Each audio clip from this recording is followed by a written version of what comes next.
Suppose when all we had was a landline. Yeah, if you wanted to talk to somebody, call them on the telephone. Usually you memorize their number of several numbers because that's all there was just a few numbers for everybody that you knew. Yeah. But you knew those numbers. You could get to a payphone if you had a dime back then. Like when I was growing up, it was a dime for a payphone call.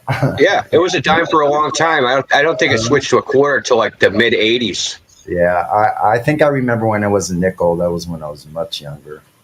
But yeah, what a trip, man. It's pretty wild. I'm just looking up at the screen. I'm telling you, the worst thing you can do is like accept a long distance phone call as a child at somebody's house, man. You'll get murdered. Oh, like yeah. that was, or make a long distance phone call. Like accept a collect call or make a long distance phone call, and a phone that ain't yours, man. That shit will get you murdered. You're gonna get a little bill from Ma Bell. Oh, remember they used to do this scam, right? If you called collect from a hotel, it was something like $35 a minute, dude. What? They came up with these 18. Yeah, man. It was for like this brief period of time until the government got involved and stopped them. But there was a, I know it because it happened. My stepfather, he called from a hotel, man, and like it was like $35 a minute or something with some ridiculous charge. And they had some loophole where they could do it, right, and charge like because it's a special setting at a hotel. So like all the major hotels in all the major cities in the United States use their payphone and make a collect call at your own risk, man, because like at the other end they're gonna have issues. Same with airports. Yeah. They had some exception for airports too, like collect calls from airports cost more money. So basically they would bilk you if you were like in an emergency situation because people didn't make collect calls like that. And people actually did like when people actually were on time at places, right? I could tell somebody, yeah, on Thursday the 25th, I'm going to be at this place at 3 o'clock, and fucking they would be there. They would be there because you couldn't talk to each other. You couldn't arrange anything because the phone calls were too expensive, right? So, like, you had to do, like, what you said you were going to do and be at places on time. Because there was no way to like negotiate, to change times, to do anything. So you had to do what you said you were going to do. Now we have instantaneous communication and everybody's late. Like I can't figure that part out. Like why is everybody late all the time? Like you have a phone. You know what? I remember that day planners were real big then. You know, everybody had a day planner. A day planner, man. You had to have a day planner. So you couldn't. How are you going to contact those people? What the hell? So but the thing is, you'd always be 10 minutes early because you'd be like, okay, it takes 30 minutes to get there. I'm leaving 45 minutes early. I don't know. So I guess that's a trend, right? Everybody's late. Oh, dude, that's been a trend for like 5 or 6 years now, man. It drives me crazy. I don't know. I don't have to be like being on time isn't even a thing anymore. It's like not even a thing anymore. Like there's no expectation of being on time. Wild. Well, I feel like a lot of people stay up late playing video games or watching TV, and they just get horrible sleep, and they just do that every day, and it's crazy. Can you imagine business owners having to navigate that? Well, giving them a break, you know, because they work really hard. Even businesses are doing it now. Like it's nuts, man. It's like because they think that like, oh, I'll tell them 3 o'clock, and then like if I'm late, I'll just call them and tell them I'm being late, and it's like not a thing because you can instantly communicate. Whereas in the past, like after like 10 minutes, you're like, I'm not waiting for this dude no more. They must have forgot because you could be waiting all day. There was no way to contact a person and say, hey, are you going to be late? Are you still coming? Like there was no way because if you were in transit, there's no like way to communicate with the person. Yeah, so like just like the little nuances that were different, and they're not like better or worse. It's just like an adjustment. I mean, I don't like the fact that nobody's on time anymore, but that could just be my preference. I mean, it's not like. But the thing is, when I was a kid, I was always thought like, what if I punched in 5 minutes late and they wouldn't pay you like they'd only pay you part of the hour? Like, what's the big deal? It's just 5 minutes. You know, now that I'm adult, I'm like one of the frickin' people I hated.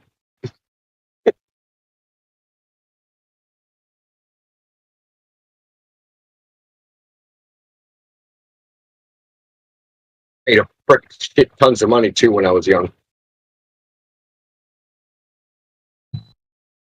So you guys have gotten. Oh, go ahead. I'm sorry. What were you saying? What were you about to say? Oh, sorry. Just how you guys have seen the social change, and now I don't know when you started realizing it. So it's just kind of interesting to me because I know about the protocols and the oaths, and how it's clearly what's been implemented on society over time. Yeah, it's changed it. The major social change, I think, is the male masculinity thing. It's like, it's not cool to be put it this way. When I was growing up, right, people that worked desk jobs were like looked down upon, even though they made more money. But as like a societal thing, like it was looked down upon. Real men worked manual freaking labor jobs, had calloused fucking hands, drank beer, right? And like that was like, you know, a man that was respected. Nobody respected people pushing freaking pencils. I don't. It was just wasn't a thing. But now, with the revenge of the nerds and computerization of everything, it's flipped, right? So as I used to say, the nerds get stuffed in the locker. Nobody wanted to be a nerd when I was growing up. No one wanted to use a computer, right? They all wanted to freaking play football and bang the head cheerleader. Like that was the thing. Obviously, everybody can't do that, but that was kind of like the culture, is to like be a man, play a sport, be proficient at it, work a job that's like respectable.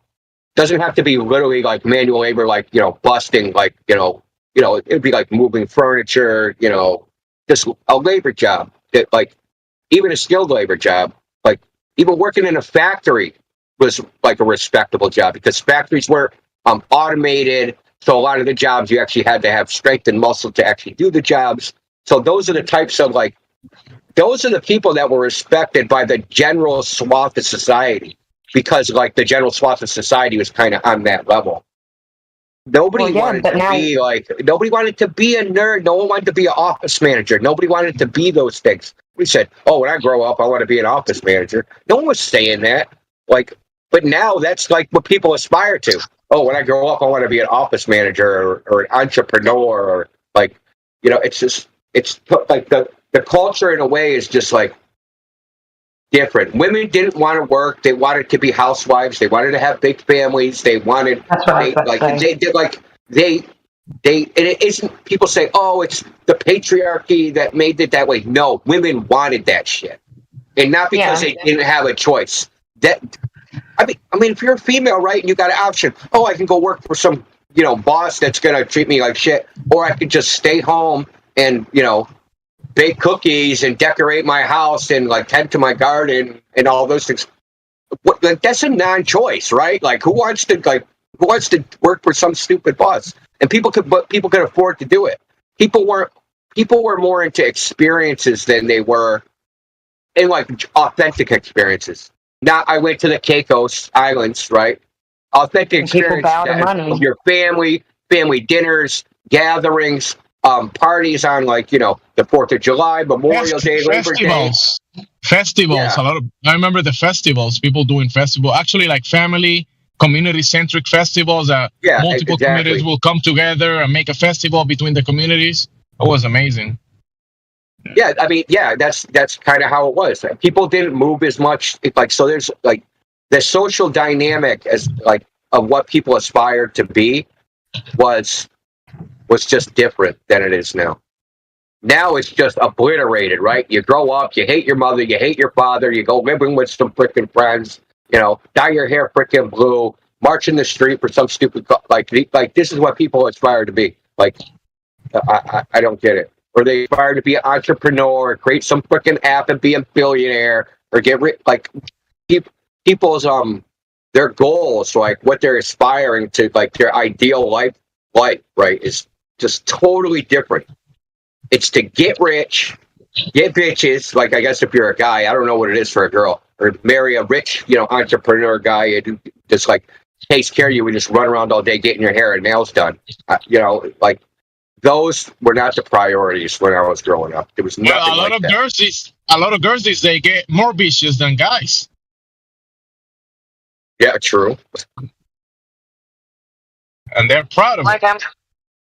I'm saying my husband's on the way home from being a millwright, and he's got like a 2-hour drive, and I'm being the good wife while I'm cooking dinner for him, so it'll be ready when he gets home. Like, I'm happy to do that for him. It makes me happy. I wish. Exactly.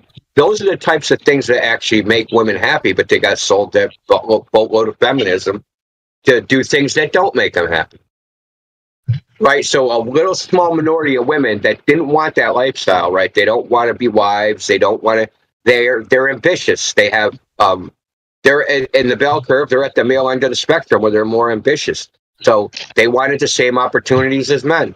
And like, yeah, all power to them. But you don't have to freaking take your ideal, your utopia that you have in your head for yourself and say, this is what all of the women need to do. Because that's what they did. They took their idea of their personal utopia and pushed it on all the women. Social engineering, man. Yeah, I mean, we went through all this the other night. I actually don't want to go through it again. Like how many, like, you know, it's the what is it? Death by 1,000 cuts. So they cut the family 1,000 ways until it freaking dies. Each individual cut won't kill you, but the totality of the cuts will. Completely agree with you.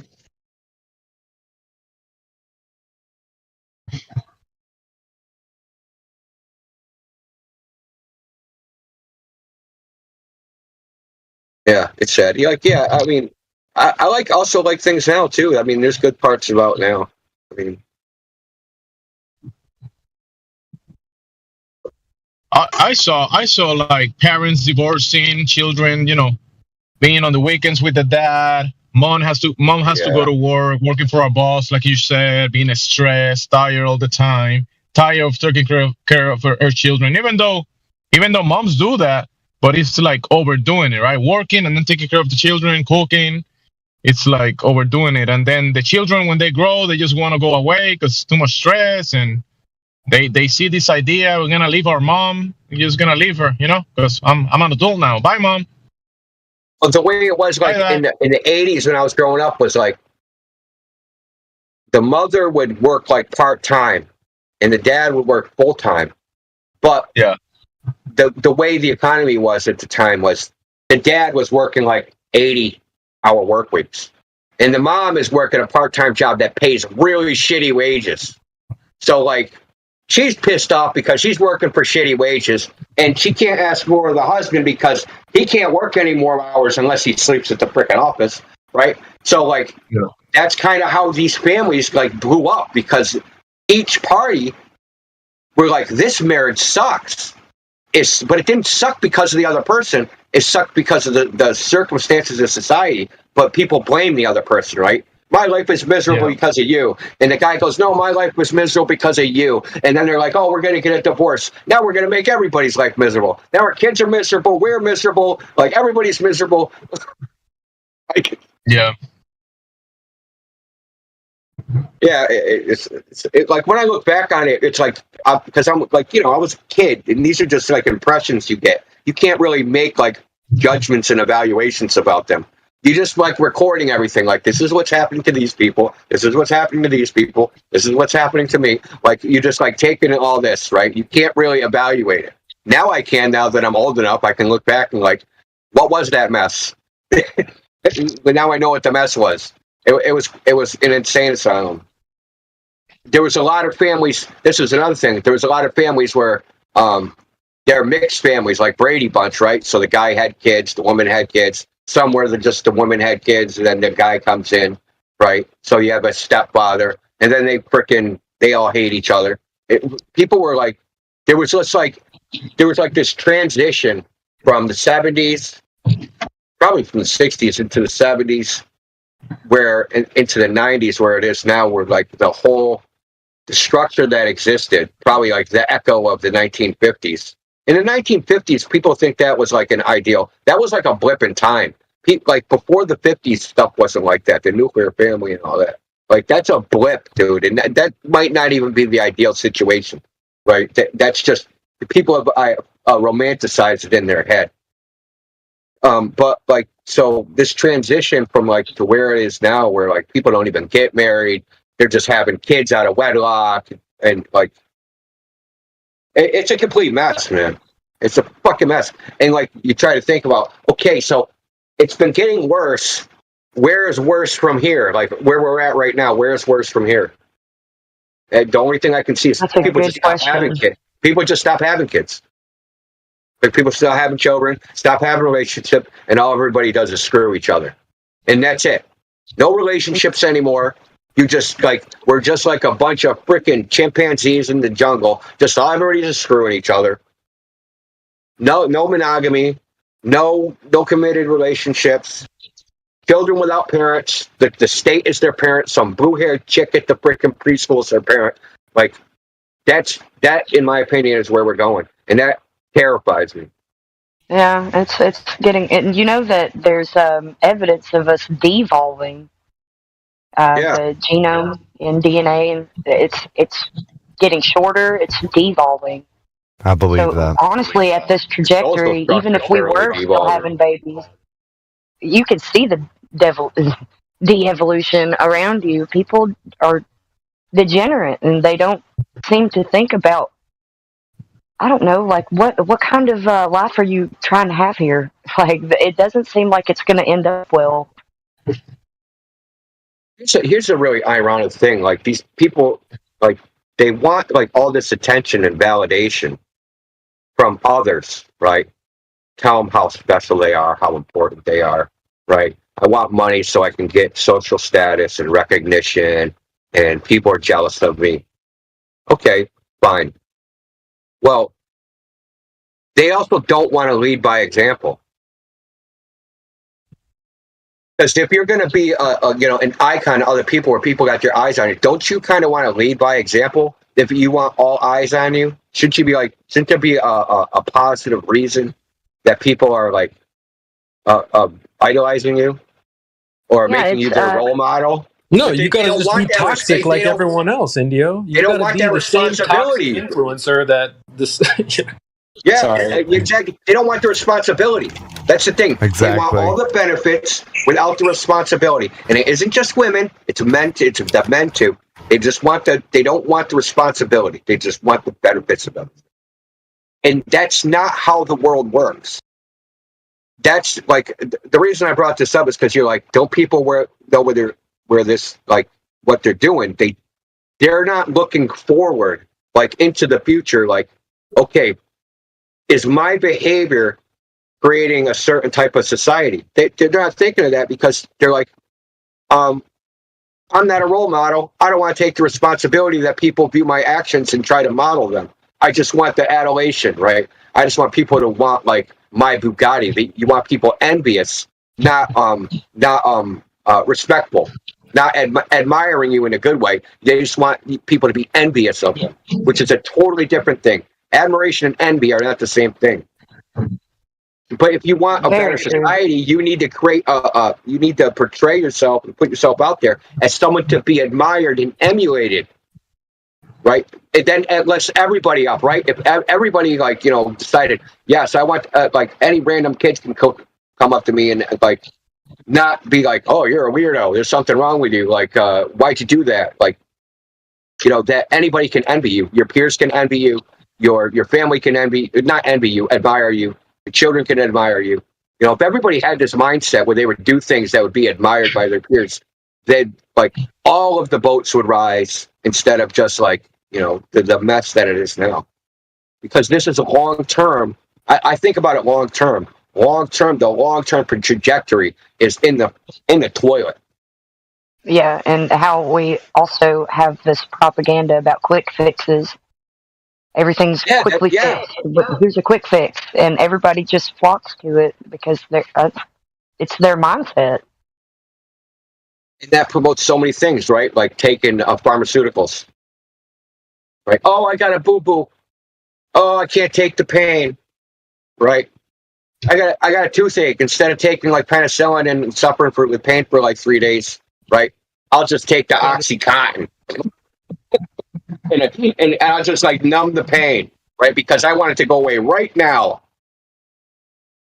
right? I don't want to pay the consequences of me eating nothing but freaking, everlasting gobstoppers for 6 months straight. You're right.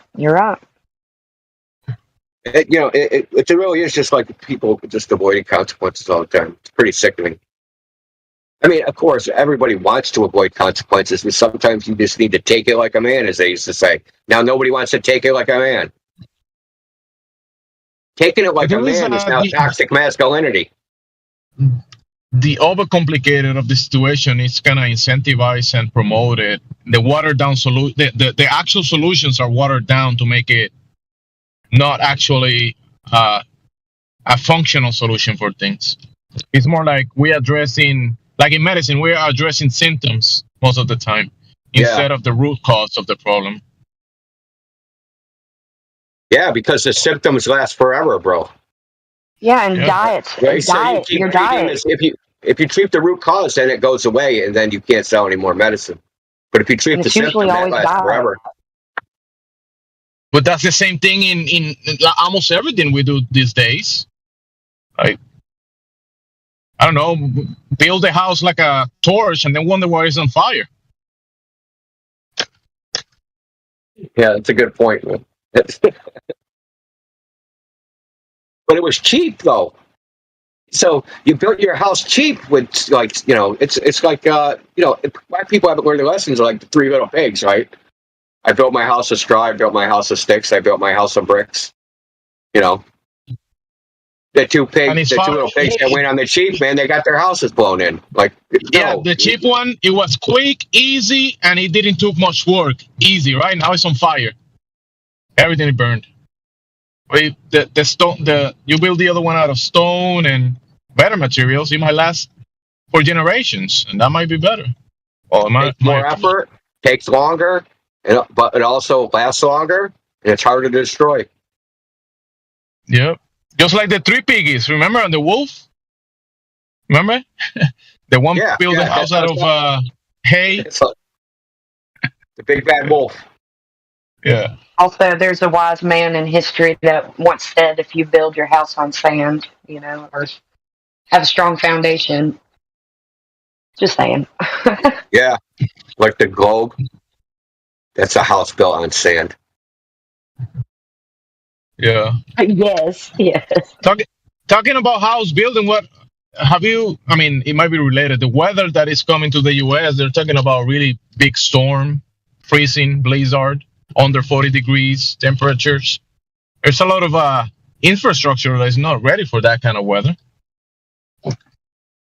Since I live in Alabama, I'm used to not having infrastructure for cold weather here. Like, people have to shut everything down if the roads ice over because we don't have snow tires or that kind of stuff here. And yeah,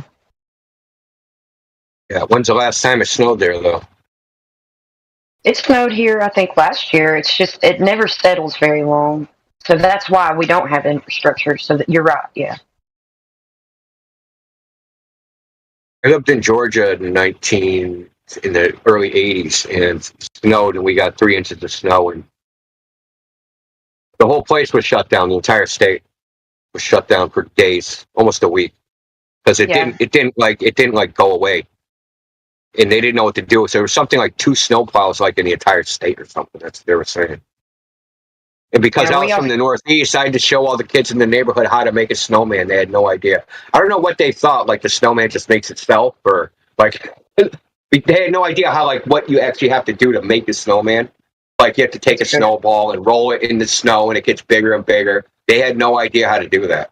So what they ended up, so I was like 11. Then the kids in the neighborhood wanted to, like, make the largest possible snowman because they wanted the snow to last because they never got to see it. It hadn't snowed in Georgia in something like 15 years. So, like, they wanted it to last. So every kid in the neighborhood, like, kind of us tried to make the largest frickin' snowball we could by rolling it through this person's, like, there's more space down there than there's here.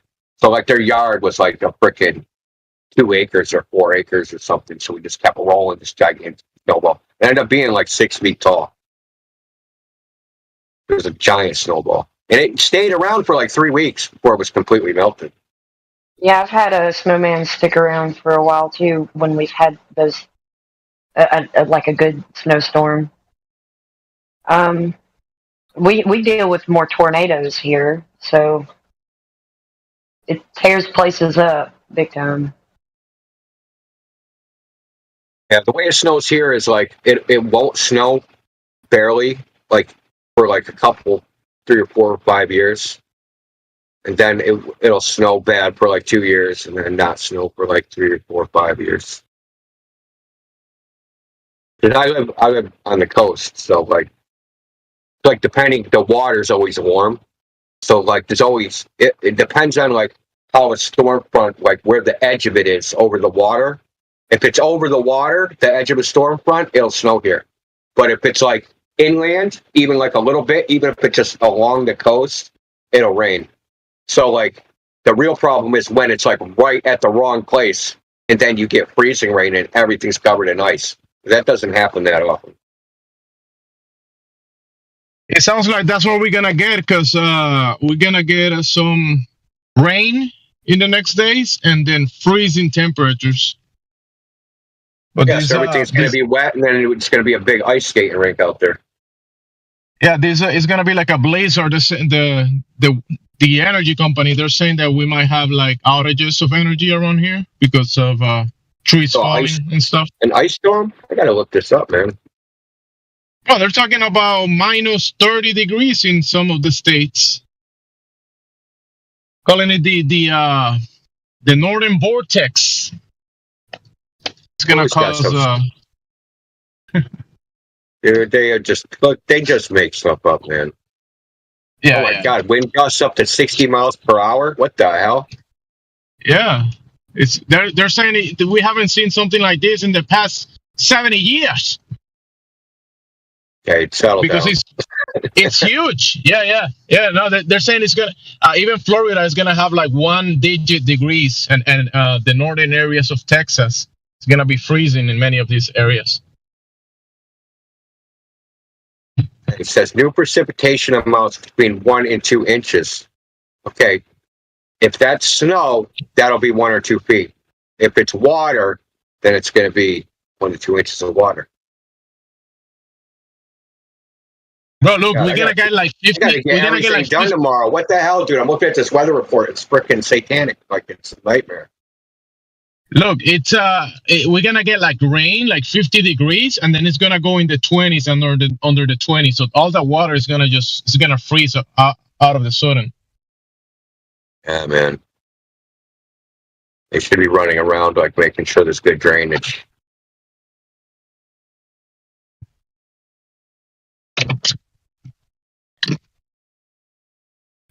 Yeah, it's still 2 days away, kind of like 20 hours away, something like that.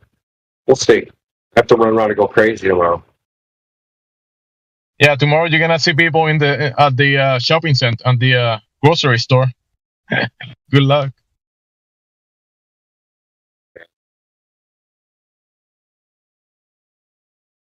It's showing like we're gonna get rain here, because like you described. You can't count on that though. That's the thing, because where it's hard to predict like where that weather front sets up.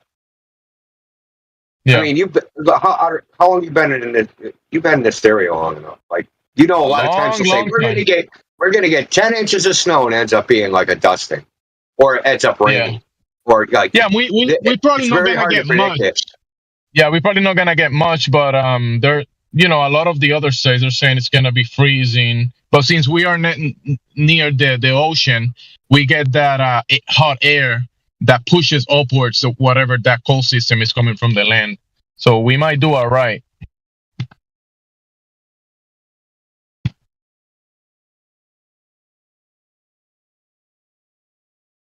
But most of the U.S. is gonna have freezing temperatures and snow.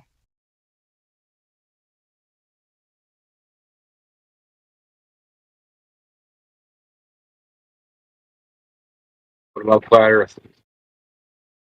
Yeah, I was about to say, have there been any more people in here with globe evidence? Yeah, weather systems are possible in a high pressure, low pressure dynamic system. It's impossible on a globe.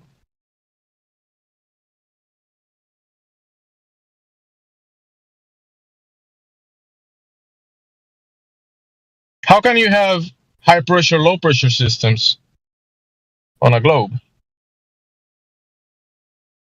Hmm?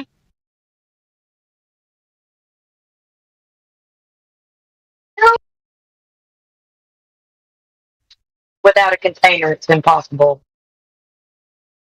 Oh, well, gravity is a container.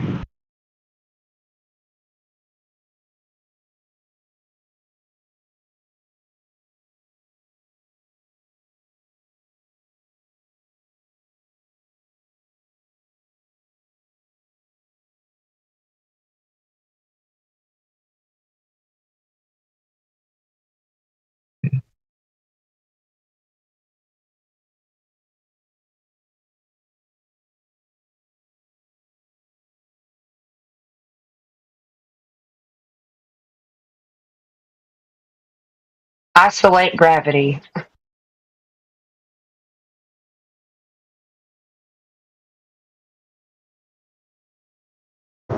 You so late? Well, you should be early next time.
Testing, testing. Are we still live?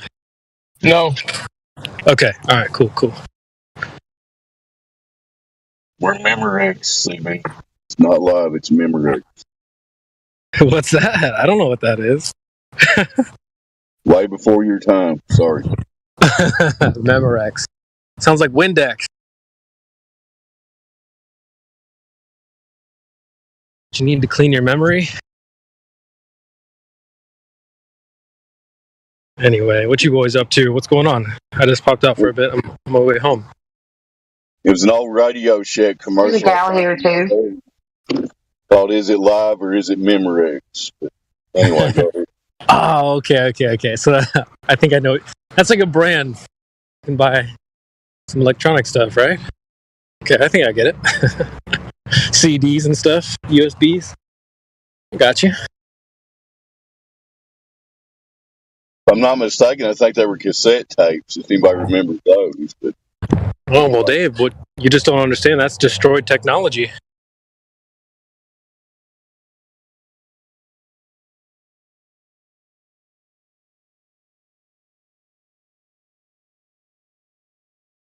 there was a lady trying to say something, we rumpused her. Go ahead.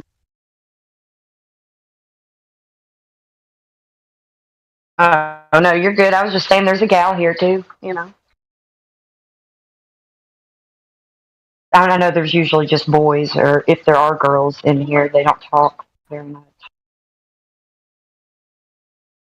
Oh, my bad. Hey, ladies. Hey.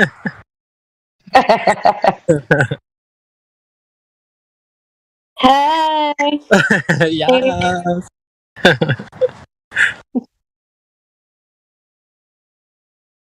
I like to listen. You sound Sometimes I like talk. you sound like you're from Sweet Home Alabama. I'm from all over. I've been everywhere. So I'm a mix. I'm Originally from from Sweet New Home, Mexico. Alabama.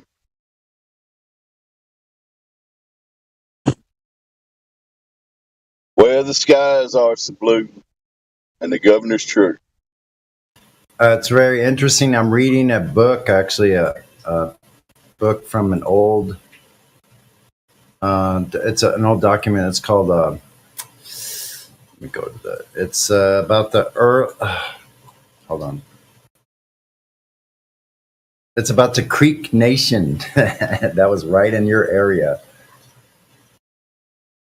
It's a book written in 1922 about the Creek Nation. So all the different tribes, different names, different types of languages, and they go into all kinds of detail. But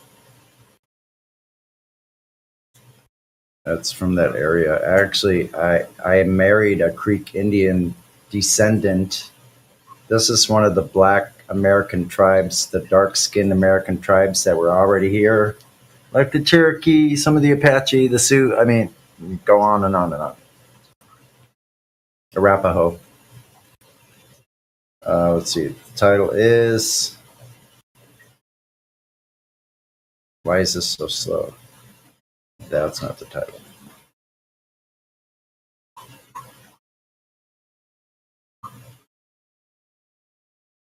Early History of the Creek Indians and Their Neighbors by John Swanton. Here, I'll post a link.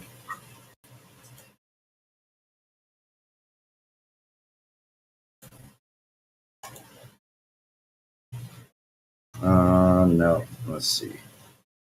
Second.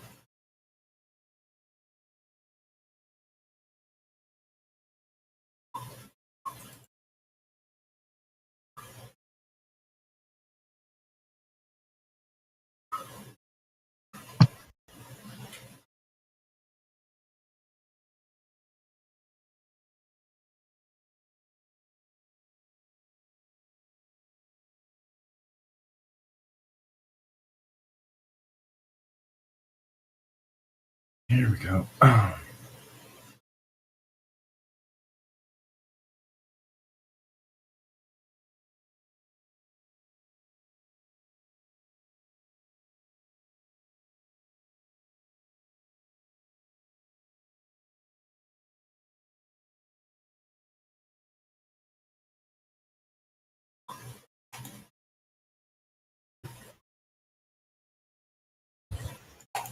It's actually from the Trader Organization, the Smithsonian, but still very interesting. Primary sources.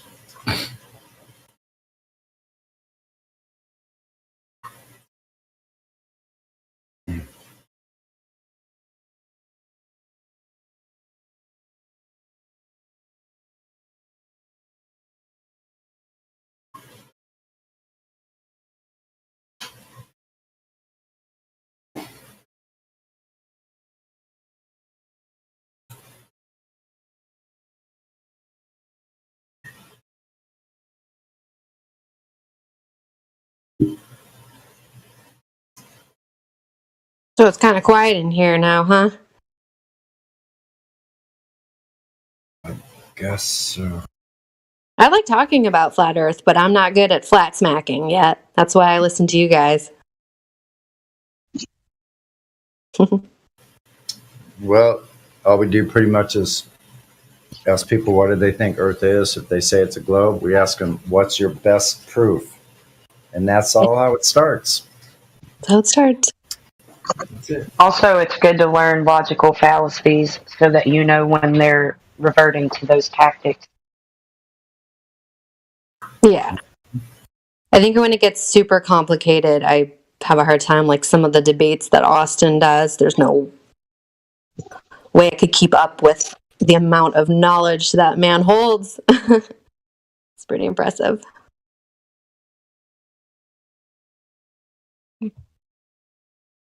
But yeah, it's interesting to hear the Globers come on here, and you can tell the ones that are just trolling and the ones that are really wanting to learn and just, yeah, who's receptive, who's open, and who's closed-minded. But I get it's tough because you have to realize all the lies that and it's kind of like finding out Santa isn't real when you're a kid.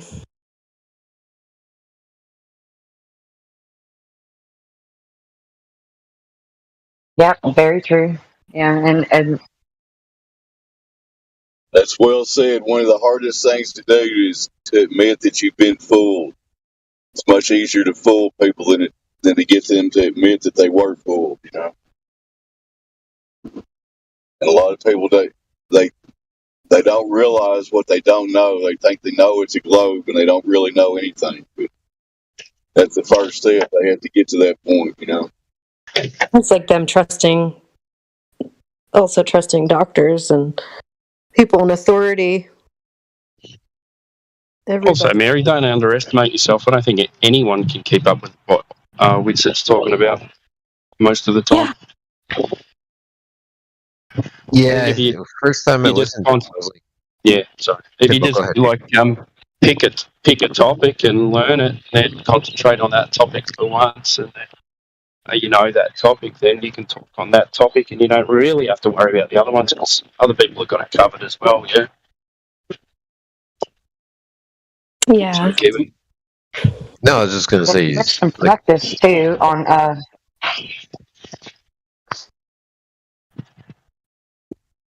I was going to say the first time I heard him speak, because I was completely new to the whole flat Earth scene and who's who and whatnot. But first time I heard him speak, I'm like, this guy's like a machine. Just like spits stuff out like a typewriter.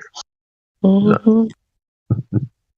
Yeah, it's the same. I thought, am I going to have to learn how to talk like this guy to talk to Glovers or what? I'm never going to do it. But I'm sure he has a high IQ. I think he's got a photographic memory or something weird like that. Come on, Timbo. You only need one sentence to actually talk to Globers. Just say, where's the curvature? You're done. Yeah, exactly. Yeah, but doesn't that Tyson guy say that you can't see it unless you go higher up than even a plane? Yeah, but it's not even about seeing it. It's about who measured it and how did they get it. Because anything past that then is all speculation. If you've got no curve, you've got nothing else.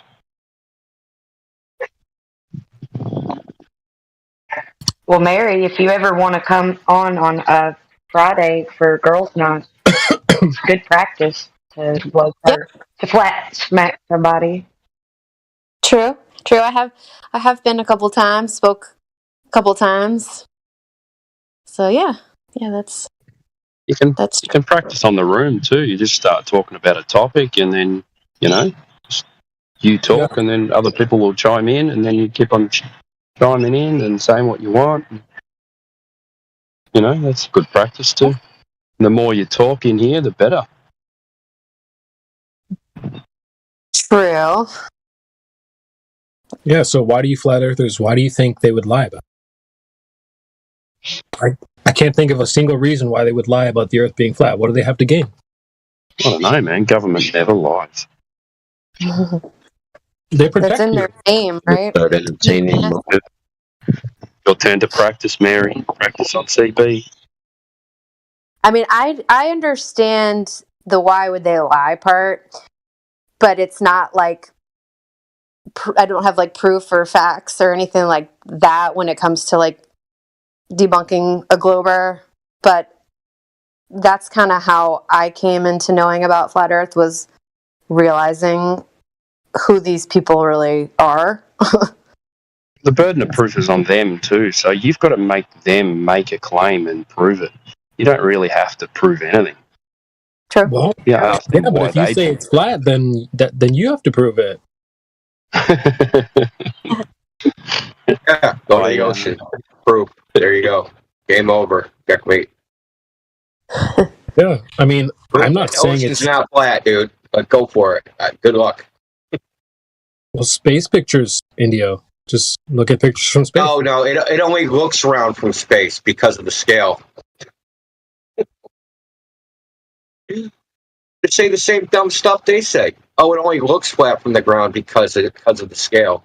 Oh, I It's get a it. big ball and you're just tiny. Oh, it only looks around from space because of the scale. It's a little ball or you're huge. I don't know. It's the exact opposite dumb thing. No, I love doing that. I love doing that. I do that all the time. Just like say the exact same they're saying, but just flip it around. Because it's completely illogical and it's not based in anything. It's just exactly. They don't like a taste of their own medicine. But yeah. I love doing that too. The universe is flat. Why are all the planets round? Like, right? They'd be like, "Oh, that doesn't make any sense. They're different." Yeah, we know. It's like exactly, ding dong. Yeah. Yeah, they think that we're just floating in space but flat. Yeah. Goofy as hell. The why would they lie question? Like, how would we even know that? Like, how would we know? Like, unless we were them. Like, yeah, ask them. What are you doing asking me for? I was lied to too. I've heard it's because they're hiding the creator. And it's kind of like their satanic cult. I don't know if I'm allowed to say that on here, sorry. Yeah, you can say that. Satanic cult's perfectly fine. Yeah, because you do kind of some research into that and see, how far back that goes and the origins and how they're still practicing these rituals and. Oh, like there could be a reason that we don't even know of, right? Like something we can't even like imagine. Something completely different, like than anyone's ever imagined. There could be a reason. Maybe hiding something beyond Antarctica. Yeah, I mean that could be it. It could be like there's a bunch of resources somewhere. And if the maps are all messed up, we can't find them, right? So what if there was a place where there was just like diamonds laying around everywhere and gold and like all the stuff that's supposedly scarce, but this place it's just abundant everywhere. You wouldn't want people to go there because the people that own those things now their stuff is worthless because there's so much of it, right? Value comes from scarcity, not abundance. So like things that we call it scarce are abundant somewhere. You don't want other people to find it and put it into the market because then the value of whatever you had crashes. So like De Beers is a diamond company. They have tons of diamonds. Diamonds aren't rare. They just own all the places where all the diamonds are, and they trickle them into the market to make the value of them go up and make them artificially scarce. Yeah, they're always trying to make us believe that we have a lack of resources and that we're overpopulated. Yeah, that's the ultimate scam, is that we're running out of everything all the time. Yep. Yep. Have you ever heard the bio oil theory hypothesis? That oil actually never gets depleted, that it's actually made by the earth, like it's some process, because the basis of this is the basis of this, they've gone back to wells that were supposed to be dry, and they've filled up again.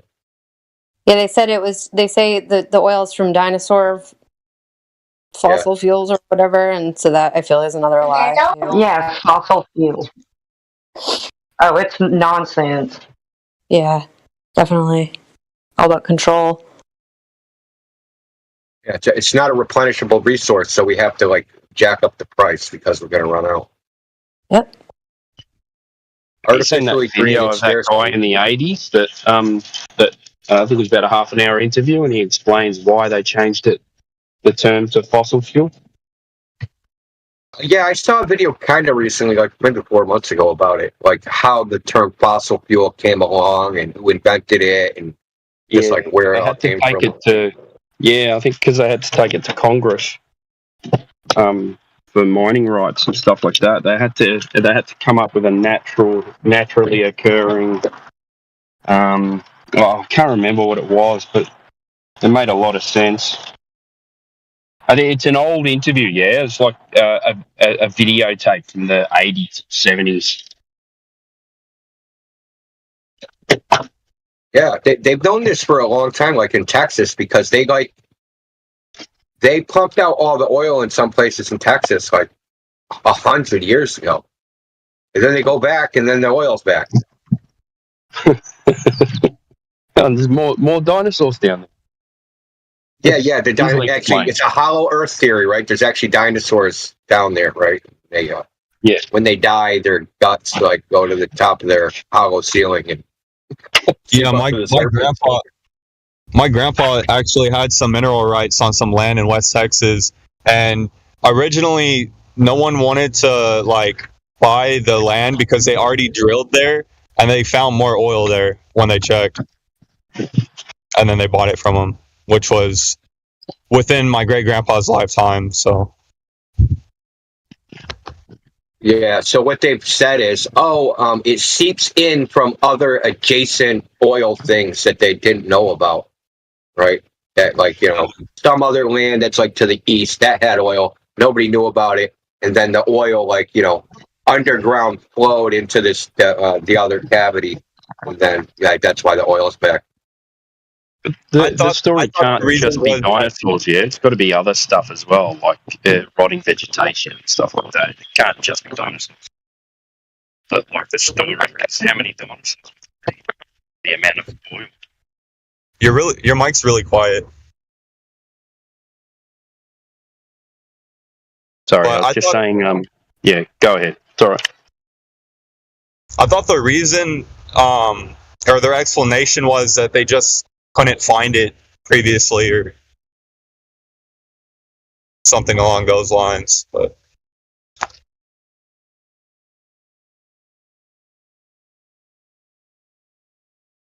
what were you saying?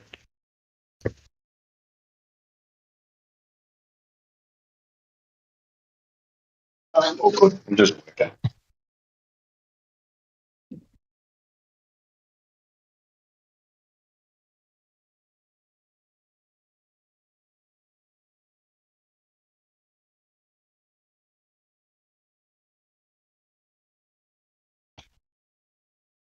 Yeah, I don't know if he said anything. I didn't hear any of it.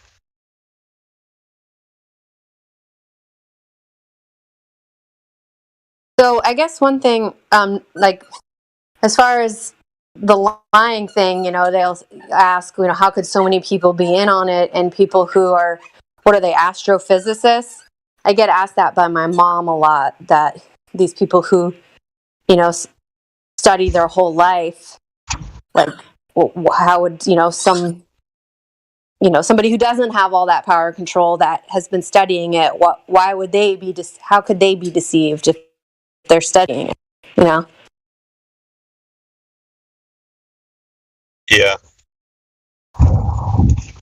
I think they just don't know all the details. Sorry, go ahead. They don't admit their faulty assumptions. They never look at it. Yeah, and there's actually like a lot of like physicists and stuff that say that they have a whole lot of problems. They just don't know how to handle it. and just sweep it under the rug. Yeah, we had a guy in here. They don't have anything to, like, I guess, replace all their assumptions that they've built in their models, that they just, and up until something replaces, I guess, like relativity or something like that, or something along those lines, that they don't, like, the foundation's off, like, pretty much. So I feel like, Yeah. and I feel like a lot of people just don't know all the details, like. And then pilots too, like I think some of them, they're not told to account for curvature or anything, and some of them pretty smart, and I bet you a lot of them see the truth but will lose their jobs if they say anything. I think they realize that. And I have a pilot friend, and I'm really tempted to ask him some questions. I might just do it. We got one pilot that was grounded because of that. Mm-hmm. Yep. Wow. Also, to your previous question, we had a guy come in here who was a dude that was on the team that searches for exoplanets. Oh, wow. It is recorded somewhere, so you could listen to it or show that person who wanted. But basically, he admitted, through a long discussion, it really boils down to when he's searching for these exoplanets, all they see on their screen is a bunch of pixels that are moving, right? And they just assign motion tracks to them, like, this is going around in what appears to be a circle, so I'll just draw a circle. And this other one over here appears to be 10 times bigger than this one, right? And then they apply a bunch of math and ratios and say, this planet must have this much mass. And of course, you ask them, well, how do you know that? It's just ratios and stuff. And, you go back through all the reasoning and it ends up with, our solar system. Well, they say, well, based on our solar system, blah, blah, blah. And I said, well, how do you know all that? And basically it was, well, we assumed that Venus was the same size as Earth. And that's basically what it is. They assumed Venus was the same size as Earth. And from there, based on ratios, and of course an assumption of what the mass of the Earth is, that's how they make all these assumptions and input them on things they see in the sky. It's just a long trail of assumptions, and when you go, backwards to the previous one, and backwards and backwards and backwards, you end up with nothing.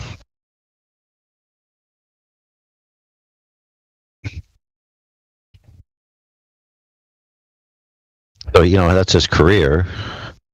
Basically looking at blurry pixels moving around on a screen and assigning a bunch of math to them and thinking he's looking at other, planets that might have water on them or some baloney. Also, a lot of people, like, if like a physicist were to find out the Earth was flat, he would risk his career, like, seriously, if he were to speak out about it. Nobody would take him seriously, and he'd probably lose his job just from it. So, like, there's also this censoring of people being honest, and everybody knows that, so nobody's gonna speak out. Like, there's creationists that lose their careers just because that they think that the evolution's false. They know it's false. And doctors and lawyers lose their licenses for disagreeing with the mainstream too. Yeah.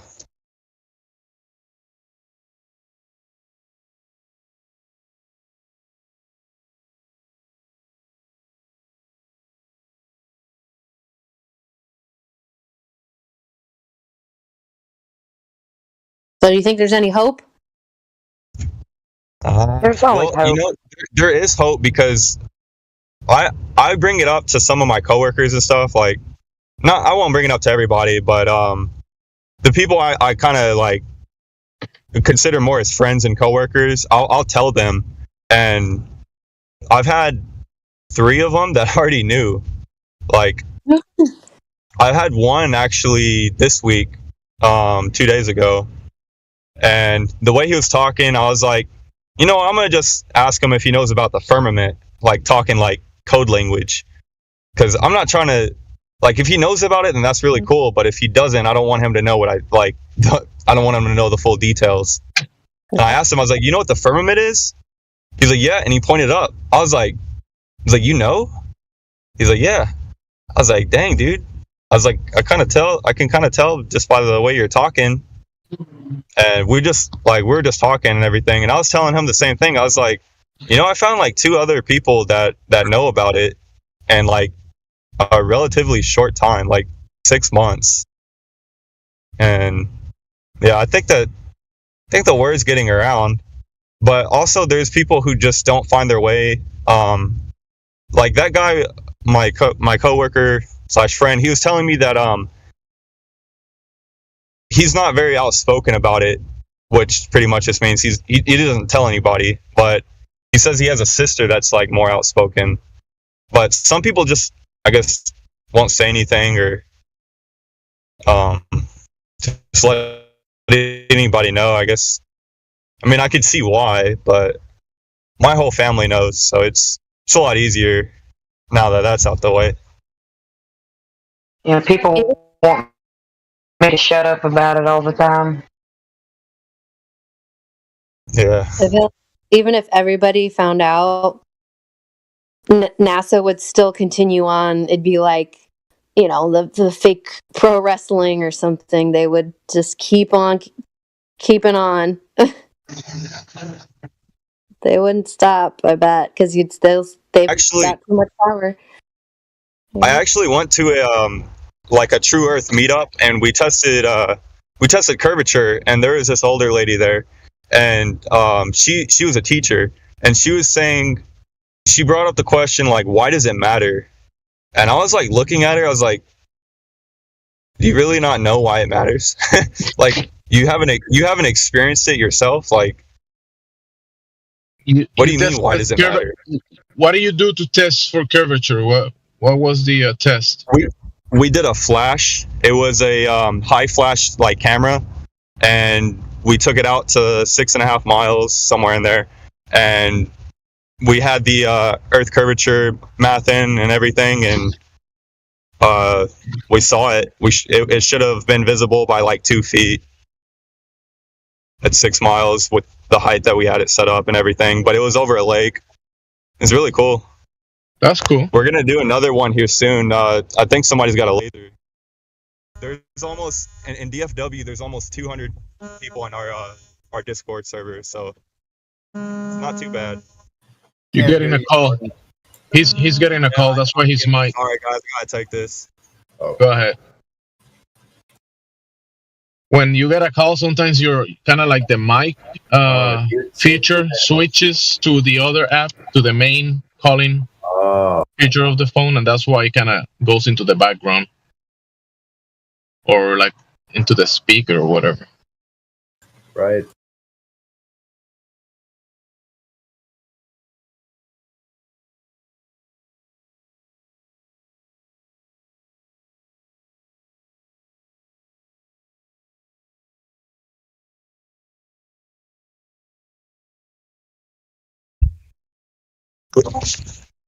Yeah, I forgot y'all could hear that for a second. We heard what you said about the test, but after you received the call, we just lost 90% of your voice. Oh.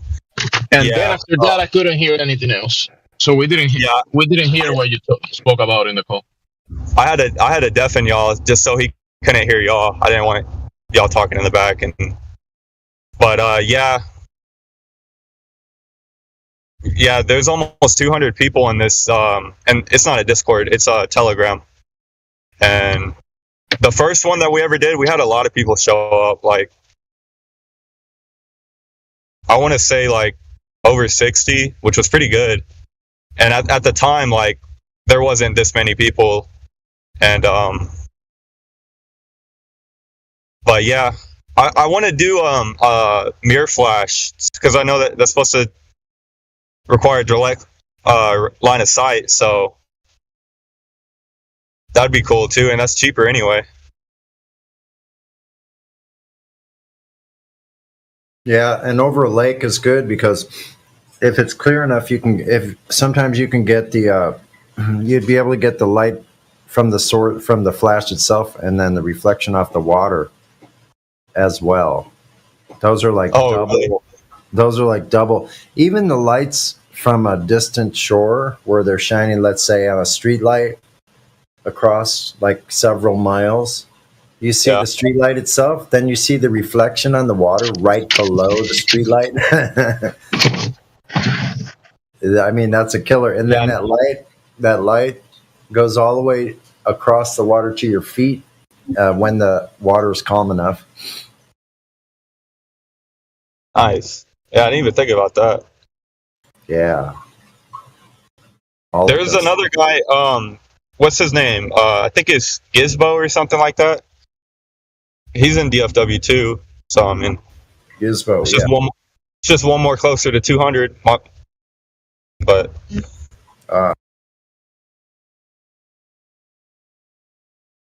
yeah, maybe we'll do like, maybe we'll have it recorded or something. That'd be cool.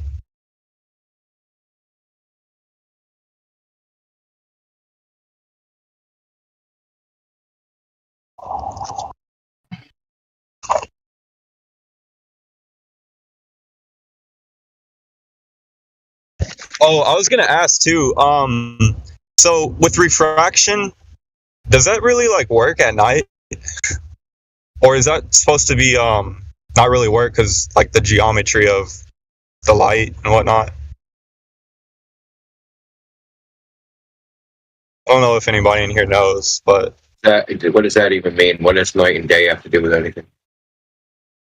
Just because I was wondering with refraction, if you see something far away, if refraction would work the same at night, pretty much. Refraction, I guess, is based upon primarily the temperature gradient. It's not the pressure, not the water.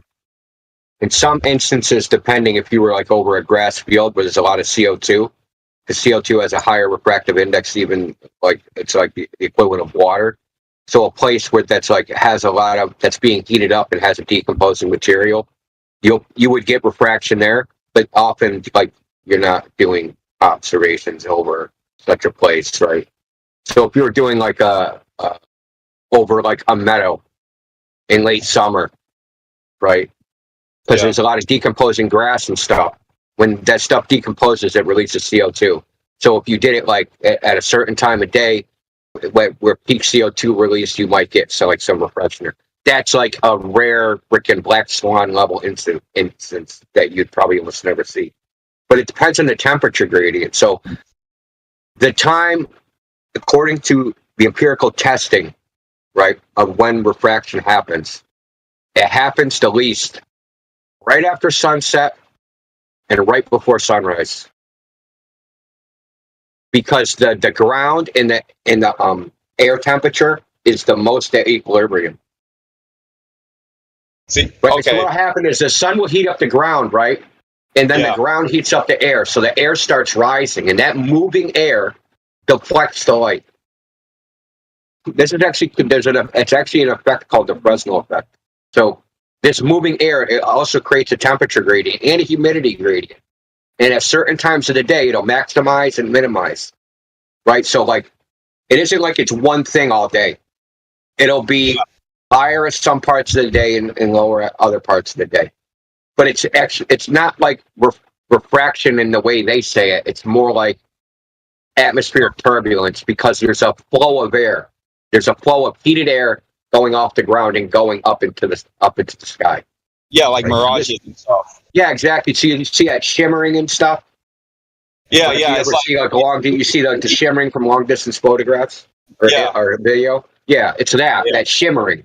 So there's times when that's minimized, and it's minimized, like I said, right after sunset and right before sunrise, when the sun is not heating the ground, it's not heating the air, it's not heating anything, right? But it also hasn't cooled off to a point that it's not at equilibrium because the ground holds heat, right? The earth holds heat and the air doesn't. So like there's a transition period where the air and ground temperature reach like a kind of like an equilibrium, and that's the best time to do an observation. Okay. Yeah. So if we just got a long distance photo at night, not night, but dusk. Yeah, dusk. Yeah, dusk. Yeah. Or right before the sun comes up. I would prefer right before the sun comes up, like right at dawn, right when the sun is rising. I see. Before it heats everything up. But this time of year, it's not heating everything up very much. So if you're in the north,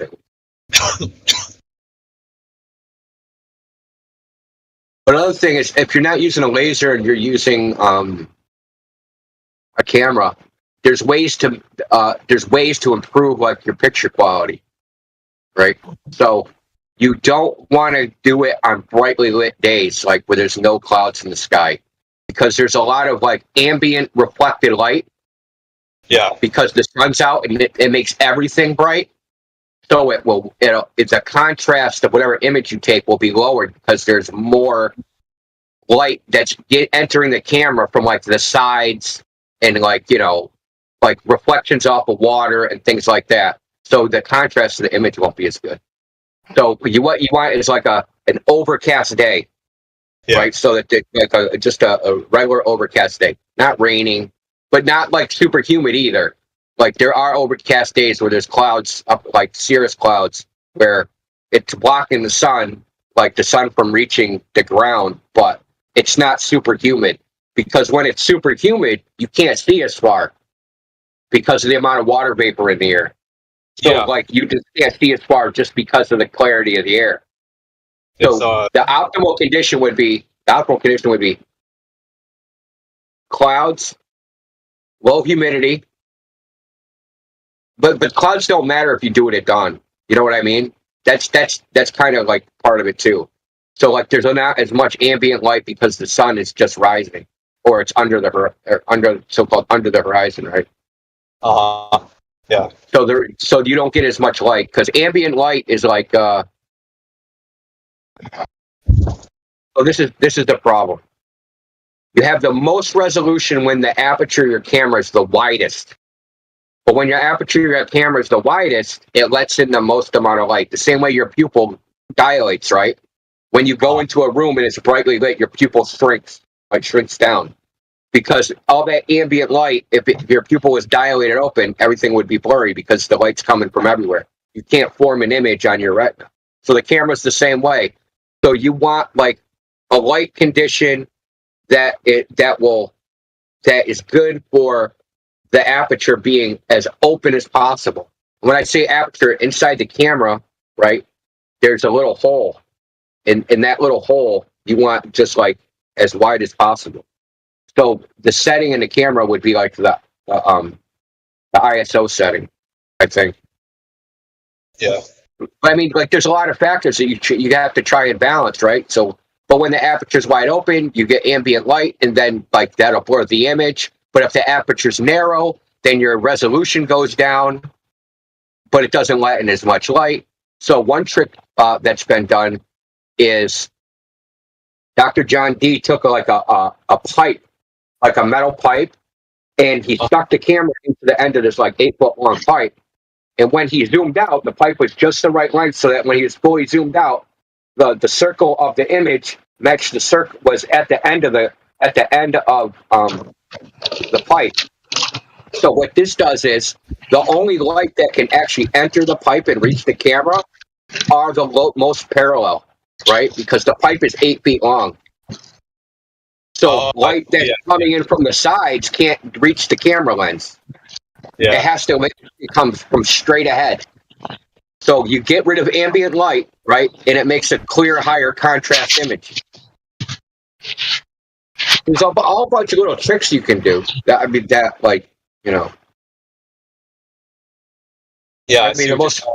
Yeah. So it's like you have to maintain, you have to get that balance. But as far as the weather conditions go and the least amount of refraction, you want the air and water, if you're going over water, you want that to be as close to each other as possible. Right? So you want the water to be what you want is so that the temperature isn't changing, right? You don't want the temperature of the air going up. 1 second it's 50 degrees, and then 20 minutes later it's 51 degrees, and 20 minutes later it's 53 degrees. You want a stable air temperature, stable frickin' water temperature, and not too far apart from each other. But if they're too far apart from each other, you won't have a stable air temperature anyway, or water temperature. You want it, like I said, like at equilibrium. Yeah. And typically that happens at certain times of the day, according to the empirical data, not my opinion, not just shit I'm saying. If this is basically measurements by LiDAR, measurements by surveying, measurements by even flat earthers long distance photography bear this out from in Canada, and the images they've taken where they can see the parts there. They were all done at dawn. So what's the other one? There's another one too. There's another one too where they did it where it's like this is the best time when there's the least amount of where the air is just the clearest and you can see through it the most. There's the least amount of refraction, where it's where everything is supposed to be, I guess. Yeah, so the refraction is really not a problem during those times. So yeah, it's minimized. Let's put it that way. Do Globers just still claim that it's still refraction anyway, or? Oh, they'll say whatever. They're not concerned with the truth of anything. Yeah. Even but the thing is, this empirical data I'm citing, it's not just so they've actually measured this, right? So what they do is they measure they use LiDAR, right? So LiDAR shoots a laser, and the laser bounces off, and then they measure the reflected light, and they can measure all these, measure the terrain of someplace. So this particular one, they were using LiDAR on a landslide across the 1.6 kilometer gap. They were trying to quantify atmospheric refraction to see how accurate it was, right? And what they did is they actually measured this over a period of 3 days. And what they measured was the maximum deviation, right, from what they measured, right? So they take lots of measurements. And the maximum deviation from the center line of the measurement, right, assuming that there was no refraction in one of them, was 4 mgon, which is a unit of a degree. So if you convert it to degrees, right, it's an angle. Mgon is an angle. So if you convert 4 mgon to angles, it's 0.0009 degrees, right? So if you extrapolate that to an actual how much something will be deflected, so at 25 miles, it's something like 8 inches. So something 25 miles away, the maximum it will appear lifted up or pushed down will be 8 inches. Oh. Which is nothing, right? At 25 miles away, good luck to you. Or actually, not 8 inches, 8 feet. So even 8 feet is nothing. And this is the maximum they measured. It's not the average, it's the maximum they measured, the maximum values they measured. Yeah, I didn't even know that. That's interesting. And they in this particular test, they measured the vertical temperature gradient. They had a tower with thermocouples on it, spaced 1 meter apart. So they measured the temperature, humidity, pressure at each interval, right? And then they chart how does the temperature change? How does that correlate with the deflection that we're reading? And they measured the same thing, that at the at dawn and at sunset. That's when they got the least amount of so they never measure there's this huge deflection, but they graphed it, right?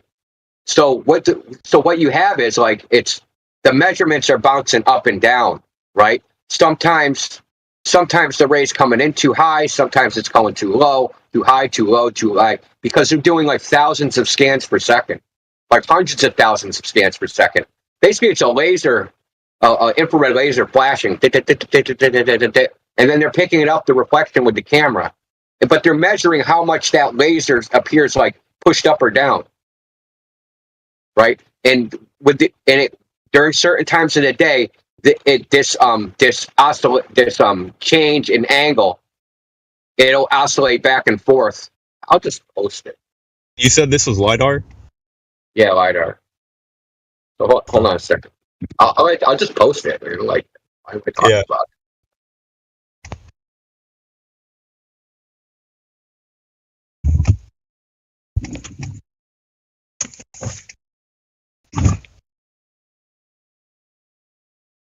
But yeah, when we get when you guys are done talking about this, we have Rachel Morgan in the live stream who is making the claim that the Earth is not flat. So maybe you could ask her for evidence at some point. Oh, y'all can go ahead.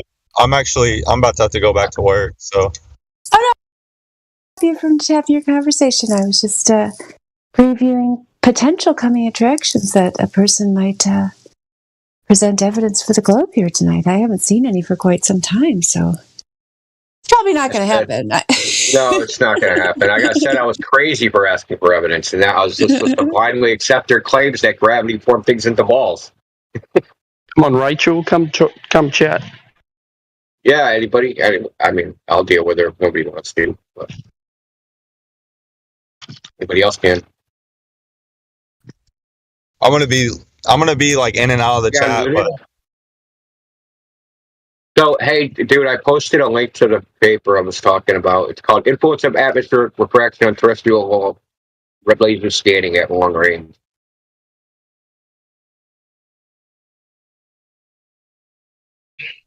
I don't think she's that keen on presenting any evidence. Where'd she leave? Okay.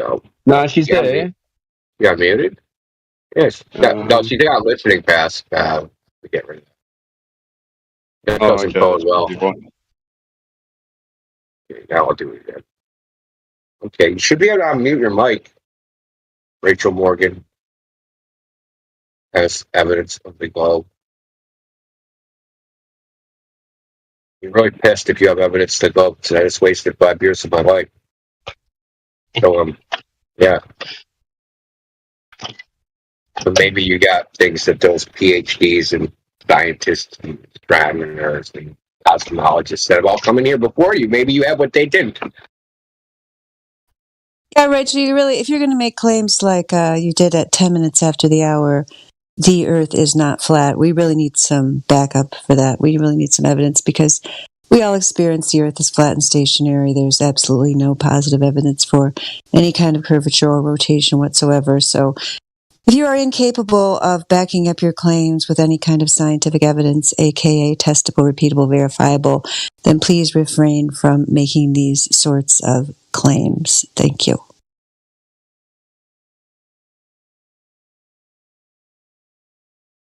All right, lady. He cited Dude Perfect's video, which is amazing. Well, it should be easy, yeah.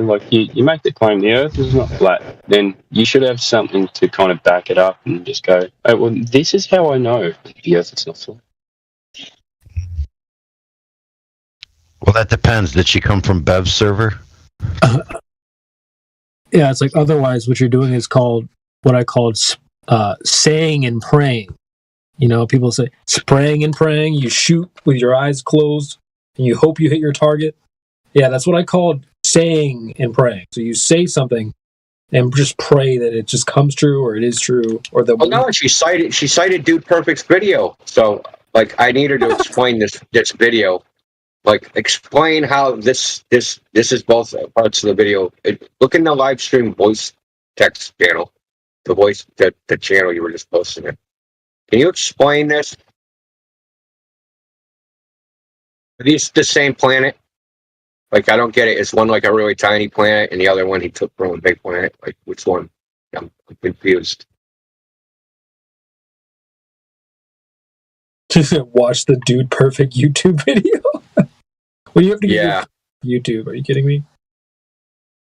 I have a better idea. Learn how to critically think, and then you won't say things like watch the Dude Perfect YouTube video because you'll watch it more carefully.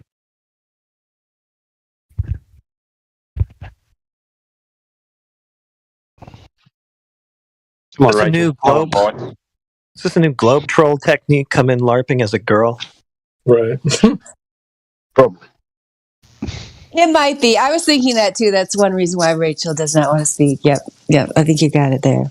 Seen a few of those this week. Starting to wonder.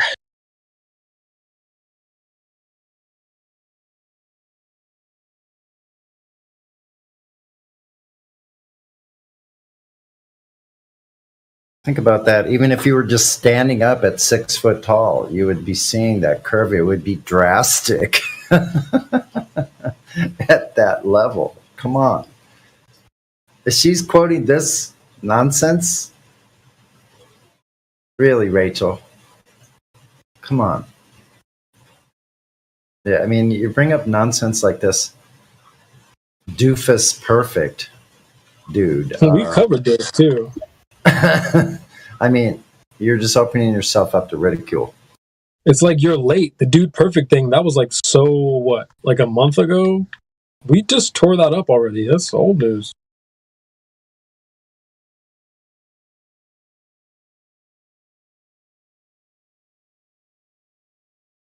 Okay, we debunked the video before they even made the video.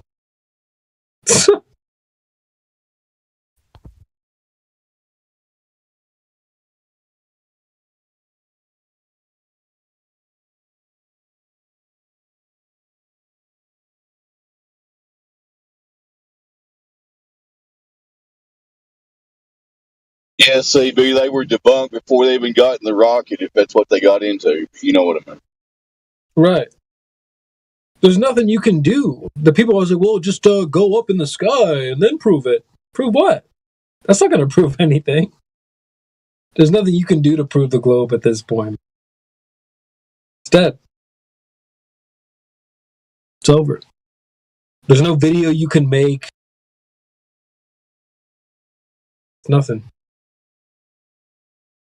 I mean, the only reason we keep asking people at this point, where's the curvature? Is to show them that there isn't any. When they go looking for it, they find there isn't none there. I agree, CB. It's been fully exposed as a great mind fuck that it is. Excuse my language. Mm-hmm. Somebody's in the VC check-in, if anyone wants to check them in. Toaster Levins. Sounds promising. I know, I don't like the name already. I'm picking up some PD vibes, but we'll see. Dave, you want to check them in? Or somebody? Nose goes. Up there. Or do you want me to just move them in here? Oh, Indio went up there.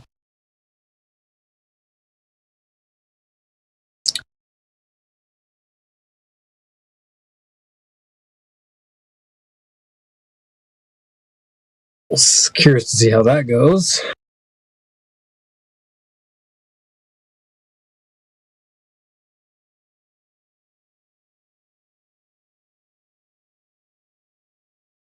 Also, if anyone's been in the lobby, there's somebody named Salmonella Baby in the chat. So if you want to go and put the people's elbow on them, go for it. Did you say Salmonella Piggy? Salmonella Baby.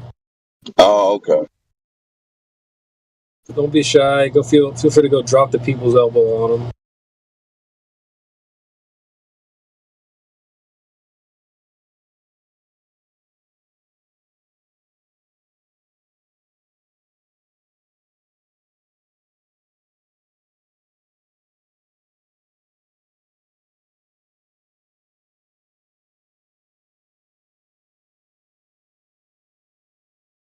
Oh, Rachel Morgan also joined.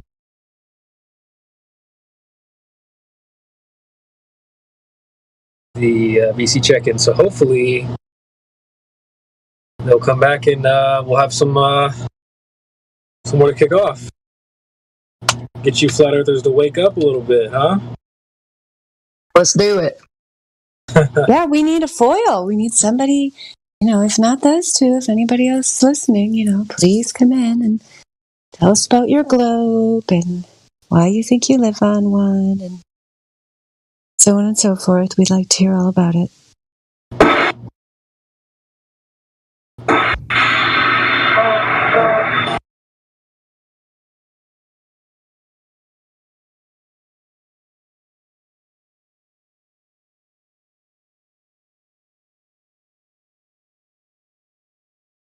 Yeah, I'm curious to hear from Rachel Morgan. I'm wondering what kind of stuff they'll bring to the table, if anything. Dude Perfect ain't... All right, yeah, bring it on. I was going to say, the Dude Perfect thing ain't a good start. We'll see how it goes. Who is this Dude Perfect individual? Is he just some kind of social media person or... YouTube channel. Oh, okay. Yeah, it's a YouTube channel. I guess I don't really know. I haven't been following them, but I think they got big because they would do trick shots or something. Dude, perfect! They would shoot these long range basketballs and trick shots and stuff like that. So the latest video, they're claiming they went up very high and then made another trick shot. Whatever, I don't know.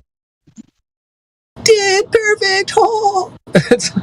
So that's correct, CB. They've got 50 million subs, and that's how they started, just doing trick shots and stupid shit. They got 50 million subscribers. Yep. So, it's not like you get paid for making YouTube videos. Why would you get paid for making YouTube videos? Why would you make YouTube videos just for money? Really? He's nothing. He didn't get chosen to go to the moon.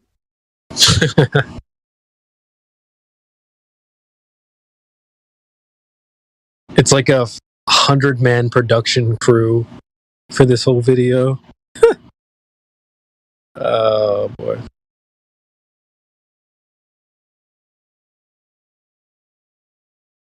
Yeah, and it just so happens to pop up.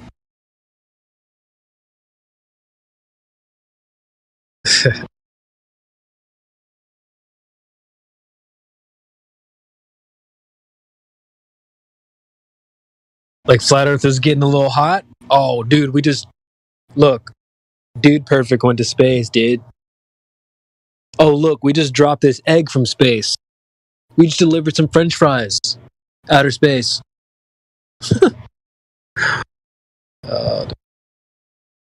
Why don't we do this? Why haven't we done this? Flat Earthers, fake space. Why haven't we done this? Well, we need to doing the same exact thing. What should we launch to space? All right, we got Dude Perfect, we got eggs, French fries, burgers. What should we put up there? We got freaking Discord, the Discord character. What next? We should launch a glober to space. Yeah, send a glober up there and be like, oh, what did you see? And well, looked pretty flat to me. We put them in the vacuum-proof NASA suits. Law. What's your plan, CB? You gonna ask Elon to borrow a rocket? I don't know. I just think that, if they can do it, we can too. Just imagine living on a spinning tilted ball, man. I mean, oh golly. I mean, they gotta sort of, somebody's gotta, that's gotta be mouth-watering for some people. Hey, this group of flat earthers want to go up. I'm sure there'd be some people yeah, send them up.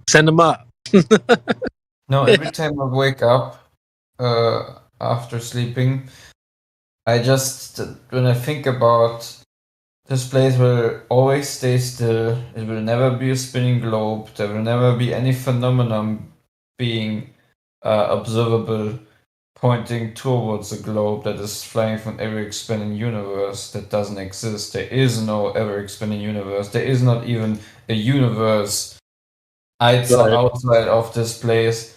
So it's just every time I feel it just blows my mind how people believe in this. Like it just blows my mind. Just go back to sleep, Clay. Just go back to sleep. Yeah, the only thing worse in the universe is the multiverse. That's the batshit crazy stuff.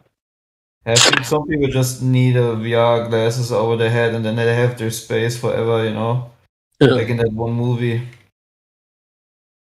Yeah, so I wasn't here for like 5 minutes. Right? Did we get that globe proof? Hell no. But wait. Did you check those people in? There was one. There was other people. There was a Rachel Morgan joined. Rachel joined, and then she left when you put the other guy in. She figured she must have got in too, but she didn't. Oh, she joined back here. She never talked. I didn't even notice her. I wasn't paying attention to that. So the guy that came in, he says he's a flat earther. He saw us on Odyssey. So, but am I the only one who? No, he sounded legit, like from the brief sentence he said. So I mean, Toaster. Yeah, the Toaster name wasn't. We were like, yeah, okay, who's this guy? Am I the only one who has this weird thought almost once a day, thinking that there's literally nothing in this reality that we live in that points towards the spinning ball? Like I don't think about it all day. Every time I leave the house, man, and walk around, I'm like, this ain't no ball. Yeah, I don't think about that anymore. Yeah, I mean the globe doesn't even cross my mind, like not even for a second more. Yeah, no, I mean, what crosses my mind is that there are people out there who think that like above them is like endless universe of emptiness with gas balls in it. But it's just but it has infinite possibilities because there's infinite planets with infinite stars with infinite aliens. But what I find funny is the people that think it's below them, under them. So dumb. Think about that. They literally think there's like the moon, the sun, planets, outer space. They think that's under the ground. So dumb. What the sad thing is, I would guarantee you know what the sad thing is? I would put all the money that I have on this to be sure that there will never be anyone as normal folks like us being able to step inside some kind of vehicle that shoots you right in front in space and you can see the glow from the outside. It will never happen. And it will never happen, the only way it will happen is you being a very rich guy free falling and having like 6 minutes of a free fall flight. I don't know what are people expecting to see different? Because I don't think there's a such thing as quote unquote seeing the whole Earth. So if you go up in the plane and you see a certain percentage of the Earth and it's flat, and then you go up higher, you're seeing a larger percentage and it's still flat. I mean, like, what's the point?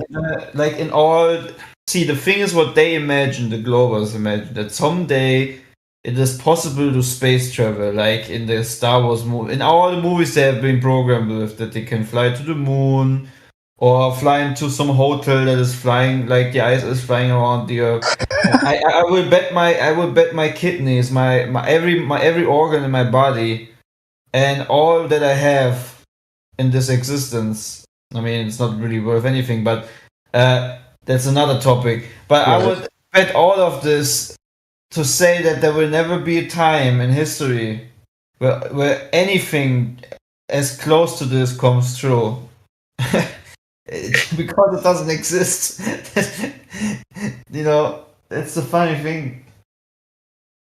There will never be commercial space flights or anything like that. It will never happen. Never. Oh, yeah. The closest thing they'll get to that is just VR.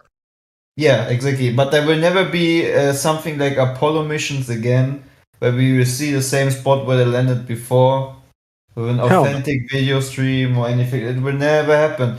The only thing that they now try to push is what you just said, virtual reality. That's just, I mean, the people are already completely brainwashed, right? We have people running around don't even know if they're man or female, and if they completely in a state of being asleep already, like most of the globals are, right? It's not just it's just a easy deal to just put some glasses over their head and then it's completely in the Matrix. I mean, it's kind of like the prediction of the movie Matrix, right? You're just gonna put them in a little 3x4 capsules and feed them liquid food, and then they can live their space dream with their glasses. That is more plausible, at least what I imagine. But think about this, man. They're literally like the sadness of it all. People who believe in the heliocentric model and buy all of it. They're waiting for this kind of stuff. They're waiting to go back to the moon. They're waiting for commercial space travel and Space Force to do cool stuff and so forth and all that. Golly, these people are so sad. I'm sorry for them, literally. I'm not just like saying this as a joke or something. I'm serious. I'm really really sorry for these people. Yeah. Maybe even invested their money into these companies, harvesting their money, right? These private companies are trying to make commercial space available. Shit, the money is one thing. Their mind is the other thing, right? Because you can't. How much money is your mind worth? You know what I mean? I mean, we got people selling their, you could say mind or soul for a lot less. True. Hot dog, a beer, or $100. We saw in this recent couple of years what people value their. You know what I mean? So. Yeah, they some of them bought literally from a hot dog, traded their whole life. Yep. I mean, that's so sad. I mean, a freaking hot dog. Can you imagine? Yeah, that's how much you're worth. So sad, man. Yeah, but that's what they get. They get your mind. So people say, well, why does it matter? Why do I need to know if it's flat or round? It's like, well, dude, if they can tell you, cover your mouth, some stuff's floating around. They can tell you, hey, cover your head. Some stuff's floating around above us, outer space. Cover your head, because it might come crashing down. Right? Well, meteor's on his way. Put that helmet on. So, why does it matter? See, I forgot. Before we can actually space travel, there will be so-called an alien invasion, which will enslave all the people to wear these virtual glasses or get a chip in their brain. Something like that. But that's why it matters. Because if you know that outer space is not real, then no one can tell you to wear some sort of freaking space junk helmet. Are you kidding me? You'll know immediately that that's a false narrative. You would never buy that. You'd be like, that's ridiculous about wearing a freaking helmet. And so that's why it matters. Because then next thing you know, just give it some time. You see a bunch of people walking around with a freaking space junk helmet on. Then you can ask yourself, why does it matter when you have a helmet on your head? I'm just saying, man, there's going to be a lot more false signs and wonders. I mean, what we just seen yet in the past decades, beginning with NASA, it's just the beginning of false signs and wonders. There's so much more to come yet, which will even deceive even the ones who think they're open-minded. Yeah, well, they just have the all elect. No, not the elect. That's not possible. Yes, yeah, wait. Oh, wait. Maybe I'm. Wait. That's what the scripture says. Even the elect could be deceived. 1 second. Yeah, you're right. Maybe I have something wrong in my head. That's not what the scripture says. I don't think it says they can be. I think it says something about them like. No, see, I had it correctly in my head. If it were possible that they shall deceive the very elect, if it were possible, but it's not possible. Yeah. Yep. The elect won't be deceived. But yeah.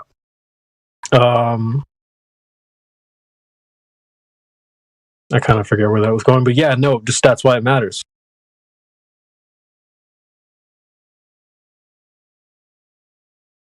Yeah. They can't deceive you if you know some of the truth.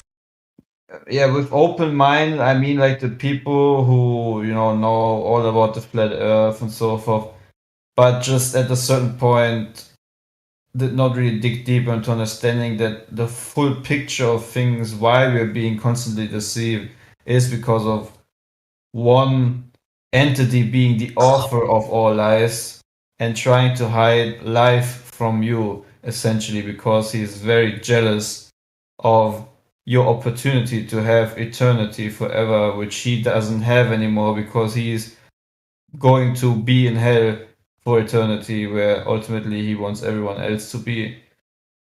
That's just the end of the rabbit hole, and that's something many truthers do not want to accept. They want to have the pleasing things of the world. You do know that hell is mistranslated in the Bible. That's why I'm pleading with so many people always in here and other discussions and so forth, because I hope that at some point some people see the bigger picture for why all the deceptions are in place, because it's to hide one very truth. Yeah, we're gonna. I don't know if you guys are talking about the Bible, but I'm not sure that's where we're going. No, I didn't say anything about the Bible. See, feel free to change the subject if you need to, Rod. I want to talk. I want to talk about. I want to talk about Rachel Morgan's "Dude Perfect" video. I guess she's married to one of the guys. Were you one of the birds crying when they landed? Oh my god! Get the champagne! Oh my god! Dude, that was so funny. Like, why are you all crying? What the hell? They're crying because they got deceived and they don't know what else to do.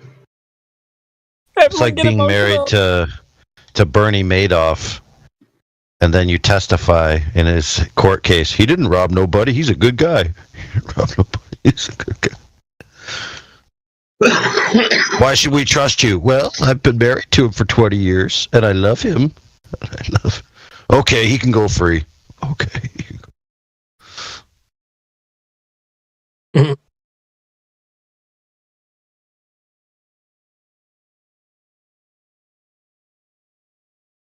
Yeah, I'm going to go with CB on this. I don't think they're going to speak because it's a dude. Anyways. Good night, guys. Change his screen name to Dude Imperfect. Dude Imperfect. Good night, Clay. Take care, buddy. You too. Much love. Good night. Grace and peace. Is there a mod that can do that? Because Gold Plus says not allowed to do that. AI, Morgan, yeah. Indio, somebody.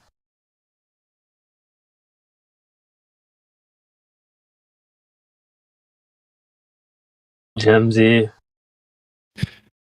I mean, they came out the fucking gate swinging, man. The earth is not flat. Here's the Dude Perfect's video, you know. Because again, we've got people coming in here thinking we've been sitting in here for multiple years and we forgot to go and look at one random high altitude video with a fisheye lens. Yeah, is that what you think? It was a high altitude video? You think they actually went up in this thing, floated around, and came back down? Because I don't. Possible. They're not going to risk all that.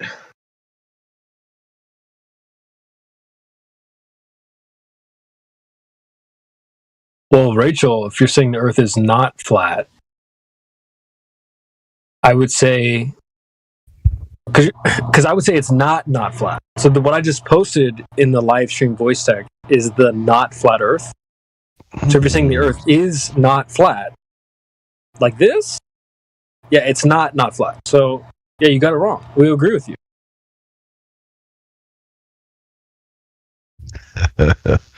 Hilarious.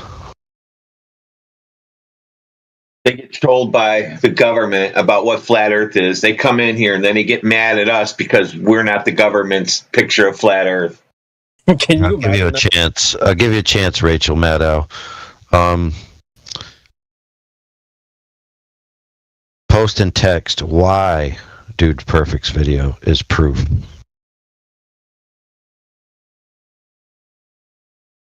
If I'm entertained, you'll live another day. If I'm not entertained, I'll put my thumbs down. Didn't she lose privileges to the live stream voice text? What? How so? Oh. I don't know. It seems to have lost VC verified role. They never got it, did they? Never had a VC verified role. I watched her go into VC verified and leave. When the other guy got verified, she left. But how are they? They can only go back in there because they don't have it, but she did have it before. Yeah, because she was posting in the live stream voice text, and you couldn't if you weren't verified. And then, when Indio was in there verifying the other, I looked at her tags, and she did not have them then. When she left the room, I looked, and poof, she was gone. She didn't have tags at that time. That's what's interesting is because you can't join the VC check-in if you already have the check-in role. So but she was posting in here. Well, what's going on then? She was verified. Absolutely. I think she was Friday. She had to have been verified. I think India was, or someone was wanting to change it to a listening pass, but they just kind of left them in limbo.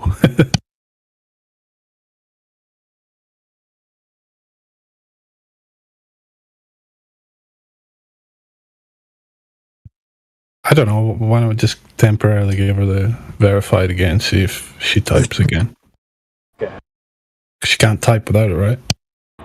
They can post in lobby. No, I think she actually maybe had the listening pass. I think somebody changed. Actually, it might have been me. The permission of so that the listening pass. I think the listening pass can now type in the live stream voice text. Isn't that right? I don't know. I don't think we should get her VC verified because I don't know that anyone's actually heard her voice. Because what I see is that Indio took away the listening pass. So I think the listening pass is what was making Rachel able to type. Put it back on temporarily. So Rachel, can you hear us?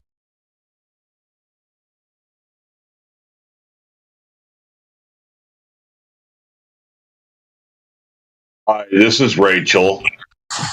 Hey guys, it's Rachel.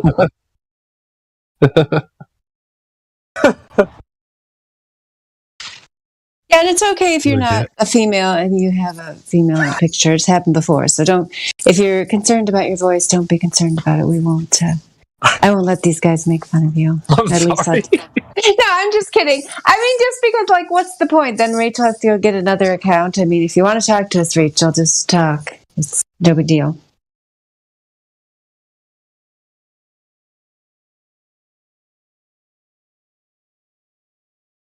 We can even change your name to something else if you prefer.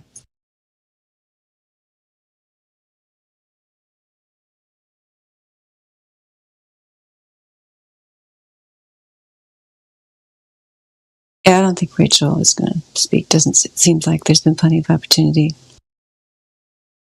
All right, then keep your secrets. A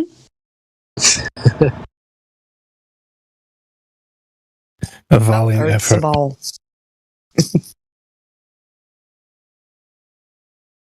She really stuck it to us, guys. You know what? I'm convinced.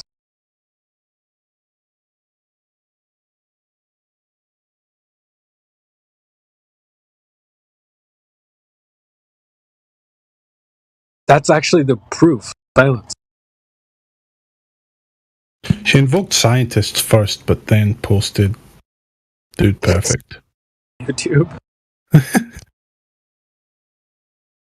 Isn't he a scientist?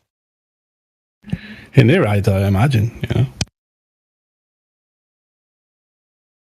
Just so funny.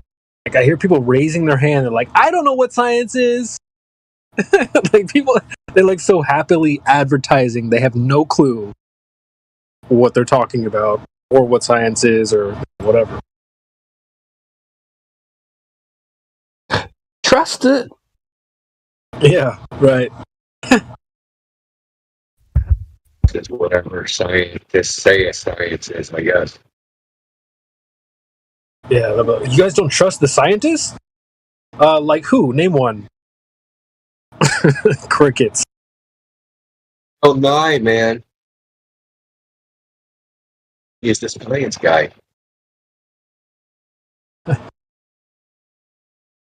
Well, Wouldn't it be nice if you could just appeal to some vague group that just has your proof, but you don't even know what the proof is? I just wish we could get away with this stuff. You know what I'm saying? They get away with this ridiculous stuff all the time. Oh, science. What science? Oh, speaking of proof,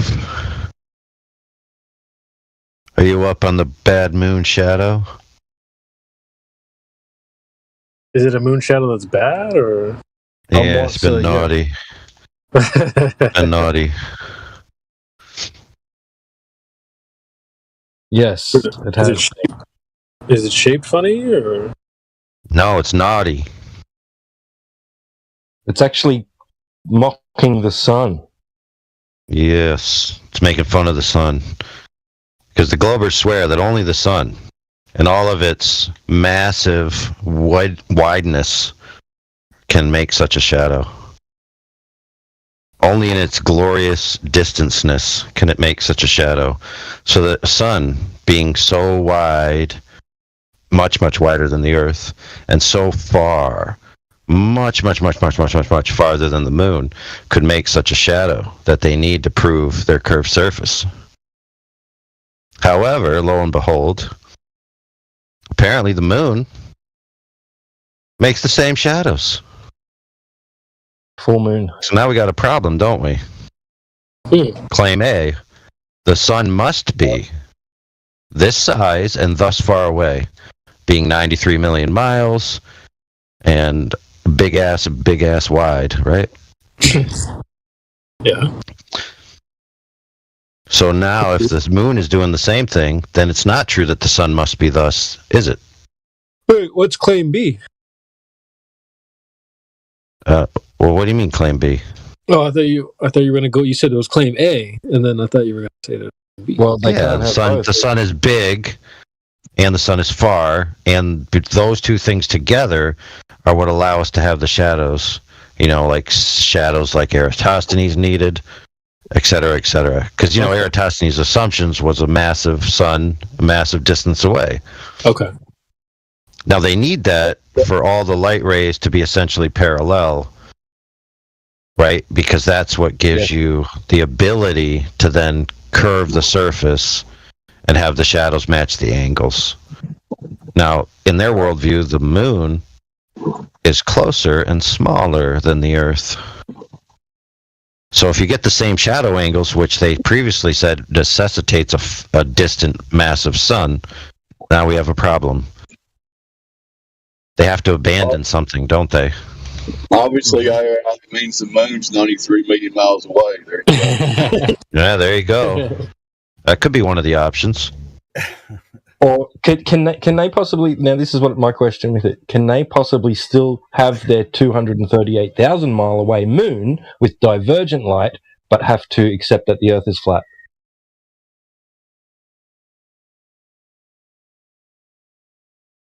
Really? It's funny you bring this up. I was listening. You guys know I listen to a lot of audiobooks and some science fiction. Oh, man. We'll have to accept that Heliosceptic's mic is flat. Oh, is it low? Oh, man. Real low. You're tiny. Oh, shit. Yeah, you're so... The only way possible that his mic could be the way it is if he's really fat and really far away. Well, I can't say I'm not fat, but... It's so low. You should turn it down some more, Helio. No, I know. I'll figure the problem out here in a second. No, I'm just kidding. It sounds fine to me. It's a good level. I know. It's a good level. No, I know what's going on. I have, listen to that, dude. I've had this issue with Windows recently, so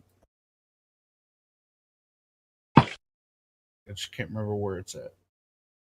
But anyway, I've been reading. Times nowadays, the apps. Go ahead. The apps don't reset the mic control. Yeah, it's weird. So retarded. Yeah, see, here we go. Device properties. See, it turned for some reason. See, I have it at 100. I had it. Is that better? Yeah. Yeah. See, it's just like for some reason it just turns it down. The Windows turns the freaking microphone down. You know. Heck yeah, bro. Or whatever. But anyway, so that's better. It's like It's like you were 93 million miles away, and now all of a sudden you're 240,000. That's right. I was listening to this audio book that, I listen to science fiction sometimes, I like the Mariner type thing about outer space and spaceships and stuff like that, that aspect of it. But anyway, this book I started listening to, there was these Air Force pilots, they're the best F-22 pilots or whatever. But then they ran into an interference and they saw this spaceship or whatever. And anyway, so they got pulled into the secret program where, the alien since Roswell. This is the Roswell incident. It's based on that story and all that kind of stuff. And but anyway, they had the aliens gave them a ship to kind of. What's it called? The engineering, what's it called when they backward engineer the ship? Reverse engineer. Reverse engineer the ship so that they could get some of the technology, but they didn't give them the weapons. It's just like, but they're ancient aliens, that used to be humans or whatever, all this kind of stuff. But anyway, but what happened? They took the ship. With these two recruited pilots, he went to they knew somebody from Pentagon or whatever, and they went to the moon. And then the only reason I'm bringing this up is for this part where they were like, "Hey, we're going to the moon." Well, and they're all tripping out. And he's like, and what we're going to do is we're going to go around the dark side of the moon, and we're going to see the Earth rise, and all this kind of stuff. Like, whoa, man. Because, and they were saying, "Hey, can we go see one of the landing sites?" No, we're not authorized to do that. But anyway, but what the way they described when they were going around the moon and the way they saw the Earth, the Earth would be huge. It would be like filling up the sky if you're looking at the Earth from the moon. And so that's the only reason I brought that up. But in the book, they were just like seeing it like going over the curvature of the moon. Like, no, it wouldn't look like that. Not with the dimensions they give us. It was like, who told you that? Anyway, they make a lot of space books about, the same kind of thing. It's just like, bro, no, that's not what it would look like. Well, it's just like with all the moon landings, we don't have any footage of them pointing the camera straight above their head where the Earth would be. It would completely fill the sky.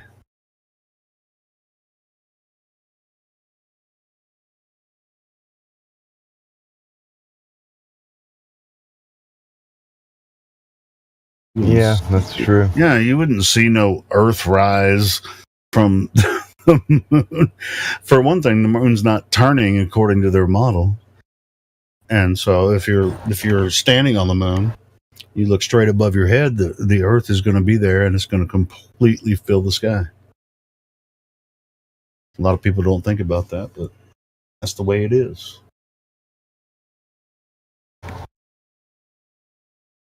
Well, it's not the way it is. It's just, according to their model, that's the way it should be. But it's just impossible to go to the moon, for one thing. And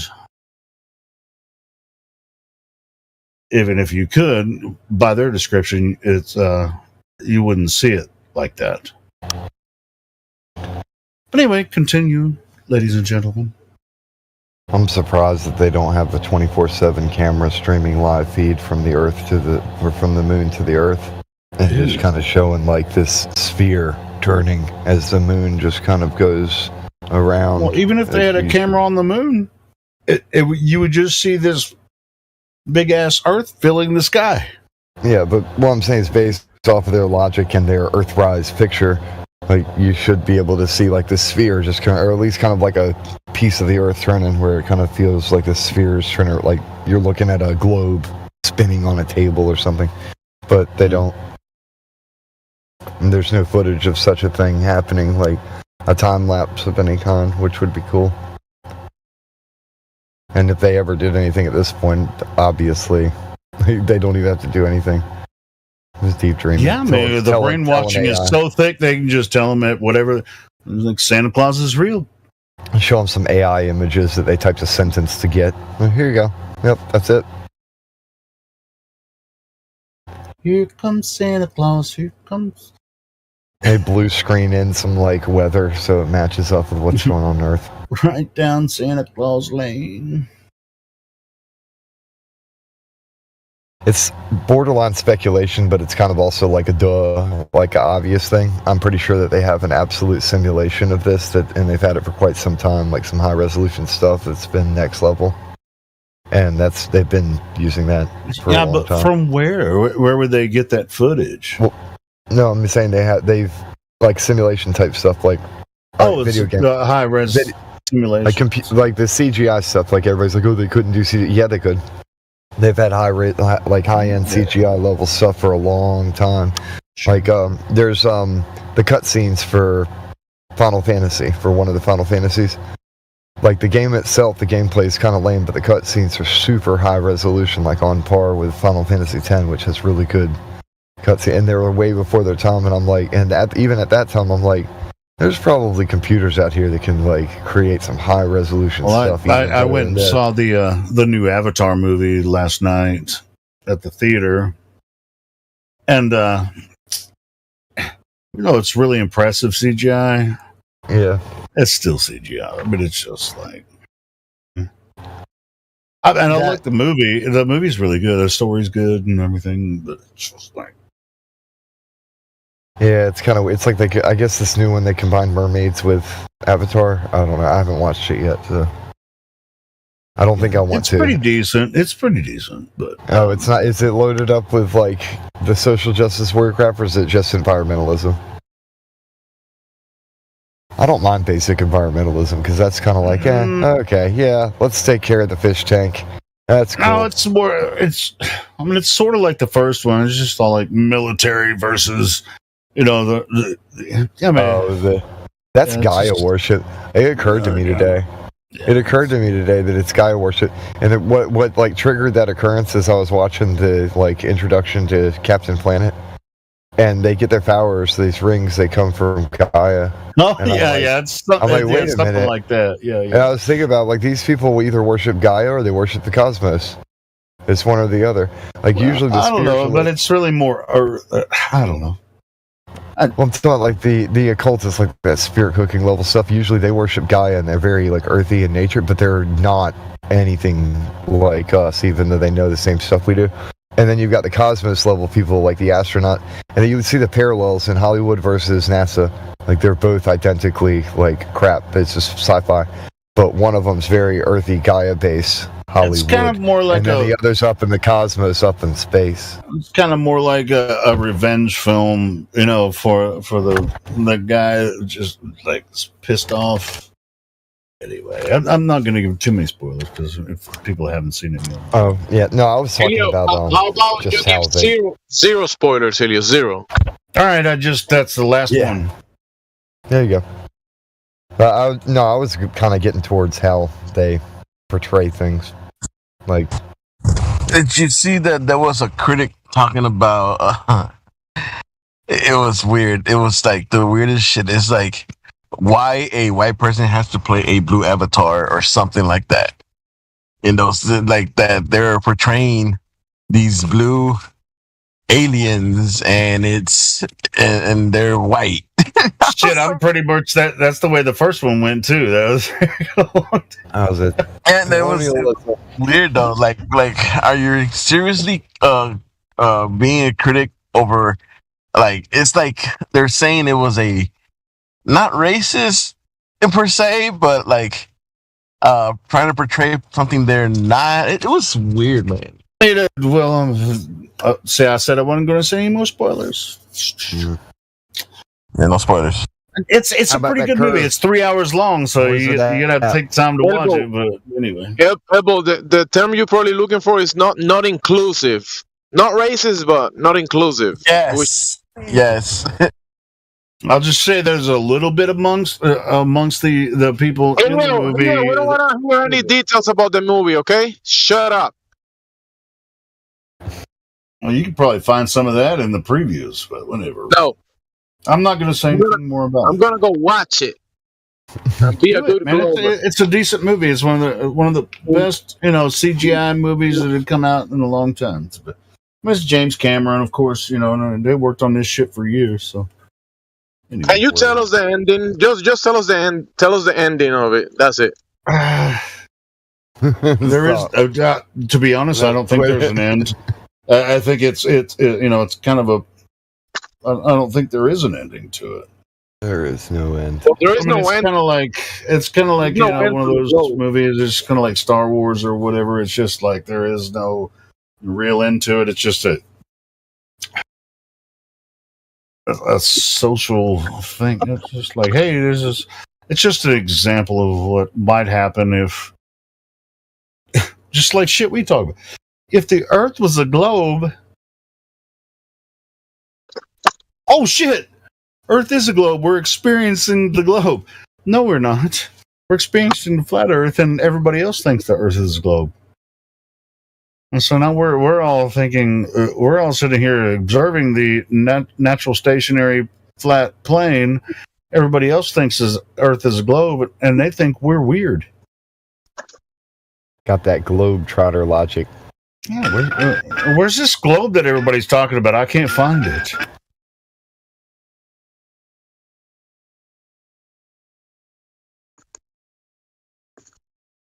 When you were talking about the Gaia and the sun worship or whatever, when they talk about doing that, worshiping the earth and worshiping the sun, but they actually depict kind of like a fantasy version of those.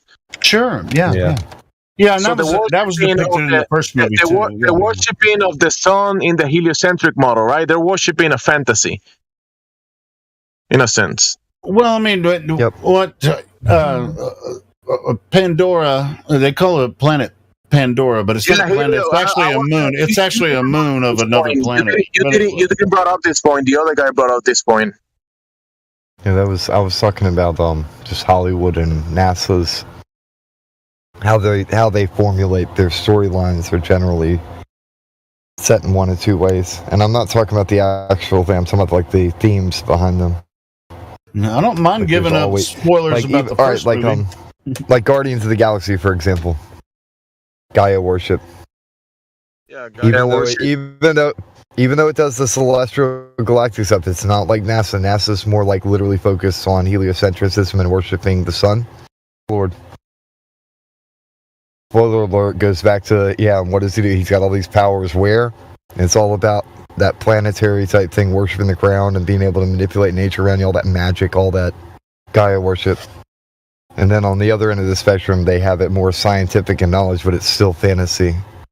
Identical, but opposite ends of the spectrum. Sure. All that magic, all that weirdness. Magic's not weird. Oh no, I'm talking about this fake illusion and type magic. Oh, that you're talking about deception and illusion. No, I'm not like what NASA does or something. They call the force itself as magic, and I'm just going to straight up call it that. It's the force. Oh, that's what Hollywood calls it, but there's real spirituality, and we know this. But turns out there's a magic. That's the kind of magic they're talking. We're talking when it comes to spirituality. That's not magic. Yeah. Like there's a light side and dark side and energy and whatnot. That exists, but I'm not talking about that. I'm talking about illusions and delusions and, their witchcraft, how they trick people. You hear that? That's a witch.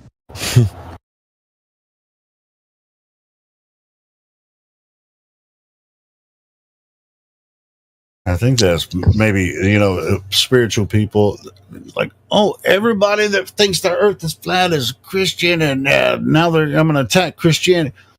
Bro, I know. Maybe Dude, even if you are Christian, I can talk to plenty of Christians that don't believe the same thing the same way. I mean, it's just like we're still people. That's such a weird logical fallacy, though. They just want to just like throw everybody into a box. I know a bunch of people who are into witchcraft, right? And they study paganism, and their worldview is kind of related to the world tree type thing, but it's identical to the biblical flat earth type thing. And I'm like, those people are not Christians at all. Like, no, they're not. That's a lot. You're straw manning the entire flat Earth movement by trying to say that. Well, and then maybe we're limiting.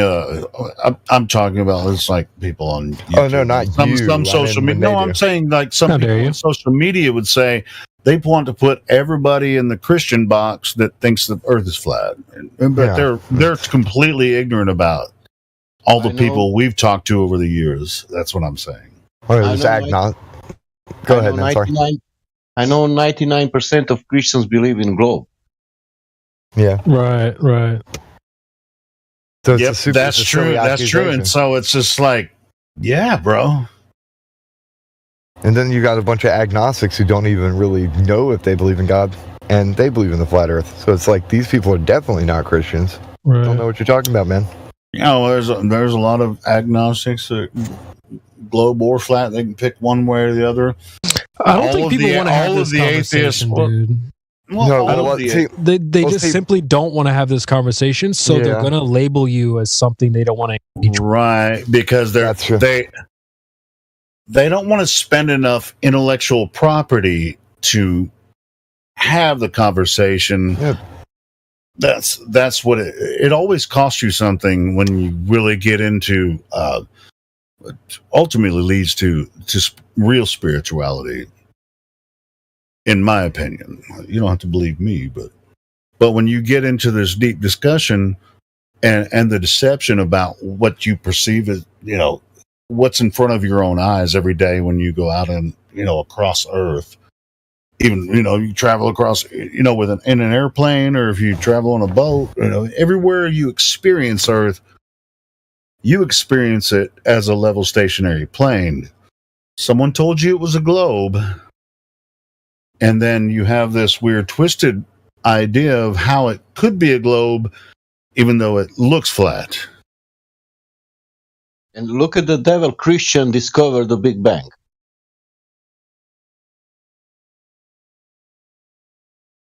Oh, you're talking about the Jesuits? It was a I know priest. you are. I know you are. Yeah, he was Catholic Church. But as far as any religion goes, the pompous assholes that tried to make the Earth a globe when it's not, doesn't matter if they're the Jesuits or the Germans, whoever's came. They say Einstein came up with the theory of relativity. I'm sure he wasn't the only one involved in that project. It's not necessarily about those people personally. Those are in the heliocentric idea. That's their gods. As far as that goes, like we got Aristophanes, we got freaking Einstein, that's their gods, and it's like this is the gods of the globe, the saints. I mean, as far as flat Earth goes, I'm not saying I'm my own God, but I see the Earth as a level stationary plane. But you're going to have to convince me that what they told me about this globe is true, because I'm not seeing this globe. Where's it at? That's funny to me that they really are like saints, though, to them. And you've got like Saint Newton with his miracle of gravity, his great revelation and vision that he showed everyone. Like they worship all these ideas. Yeah, Saint Newton. Miracle of gravity. Saint Newton. Saint Einstein. No, sure. I mean, but even prior to that, I mean, just like who was the guy that came up with the Big Bang? You brought him up, Sasha. What's the name of that dude? The Big Bang Theory guy. It was God. It was the first time he yelled. Well, hey, to be honest, in the Christian tradition, God said, and there was, right? And bang, there was, just like that. Yeah, boom. God said, let there be light. That used to be an old joke around, like, the Baptist church stuff. Like, yeah, I believe in the Big Bang Theory. God said, let there be, and bang, just like that, there was. And why not? That's as good as the Big Bang Theory, right? So let's start from there. It's definitely a decent clapback to it anyway, when people try and, yeah. All right, so then we go to the, if we go to the book of Genesis, or... So, I mean, you really have to go, with there. Go ahead. I'll shut up. Oh, I was just saying that I was working on this, this funny video, and I got everything perfect. I had all the transitions right. I had been working on it for like 2 hours. And I accidentally clicked the freaking X at the top corner of the window and closed out the program, and it didn't ask to say right. It just closed everything. And I'm like, yeah, don't you hate when you do that? So it's just like, God dang it! Because normally I try and make like a thing a day anyway. And I'd worked all the tabs open, and I just accidentally clicked the freaking. Yeah. Oh, I closed the whole browser. I mean, it's kind of like if you're on a desktop and you accidentally unplug the computer or hit the power thing for the power strip, and just the whole thing just shuts off instantly. Sounds like last week I was. Oh, George Lamont. That's who. Yeah, Donato just said that. George Lamont. Oh, there you go. Yeah. Donato. See, all you got to do is ask, man. People know. People know that we're a big club. We're a big club, and you ain't in it. I'm just playing, man. I need a bunch of that info, actually. I'm trying to work on something that literally proves that this is a religion. Catholic priest who came up with the Big Bang Theory. The Big Bang. Yeah. Now, I want to systematically prove that now the Big Bang Theory. Why are you talking about me like that? Somewhere in Hollywood. Don't be talking about me like that. What, man?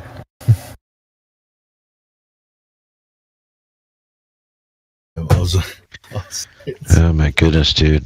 It goes back way farther than that. No, it certainly does. Back to goes all the way back into Kabbalah, Book of Zohar. Yep. All that old stuff. Who is that? That's AI. Yeah, the Kabbalah's got some super weird stuff in it. Super weird. Can we talk about that, or is that religion? No. Should we not talk about it. No, not never here. mind. Nah. I was going to go towards flat Earth with it, but nah. Yeah, let's just leave it there. I'll put it this way, though. Talk about it, but not in this room. There's connections to heliocentrism with it and evolution. Like the origins of evolution come from and governments and everything involved. Yeah. Oh, different families across Europe and all that kind of shit. Yeah, there's all kinds of shit. Prefer to apply a bit of helioscepticism. Helioscepticism. There you go. Yeah, apply some helioscepticism.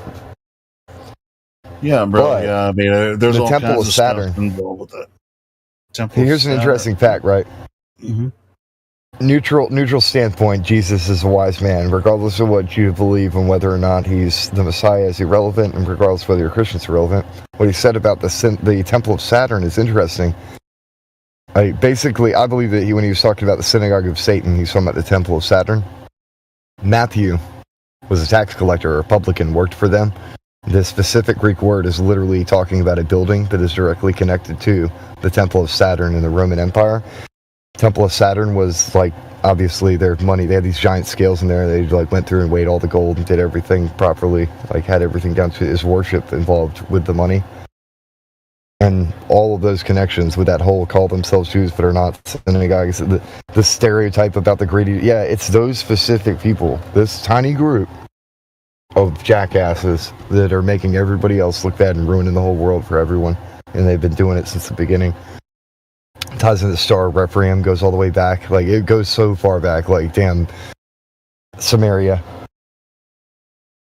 You can tie it back to the beginning, and the same groups, same mystery schools have existed. They never died. And, see, this is some of the shit that, like I said. not trying to stay away from the religion while still sticking with the history. I'm just sticking with the history parts. But I mean, history we can't actually prove. So no, I can prove what I'm saying using etymology and using stories. Well, I mean, I wasn't there. Every culture can claim they have stories that back up the shit we say. We honestly not have just no idea. not just European and Western American, all kinds. People in Asia and all that kind of, what was happening 200, 300, 400 years ago.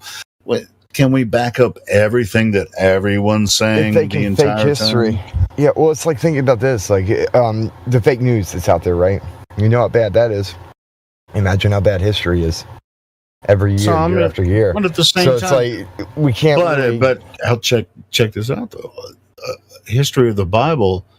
When you read it, and that's part of spirit. Yep. And that's for the Westerners, and I think it's same for Easterners. Spiritual people as well. I would disagree a little bit because I mean they can't. Well, go ahead. Asia, like during the time of Greek, like when all the disciples doing the thing or whatever.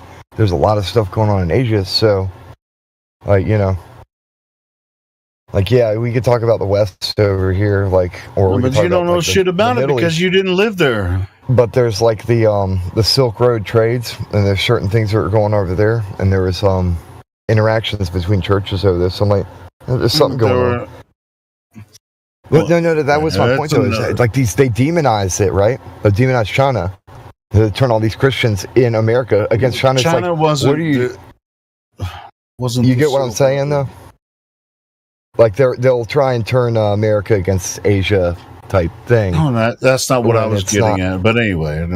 Oh, well, I was just pointing out that they're hypocrites and they try and use Christianity in a weird way, but it doesn't make sense because it's in modern times. The opposite. But I'm just talking about spirituality from the root, because in the past few hundred years, Asia was pretty much separated from the Western world, as far as what's going on over there. There's more people over there than there are over here, right? So they have their own spiritual shit going on, right? I believe that there's truth everywhere. And I grew up in the Catholic Church, and it was like, oh wait, so what we have to do? Say, Jesus came to save the world, and we have to show the Asians,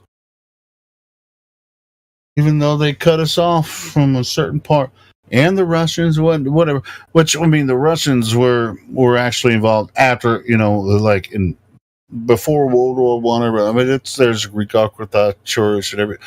A lot of the Orthodox Christianity was, into Russia and stuff like that. So they're essentially Christian, but most of them are atheists. But in that sense. But in Asia, they weren't Christian at all before, like a couple hundred years ago. They had their own religions going on.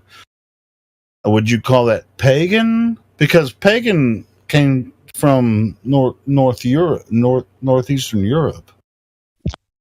It's just a word to describe a group of people that were.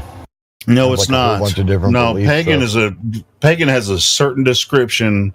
I mean, like as used now. Well, yeah, etymologically. No, not used now. Yeah. I'm just talking about what pagans are. That comes from northeastern Europe. Now, the people in Asia, whether it's different parts of Asia, that's not pagan at all. They have their own. I was just talking modern paganism is like fake. It's just a bunch of people calling. No, I agree with that. But But like the real one, there is I agree that there's meaning to the real word, but nowadays it's like it's the same thing with it. They lost its meaning. Sure, but it's not necessarily bad though, and that's where I just see. Shut up, shut up, Helio. I mean, the basic connotation of pagan is that it's of the earth. Yeah, basically. Yeah, Earthly. that's what I'm saying. Yeah, in general. So all the forces and it's just like I'm not scared to talk about my past experiences and how I understand it now. But yeah. But that's not for this room. But the pagans, flat Earth. Pagans are basically witchcraft. That's what they teach at Catholic school. Wrong. You're a pagan. You're a Satanist. No, wrong. Well, what do you mean by witchcraft? Yeah, I was an altar boy. Says who? Casting spells, witches.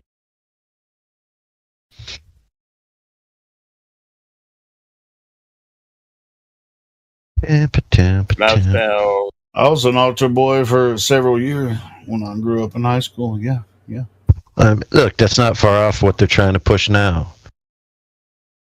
So the essential, look, the primary doctrine of paganism is that all the powers exist within the natural world. Right? So you can have deities, you can have spiritual powers, but they're of essence of the natural world. They're technically not supernatural or extraneous to the universe. So all entities are users within the universe. So you can't have an external agent like God in a specific theist sense. So any gods that exist are just users within the realm. I just shared some etymology for heathen and pagan. Who cares? Well, that's my point is they're not religious terms at all. They just kind of became that or associated with it all. Right. So then they are religious terms after all. Yeah. Well, originally, it's basically like country people. Uncivilized folk would be like, it became derogatory. Like, oh, those uneducated people believe in their whatevers. Well, it's earthly, like earth workers. Yeah, that's what I'm saying is that's why it has such negative connotations now, is they were disrespecting people who are just normal people. Well, that's kind of the way it is even today. You know what? People that work with their hands are looked down upon in some ways. One of the most famous things about witches in the West is where? Salem. Hear that? That's a witch. The Salem witch trials. They're witches. How did they prove they were witches? Yeah, I was a Pentecostal too, says who. I've already said this many times. Anyway, yeah, the Salem witch trials. They how did these Protestants consider these people witches? What was the how did they discover that there were witches in amongst their midst? It's easy. Well, you see, what they had is they had property rights to land. Oh, women clergy wanted. Yeah, families. Yeah. No, I'm talking about women. See, no, dude. It started out like that. Go for it. Right, and then everybody got on board, and then the people were too stupid and selfish and prideful to walk it back. So they watched all these innocent people get accused, and in order to cover up their story. Now, whether that's history or not, I don't know. No, I don't know. I heard about it in school. It's a story. What's the original story? I'll look it up right now. What's the Salem witch trials? What was it about? So there was this book. I don't know if it's a book, but it was made into a movie. It's called Three Sovereigns for Sarah. It was about the story of whatever. You're a witch. Holy smokes! Yeah, it was keep going. Projects in another dimension. Happened in Northeast North America. Hello, I've been trying to follow up what AI's been trying to say and kind of try to put it together in my mind, but it's actually impossible with you interrupting. Yeah, I was going to say the same thing. Shut up, Helio. Keep going, AI. Please. My bad. I'll shut up. I was saying a long time afterwards, in a lot of those cases, they found out there was a big conspiracy to steal land, and then they ended up, setting up this way of proving that the people were witches, but other people started taking advantage of it. And rather than confess, right, they just let innocent people get destroyed.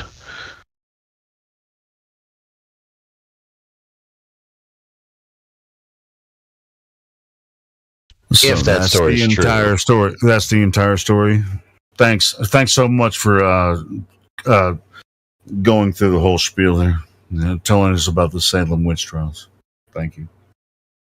Appreciate that. That wasn't the point, Helio. Thanks for not making an actual point, and at least AI did. Hold on. That's a witch. Bitch, she's a witch over there. That's a witch over there. I mean, she looks like a witch, talks like a witch, walks like a witch.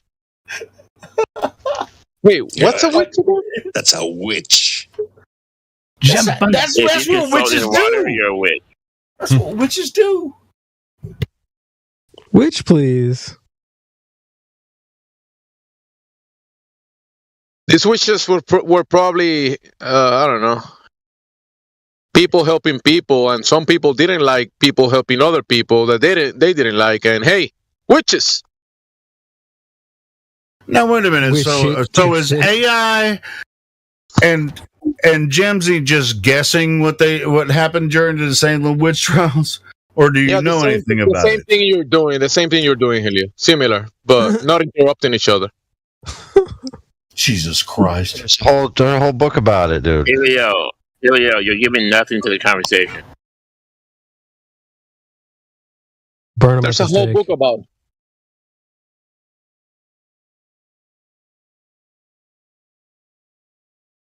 Right. Hey, when I go to Salem myself, because I live like 20 minutes from Salem, Massachusetts, I know you. And all I see is people. That's what I see. And they wear like witches, look like witches, but it's just people. Should I just start yelling in the street, witches, let's get them? Nah. I thought we were talking about go around with a history, squirt but gun. anyway, you guys. Well, that is history, bro. Yeah, but apparently, like, you don't know shit about it, and Gemsy don't know shit about it. And apparently, I do way more than you because I live 20 minutes from there. So yeah, I do know more about you. Dude, I'm just saying that there's a record Arkansas too, so that's what happened. Now, it could be fake. I don't know. I wasn't there. Helio knows better. Even if he was. No, I think some of this the Salem witch trial stuff did actually happen. So. Oh yeah, I just told you that, bro. Yeah, no shit. Do you have anything else to offer?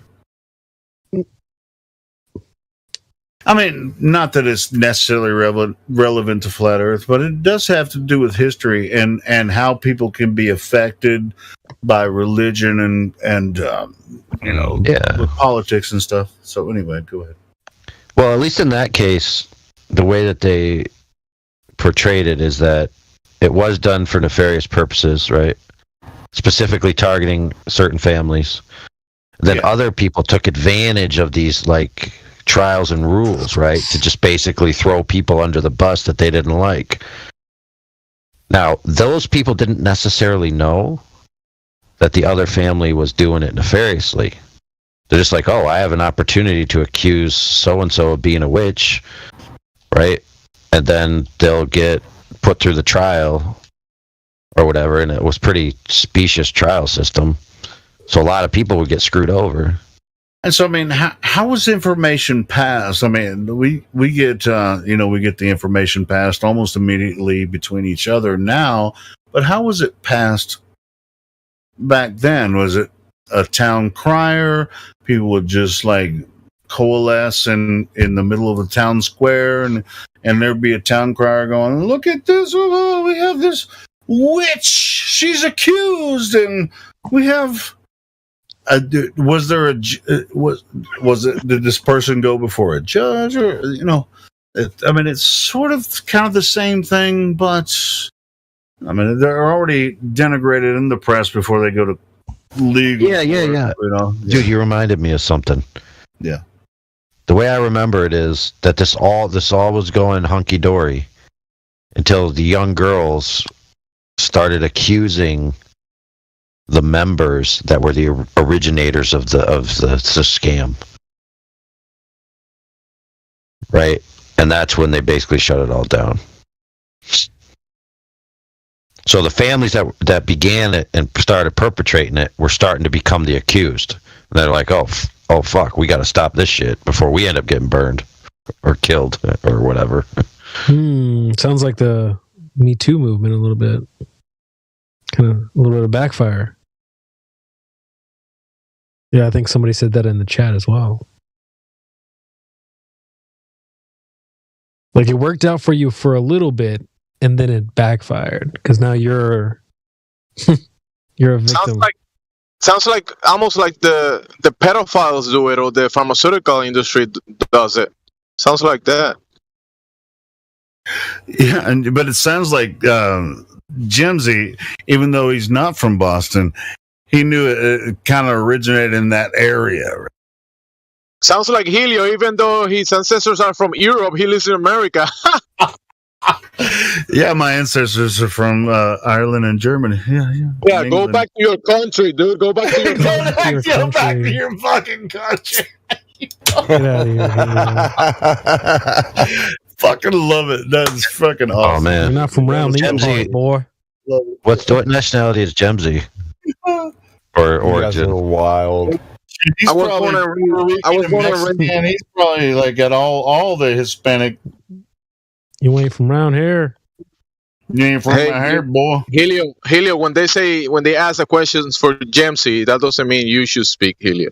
I just want to, because you never answered the fucking question in the first place. You just keep pretending. Well, you don't give him a chance. You don't give me a chance, bro. Somebody's in the VC check-in trying to get in. I was born and raised in Puerto Rico in the Caribbean. Yeah. Anybody want to do a VC check-in? Nose goes. Go ahead, CB. You got this, CB. You got nose goes. No, I said nose goes. Right, I'm driving at the moment, so I won't be able to manage any unmute buttons. Somebody got it. Says who? Said who? Dave just jumped in. He can unmute. Yeah, they're good. He's unmuted. Right. No, I'm not that lazy. Shit. No, I mean, just like I could go in there, but you probably don't want me to right now. Nah, I don't know, maybe. Maybe get the fuck out of this live stream. Get you out of here. Nah, Helio, we love you, dude. I love you guys too. Giving you shit, man. Just playing, man. I'm just playing around. Hey, it's gonna start snowing in about 4 hours here, and I'm probably not gonna be at work tomorrow. So you might have to be fucking putting up with my ass all day tomorrow. All right, well, do what it do. We shall see.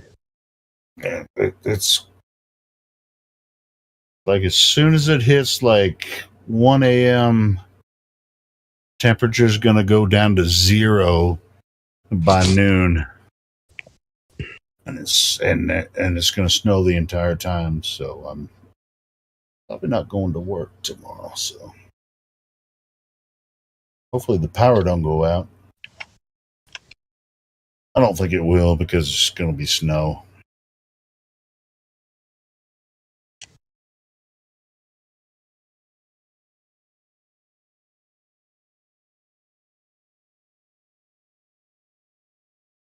I want to be inside of the mind of a baller right now. Just what are they thinking? I used to be one. I'm trying to remember what it was like. I was forcing myself to believe that the Earth was spinning, but I never really thought about the buildings themselves moving. That's why it's funny that that's like my new thing. It's been my thing for like I don't know, a couple months now. ask people, "Hey, are you moving right now? Like, is your room that you're in, is that moving?" Let me ask you this, Kuba. Were you, before all this, were you like 9/11 conspiracy guy? Like, oh yeah, big time. All right, so the engineers of those buildings, did they ever consider the globe when they were building this? Good question. Yeah, good question. I doubt they did. No, I'm sure they didn't. I mean, what would you consider in reality? Nothing happening, nothing moving. Yeah. I mean, you would consider winds, Right. I mean, that would already be done before you even started. Yeah, no, it's just I never because I can remember exactly where I was. I would go for these walks, I'd look at the sun, and I would imagine the vast distances. I'd be like, wow, the sun's really far away, like 93 million. I would picture that and kind of force my mind to sort of space the Earth from the sun in these vast distances. And then, but like if I look back at my house, I would never really think, okay, that building is moving along with the Earth. I never really thought about it like that. So what's funny is like I ask people all the time now about their house moving, and a lot of people are like, yeah, of course, because they're just defending, the globe religion. Some people react pretty quickly. They're like, no, of course not. But like, they don't realize that they're agreeing with you and me and everyone else here. Well, obviously the buildings aren't moving. Exactly. The first thing that really hit me, I was already, like I said, conspiratorial, if people want to say that. It doesn't matter, because I was already doing it for several years before Flat Earth anyway. But, and I ignored Flat Earth for quite a while. But after I'd spent a few hours watching some Eric DeBay and Mark Sargent videos, I went outside and I was watching the sun move. I was like, dude, the sun is moving. Right. I'm not moving. The sun is moving. Right. And it just hit me, bro. That's good. It freaking hit me. And I'm in Arkansas. And there ain't no oceans around here. Right. Sun is moving. I'm not moving. That was it, man. It's really simple. Call me dumb. No, I know you don't think I'm dumb, but I mean, it'd be like, oh, well, you're not doing. Did you do some tests? No. This just it hit me. It hit me. That's all. Yeah. Good say. I'm driving past this lake in the city and just looking out, and there's all these swans. Do you know every single one of them is black? It's really weird. I'm looking, there's like 200 of them, and they're all black. Are you driving through the hood? Oh, what the fuck? I'm pretty sure that. Well, I mean, I was going to say I'm pretty sure he's not the hood in America, but I mean, there's black people in Australia too. But whatever. Yeah, not that many. But I mean, it's different than black people. I don't know what. What do you just fucking? I interrupt this broadcast for an important message. Tim Pryor doesn't want to talk to me. Does somebody else want to go try to talk to him? Who? He's in the VC check-in. His name's Tim Pryor. He won't I'll say. go talk to him. I'll go. Thank you. He won't say nothing to me. Tim Pryor. I mean, that voice though is a little intimidating. How do you come after that voice? You know what I mean? I feel bad even speaking after Dave Hinkle. Are you kidding me?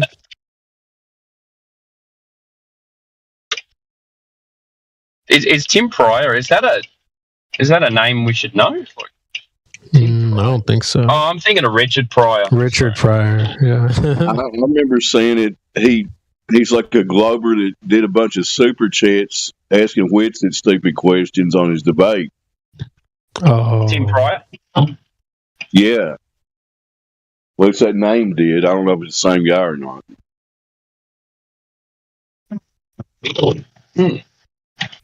He spent like $200 on super chats. Could you imagine? Yeah. Just railing off stupid Glover questions. Bro just gave YouTube $60 for nothing. How do you explain sunsets? Well, I think about you gotta really on the sunsets thing. They don't really realize that they're the ones with the silly idea.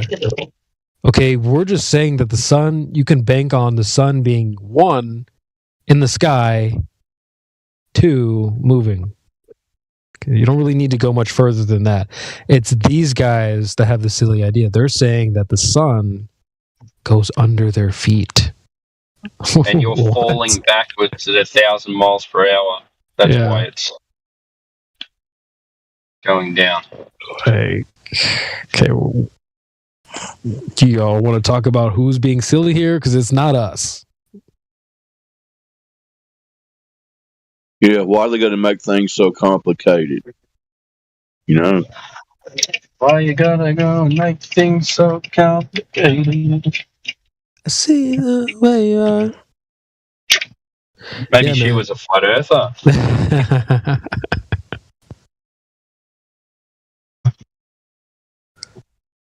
No, we have the simple idea always. It's just like with the moving Earth. Okay, so if the Earth is moving, then the buildings are moving.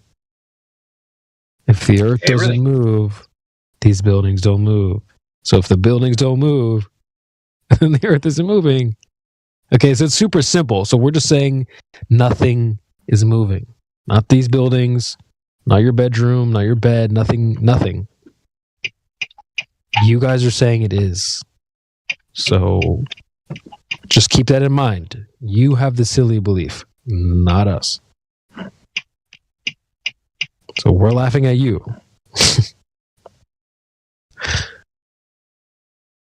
That guy Temple was in here earlier, kind of like giggling and stuff. I don't know if you guys were here for that, but he was just like kind of giggling and laughing. I forget the topic. It'll probably come to me, but many it's topics. It's like, dude, we're the ones laughing. Why are you laughing? We're the ones laughing at you because you're saying level is curved and these buildings are moving and stuff like that. Like, we're the ones laughing at you. So just don't forget that. Yeah, the funniest part I heard earlier is that guy trying to figure out at what distance water starts showing curve. He was really trying to figure that out, wasn't he? It was hilarious. They can't say. I mean, the only reasonable answer that I've heard is that it's always curved. I think it's got to go a mile, and then once it goes a mile, it drops 8 inches. Bang! Level, and then bang, drops 8 inches.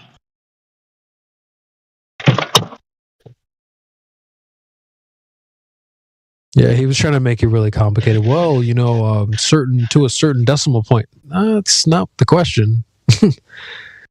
You can simply say, like, ponds don't curve, but lakes do, or whatever. But yeah, they can't say. I mean, like I said, the only coherent answer I've heard is, well, it's always curved, but it's just so minuscule or whatever. I think Matthew has actually said that, and I've heard other people say it as well. Yeah, you wouldn't expect to see it. It's such a minimal curve. See, on a globe, this is exactly what you'd expect to see. Flat water. Makes sense. I think that's what I would say, probably. Like, if I was a glober and I had to defend it, I'd probably say that the water is always curved. It's just, I don't even know how you could possibly argue that. I'm simply just picturing like a cup of water and me trying to argue that a cup of level water is actually curved, but it's just so small. Like, where do I even how am I even making that claim? I'm not able to. There's nothing I'm basing it off of. I'm simply just defending a religion. Just making stuff up. Yeah, of course. Yeah, it's just too small. How did you notice it then? How do you know? They're just making it up. So, but that's probably what I would say, is that it's just always curved. You just can't tell. Well, if it wasn't curved, it had different answers. Go ahead, Gardner. Some globers will say the horizon is curved. That's why you can't see beyond it. And if it was flat, you can see infinity. Yep. That's a straw man, obviously. But yeah. I think the thing I find funny, especially with the temple fellow, because they seem to think that, like, the black swan, all you have to do is say refraction or you didn't account for extra variables. Wow. Okay, so you guys just fell off a truck yesterday, apparently. Just rolled into the flat earth topic 2 weeks ago, saw that the black swan is something. You went to YouTube, search black swan. Here comes a debunk video that says, say refraction. So you don't really know the context of the whole situation.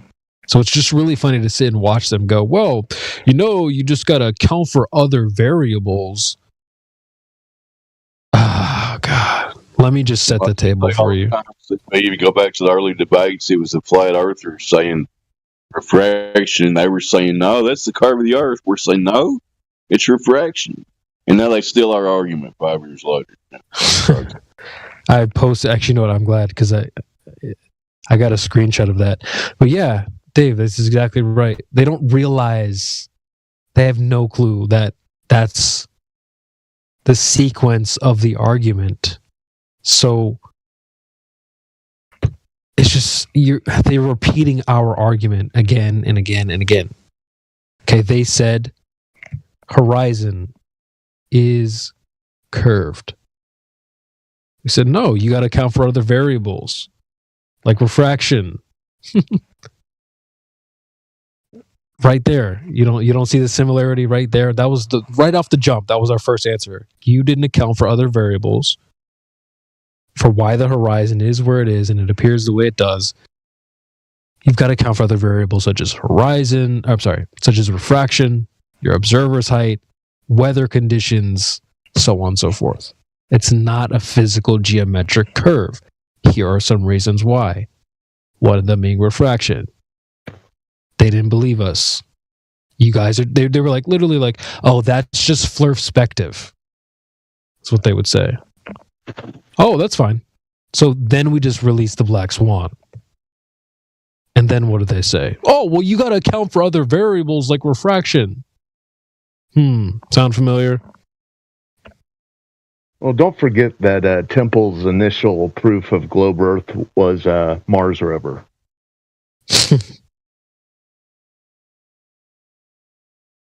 Are you serious? Well, yeah, and he left the debate about it in debate text, but yes, I'm serious. So he's going to come in here and go with Johnny 5 on Mars. That's right. Right off the bat. All right. Yes, he's short-circuited from the beginning. Pun intended.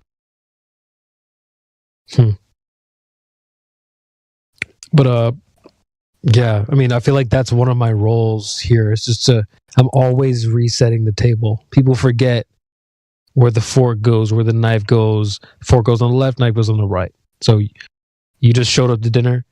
I got to reset the table and let you know that the argument started with you guys claiming the horizon is curved. So talking about refraction, that's our argument. So don't let anyone slide on that. Don't let anyone forget that. Temple shows up to dinner and snickers where you've put the salad fork.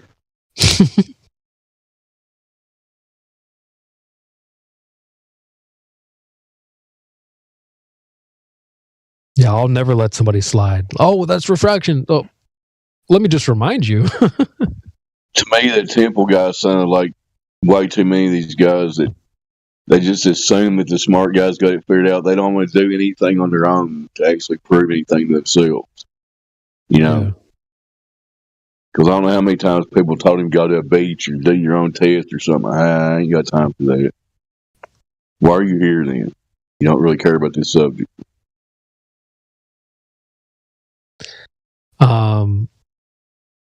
I noticed this today. I don't know why it took me so long to spot this. I'm not the smartest person here. I don't even claim to be. I don't come off as being the smartest guy. I don't think I do. I don't think I resonate like, I'm trying to be intellectual. I think it's pretty well known. I'm the common guy. I'm the layman type of dude. But I rank the smartest people on the server, and you're 33rd, CB. Go ahead. I'll take it. So it's just funny to see like the type of guys that like pretend to be intellectual, they pretend to be smart. I mean, I don't need to call anybody out by name, but I think you guys probably know a few of these characters. It's just funny to see these guys, and it's like, click it, and then you'll be able to talk to everyone that's on the YouTube channel. Right in the middle of a sentence, Helio. Good job. I'm a total dick. Anyway, long story short, even you don't have to be the smartest guy here, and even you guys, us guys, common people can outsmart these pseudo intellectuals. They think they're being smart, but they're not. Like, you don't have to be a Witsit, Gitsit, a QE, or anybody. You can still you can outsmart these guys at every single corner. Dude, today, the only reason I say this, yeah, sorry, I'm looking at the chat. Old Hoss, my back is broken. Final. Yeah, I broke my back. Final, Jim Gray. I don't appreciate what you keep rolls. That's exactly. Sorry, I find it so funny. But somebody in the chat today was trying to say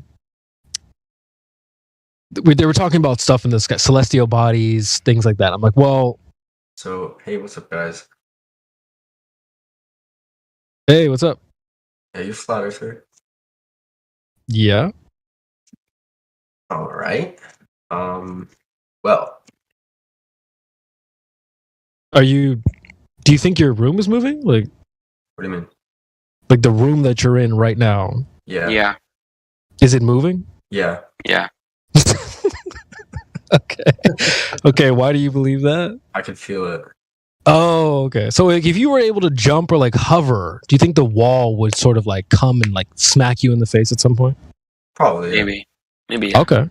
Yeah. Cool. Yeah. What about you guys? You know, oh God, Diamond's back, is he? Yeah, he's new and improved. Well, I rest my case. Did he get an update? Did he? It's a moving room club. Software update. That's brilliant. Okay, so do boats? Got any proof, Diamond? What? Sorry, CB. No worries, bro. You go ahead, man. Well, they say boats go over like the curve, right? CB, that's a new record. Yeah, they do. I know, dude. I know. They do. Okay, so the boat is going over like a. Would you say like that's a hill of water? The horizon. What we see as a horizon line. Yeah. It's like a hill. It's like a steep hill, like that you go skiing on. Yeah. Yeah. So like, when does water start doing that? Like, does that happen in a pond or like lakes? Yeah, it does. Oh, okay. What about my bathtub? Oh, does it happen in your water bottle? I don't think so, right?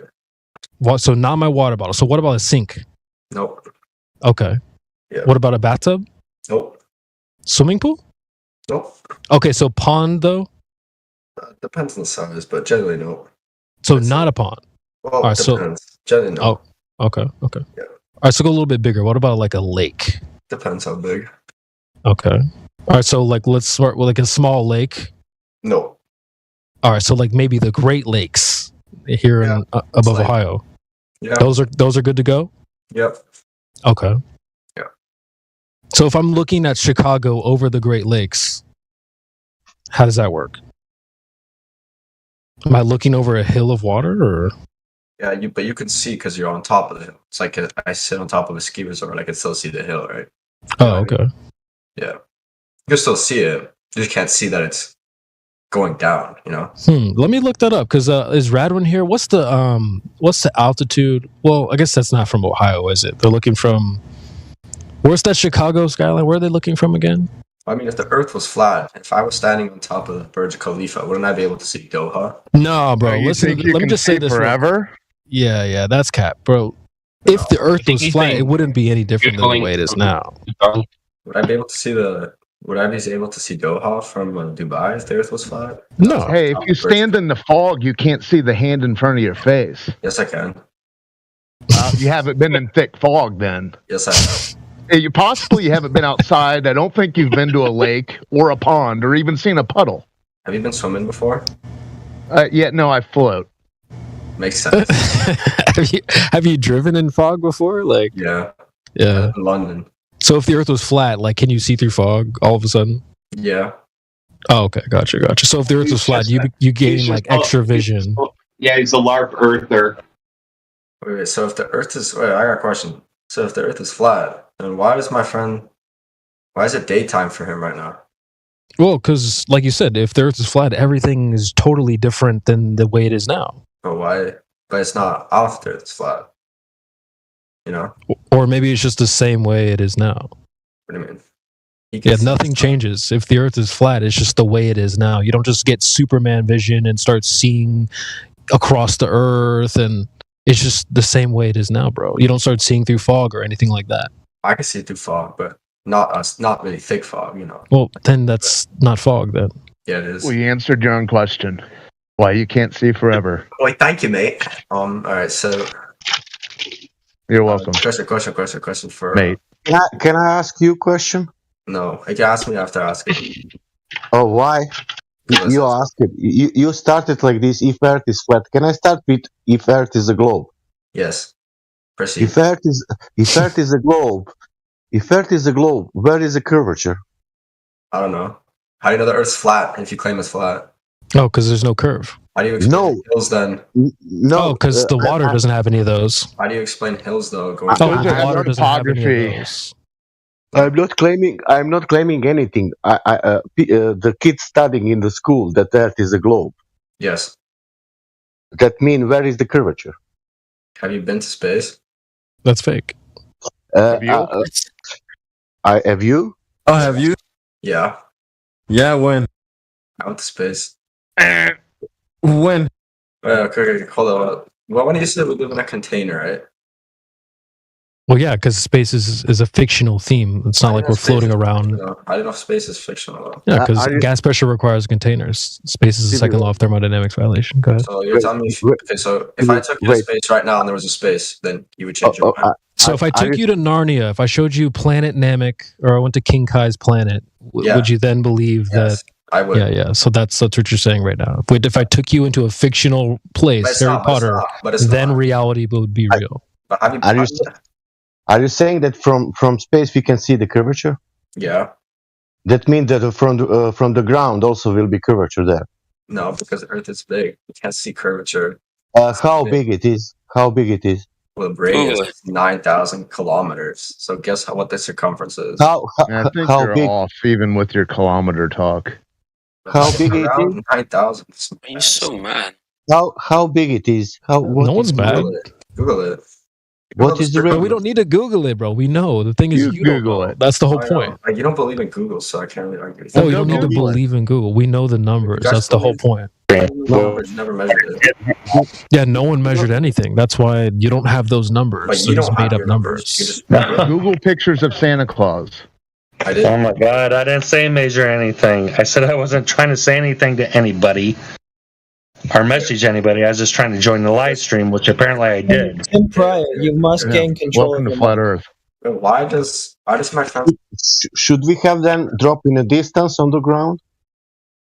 All right, are we good right now? Are you guys going anywhere? Are we good? Tim, we can hear you, You brother. must learn how to control your mic. Yeah, maybe we could talk to David and Tim because Doman Yeah, the other guy's confused. could use a about day cool and night, down so. mode. Could use a cool down of like, I don't know, 10 minutes, 5 minutes. Let us know when you come back from outer space. Dave, are you still with us?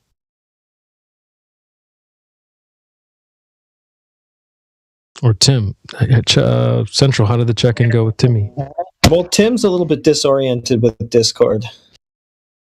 Because it's all my phone's my phone's just weird. I literally logged out of everything. I literally shut my phone off. Hit the YouTube app. Oh, Tim, you told us this story like 10 times in check-in already. Okay, so then you know it's weird. I don't get it. So it's okay, man. Just go on mute if you don't want to talk, or come off mute. They if make you do phone wanna calls talk. from the moon. Just Relax. All right, as long as you can hear me, we're good. Let's just forget it all. It's okay. Whatever's going on in your end, it's all cool. Just put yourself on mute if you don't want to talk, or if you do, just come off mute and talk to us. All right. What do you want to talk about? Well, we got one topic here mostly. Okay. Yes. Space, spin, or curve. Right? Pardon? You've been in the YouTube channel, right? I've been in the YouTube channels. Yeah, I thought you said you were in the YouTube channel for this server. Well, anyway. Okay, so I've been following this stuff for 7 years. Cool. In college, I literally went to Antarctica. I witnessed the 24-hour sun. Every time I tell a flat earther this, they tell me I'm a liar. What? 24-hour sun or 24-hour sunlight? I witnessed the 24-hour sun. I saw the sun for 24 hours, days on end. And? Sunlight or the sun itself directly? The sun itself. There's only videos of it. And if you saw that, that means that water will curve in reality. Oh my God. Yeah, is that what college? It is? In college, look. Google college trips to Antarctica. It happens. In college, there's I a went flat to earther Antarctica. there right now, apparently. So I'm not worried about that. There's no flat earthers in Antarctica because if they're warred, they'd be telling you. He's literally there right now, apparently. So what do you? Yeah, he's there right now. Sending videos back. What flat earthers in Antarctica right now? Look at the channel's called Ace on YouTube. Okay, so he should be witnessing that sun or total darkness, one or the two. Or maybe you just didn't go. He doesn't. It's game. Or maybe he's just fibbing and told you he went and he didn't. Or his is all documented and you don't have any documentation of what you're saying. Okay, so what's his channel? What's his channel? I just told you it was Ace. I'll look at his documentation. Ace. What if you go to Antarctica and the sun does what it does? Does that change the shape of the Earth that you're standing on? No, what I'm trying to say is flat earthers say the 24-hour sun in Antarctica does not exist. I've witnessed that. Well, it's not like there's any evidence of it being presented. Hold on. There's videos of it. Yeah, being faked. Yeah, of course. Yeah, you've been talking about them. No, we are not saying that. There's videos of the 24-hour sun. Yeah, being faked. Yeah, we've seen it. Yeah, we And where's your evidence that it's faked? Yeah, well, where's your evidence at all? I went there. Anybody could go there. But that's just your personal testimony. Hold on. There's no. Do you have your phone with you right now? Hold on. Do you have your phone with you right now? Yeah. Do you have your phone with you right now? Yeah. Okay. Get on Google and hit book cruise trips to fucking Antarctica. There's a flat earther there right now, bro. What are you talking about? Yeah, we heard that. Okay, you took a field trip in college. What else you got? I just told you 24-hour sun. You still can't explain how I witnessed the 24-hour sun. You guys claim There's videos of it. Yeah, it's really wait, guys, wait. It's really simple. You're a liar. You're a liar. Get him, Andy. Why don't you guys book a trip there and prove us wrong? There's a flat earther there right now. Yeah, we got a dude there now. So how you doing? Yeah, why would I spend $10,000 to go to a frozen wasteland? To go to a frozen wasteland. What YouTube channel? Replay the live stream, buddy. A question? What flat earther is there right now? I just gave you the YouTube channel. Let me ask you a question, bud. What month did you go? What month did I go? Mm-hmm. I went and Wow. No. Let me speak. Hold on. You should already know this. Look out. No, I shouldn't. I'm 48 years. Hold on. I'm 48 years old. I went there in my 20s. Do you still believe in Santa Claus at that age? You're a liar. You said you were 38. Oh, let me speak. I'm 48. I'm 48. I went there in my field Yeah, trip. guys, stop interrupting. Like, what's the answer? What time of year did you go? That's why you guys are a tiny percent of the world's population. Oh, stop. Blah, blah, blah. Mm-hmm. What time of year did you go, though? Preach, Tim. Let's get the answer. I went in July. Now he knows. Would you get David, you don't need to white knight for him, bro. When it's your turn, we asked you some questions. You can speak on your own, so you don't need to speak for him. No, I'm just saying, let him speak. Let him speak. Yeah, I mean, I want to hear from him too, but why does he sound like Kosho? All right, send us some video of you shooting off fireworks in Antarctica on the 4th of July. You guys, do you know he said it was July, though? He said it was July that he went, and the 24-hour sun that would be in the southern summer. Why is everybody still talking? Hold on. Here's the thing. Here's the thing. Shut up for a minute. Let Heretic talk. Yeah, go ahead, Central. Yeah, he said that he went in July. The 24-hour sun in Antarctica should be in December, right? Yeah. So, yes. Says who? I guess he lied. It's normal for them. It's the globe model. It's normal for Glovers to come in here and lie. Says who? You lied. See, you lied. You won the Nobel Committee. You can't say it says who. July. I said the globe model says that. July is the southern hemisphere's winter in the globe model. Do you get it? Oh, so now you're believing what the globe model says, but you deny it. No, holding you accountable. No. Now you're quoting what the globe model says like it's the truth, but you don't like the globe model. But you're saying what it Santa Claus eats the cookies. The problem, buddy. It's called a hostile witness. Go ahead, Ebo. I believe something's happening, and there's something wrong with your globe model, man. If you're saying that it happened in July when it's supposed to happen in mid-December, then there's something wrong with your model. Says who? You guys claim nobody could go there at all. Says your model. There's a flat earther there right now. You guys claim nobody could go there at all, so how do you know? No, flat earther there right now. No one's saying that. December. Yeah, everybody talk at the same time. Let's go. 1, 2, 3. Everyone at the same time. Go. Gen Z. Yeah, the South Pole is a bunch of hoobaloo. Yeah, we just told you there's somebody there now. And you just claimed that you saw the 24-hour sun in July, which, according to your model, the sun is supposed to be over there in December. Well, according to you, nobody could go there, so how would you know? No, that's really Tim. If nobody is allowed there, how would you know? Tim, listen. You're an idiot. I told you that a flat earther is over there now. If we never said we can't go there, say we can't travel. Yeah, we even gave you the YouTube channel, so no one's saying that. No one's saying that at all. And the appropriate salvage to your claim is just to say I misremembered. I did actually go in December. So technically, if you're in Antarctica, should you see the dome coming down there? Because you guys claim there's a dome, so you should totally see the dome right there. What? Right? Wow, Mr. Strawman. No one claims that. The whole time too. But wait a minute. You're the one who was down there. Hold on, whoever's hold on. It was AI. Exactly the greatest point you have ever made. His response should have been, "Oh, my bad. I said it wrong. I was supposed to be in December." But he wanted to stick to his guns. He sure did. Forgot there were two hemispheres. Sorry, Tim. I want to believe him. He doubled down. No, So he doubled down on July. He lies in every debate that Whitsitt has.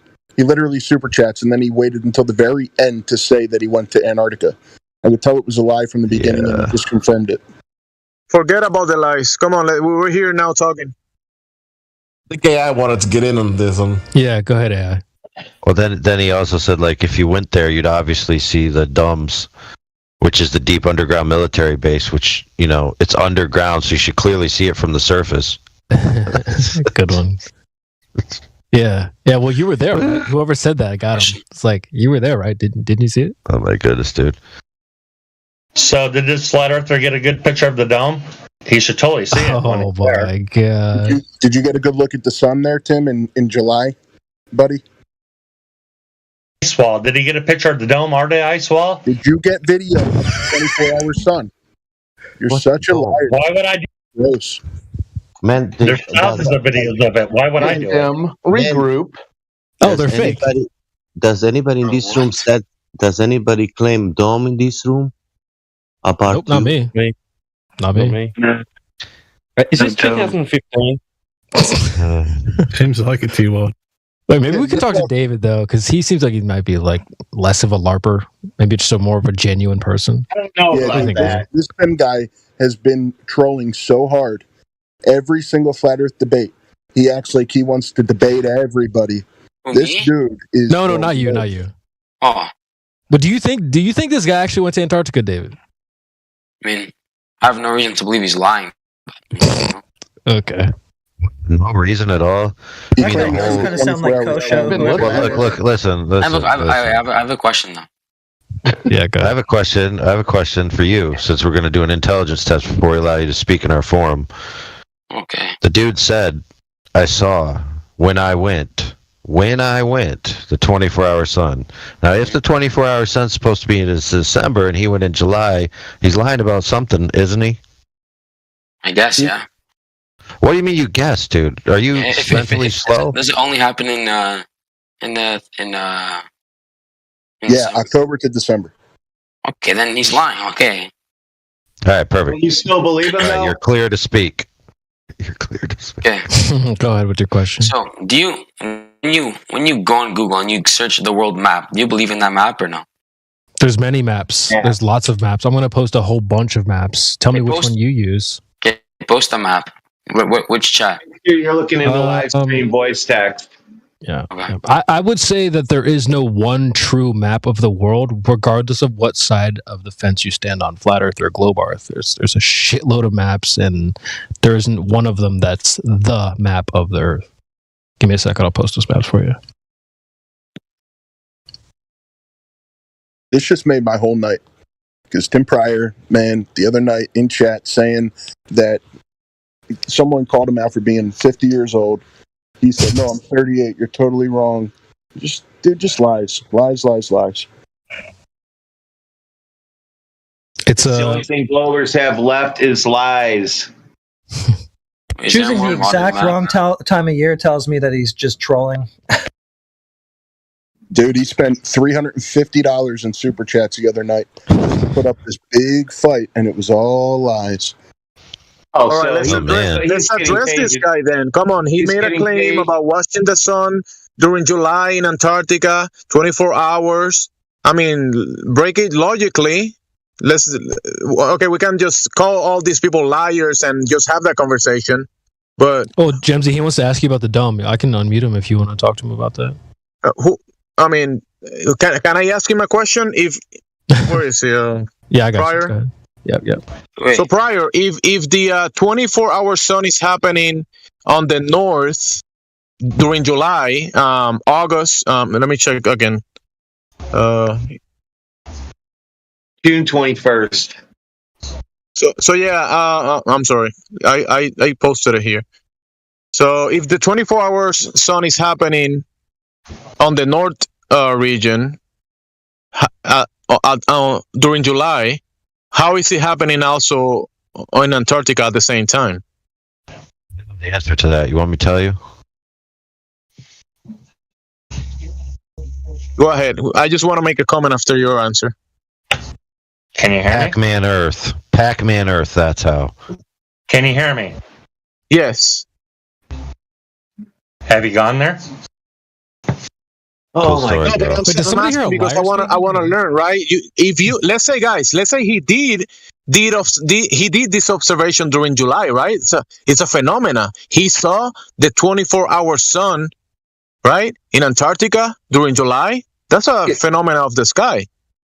So how is it happening as well on the north? Because there's videos on the north. This phenomena happening, right? Prior, you recognize this, right? The 24-hour sun happens on the north regions, right, during the summer. So you're saying it happens at the same time on both sides of the earth? That's what you're saying?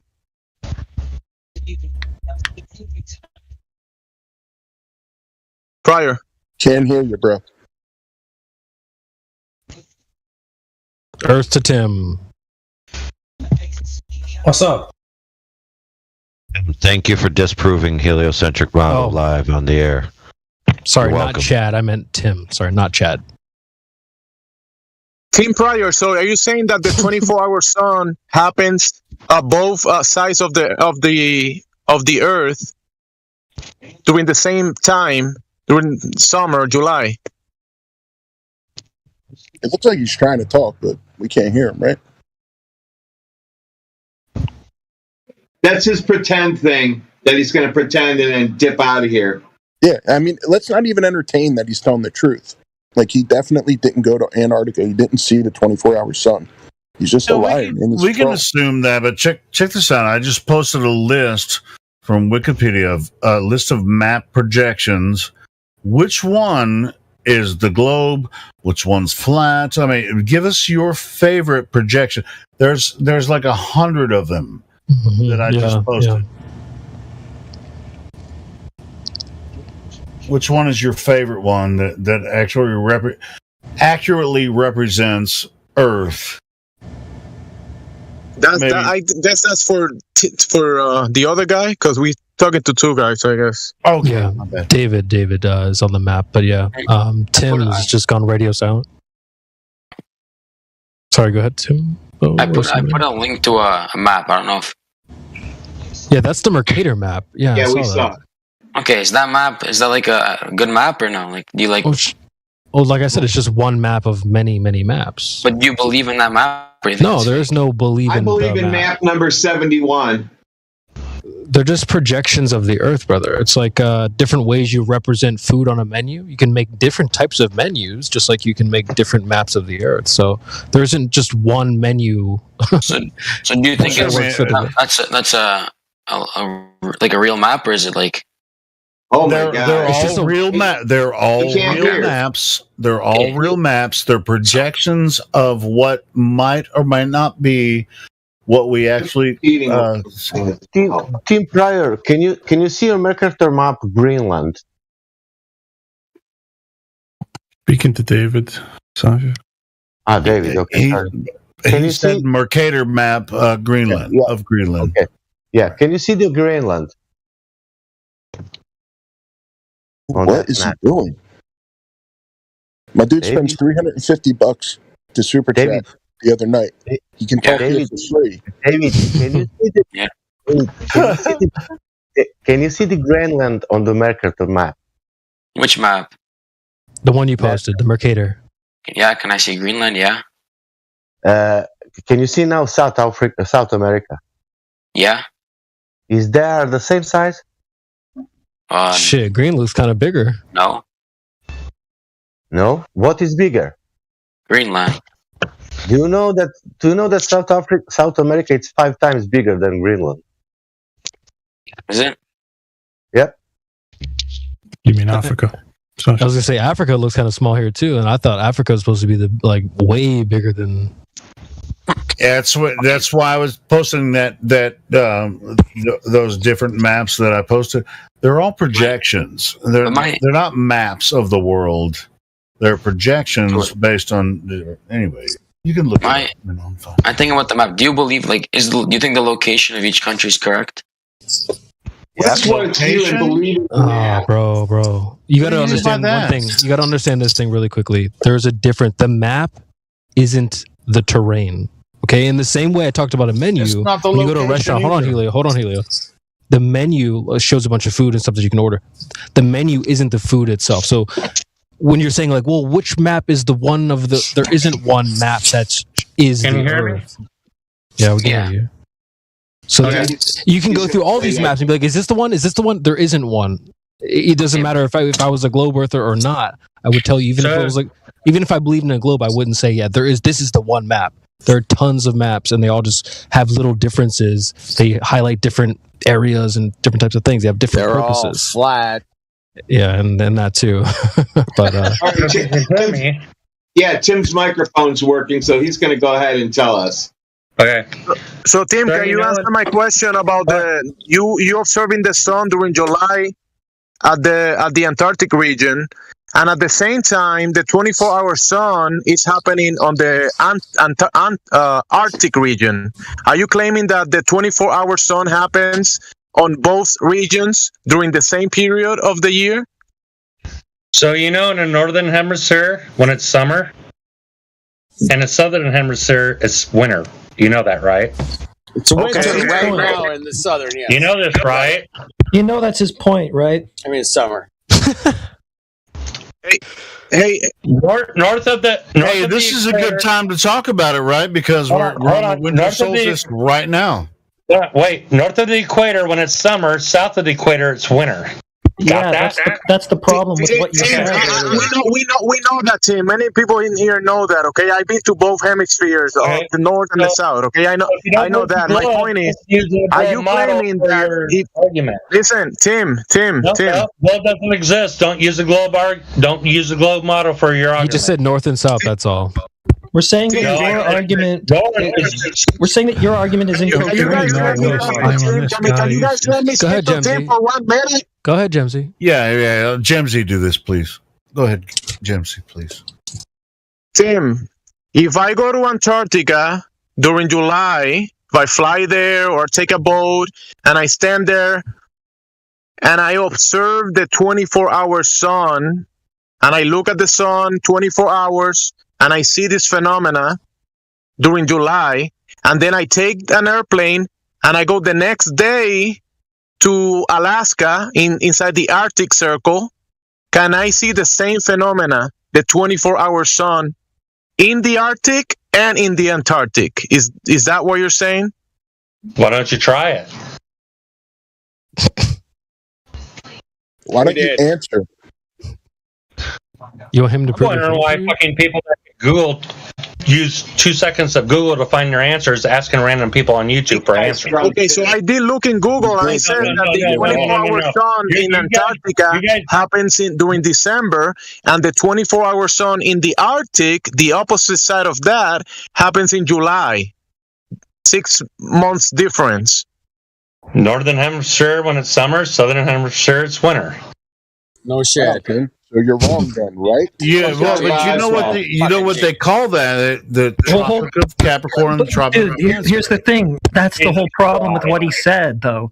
That's the whole problem with what he said. Because if the seasons are opposite in either hemisphere. In the northern hemisphere it's summer, in the southern hemisphere it's winter. That's a that's the entire problem with what you said earlier when you said that you saw a 24-hour sun in Antarctica in July. That is the whole problem with what you said.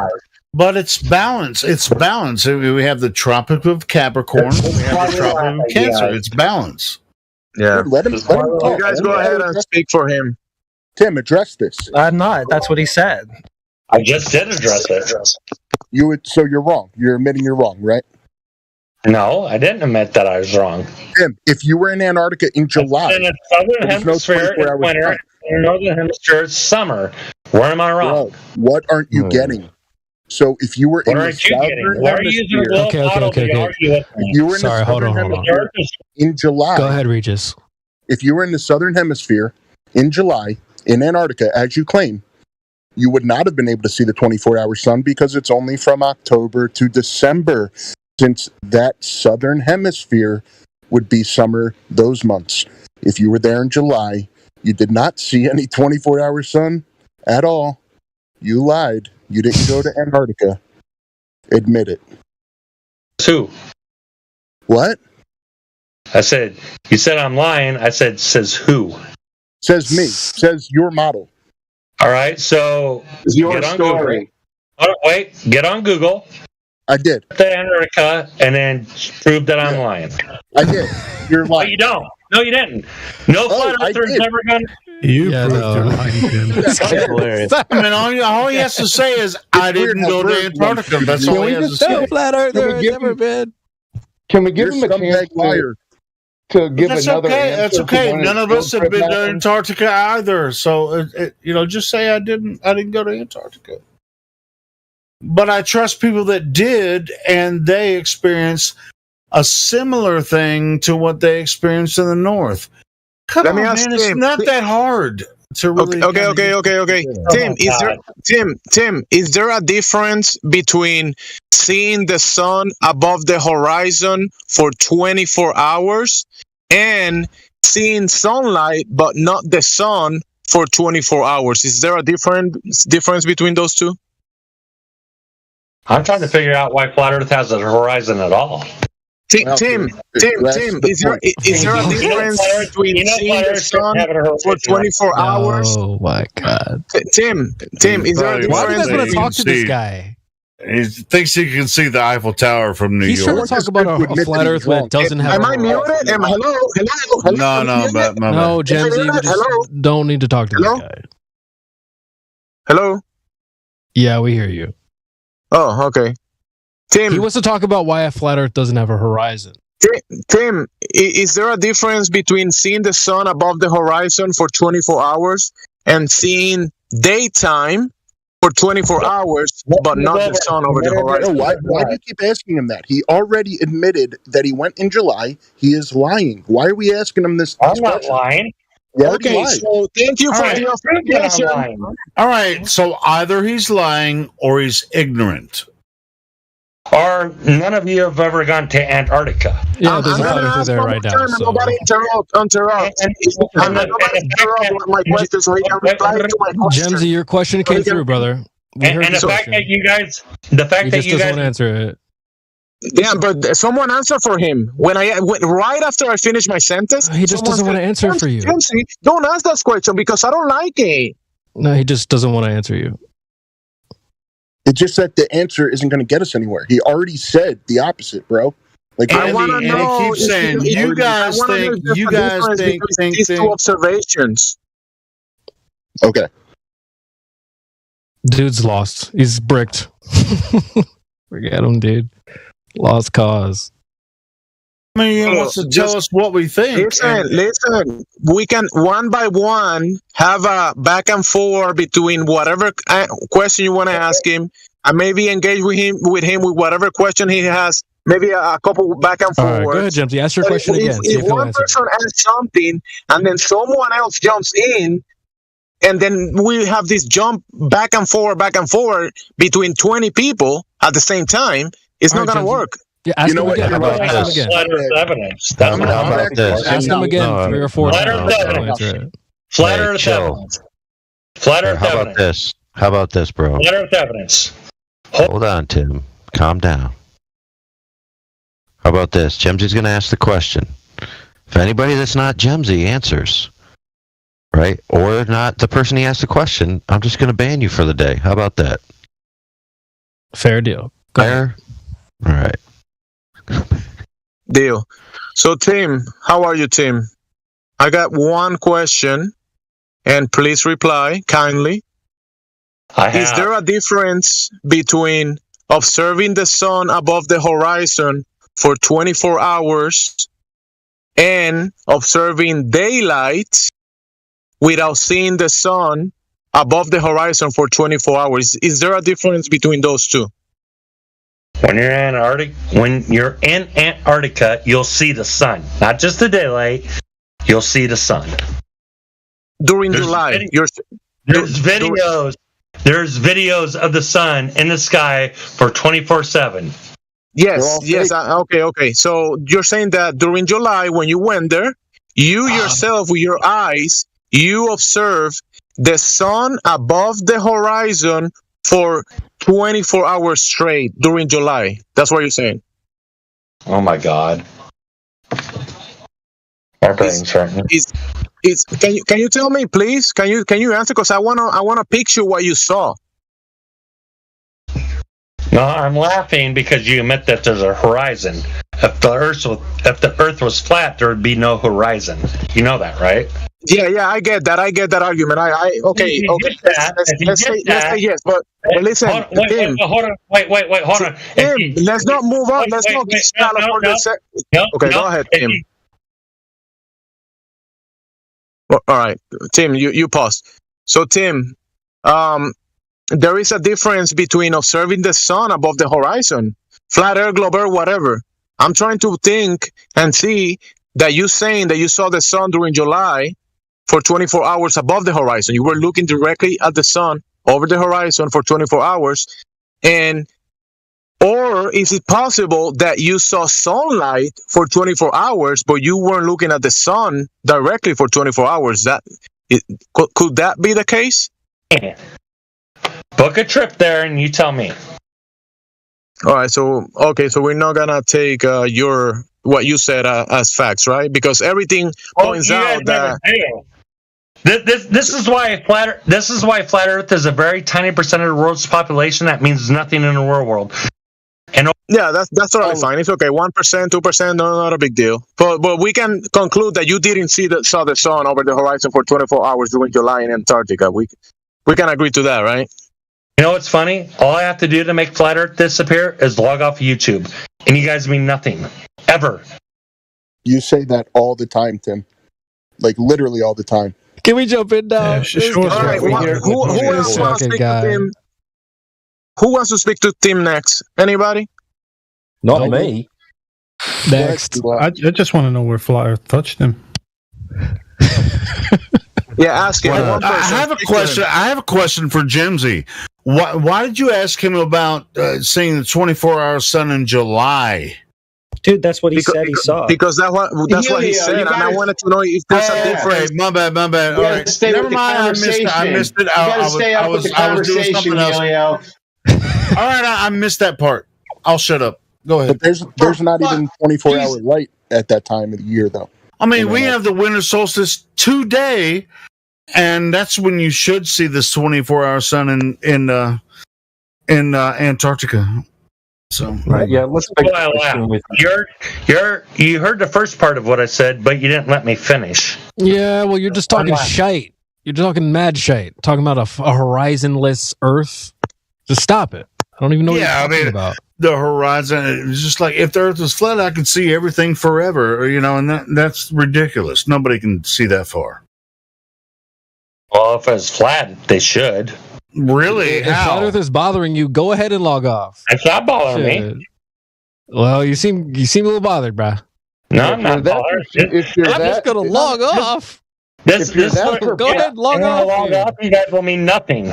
Quit using our technology. Go ahead and log off then. He said our technology. Did you hear him say that?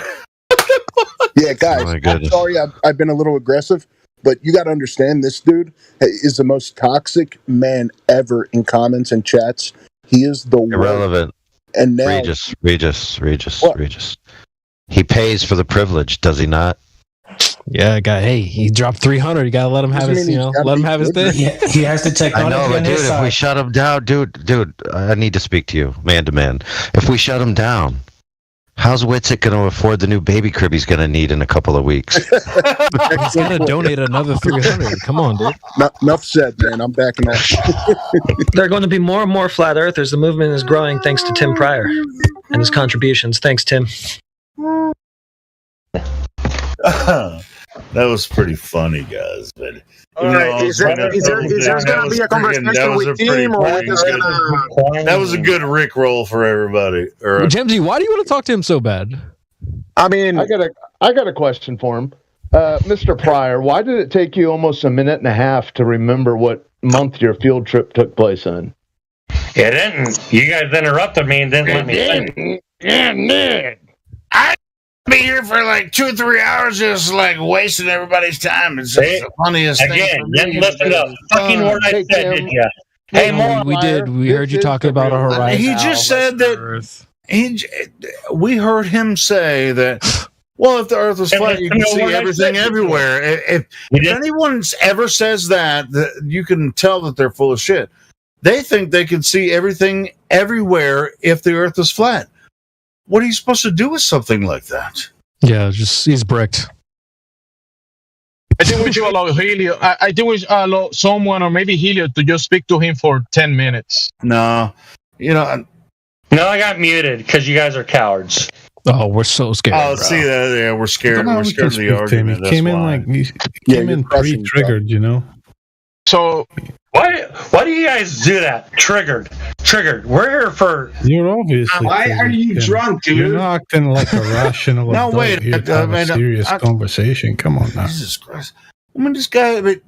But anyone that says, "Well, if the Earth is flat, I would be able to see the Luxor, or the Eiffel Tower from New York, and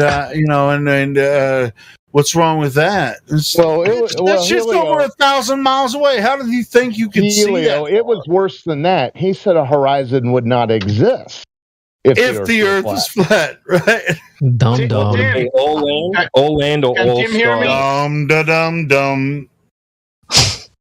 Hey, he told that to me. Tim, can you explain to me what you meant about the horizon? Because I can't picture what you mean. Can you explain it to me? That Can the you horizon still hear doesn't me, or exist. did I get muted? Yeah, we can hear you. Come on, go ahead and say. Can you explain to me what you mean that the horizon doesn't exist? So give me 15 seconds. Just 15 go ahead. seconds. I'm gonna start the clock. So, you believe, since you watched some YouTube videos, that you're smarter than billions. Oh, see, you're not letting me. Don't interrupt me. Sorry. I mean, you're already wrong. So. Oh my God! Stop! You're interrupting. See, you can't let me finish. So, since you saw some YouTube videos, you now believe you're smarter than billions, and you've debunked all science. Which is more logical? That billions and all science are smarter than you, or a small group on YouTube is smarter than billions and all of science? What's more logical? Let me finish my Rob, you guys forgot. You guys didn't want to speak to him. Which is more logical? Which is more logical? Okay, I'm going to answer. I'm going to reply. Which is more logical? That you're smarter than billions, or your tiny group's smarter? What's more logical? You're an idiot. What's more logical? The dumbest shit I've ever heard. You are appealing to authority. You have no idea what a logical fallacy is. Our technology. Tim, you have no idea what a logical fallacy is. You're running your mouth like an idiot, and you sound like a rampaging lunatic, dude. Calm down, man. This was Gemsy's attempt to talk to him. Everybody's talking. It's pretty harsh. He's a master. And think you're smarter than billions. I got it. You guys are crazy. All right, now back to the horizon. We get it. Measurements of flatness? Anybody? Measurements of flatness? Measurements of curvature, please, Tim. Anybody? Proof is on you, Tim. What's holding up the sun and the moon? Anybody? Tim, you need curvature for a ball. Hey, I actually parked to ask my question. I have like a couple minutes, but I'm driving again. So you guys go ahead and do that. Address Gemsy's question, Tim. Address Gemsy's question. Cars are, when they're designed, they put the formula of gravity in cars, right? You know that, right? Explain what you meant about not being able to see a horizon on a flat Earth. Why would there be a horizon on a flat Earth? So why didn't you tell me why there would be? So what would there be? All sky or all land? It fucking... Oh my God. Clearly all sky. Why are you asking random people on YouTube to educate you when 2 seconds of fucking research? No, he's educating you, Tim. That's the point. By asking these questions, he's educating you, showing you how silly your claims are. This horizon exactly. Education is. Hey, listen. We talk to each other. We've been talking to each other for years, and we've been listening and going through. You think that everybody in this conversation is totally ignorant, doesn't have a degree, and everybody that thinks the Earth is flat is completely ignorant? Sidebar. Like, let's just get an answer to why he thinks there isn't a horizon. He just said. Did you hear what he said? He just said, "Stop using our technology." So he's acting like flat earthers are not human. He's acting like we're not human, and as though it's a us versus them thing. He's not, or he regards himself as not being human. I don't know. Yeah, we'll stop drinking Tang. All right, let's talk about the horizon. Stop drinking Tang. Listen, you guys destroyed your technology. All that technology is flat Earth technology. So just so you know, you need to stop using our technology. Yeah, you destroyed yours. I'll give $2,000 for the first person that can name a flat earther that invented any technology that you're using. All of it. Yeah, name one. Everything. Every single bit. GPS, MacBooks, you're a flat earther, Tim. You're a flat earther. Cell towers. The Earth's flat, and you're on a flat Earth, Tim. That's not an answer. You guys are fucking pathetic. That's not an answer. You're a flat earther, Tim. You're on a flat Einstein. You're recorded saying you're going to give us $2,000 too. So cough it up, or we're going to be on you the rest of your life. Yeah, without getting excited. I mean, bridge engineers. People build bridges over oceans, and they don't use the curvature of the Earth to build the bridges. Yeah, cars. I'm just talking about 100-mile long bridges. No curvature of Earth involved.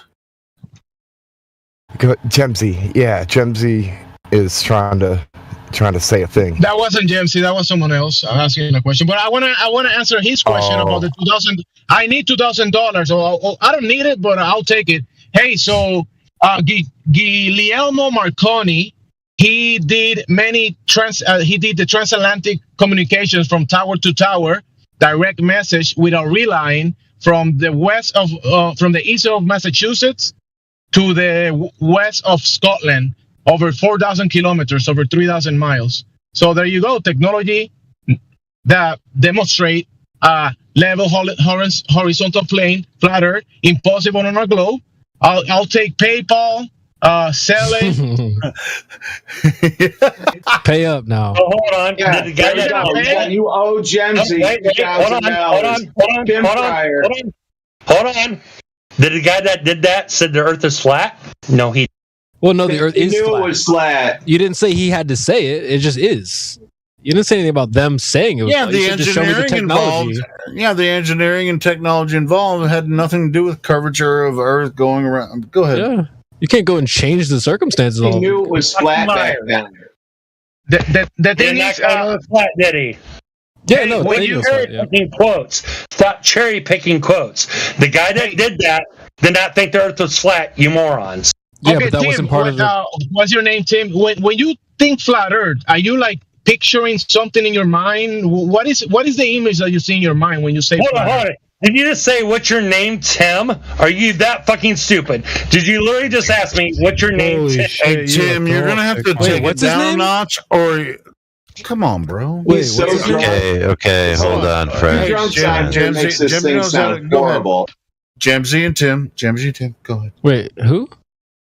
I think AI wanted to say something. Go ahead, AI. You wanted to say something. So his claim is that nobody throughout antiquity that made any technology was a flat earther. Is that his claim? Yeah. Yes. He says say a name and you get $2,000. $2,000 if you say a name. There has to be a specific name, or just prove the premise that flat earthers created technology. Which that can work.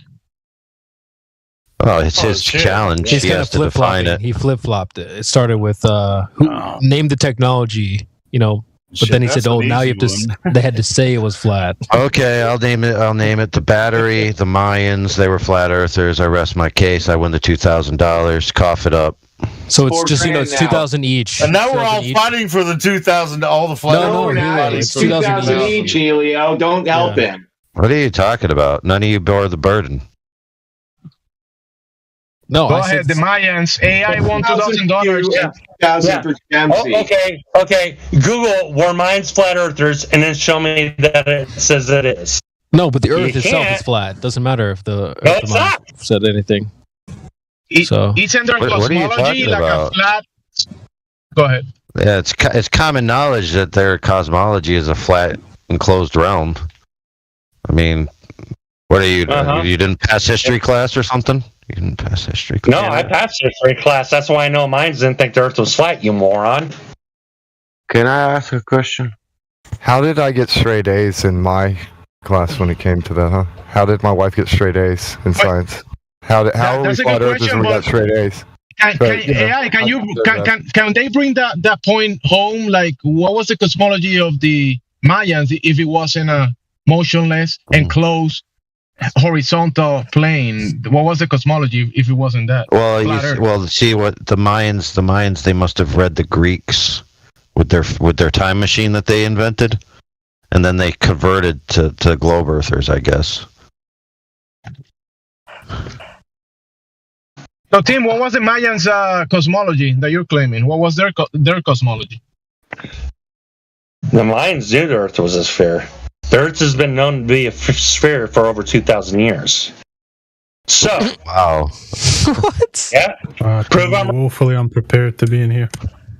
Yeah, I thought it was the Greeks that were talking about the globe, supposedly about 2,000 years ago. It was the Greeks and the Mayans, which existed at the same time. They were really just with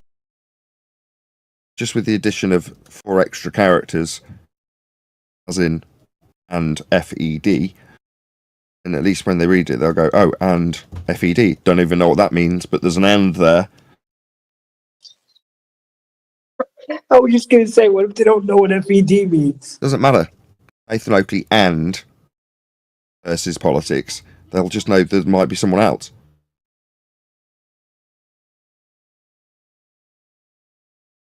Could be Nathan Oakley and the Peanut Gallery. Nah, they're not the Peanut Gallery.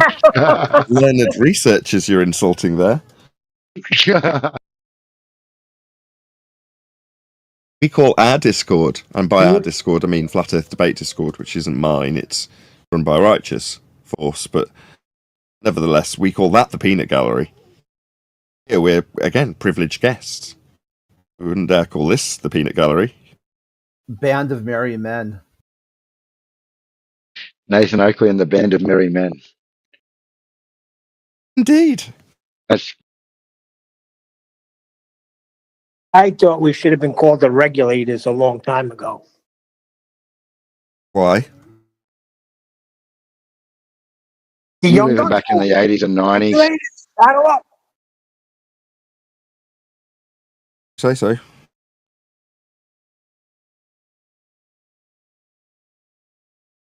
I mean, we do regulate what goes on here, don't we? No. Oh, we don't. No. Started saying Earth is measured flat. It was another crew that I never heard of that came out with that. It was another crew that came out with freaking elevation angles. Another crew that came out with celestial navigation. It was a different crew that came out with the Black Swan.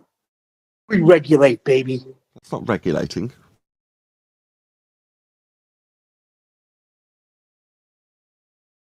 Look up regulate, Go Neil. watch Young Guns. Being a bit pedantic. It means slow down, yeah, to bring to a stop.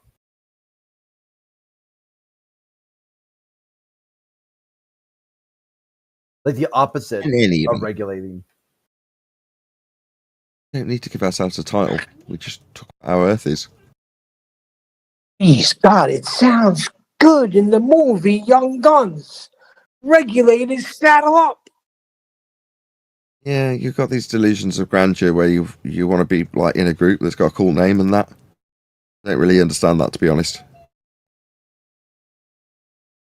Yeah, I got delusions. I'm freaking 60 years old, installing flooring. I got delusions of grandeur.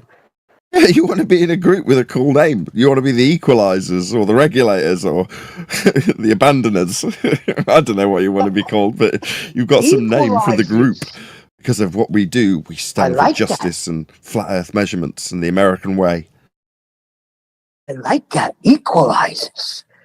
The equalizers. What the hell are we equalizing? Oh, shush. And you can go head to head with GF6. Yeah, it's the same kind of wankery, isn't it? Calling yourself Globe Force 6. Why? Do you envisage yourselves in spandex? What are you doing? Because the Earth's a globe, we're a force, like Coriolis, and there's 6 of us. Like illusionary. I think they're down to just 2 though now. Oh no. Yeah, it's just Mez and Peter. Like all the rest, the other guys quit. Sad.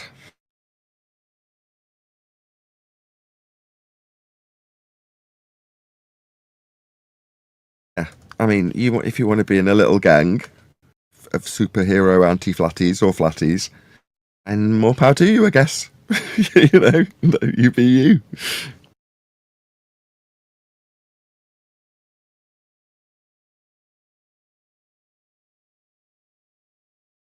The more time progresses, the more I realise it's not that serious. Right. The world, in terms of how it's dealt with, isn't changing. There's a step in between that if you look into your religious belief that you were given at birth, you'll find a load of nonsense and lies and contradictions. Okay. But if you don't include that in between step, the disconnect between how Earth's dealt with flat and how you're led to believe Earth is globe-shaped. But it doesn't concern anybody. Now, if you insert the in-between step, that is to say you look into the fact that you deal with Earth as a flat plane, in contradiction with your belief that you were given at birth, then what you'll find is that grey area that we sit in that I just described. There's the contradictions in the definitions of things, and lots of anti-flat earthers telling people that flat earthers are stupid, false dichotomy arguments that go round in circles forever. This grey area is massive. We occupy it. But on either side of that grey area, you've got, okay, people who do believe in the world being a ball and look into it when they're looking into their religion. Okay? And on the other side of that grey area, you've got people who deal with, measure, navigate, build on the Earth flat. And two can quite happily interact, as long as they're unaware of the grey area. Yeah? And most people, 90%, 99% perhaps, who knows, somewhere in between that number, they are completely unaware of that grey area, where we occupy. Censored depths of YouTube. As much as I can be moaning about how we are censored, it's like, are we censored? Comparatively speaking to the anti-flat earthers, it might seem like we're heavily censored, and we are, don't get me wrong. So are they. You think Simon Dan's ever going to become Joe Rogan? No. Because he's not going to be prevalent in the list. It's not like he's going on the front pages and going to be making it into the trending lists either. The whole subcategories censored. It's just of any, available searches that do make it to us, our favour Dan over us, so it seems like he's getting favourable treatment. Probably not.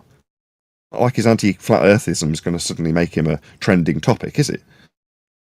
From that perspective, you're like, yeah, we might be 2 or 3% worse off, but in the big scheme of things, whole grey area is shoved to the bottom of the list, isn't it?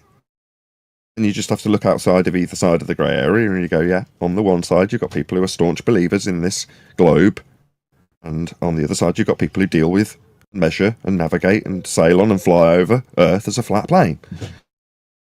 So yeah, it's not that serious. You know what I mean? Have to worry about converting people or worry about us seeming like a superhero group of grey area converters. It's just not that serious. But if you come across the grey area and you want to find the connection between the two, that is now what we offer as of 2024.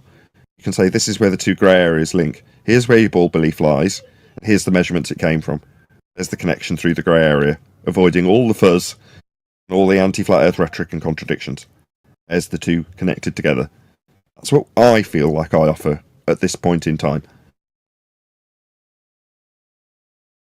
Simon Dan did a Kickstarter or a GoFundMe to get new equipment and all kinds of stuff for his season 2 of Debugging, and he got maybe like 10% of what he was asking for. Hold on. Necros, are you wanting to say something because you're just hot micing, flashing on and off?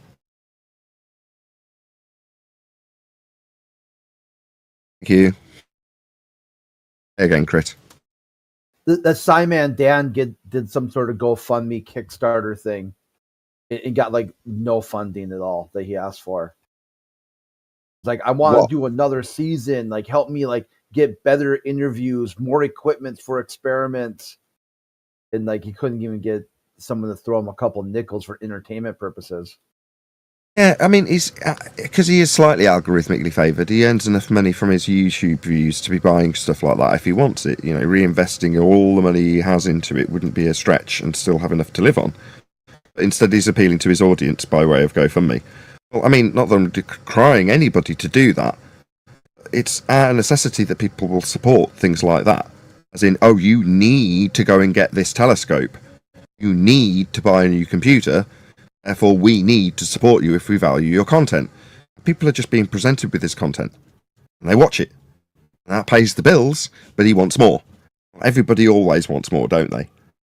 Now, me, I do the same thing. I'll do a GoFundMe. But it's normally, oh my God, if I don't get this fixed, there will be no show. And the people who go, oh God, we appreciate that you don't earn a great deal of money doing what you do. You're a tiny little channel.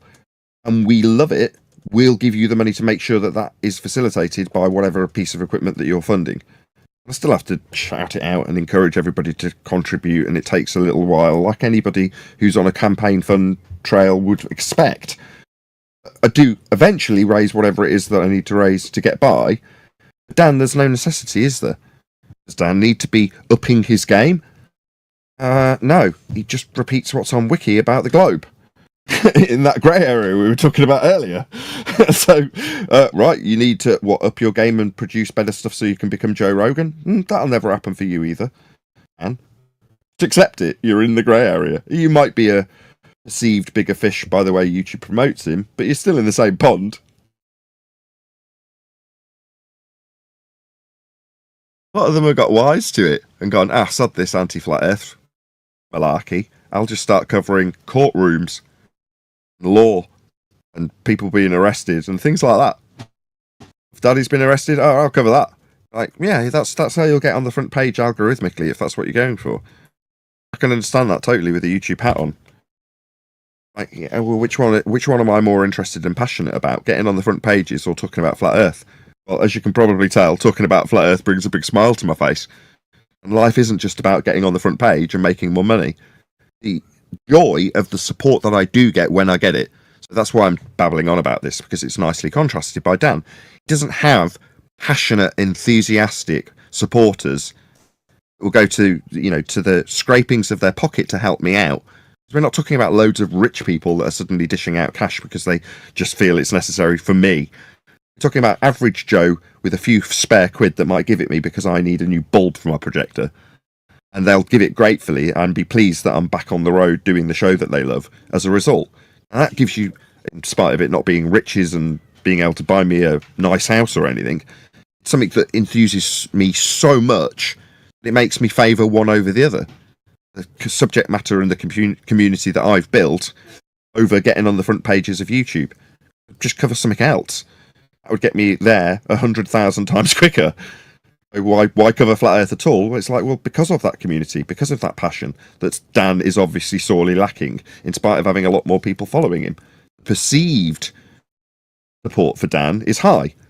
Reality is people can give a toss. They get their little affirmation bias for Globe and move on with their day. They give a toss about Dan. No. When I put out my appeals, do people actually care about me as an individual? Yes, they do. That's heartwarming. Truly heartwarming.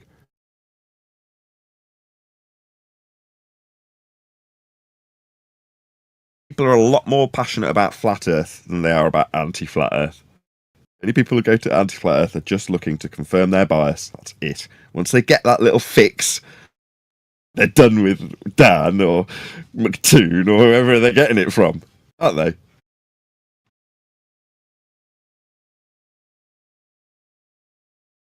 Little bit of pain relief. That's all they're offering.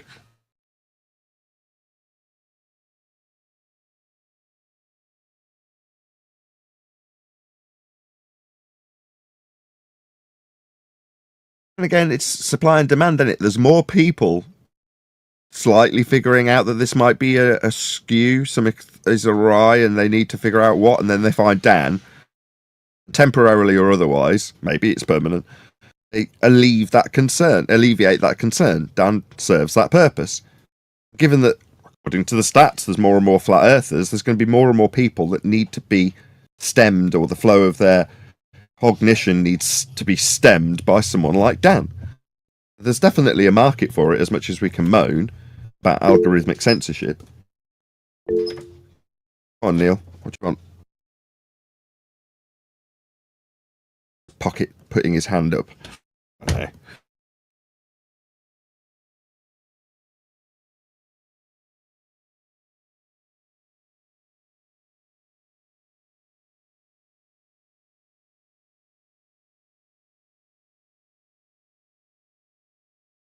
Hopefully it'll be fun. We're starting in about 15 minutes. I'll do a proper introduction so you'll all get to hear that. I shout out my patrons as I've forgotten to do it, so I'm going to do that when I go live. So if you're like, God, this guy's babbling on. Yeah, well, you know in advance that I'm going to shout out my patrons. I do daily with all sincerity.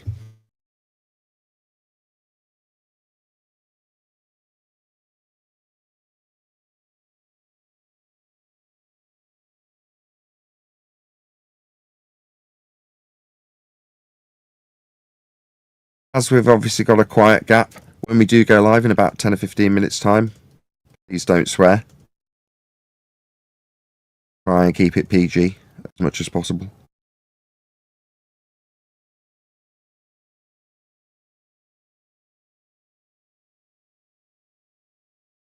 And also, for those of you who are unaware that have come as a guest, the purpose of us being here is to proactively inform you, that is to say, the Flat Earth 24/7 section of the Politics Discord server, that Earth is measured flat. And furthermore, the ball is based on those measurements. That's what we're here to convey. The flat earthers who need to be saved from their flat earth belief, or globers who are unaware of the origins of their globe belief. Either way, that's our purpose in being here, in case you were unaware why we're yakking on about patronage and support from YouTubers when it comes to flat earth. Idle chit-chat. Regards now, but when it gets to the actual live show, hopefully a few of you have got some questions lined up. Yes, Nathan, we're all really keen and have got loads of questions. Oh, well, I'm pleased to hear it. Yes, the equalizers are here. Terminators.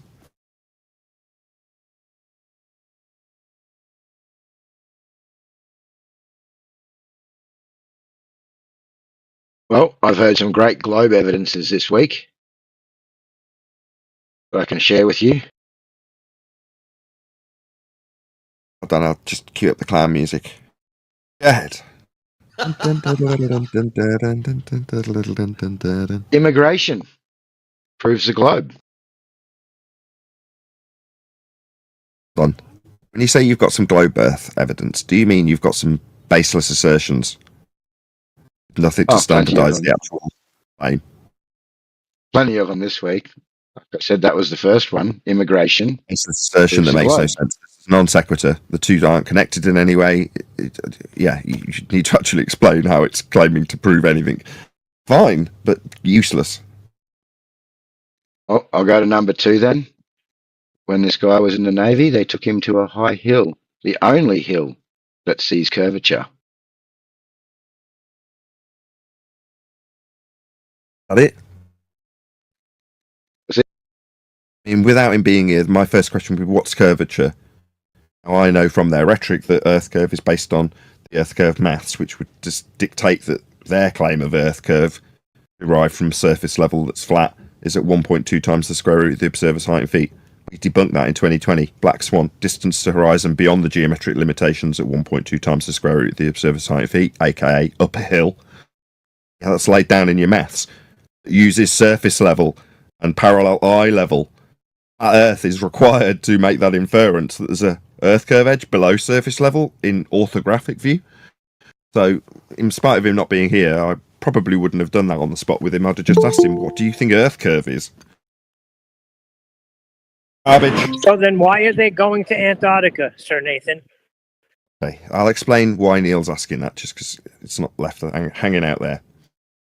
Then if you guys are aware that there's currently a push to have this thing called the final experiment, where apparently if we observe a phenomena of the sun observed to stay above the horizon for a 24-hour period, it will either affirm the consequent for a flat earth or affirm the consequent for a globe, depending on what they do or do not see. That's the current position. And what Neil's pointing out by asking what he's just asked is, by going down to Antarctica to see whether or not the sun will be observed for 24 hours, it automatically infers that the person following this train of thought, which is fallacious, does not already know. So ipso facto, and Dave McKeegan, Toon, the host himself, whose name I've Will Duffy, they all don't know that Earth is a globe because they're seeking confirmation of that fact. Now, it isn't a fact that mathematical extrapolation comes from flat Earth measurements, and I know this, therefore have no need or desire to affirm anything by travelling thousands of miles. They do. Same goes for the flat Earth side, as we were pointing out prior to Quantum Eraser, I think it was, or Brian, I forget which, pointed this out. It might be me. It might be me that pointed this out initially, actually. initially we just pointed out, if you need to go down to Antarctica as a flat earther, and you don't know it's flat, we know it's flat, Earth's measured flat, it creates the globe that they believe in. Therefore, there's no need for you as a flat earther to go down to Antarctica to affirm this belief in flat Earth that you currently hold if you know how Earth's measured. That's the same on the globe side. They don't know it's a globe, is the point of this. I know that was long, Neil, but is that the reason why you asked? I'm assuming the answer is yes. Could not have explained it halfway as good as that. They don't know. They are also globe believers. Now, often that'll be disclaimed, but you maybe don't recognise the significance. So, in spite of their open admission of this fact, they don't know they're on a globe. They're not. We know how that belief came to pass based on flat Earth measurements. But up until this point, it's been an assumption. Well, they state, we know we're on a globe. Why are you going down to Antarctica then?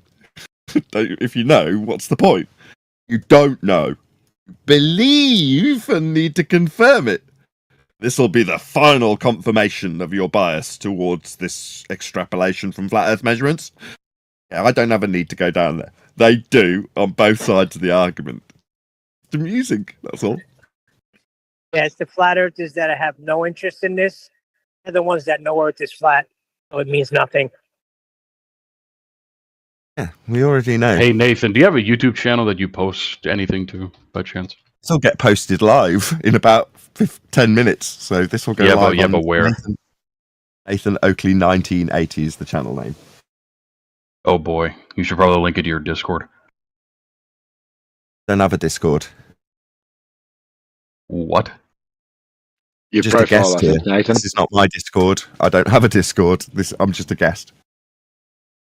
So then whose account is this that you're on? Please don't swear. I'm on my own account, Nathan Oakley 1980. That's me talking, flashing now. I wish I was in your head to understand half of what you are. Regis, he's saying that he doesn't have his own Discord channel represent his own YouTube channel. You're looking for his Discord. He said it's just his personal account. No, to link his YouTube to his Discord profile. Yeah, he doesn't do that. Why is that so hard to understand? I was asking for a reason, but okay. Okay, now I'll give him a reason, because I'm ignorant and don't really know how Discord works. That's the real reason. I have no idea how any of this stuff works. That's kind of cute. Anyway, let me see. I found your channel. No worries. I do a much better job of debating the things I do know than operating software that I'm unfamiliar with and haven't learned. I've been using this software for about 3 years. I just joined the voice chat. It was a struggle to go from a different server that I typically use for my show to this one. It took me about 10 minutes to figure out how to just go into a different server.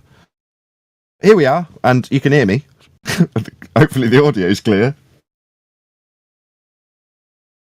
That Antarctica thing, Nick, it's like the last grasp of desperation, I think, because since we've had the elevation angle and the latitude measurements, and we can demonstrate and explain how Earth's measured flat, these globers are running scared now.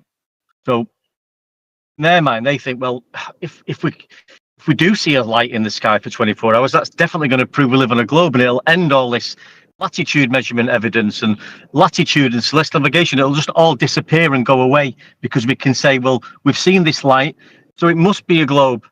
And that's what they're hoping for. Yeah, well, that's the sales pitch. I mean, thank you, Will Duffy. That's the sales pitch, isn't it?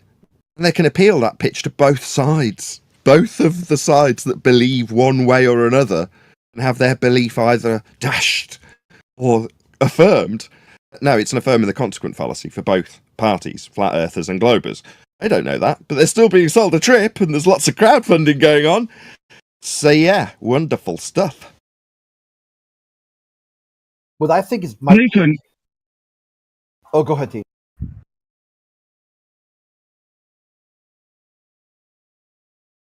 Yes. Nathan, can I quickly say something before I go on mute? As long as it's family friendly. Absolutely. Yeah. With this 24-hour Antarctic thing, they're saying that if there is, it will prove a globe. Now, how does it prove a globe? Because I can clearly see the Earth is flat. It's a horizontal flat plane. And my job, I cover like 500 miles a week, and at no point do I see anything upside down. So how does it the 24-hour sun prove that Earth is around? It's not going to prove. It doesn't, exactly. And it doesn't prove it's flat either. So it's called an affirming the consequent formula. You'd have to bear with me while I explain it to you. Just if you assume you are on the bottom of a ball, that's called a begging the question fallacy. It's assuming the outcome you're trying to prove. That's your P statement. If I assume I'm on the bottom of a ball when I go to Antarctica, if P, then Q, we will observe 24-hour sun. That's Q. If P, then Q. Oh my God. I understand now. Oh my God, I haven't finished. I mean, I could just stop halfway through explaining the logical fallacy that I've been asked about because somebody wants to say, oh my God, through the top of me. Alternatively, you could try and listen and learn what this fallacy is. I'm breaking it down as I explain it. Try again. If I assume I'm on the bottom of a pool, P, then Q, I'll observe 24-hour sun. I do observe 24-hour sun, Q. Therefore, P, I'm on the bottom of a ball. That's the fallacy. Fallacy is that one doesn't necessarily follow the other. You can use one to affirm the other, putting it into a fallacious statement. If I assume I'm on the bottom of a ball and then I observe 24-hour sun, then I'm on the bottom of a ball. No, you're not. It doesn't prove anything. Likewise, if I don't see a 24-hour sun, the Earth is flat. I didn't see 24-hour sun in Antarctica, therefore Earth's flat. No. Same exact fallacy. If that's clear. Affirming the consequent is the name of the fallacy. If P, then Q, Q, therefore P.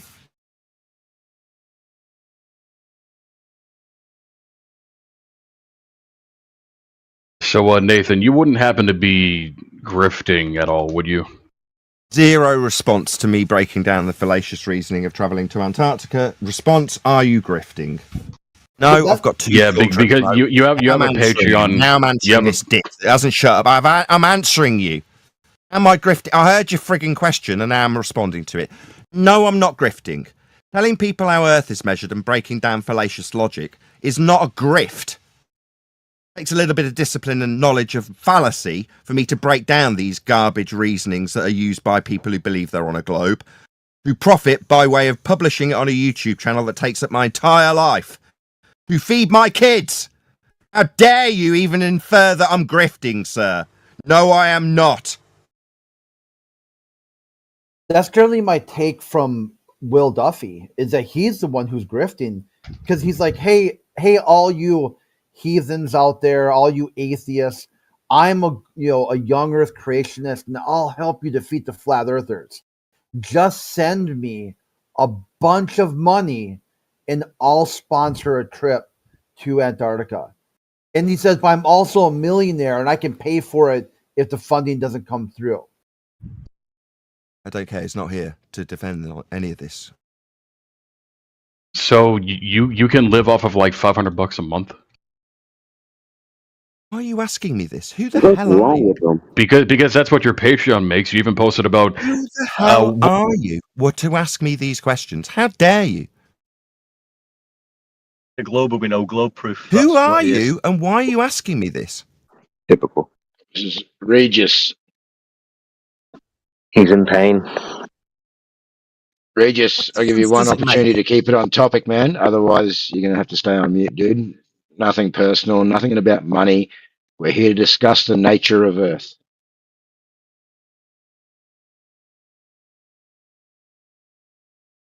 Yeah, that's what they've got. Attack the man. An ad hominem fallacy. No address to me breaking down the fallacious reasoning of travelling to Antarctica to affirm the consequent. Suddenly a discussion about whether I'm grifting. Thank you, Paula. You think he'd be coming on saying, well, Nathan, you're actually incorrect. This is how the sun in the sky for 24 hours does prove a globe.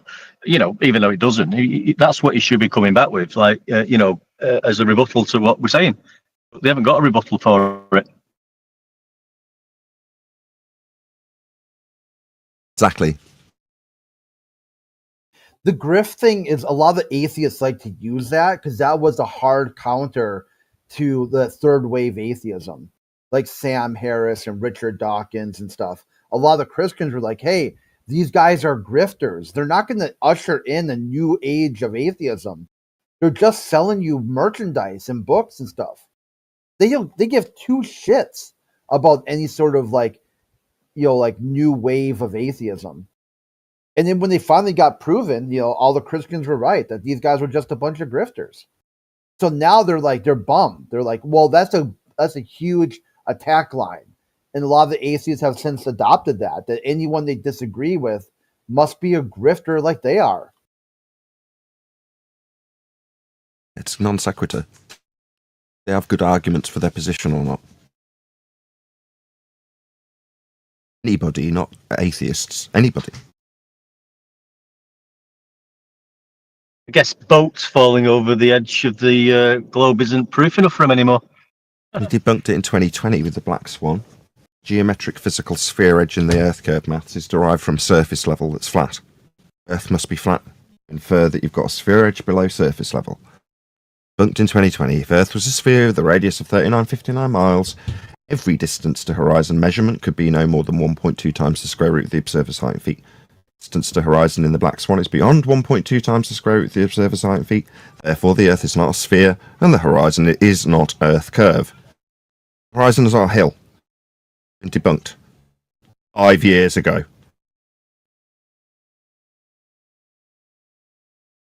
Refraction. So not a hill then. Refract. Yeah, so not a hill. Yeah, so not Earth curve. Yeah, we've done it for 5 years.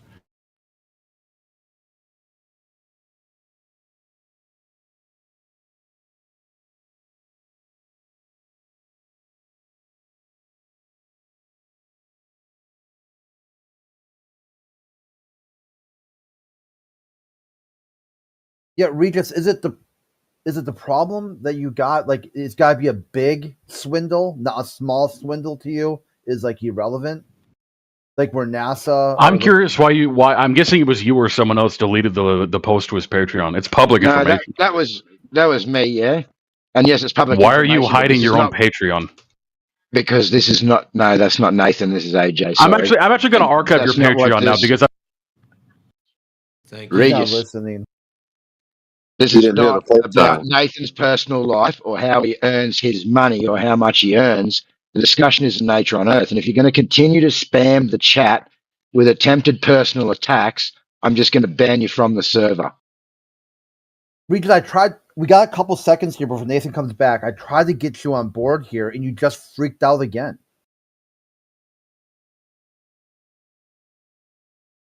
Welcome to Flat Earth Debate Live. I'm your host, Nathan Oakley, and if you are new to this channel, or you've not done so already, then be sure to subscribe, the bell notification icon and join button if you'd like to become a Nathan Oakley 1980 channel member and keep up to date with the Flat Earth Debate. If you would like to support the channel, there is a super chat that runs alongside each of these shows while they are live, and there's also a coffee, Patreon, crypto and thanks button in the info box below the video. Patrons, I'm going to do a quick shout out to all of you who do support me on Patreon. So a massive shout of thanks and appreciation to Survive the Spin, Effie Patriot, Steve on the Level, Thomas van der Zander, Cannabear, Gary Hughes, Measured Flat, Chris Wouters, Sensual Goat, Mitch Kennedy, Rod, The Name's Burley, Twad Wazzle, Jason Hornsby, Christoph Fournier, Flat Earth Travolta, JMails24, Unimento, Iron26, Endless, Golden McKiernan, Retro Bill, Level Plain Poem, Michael Kahn, John Kays, Patrick Gunnels, Anta, Mel B. Styles, Hairy Blade, Mobile Max 777, Rob W, Del West Watson, Unbelievable Productions, Blue Ridge Ranger, Abraham Mohammed, Skeptic 936, Texas Mike, Chow Young Cat, David Wayne Foster, and Dank. So another massive thank you to all of you for supporting me on Patreon. Most importantly, if you'd like to join the discussion, simply mute the page you are currently watching, then click the link in the info box below this video to join the panel and express your views on the nature of Earth. Do join, please don't swear. If you do, you'll be ejected, and if you are, please don't try to rejoin the stream using sock accounts. You'll be warmly welcome back on the next stream. Please also share the show on social media. Sharing the show obviously increases the live audience, but so please share the show on Facebook and X. We are joined by Neil, One Deck, and a whole bunch of people in the Flat Earth Debate 24/7 Politics Discord server. So, welcome one and all. How are you? Welcome, guys. Yeehaw. Now, unfortunately, as I found out in the pre-show, the Politics 24/7 Discord server is lacking an official politics moderator currently, which means that, again, unfortunately, we won't be proceeding on what is I now know is called a stage in politics vernacular. Therefore, we're just going to be running it from their normal room known as 24/7 at Earth, I believe. So, yeah, we're not going to be as slick as usual, but I'm assured that the mods will be on their game, ready to pass over questions, however that is going to be done. So, whether or not we sit in silence in this live show, waiting for next man to come up with the question, or we're handed somebody on a plate by a Discord 24/7 mod, I don't know, but we'll see how it goes. Anyway, we're live. Happy days.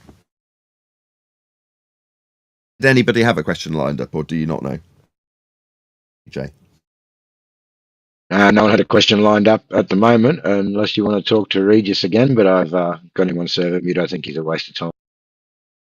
This was a guy who had on me about whether or not I'm a grifter in the pre-show, right? Yeah, correct. I mean, I don't think he's got any relevant questions or asked them in response to us pointing out the fallacious reasoning of TFE. Well, there we go.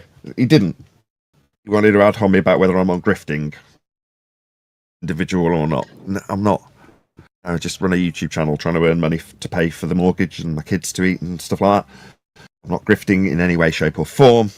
Occasionally I do a GoFundMe if a piece of equipment breaks, which is often the case. Entropy is a bummer. It also demonstrates that there is no sky vacuum. Gas would fill that availability of volume if the sky was a vacuum, as is claimed to be travelled through by men in spacesuits designed to keep the gas inside. And they look back at Earth with no containment. So entropy's a bummer, and occasionally you have to do a GoFundMe. Fix a light bulb in a projector, or a graphics card in a computer, or an amplifier, or a preamp for a mic. But that doesn't make me a grifter. It makes me a YouTuber. I think that addressed the Regis, if that's his name's question. Was there any actual questions in regards to the nature of reality? Find out. Just a quickie though, while we wait. Yeah. What we really want is these globers coming on, not asking questions, providing their so-called evidence, which we know they've not got, of how Earth curve, in their mind, is measured. We don't tend to get that. They come on asking Nathan questions about how does this work on a flat Earth? How does that work on a flat Earth? You've got a claim you live on a globe. Bring it forward. That's how it's measured. You're fast enough fingers and my latency is low enough, you'll get a free membership because it's just been gifted 10 by Jardo in the super chats. Thank you very much for gifting 10 memberships, Jardo. And shout out to all of them who picked it up because they either typed or have been watching the show long enough to get gifted a free membership. There are a whole bunch of OMETV videos waiting to be viewed if you are a new member. None of them have been released. There's, I think, 4 or 5 of them that will get released over this weekend. So feel free to check those out as a member for free. You'll get them in a couple of days anyway, but there we go. How come I wasn't given a heads up that that's going to happen so I could at least try to get a membership? God, though. Let's not moan about that when we're in Politics Discord server and there may be someone itching to ask a question about globe Earth, flat Earth, or as Wandex just suggested, for their measurements of a globe. There aren't any measurements of a globe, they're all flat. Locally flat. We can't. One of the OME videos that I did over the last weekend showed exactly that. A guy holding up a ball saying this can be measured flat. Yeah, in your mind it can be. That's how we measure it, flat. Do you believe it's a ball because you can zoom out from a flat area, as he was telling me? No, you don't zoom out, you just measure Earth flat. As you well know. The Greeks knew that. Eratosthenes measured it flat. And Alberuni. They all knew that. that. Yeah, that's how we all measure it. That's what I was talking about in the pre-show with the grey area. On one side of the grey area, you've got how we actually deal with Earth, and people don't merit any consequence in terms of their globe faith when they do measure Earth flat. And you've got on the other side of the grey area people who are staunch believers in the globe and will look up, the sky at night videos describing heliocentrism. And again, it has no consequence in terms of how our Earth is actually dealt with and measured. In between, if you ponder, well, I wonder how Earth is measured, given that I believe I'm on a globe, you'll find yourself in this grey area of crud where we exist, where everyone's fighting in false dichotomies and suggesting that what's important about how the sun presents itself is derivative of a globe Earth or flat Earth. That's the kind of grey area we exist in. What I hope to offer in places like the Discord server we're currently residing in today is that link between the two. Your globe faith comes from measurements of a flat Earth, is how they convert if you are interested. Circumventing, if that's the right word, that grey area of nonsense waffle where people argue about whether or not there's a globe Earth or flat Earth. The facts of how Earth is dealt with are facts. They're not disputable. Earth's measured flat. Earth is flat. There's no two ways about it. You can believe you're on a globe all you like, and when you look into the genesis of the globe, it comes from those measurements of a flat Earth, angles to the stars specifically.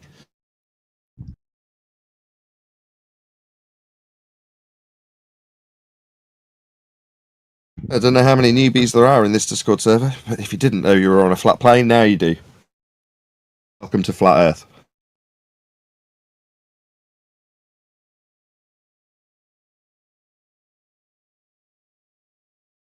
We're all quiet at the moment. That's right. As I said last time I came, these Discord shows require the most moderation, the most work and preparation, advertising for the Discord server. For me, it's a fairly intense period when we do get into debating with whoever turns up. They're the most censored of my shows. When they originally go out, for the first 24 hours, you can't even click on it if you go to my front page and try and select the video. It'll show you the thumbnail and it won't click if you press on it.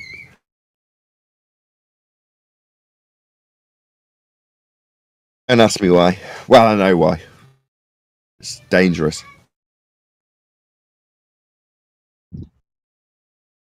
I was saying before, Nathan, did Brian contact that Will Duffy regarding providing any pitch data? Brian's been looking into that, this pitch data, which is a absolute globe destroyer. Was any comeback on that from the Duffy Glober team? No. Press on. Reflector shields at 100%. Ignore it. If Will Duffy can spin it into something that makes it seem more valid, he'll spin it. Like us saying there's no hypothesis for this experiment, this isn't science, it's fraud. What does he do? He leans into it. This is a scientific method that we're... No, you're not. You bloody fraud liar. But he's leaning into it. That's what frauds do.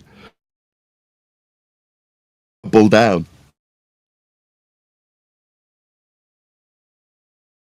I mean, well, even if you did see a light in the sky, like you say, it's only going to lead back to I wonder, I've observed that. What's the cause of that? Well, I'm going to presume the cause of that is that I'm on the underneath of a globe and it's sphere shaped.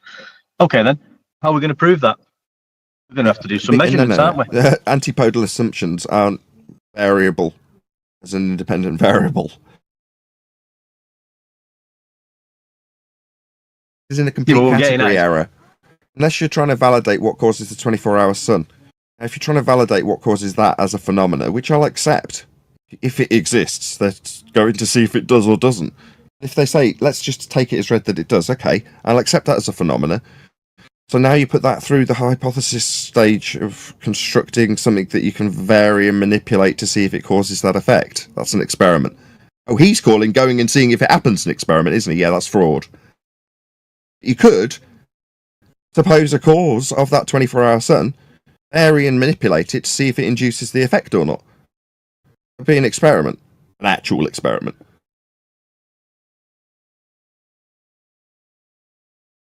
What's the outcome? What you'd validate is the cause of the 24-hour sun. That's what you'd validate. So you could make a statement, this, when varied, caused that, which we observed. Like all validatable scientific hypotheses. They all take that construction. They all take that methodology. It is the scientific method that Will Duffy's claiming he's following. What, by looking at whether or not something happens? That's definitely not an adherence to the scientific method. Definitely fraud. That needs all sides contributing to GoFundMe's. Ching. Yeah, I'm asked if I'm a fraud, and I'm a charlatan, and I'm a scammer. Yeah. Okie dokie.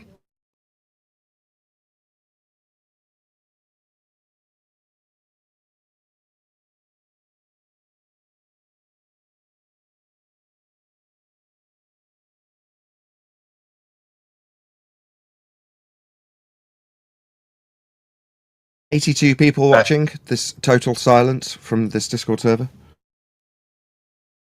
Silence is golden. Not when you're running a live show. Plenty of people in here. Someone must have a question. Or unless it's the silence of the lambs. That's pretty terrifying too, I hear. It just takes a while to figure out a real question when all you have is insults and questions about your finances. Oh, it's just one guy. All right, well, I got a question. Do you guys think that because of the back of the eyeball is curved, the further you get from the Earth face down looking out, that's why people are seeing some curve or thinking they're seeing some curve? What is the curve they're seeing? They all claim to see that I don't see. Is it their eyeballs are flat? Maybe they got flat eyeballs?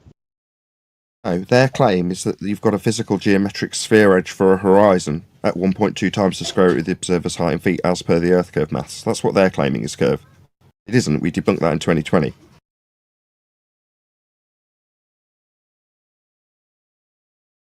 So the Earth isn't spinny, they're spinny. No, nothing's spinning. The stars move at 15 degrees an hour. Yeah, but doesn't a gyroscope do that too? No. Gyroscope's principle is that it remains fixed in free space. That's its useful attributes that you can utilize for things like flight when referencing level. That's what it's used for. If it deviates, it's broken.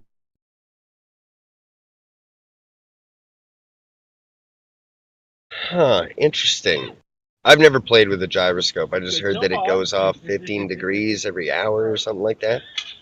That's what the stars do.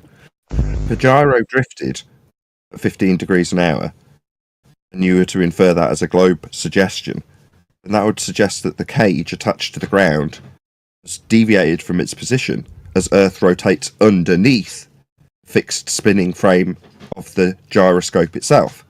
If you're saying the cage drifts at 15 degrees an hour, that is a globe Earth claim. It's called Coriolis effect. The claim that we have two separate reference frames, Earth turning underneath at 15 degrees an hour to cause stars aren't really moving, Earth's turning underneath. They claim that that causes drift in a gyro. If that was the case, then a flight from Charlotte, North Carolina to Los Angeles would only take an hour and a half because Earth would be turning underneath it. It doesn't. Yeah, Coriolis, my assy holus. I don't believe that either. Like long distance shooters can pretty much prove that it's wind drift, spin drift from the bullet, stuff like that. I've never witnessed Coriolis shooting out past 300 or 400. And who's really shooting out past 1,000? I get confused. She's saying you never witnessed it. Coriolis is very much a real illusion that you can observe. You are standing or sitting on a roundabout, turning around. And there are two people either side of the roundabout, not on the roundabout, tossing a ball over the top of you, one to the other, back and forth, in a straight line. As you look up, that ball will look like it curves. That's Coriolis effect. Same claim for a globe Earth that's turning is you're turning under the stars. They seem to curve at 15 degrees an hour. They don't, according to the globe Earth rhetoric. It's claimed Earth turns underneath. If Earth turns underneath, then a flight from Charlotte, Carolina to Los Angeles would only take an hour and a half because Earth would be turning underneath it. Earth doesn't turn underneath anything. We're not turning. Coriolis is real You can observe it on a roundabout. It just doesn't apply to the surface of the ground we're standing on. We don't observe Coriolis effect. If we did, the consequence would be flight times would be reduced. Don't they teach that in like grade 5 or grade 6 that a flight from Australia to Africa is shorter than a flight from Africa to Australia or something like that? Maybe. Regardless, the claim is that Earth is turning underneath as a separate non-inertial reference frame. If that is the case, then we would notice, because lots of consequential things would happen. You'd launch a drone, and as it hovers, Earth would turn underneath it. If we were on the equator, that would mean the drone that you launched off the ground and simply hovered would whiz away at 1,000 miles an hour, not because it's flying 1,000 miles an hour, Earth's turning underneath at 15 degrees an hour. As your drone whizzes away from you at 1,000 miles an hour, as nobody's ever observed ever. We don't have this effect. When they claim the effect is in observation, it's using things like bullets, or something that remains in the air for 2 seconds. They say Earth turns underneath the bullet, causing it to deflect. All right. Well, then a blimp hovering above a stadium would have the stadium turning away from the blimp at a rate of 15 degrees an hour, the same as they're claiming would happen with the bullet. It doesn't. The only reason they use bullets in the example is because they're only in the air for a fraction of a few moments. Therefore, you don't notice that this is a nonsensical claim that would have much wider reaching implications if it were true. Yeah, because if you're off by a centimeter on your aim, 1,000 yards down range, you're going to be off by like 10 feet, 20 feet. So it's kind of the same for that math, right? Like if it's happening at this fraction of a second, if the flight time is longer, technically you should see more of that, right? Is that what they're talking about? Yeah, well, when you say what they're talking about, that brings in Roger Ledwell's super chat nicely. Your reference frames are completely ruined, as Roger Ledwell. Yeah, so when we point out as flat earthers, I don't do this anymore, I find this argument tedious and annoying.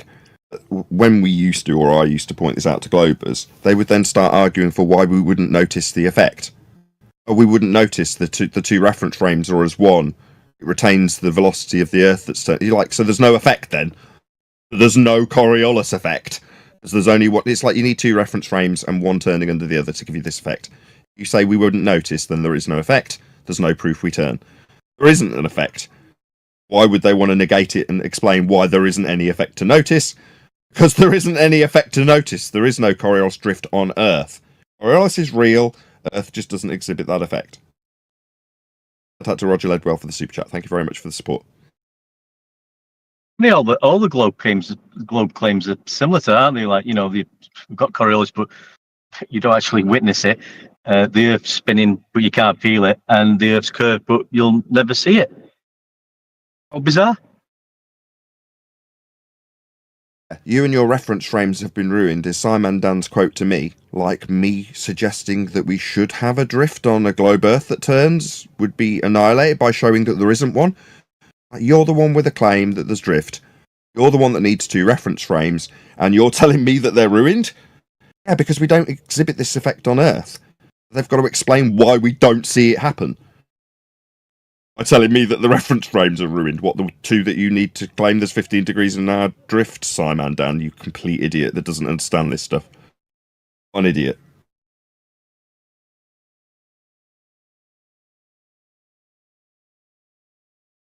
We've got a guy that's currently frequenting the other server that I typically go in Monday to Thursday, at Earth Debate server, called Angels, and he's out on the circuit and he seems to have a firm grasp or grip,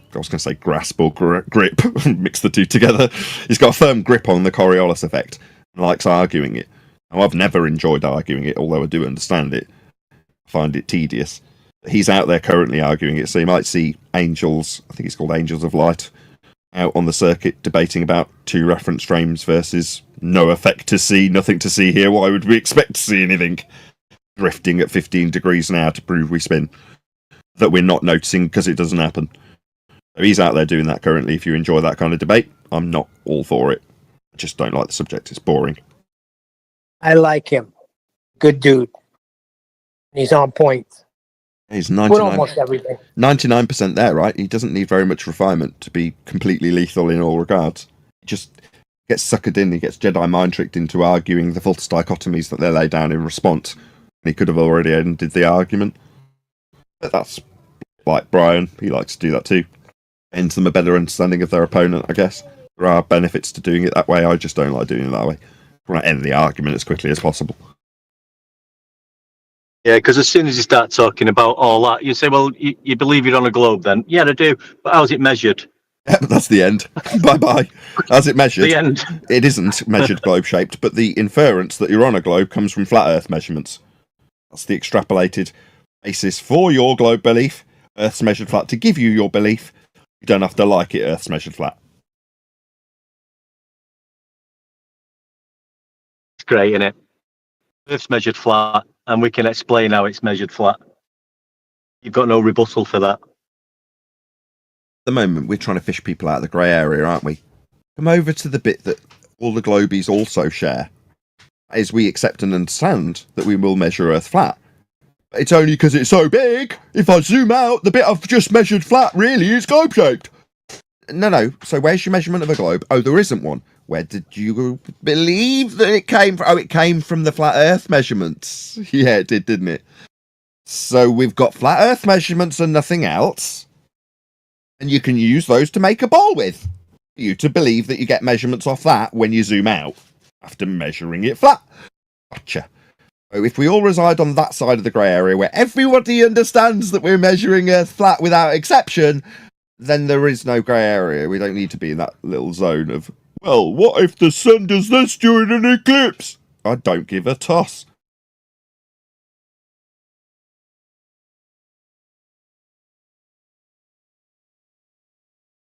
Yeah, it's beautiful. Absolutely beautiful. Oh, you don't, that's it. Got it down to the bare knuckles now. You know, this is how it's measured. Elevation angles, sea level, latitude. Used for mapping, it's used for navigation. It's how we navigate across the surface of Earth. It's all flat Earth elevation angle measurements. Nothing to do whatsoever with curvature. Shout out to the price of Adam. You'll need a flat Earth for that globe. You will indeed. Thank you for the super chat.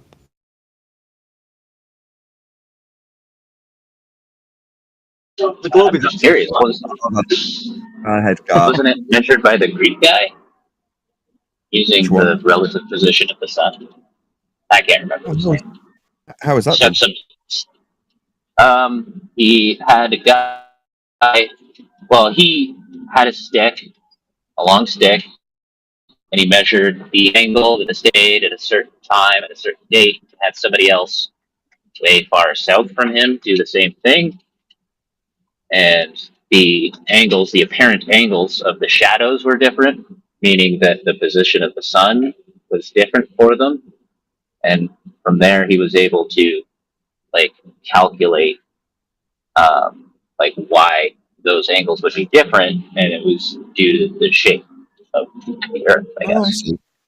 So he calculated how those two flat Earth elevation angle measurements with respect to a flat Earth being measured at two different locations make a globe. That would be two elevation angle measurements off a flat Earth, though. You don't get angles off curved surfaces. So we're measuring Earth flat in that example. Specific with angles. Locally, I guess. I would assume that, yeah, locally it was. But, he wasn't really measuring a curve. He was measuring...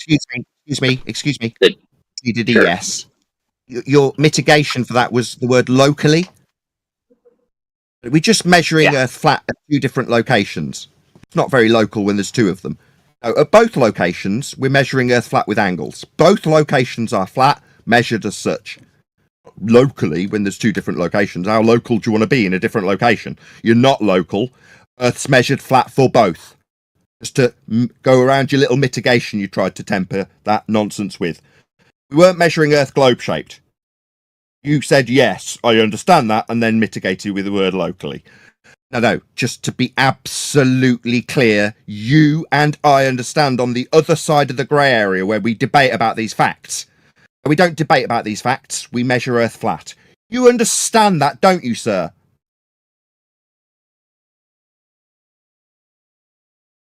Just looking for a yes. Yes, I understand. I tried to mitigate it by saying it's only local. But facts. We measure Earth flat, don't we? Just need a yes. That's you, garbage man. Yes. Don't seem to be getting what I've taken my time. I've explained it. You told me your example. I listened to it. How we measure Earth flat with these elevation angles in 2 different locations. I've affirmed it. I've repeated it. I've pointed out how flat Earth must be to get those angles.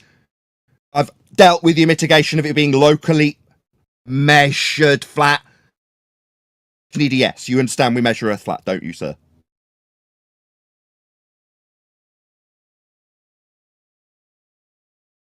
It's okay, I'll do it for you.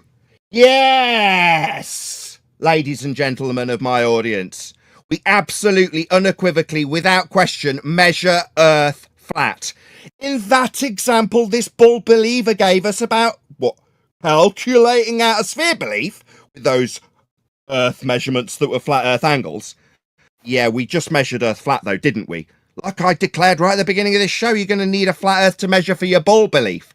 And there it is in that example. Elevation angles from a flat Earth, as per the measurements of Earth. Welcome to flat Earth. That's how we measure it. Next. See, Nathan, this is what happens when they don't realise they're doing it. They're trying to explain how curvature is measured and then telling us that it was an angle measurement, which has got nothing to do I'm with measuring curvature. How are you measuring curvature there, sir? Well, I'm measuring it with 2 flat Earth angles. Oh, are you? Yeah, locally measuring it all flat. Sorry, do you believe in your deluded, globe-believing numpty mind that you were somehow measuring curve with these flat Earth angles? Because you're not. But it's only local. We're only locally measuring Earth flat. What, in 2 different locations?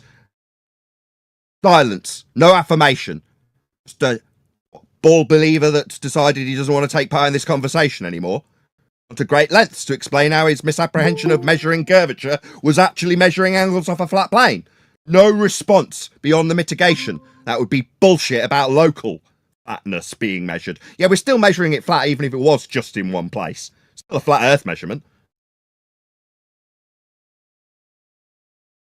Chocolate?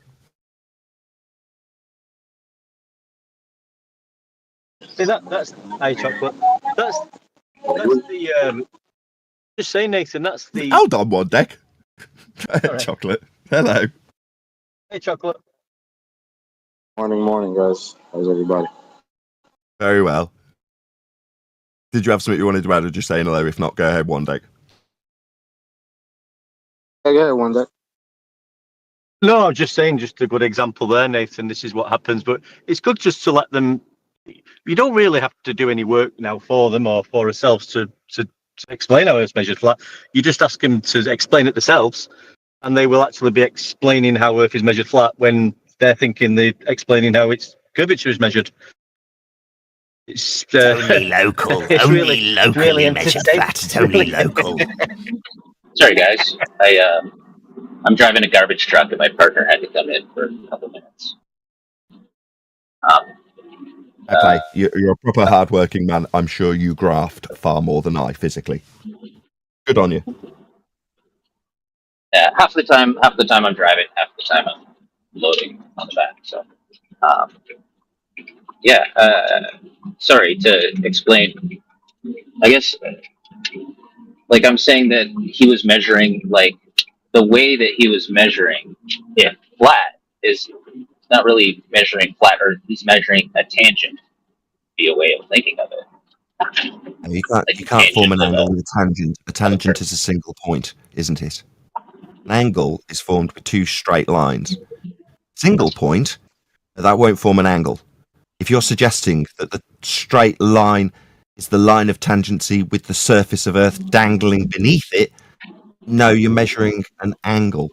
with respect to the. Well, if you have two tangent lines, though, right? If you have two tangent lines, it seems like it's almost like I'm addressing this garbage of having a single point tangential to a surface we're now not measuring. We've just got a single point with an imaginary ball dangling below a straight line that goes out into space that we're not measuring. There was me thinking he was measuring angles with respect to the shadow on the surface of Earth. The angle. We absolutely is. It's an elevation angle, as I already declared. It seems that now we're measuring on a line that goes out into the middle of space with a dangling belief of a ball below it that only gives us a single point? No, sir. Angles aren't formed with single points on the ground. It's a line for the angle, not a tangent point.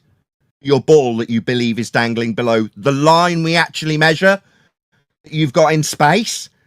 No, sir. We're measuring the surface, not a line in space to a tangent point that won't give you a line to a dangling ball beneath it. Just deluded. two tangent lines, not just one, right? You can make, if you have two tangent lines, then you can calculate. Not measuring tangents, we're measuring angles. Sorry, sir. The angle is an elevation angle, isn't it? Yes, it is. Yes, we're measuring elevation. All angles are elevation. Yes, it didn't need a load of babble through the top. It was just a simple yes or no that is absolutely answered in the affirmative. Yes, we're measuring elevation angles. Are we measuring elevation tangents? No, this has been inserted by you and it only gives you a single point, not a line. And we're measuring on the surface. You're not addressing that by saying, oh, 2 tangent points. No. If you believe we're measuring on the ball surface, well, that won't give you an angle. So we're measuring on a tangent line. No, we're measuring on the surface. Okay, I'm just trying to understand. So you're saying that what the Greek guy measured was a difference in elevation of the two places, and like that's why the elevation angle of the sun and shadows. It is an elevation angle measurement. On elevation tangent, it's just you inserting your fundy sphere belief into this angle with respect to the surface. 2 straight lines, not tangent points. It's not measuring tangent points. You've inserted that because you have a sphere belief.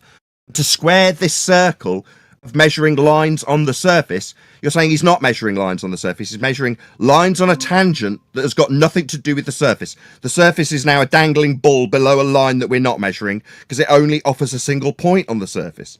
Wrong. We're measuring elevation angles on the surface. It's down a well, it's perpendicular to the surface. This is how we measure these elevation angles to the sun. It is a flat earth prerequisite. They are angles. They are not with respect to curves that dangle below tangents. They're measured with respect to the surface. Okay, I'll try to like. I'll just strip away. I'll try to strip away the those assumptions that I have. The thing I'm interested in is I heard about a guy who measured, like put a stick at a 90-degree angle at 2 different places, and the shadow cast by the sun was different in those 2 places. And so I'm just wondering, like, why would the sun's shadow be different in 2 locations? Like at the same time of day. 90 degrees to the surface of a flat plane. You're going to need a flat plane to make this assertion, and you're asking me a question beyond the measurement that is 90 degrees to the surface. You're going to need a flat plane. You don't have 90 degrees to anything on a ball, ever, anywhere. Don't get that on a ball. 90 degrees? What the hell's that on a surface of the sphere? I'm not done talking. You don't have 90 on a ball, ever. You do require it, though, don't you? Yeah, you get that from the flat plane these angles are measured from. Earth's flat. That's how we measure it. There are no exceptions, even when deluded people think they're measuring a ball with flat Earth prerequisites, like 90, that your ball will never give you, ever. Okay, I'll assume a flat Earth. I'm assuming a flat Earth. You're not assuming, Jack. You're measuring it that way.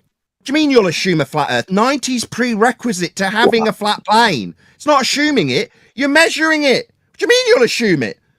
Anything I've suggested is debatable. No. It isn't a debate. It's not requiring your assumption. That's how you're measuring your elevation angle proof, C. So what? So that you can claim you're measuring a ball, you'll assume you're measuring Earth flat for the angle. No, you're just measuring it flat. There's no assumption required here. That is how you are measuring it. A prerequisite.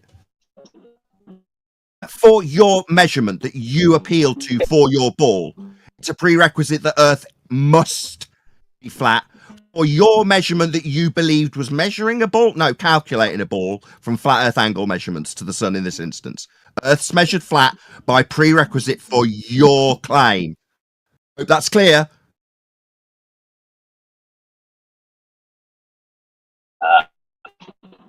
Okay, sure. Like I'm not. Welcome to flat Earth. I should clarify. I'm not here to try to prove you wrong. Welcome to flat Earth. Earth is measured flat. Sure. Welcome to flat Earth. Okay, so in the scenario where sun casts a different shadow in two different locations, why is that? Producing an angle on a flat Earth. Yeah, why is it produced? Sorry, two different angles at this point, as a flat earther, with you asking me about flat Earth measurements, there's nothing really for me to do here beyond me getting you to just repeat that you're going to ask me about flat Earth angle measurements and how we're measuring Earth flat. I'm done. Yeah, how does the welcome to flat Earth. You don't need to yammer through me with your repeat of the same question that used flat Earth measurements for your ball belief that we've just destroyed. Now we all are on the same level and we all understand that we're measuring Earth flat for your example. There's nothing more for me to do here, sir, other than to welcome you to the flat plane you dwell atop. You've got questions beyond that. Who cares? We measure Earth flat though, don't we, sir? So as a flat earther, I don't really need to do anything else other than welcome you to the plane you've always lived on and measured. Okay? Nathan doesn't understand 8th grade geometry. It's hilarious. Sorry, Brenda has accused me of child abuse and said that my children should be taken away from me. Can you remove this scum of the earth from my presence immediately, please? Thank you. Frickin' eunuchs coming here telling me what's what.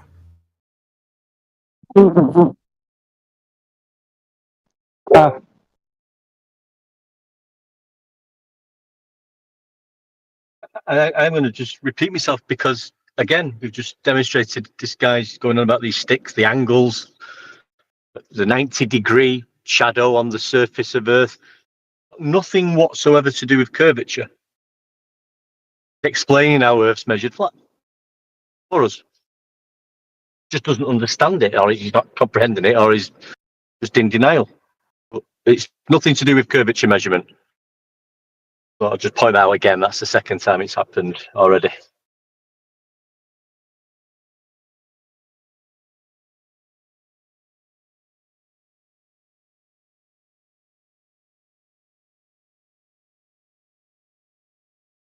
Yeah, in conclusion, as suggested and now proven, Earth is measured flat for everyone. There is no exceptions. The globe is flat. Even the anti-flat earthers know that. Only locally flat. It's only locally being measured for angles flat. Locally flat.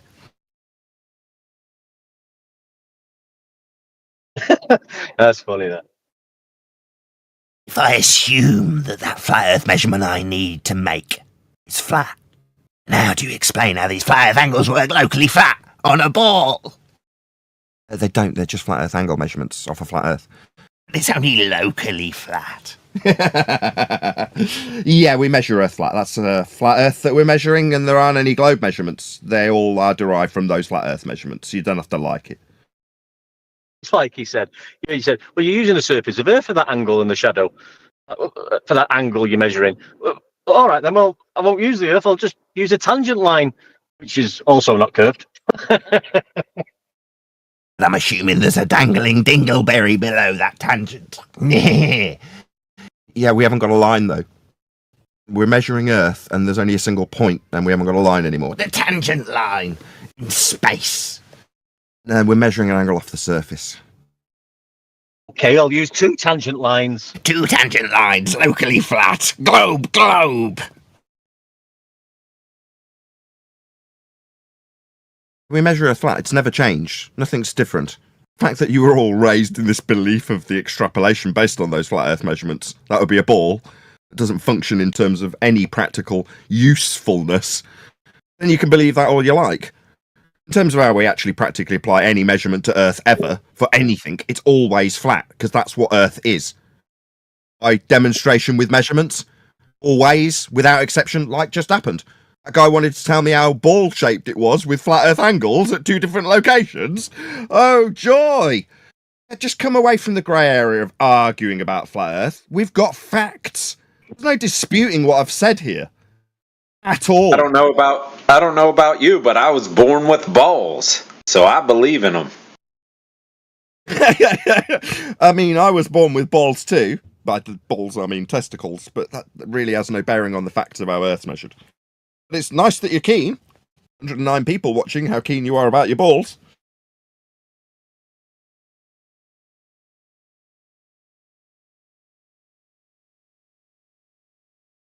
Well, it's been fun. Time's been flying by. 45 minutes of live stream. About 15 minutes left if anybody else has got any questions. Feel free. Yes, I have a question. Excellent. What's your name? My name is Zeitzeuge. One more time? Zeitzeuge is my name. I couldn't hear what you said. I said Zeitzeuge is my name. Zeitglugin. Zeitzeuge. Yeah, Zeitzeuge. So I was in here last time, and my question basically was, why should like the government and all that tell you that the Earth is flat? I don't know. Why don't you go ask them? I mean, I don't know. For me, it doesn't make sense. Shout out to Goldie for gifting memberships. Why are you asking me? Ask the government if you want to know a government-based question. I don't really understand why you're asking me that. I mean, you believe that. Of course, there's a follow-up question. The only logical question after that would be why they do that, you know, and that's the interesting part for me. Not really. That's an appeal to consensus fallacy. I mean, who cares what motivates it? It doesn't really matter. I mean, it does matter. Well, it matters to you, but I mean, it doesn't matter if the Earth. I mean, it doesn't matter if the Earth is flat or round. What does matter is why people tell you that. That's basically what really matters. Not that's what matters to you. You're saying it doesn't matter if it's flat or round. Well, there is no contentious nature in that suggestion that there's a debate about it by you. There is no debate. It's measured flat. Now, further to that measurement, you can ponder why they might lie about. I don't care. I know how Earth's measured. It's flat. You ponder why they might lie about being otherwise. I don't know. Ask them. Okay. Yeah, let us know you get on. Yeah, let us know. When you ask whoever it is you think you need to ask why they would lie about Earth being a globe, feel free. I mean, I know how they made the globe. I know who originally came up with the idea of it and put it into elliptical orbital motion.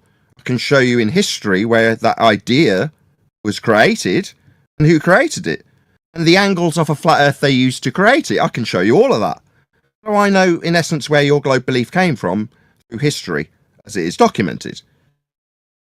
But why they would carry on that throughout the last 500 years / 300 years, depending on how you want to look at it, is your guess. Is maybe you'll find out. Let us know if you do. Let's measure flat, though, just so you know. Including, but not limited to, flat Earth measurement requirement for the globe inference that I think you might think you're living on. You're not. That inference came from the Roman Catholic Church with flat Earth measurements to create it. Yeah, I'm not even saying the Earth is not flat. I'm not even saying that. But I mean, it doesn't change anything in my reality. if the Earth would be like, I don't know, like a bowling ball or something. I don't care. But what really matters is why people lie to us. Your reality already presents itself as flat, stationary. Yeah, I There's think nothing changes in your that regard. reality. Exactly, chocolate. It doesn't make any difference to you. We've been saying that on the show. There's a grey area of debate where people think there's some contentious nature of Earth. No, everyone always has dealt with Earth as a flat plane. It always is the case and always will be the case. The idea that there's a debate about it is crazy. And on the other side of that grey area, you've got staunch globe believers who are told, based on the measurements of Earth as a flat plane that is derived into ball belief, that they are actually on that reified ball created by the church about 500 years ago. Not Earth's measured flat. Who cares why they carry on that lie? It came from the church. It's been peddled down the line ever since. You now believe it's true. Or say it's inconsequential if you are on a bowling ball. You're not. The idea came from the church. Okay. So the church is lying to us. The government is lying to us. Did I say that? I don't know. Or they know the shape of the Earth. They lie to us or they don't know. Well, yeah, like I said, go and ask. But you're making these assumptions and peddling them onto me. Like I've made any assumptions in this regard. I don't know. Are they lying to you? What did the government tell you about being on a ball? I don't know if they're telling you that. I mean, they are. That's basically what you get taught in school. It's the schools telling it you. Yeah, of course. Right. So there are lanes and paths that you can follow. Some of our flat Earth brethren follow them. That is to say, here in Britain, you can approach the Education Secretary about why the hell they'd be teaching people throughout their school education right up until higher education that there's a force of gravity when it was superseded 109, almost 110 years ago. Well, you can do that. You can approach your ministerial equivalent in your country and ask them why they're educating their children with nonsense. Show them why it's nonsense based on their own rhetoric. And hopefully you'll get through to them. Very slow turning cogs. Me, I homeschool. Then I don't have that problem. Then I get told this nonsense that's been disproven, like gravity being a force. The gentlemen think or believe that the government are lying. Of course they're lying. That's all they do. But yeah, I know what you're saying. Yeah. Do you think they're lying about the shape of the Earth, sir?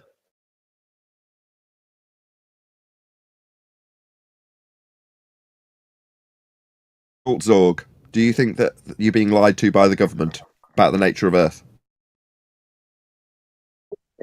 I mean, I don't know. I mean, it doesn't even matter. I don't care if we've been to the moon or what shape the Earth is. It doesn't change my reality at all. It has no impact on me. Why do you keep bringing these new things up then? I don't care if they've been to definitely haven't been to the moon. It's a violation of a law of nature known as the second law of thermodynamics. Now, but what matters to me is why they lie to us. That's the real question. Not if the Earth is flat or round. That doesn't even make sense to debate about or to waste time. Gotcha. It's called an appeal to motivation. No one's gonna believe you. I mean, no. Okay, I heard you. The thing is, even if the Earth, I got you. You don't care about insert new subject matter that you're going to waffle through the reply about. Yeah, because you don't care, we shouldn't talk about it. You've suggested there's a moon landing. I was halfway through debunking that garbage that you don't care about, but have brought up as a new subject by suggesting you don't care about it. Now I'm responding. There's a law of nature. It dictates how gas behaves. Gas we're breathing under high pressure must be contained. To suggest that there is no containment and a second law of thermodynamics violation sky vacuum above our head would infer that gas is not following that law of nature in line with entropic descriptions of dispersion. If the sky was a vacuum, where they claim to have traversed to go to the moon, then the gas we breathe would fill the space. We'd have never developed gas pressure. We'd all be dead. There is no trips to the moon. Repeatedly telling me what you don't care about and appealing to motivation fallaciously, and also suggesting that you don't care, or the actual facts of the matter about whether or not they have or haven't done something is irrelevant because what motivated them to do it is more important to you. Okay, well, it seems like you have a very low standard of fallacious reasoning, sir. Because who cares what motivated them?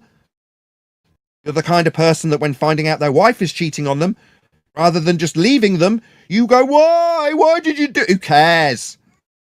Why she did it? She did it. Who cares why they lied to you if you believe they lied to you? Know the truth, then you can turn your back on the liars if you believe them to be so. Me, I don't care. I don't care if they lied. Right now. I'm gonna Know be the honest. truth. I'm getting talked through. I know the truth. Earth's measured flat. The sky's not a vacuum. There you go. There is no trips to the moon. There's no trips to Mars. There's no satellites in a sky vacuum. The orbital motion they're claimed to be in was derived from flat Earth measurements by Kepler. The church gave you that garbage that you believe in. Anything that you tell me about it will be proven by the measurements the origins are based in. That's flat Earth measurements. Your nonsense waffle is irrelevant about moon landings and how you don't care about them. Well, I don't either, but I know they're not real because I know that the gas we breathe would fill the space they say they travelled through. Entropic law dictates it. I don't think he heard a word you said because that little waffle was me unserver muting him and he was still talking. I don't think he realised he'd been muted and he was still talking in the background to himself. Oh, I see. So having told me that he doesn't care about moon landings, it's only the appeal to motivation fallacy, he then continued to waffle incessantly because telling me that he doesn't care about something requires his non-stop waffle through the top of the response. I see. Yeah, basically. You're a dick. And see if he's still going. You're a dick. Dick. You're a dick.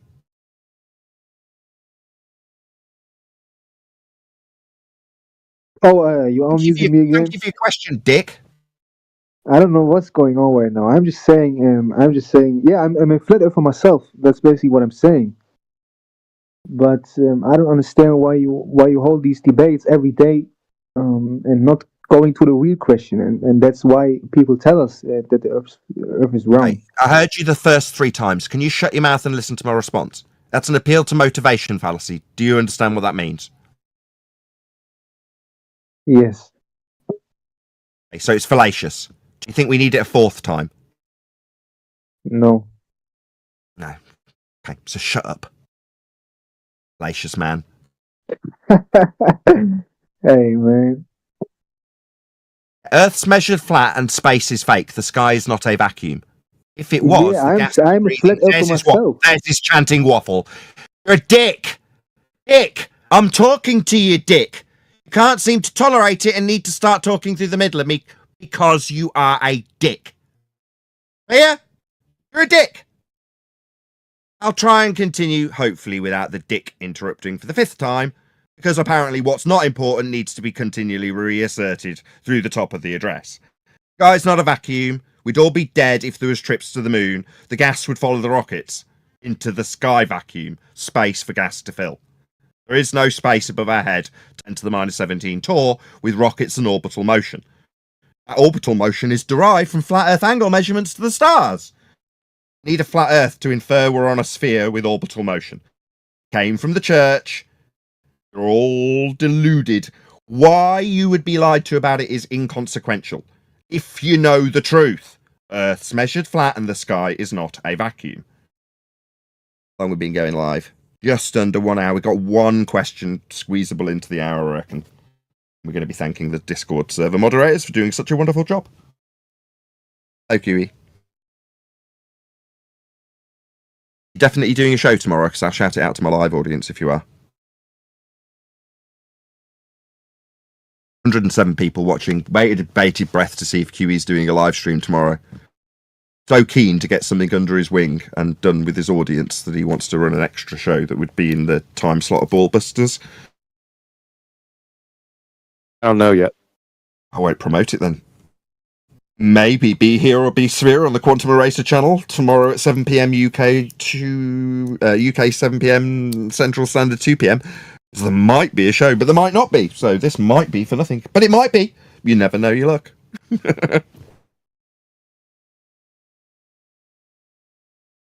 Chewed up the last couple of minutes. Is anybody going to squeak in a question from the Discord server? Oh, it's going to be time for thanks.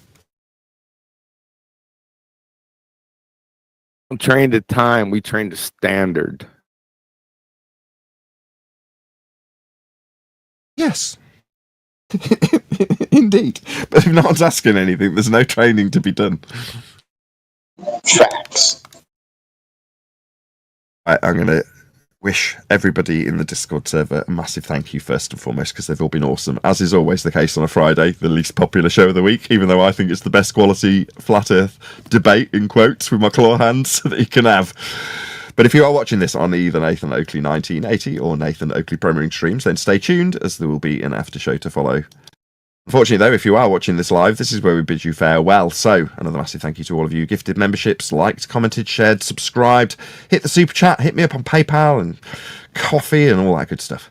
I've been Nathan Oakley. Another massive thank you to my G Plus panel and the politics server and their moderation team for making today's live show possible.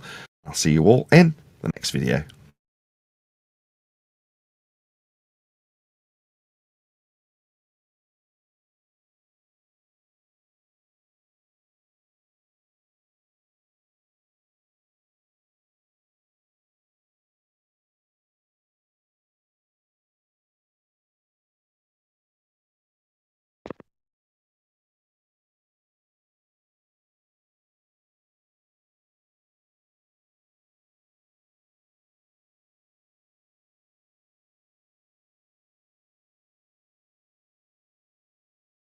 Out to Oxbow Spirit in the live stream chat. He says he did the Whitsick quote hands, rolling around laughter and laughter face.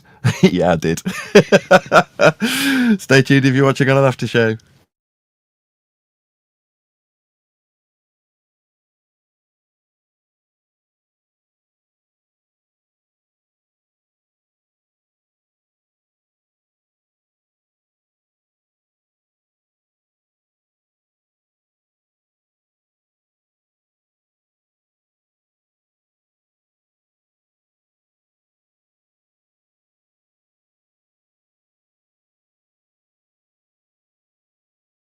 That was good fun. Thank you again, Discord server. I don't know if we're going to hang around for a little while, maybe 10, 15 minutes. Yeah, no problems. Awesome. Really hope you get a Discord politics mod, whatever you call them, so that we can do it in a room. Because I think it does, just people are more inclined to go, no, I do actually want to jump in and ask something. That wasn't terrible, though. Yeah, I wasn't aware of what Crit was talking about either. So obviously there's some issues with the stage stuff as well. So as soon as I know his ink, I'll keep you updated. Okie dokie. Yeah, a different bunch of people either way, so it's still beneficial to a certain degree.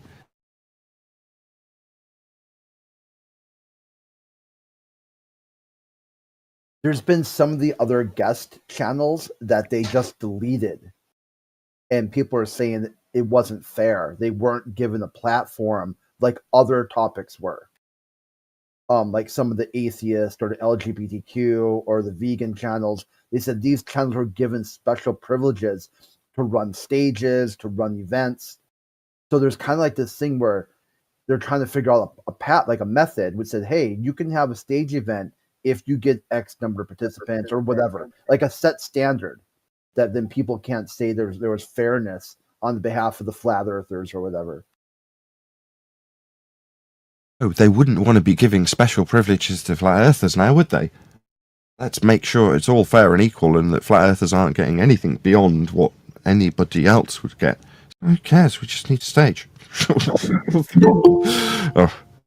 Yeah, there was like a channel like called the Canadians, was like two Canadian dudes. You join the channel and they would just tell you about Canada. It's like the most boring channel ever, you know, and their channel got deleted and they thought it was unfair. How come they weren't given a stage? You're like, dude, like you can only talk about maple syrup for so long, okay? If Canada was a hot political topic, then fair enough. If it isn't currently, then it's not surplus. It's surplus to requirements, right? In terms of political hot potatoes, flat Earth's right up there. So yeah, well, of course it does. I'm sure that most of them. Maybe not at the moment. I'm sure too most of them don't like us and the topic of flat Earth, but we are the most popular room in the entire politics server. We have the most hours. So, did not know that. Yo, Mr. Flat Earther guy. Nathan Oakley's my name. Nathan Oakley. Hmm? I have another question. Okie dokie. So, if the Earth is flat, what is like can you fall off the Earth? Yeah, people fall off Earth all the time to their deaths, yes. What do you mean? Yeah, people fall off cliffs and stuff. I don't really understand why I'm being Yeah, asked I'm this. talking about like the edge. There is an edge, right? You think there's an edge? I don't know. I mean, if the Earth is flat, there's probably an edge, right? Or is it like an infinity platform? All right, show Infinite it me. platform. Can you show me your edge you believe in? Why would you believe in this? That seems crazy. Can you show it me your edge you believe in? I mean, it's pretty logical, right? If the Earth is flat, if like a plate or something, there's of course an edge, right? That just sounds like stupid nonsense. Idiot flat earthers spew. Are you an idiot flat earther spewing nonsense that you can't validate? Sounds like Yeah, it. maybe you can like give me like a valid example of a flat Earth. I don't know. Can you show me your edge, your plate that you just I'm not suggested? saying there is an edge. Excuse me, I'm I'm just responding saying. to you. Excuse me. Can you show me that which you've just claimed? Stupid, idiot, nonsense, flat earth garbage you spewed about Earth being a plate. Can you show me that stupid crap you just spewed? Yeah, but that's why I'm here. I'm asking you. You the pro. I'm like a noob, you know. I want to ask if the Earth is Do you not flat. detect from my response how stupid your crap you just made up was? Because you can't prove it. So, I'm the expert. I'm here Yeah, to I'm telling learn. you how I'm here to stupid. learn. I'm telling you, as a response as the expert, how stupid that crap you just spewed was. I hope that's clear. You need me to reaffirm how stupid the crap you just spewed was? Because you can't prove it. Why spew it, idiot? Don't spew crap you can't validate here, idiot. You'll be told you're an idiot for it. Hope that's clear. Anything else? You like to spew without being able to prove about plates that Earth aren't by your lack of validation? Yo, what is you talking about? I'm not see. I'm not even saying that it's the like. It is like a plate. I'm asking you how. When the Did Earth is flat, how anybody is it other like than plate? this dick say that Earth was a plate? Raise your hand if you were the one that said Earth was a plate, or was it just this dick that is now lying about what he did absolutely unequivocally say and was told he was Yo, what the stupid for fuck is saying? going Was on? it I'm some asking you. other dick? Was other dicks in the room saying plate alongside you, dick? Yo, No, what the lying fuck? dickhead. Excuse Yo, what me, is going lying on, dickhead. man? I'm still responding to you, lying dickhead. You were the only dickhead saying Earth's a plate. What? There's other dicks around you that you're appealing to that aren't. No, you were the only dick saying that, you stupid dick. Don't lie. You said it. You're a stupid dick. You're not proving your plate you suggested. Like the dick idiot that makes Okay, stupid can claims I can't give you an validate answer? that you are. And intolerant in being demonstrated a dick. Keep yammering through the top of me pointing out what a stupid dick you are for asking about a plate you can't validate by suggestion. No, stupid dick. If you're going to claim it's a bleeding plate like you did, you better be able to back that crap you suggested. Okay, stupid idiot? Another dickhead idiot flat earther with his stupid idiot notions of flat earth that he can't prove. What an idiot. We don't do that here, sir. We just appeal to the measurements of earth that we can prove. We don't appeal to stupid nonsense that lots of other dickhead flat earthers like yourself suggest about earth without being able to prove. Eat your stupid idiot flat earth notions to yourself, sir. Okay? That's my expert opinion on what you said. Crickets. I got Clever muted. Otherwise known as don't strawman me, bitch. You know what a strawman is? What, a little argument that I haven't made a claim about that you're going to burn like I have made a claim Yeah, about. I understand, but wait a Right? second. Wait a second. It's called a straw man. It's called Okay, a straw man fallacy. That's what Okay, it boss. is. What Okay. I did with this yammering bitch talking through me as I demonstrate his fallacious logic that he's trying to use on me, It's turned your attempted straw man fallacy into your claim. Because you were the only one saying it. Absolute justification in my turning of the tables when you attempted to strawman me. In work, you ended up being berated for the stupid shit you said, didn't you, sir? Didn't expect that strawman to work that way, did you? Yeah, it's because I've dealt with plenty of idiot notions that you say I'm supposed to believe in. I don't believe in that shit, but you said it, didn't you? Making you the dick, suggesting that stupid nonsense, not me. You'd have liked it to be me, wouldn't you? Because you tried to burn it as a straw man. Fallacy is all you've got, sir. So, Pathetic. can I I'm give an berating answer to you this? for being pathetic, and I'm getting talked through. At me with righteous indignation, the flat earther berating you for your stupidity. What am I getting in response? Oh, thank you for addressing my fallacious reasoning. I didn't realise how stupid it was. No, I'm getting talked through in conclusion. You're not in a position to start yammering through my conclusion of how stupid you are by attempting to burn a straw man I didn't claim. That clear? Ick? Pleasure to be here. I love Fridays. Okay, so on you a finished, Friday or so you have much. more on your Stupid heart? stupid dick glurfs thinking you can come and burn little straw men about plates in space. No, that's gonna go over with me, you stupid dick. I mean, I was asking a question. I was not I was stating asking any, no, any you weren't. stupid You were getting thing. berated for being stupid by a flat earther. My name's Nathan Oakley. Guy with disdain in his tone because of how stupid you were. Remember my name, sir. It's Nathan Oakley. The one berating you. I'm a flat earther berating your stupidity. Let that sink in for a few seconds, sir. I mean, I don't even take you serious, you know. I will stutter like a stammery little bitch in the face of being berated by a flat earther named Nathan Oakley. Yo, you're I crazy, will man. stammer and stutter. Yeah, Yo, you're what is damn going right, you on little here, blurt man? bitch. You'll Look, stutter what is going on? and stammer around every word as I berate your stupidity. That's what you'll do. I. Get a grip. I've just been berated by a flat earther whose name is Nathan Oakley. Let that sink in. Try and stutter and stammer about what I might do. Let that sink in, sir. Get a grip, take a breath. Maybe try and form a full sentence without repeating I. Nathan Oakley's the name. Earth is measured flat. Stupid nonsense about plates was put in its place, wasn't it, sir? Enjoy. Thank you for having us. Okay, so Nobody was talking to you, Glurf Dick. Thank you, moderators, for having us. It's such a pleasure coming on a Friday to berate your idiots that believe in a globe Earth. Tell us how it's measured flat and stuff. It's been really good fun. Thank you so much for having us, as always. If we can return. All right. Thank you for coming.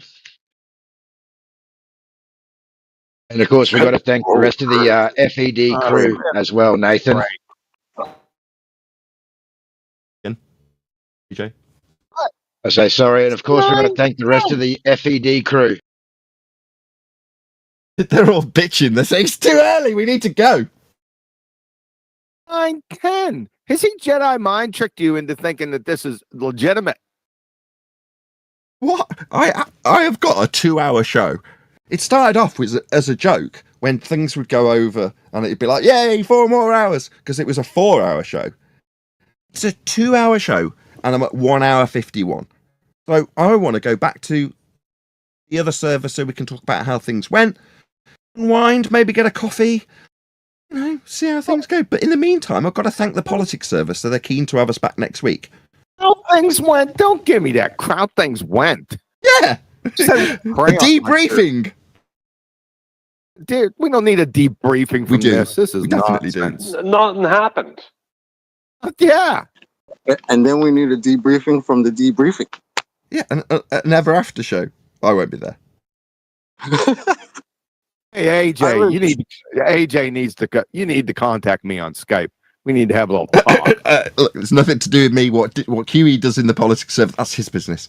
I'm going to thank you once more. You've all been awesome. Thank you so much for having us. See you next Friday. No problems. Catch you guys. Thank you. We'll talk, QE.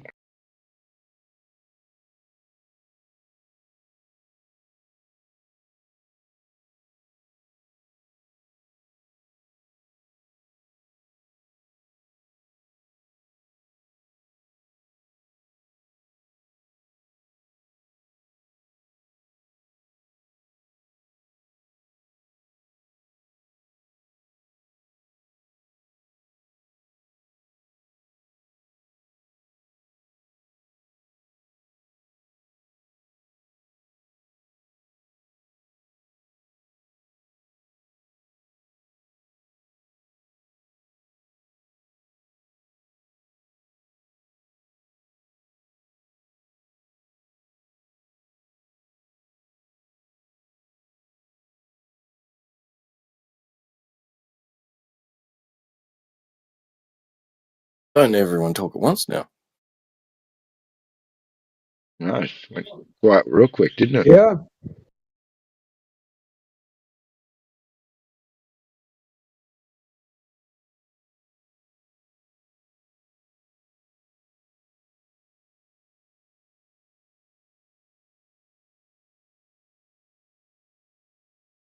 Stupid question wasn't that important. Surely if it was, he would have hung around and asked someone else.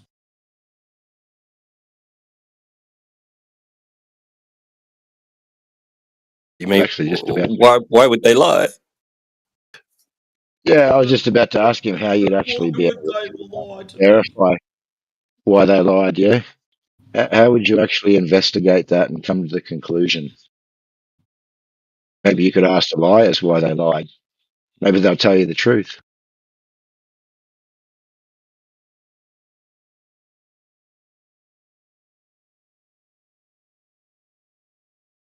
Seems like all simple logic goes out the window in relation to this subject.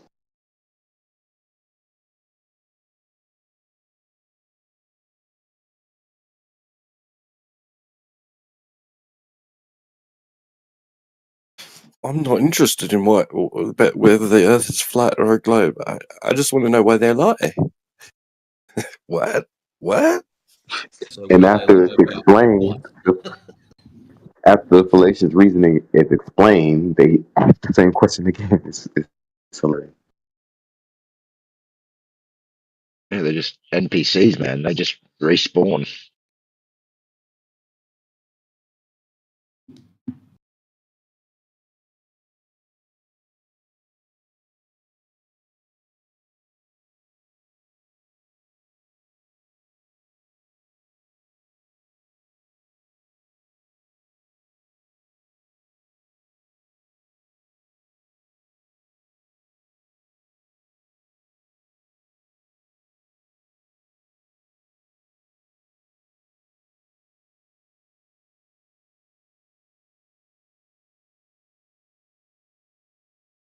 Be back. I'll go see what's happening in the FED room.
critical thinking, what are you doing there? You're just accepting and regurgitating. There's nothing. There's no freedom there. There's no like, how can I think about this in another way? Like, there's just you adhering to whatever somebody else says. And that's it.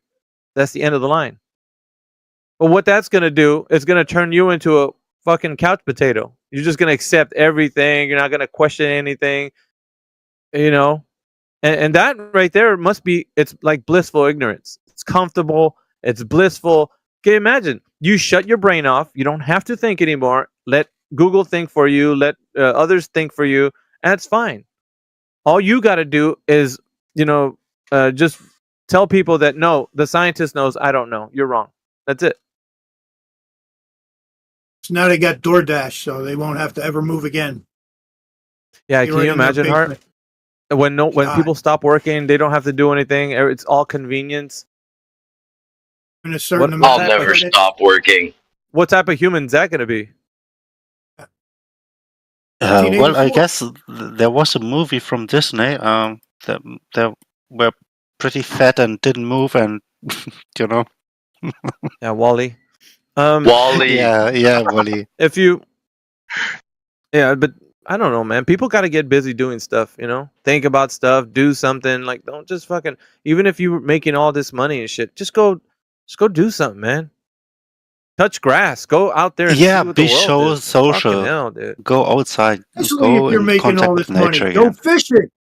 I'm gonna be like, Make all the money. Go down and go fishing on a boat, man. Look at the water. Look at the earth. Fuck, dude. Yeah, don't play games that fish for you or you're going to fish. Go outside and do it yourself. You feel really old, man, when you're like, man, back in our days when people used to have a lot of fun, when there'd be like a ton of bikes in front of one house. That was like a good time, man. Kids were having fun. Just saying, man. Like, hey, you met one of your friends maybe, or someone who knew. I know what you're talking about. Good times, baby. Dude, you had to call your friend on the phone or go to his house. Yeah, go to his house. Yeah, like no two ways about it. Yeah, nowadays if you go to a house, who are you, or are you threatening me, or something? They're totally paranoid. Or we used to stay out till the fucking light became dark and shit. It was weird. Yeah. When everybody's door was open, you just pop. The door was open. You're like, "Hello," and they're like, "Hello," and they're like, you just walk in and say, hey, the parents Tom, knew you by your first name I and didn't shit. even remember that. Yeah, that's right, man. Back then, 20 years ago, I didn't even need to lock my bike or something. I could just stay it outside, Now I would steal it, but nowadays I go outside. I have to look at everything. I do how many times I've been robbed in the five years? Exactly 5 times, at least once a year. Jeez, dude. Yeah, because this generation, bro, that's all it is. It's designed on just take. Don't give back, just fucking take. There's no. Doesn't matter who you hurt. Doesn't matter who you step on. Doesn't matter who you crush. Doesn't matter about anybody's feelings at all ever. Just crush them and get the most money you can. And check this out, man. The guy that came in here earlier, the young guy, he's like, you guys brought some old heads in here. Yo, whack. And like, he's just, imagine. He didn't even come in to have a conversation. He's just straight up belligerent. Like, fucking hell, dude. That's the state of affairs we're in right now, ladies and gentlemen. Give him another 20 years, then he might understand. A good thing. Got us doing all these crazy things while they're pulling a lot of shit in the side. Look over here while I'm doing something over here. Now we got a president stepping down. He's not even. This is so crazy. The world is going mad. I mean, it's fucked up. It keeps getting like everybody says it's going to end, but it still hasn't. I've been around for quite a bit, like watching it not end yet. His predictions have just been multiple, at least hundreds of them in my life. That's going to end. Here's what's going to happen. Yeah. Projecting and prophesying, and as soon as they see these things like Trump, it's shot in the head right away. Revelation 13:3. 3:13. I've compared it also. Saved from a head wound and. Yeah, exactly. They go right to that shit. Yeah, but there's a lot of speculation on that, man. To me, I live day by day, Yeah. Right. You don't. You would be a fool as a Christian to jump to conclusion right away and this is a prophecy. It had been fulfilled. No, you make a fool of yourself, and you shouldn't do that. Anyways, you should always correct. observe and see what's really Well, going on. it even tells you in the word, man. Just be prepared. That's all you. The only thing you have to do is just be prepared. That's it. You don't have to go around making everybody afraid. That it's just fucking be prepared. Tell everybody to do the same. Just get ready. That's it. You know how many false prophets has been around, and I've listened to. I'm guilty of this myself, But as soon as you go into the matter and see it over time, you see what they're really made of, and you're not going to listen to them anymore if you're honest with yourself and not being a delusional fuckhead, I'm confused because I think I asked this question. I forget who it was, but I'm not sure why people link flat Earth with the Bible and Christianity. Really? Can anyone help me with that? Oh, sure. My God. What do you need to know? Hey, we're being trolled, right? Yeah, probably. Jedi, I'm telling you straight up, we are now being trolled. I think Jedi's gonna tell him something. I'm asking a question. It's trying to answer. So it's to do with the creation narrative. To have something created, you've got two choices. It's either intelligently designed or nature creates itself. The ontological primitive, the dichotomy of creation, right? You've only got these two choices when asking how something has got here, how it was created. The heliocentric model comes with both answers. God created this and nature also created this. You can pick and choose which one it is. When you come to understand that the earth is flat, usually you stand on the side of God created this, or intelligence is needed to create the universe and me to exist within it. And then people start looking towards the Bible and other religious teachings that speak about the God that created.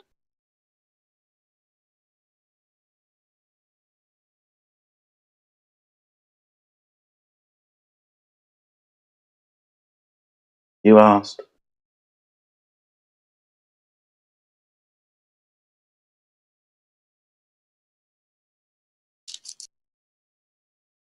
So, more questions? Is that it? Yeah. Well, I was. It sounded like the person that was responding kind of got cut off or something. No, I just stopped talking. Finished what I was saying. It's not that deep.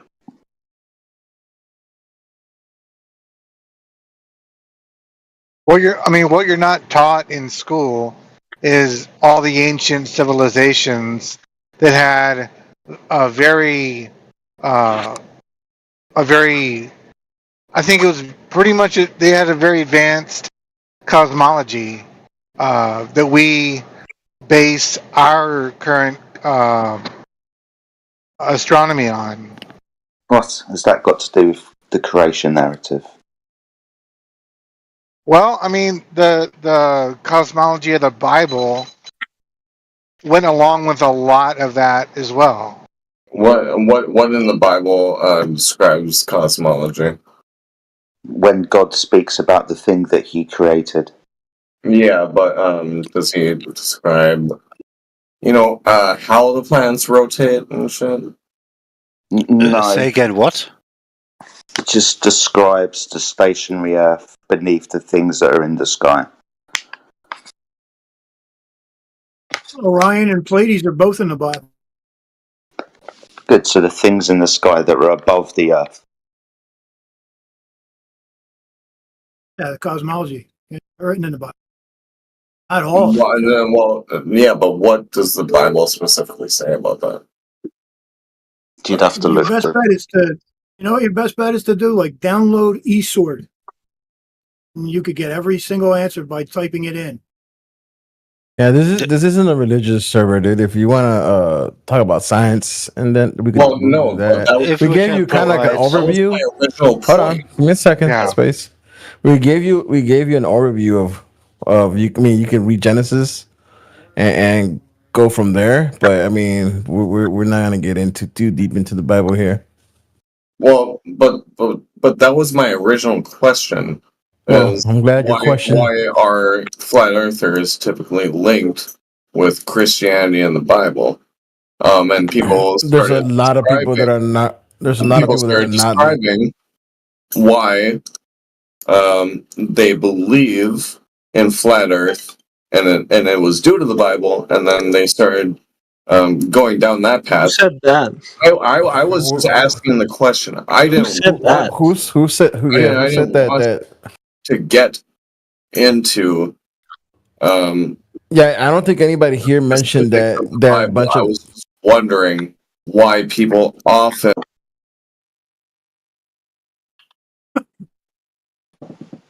He wants to know comparisons of like Yeah, we don't get into that. Corners, cornerstones, pillars, foundations, stuff like that. That's what he wants. I don't think I've ever heard anybody in here say, "Yeah, I became a flat earther because of the Bible." Yeah. What are you talking the about? other way Dude? around. You're the one linking those things together. It's you. I mean, you could answer the same question at Glober's. Well, dude, I'm sorry. All I did was ask a question, and someone. Yeah, but then you had a bunch of assumptions of it. Responded. Yeah, somebody gave you an answer, and then we told you it's about the creation story, and then you made a whole bunch of assumptions that many people came to flat Earth because of the Bible. And that's nobody ever said that. No, I did not. It's absolutely reversed. Did not make that assumption. I mean, you just mentioned it, like somebody mentioned it in here. You just literally mentioned it. I was trying to tell you, it's literally the opposite. People go to the Bible because they realize the Earth is flat, and they've been told that there's Really? things in Can there. I give a Yes. can I give my answer, Absolutely. please? Can I quickly give my answer, please? Bible I told you he's described. going to. He's throwing it. People In go 2012, to the Bible Can I- because they find out Hello, about flat you Earth. wanted an answer, right? That's your fucking argument right He's now. trolling us. He's trolling us. I Look, told. He asked a question. I would like to answer it. It's already been answered. Okay, well, I just want to give my answer. Please All do. I'm saying is in 2012, I found God. Well, I should say God found me in a dumpster. This isn't a religious And then service, pulled me out bro. of that dumpster. And then in 2016, I found flat Earth and then linked it to the Bible and found out, holy shit, the Bible actually says all the same shit. Sweet. But my follow-up question to that was, what about the Bible describes cosmology? Because someone else brought up cosmology in the Bible. Tell you. So I answered that for you too. I told you go download eSword and check it out. It's Orion. They talk about Orion. They talk about Pleiades. It's an Isaiah. I don't know. Just go read it. When the Bible. I mean, I don't even know what program. If you Jedi's aren't trying to answer you, dude. Can you calm down? If you read the Bible and the way that the Bible describes the Earth, God describes the Earth as flat and stationary. Now, that doesn't mean that you read the Bible and you believe that the Earth is flat and stationary. When you come to the understanding that the Earth is flat and stationary, and the religious book also describes the Earth as flat and stationary, then people get inquisitive.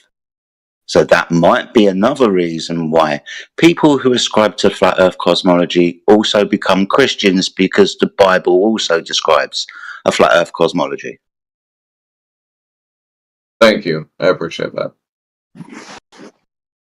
So, two reasons. Flat Earth cosmology. Put the link to eSword in there for you, so you can go download that anytime you want to, or not.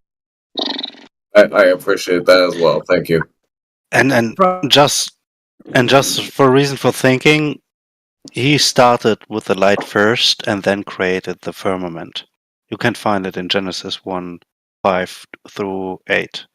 Light first, sunshine, sun later. Yeah. Well, it's one of the only sources I can find that vividly describes ancient cosmology. Not many other sources are around. So that's why the Bible is useful. Yeah, it would kind of. I can see how that would jump out to people. Like let's say that there was, like, I don't know, some kind of like scientific discovery or whatever that went on, and then I don't know, dinosaurs or something. And then you open this one and only book that claims to be the Word of God. Then you find out that it's the only one that describes dinosaurs or whatever, or something, something like that. I can see how that would be effective. Yeah, and another important point is when God created Adam and Eve, he let Adam name all things around him, animals, trees, and such, all to his bidding, What does it all, have to all do to with the his Earth being understanding. flat? I think we've answered the Yeah, question. what does all that have to do with the Earth being flat, dude? Like, what's... Yeah, we've answered the question. We don't need to go any more into it unless it's on the flat Earth subject. I was just going to jump into cosmology, and then that's why we name things how they are nowadays. That's all. How about we talk about the physics of water? I know, Ripcord, fucking hell. Yeah. Yeah, I mean, like, I don't know, like somebody else, I asked them, like, what's holding up the globe? Like, nothing, right? But then there is, examples where I can show you like a table holding up a vase, and then I can show you the foundation of a house holding up the floor. So, I mean, everything seems to need a foundation. I mean, I guess I could ask, what's holding up the globe? Why isn't it, I don't know, falling? Wait. Holding up the globe from what? From falling. To where? Falling means. Is this like a secret? Like, was I like cryptic about it? Like, You're asking what holds up the globe from falling. And yeah, what holds it? What's the foundation? And then I asked you from falling to where? Where is what is it? Fall to? I mean, what is it like? Listen, does it really matter to where? Like, that's not really relevant. You made the claim or the question that what holds up the Earth from falling, and I'm saying, do you understand the Earth is falling? According to your cosmology, the Earth is falling all the time. okay, where is the Earth falling to? Let's not get confused. It's falling around the sun. What are you talking about? Yeah, and moves through space. I'm asking for someone to clarify their statement. Is that a crime to ask someone to clarify their statement? I should shut up and let you do it. So yeah, you can ask a clarifying question, dude. Of course you can. Okay, so where is the Earth being held up from against what it's falling to? Yeah, so I don't know if those are relevant questions exactly, right? But in the paradigm that the Earth is in space and it's moving, right? I don't imagine anybody's in the globe model saying it's being held up by pillars or a foundation, unless you are saying that. So then what's going on with this? I can demonstrate tables and chairs and foundations and rocks and cement. What's going on with this globe model? No, I asked you a specific question. Where is the Earth falling to, and where is it being held up against? I mean, these are just points, arbitrary points in space. It's moving from A. You made the claim. I'm trying to ask you to clarify your claim. He's trying to, but you're not letting him answer. From A and then to B. Where is A and where is B? Yeah, they're just placeholders. I'm asking you. You're redirecting. I'm asking you to define your statement. So, all right. So I'll start it over from the beginning. So, people do describe this book where they describe firm foundations and pillars and east, north, south, east, west, and the circle of the earth, and it makes sense because I can demonstrate pillars and I can demonstrate a table and chairs and whatnot. But then there's other people who have this idea of a globe. So what's holding up the globe? Gravity. Against what? Falling invokes a direction because of a reason. He doesn't even know why his Earth is doing what it's doing. No, so I the globe think is still expanding through an ever-expanding universe. Hello? No, I think answers and questions got caught up in a specific It was all way that stupid things because are it's a being held up never-expanding universe by according to the specific. globe. No, let me explain. I think the holding up of our Earth in general just applies to the creation story, you know. Oh my God! But What are you to doing? let me explain, please. Excuse me, sorry.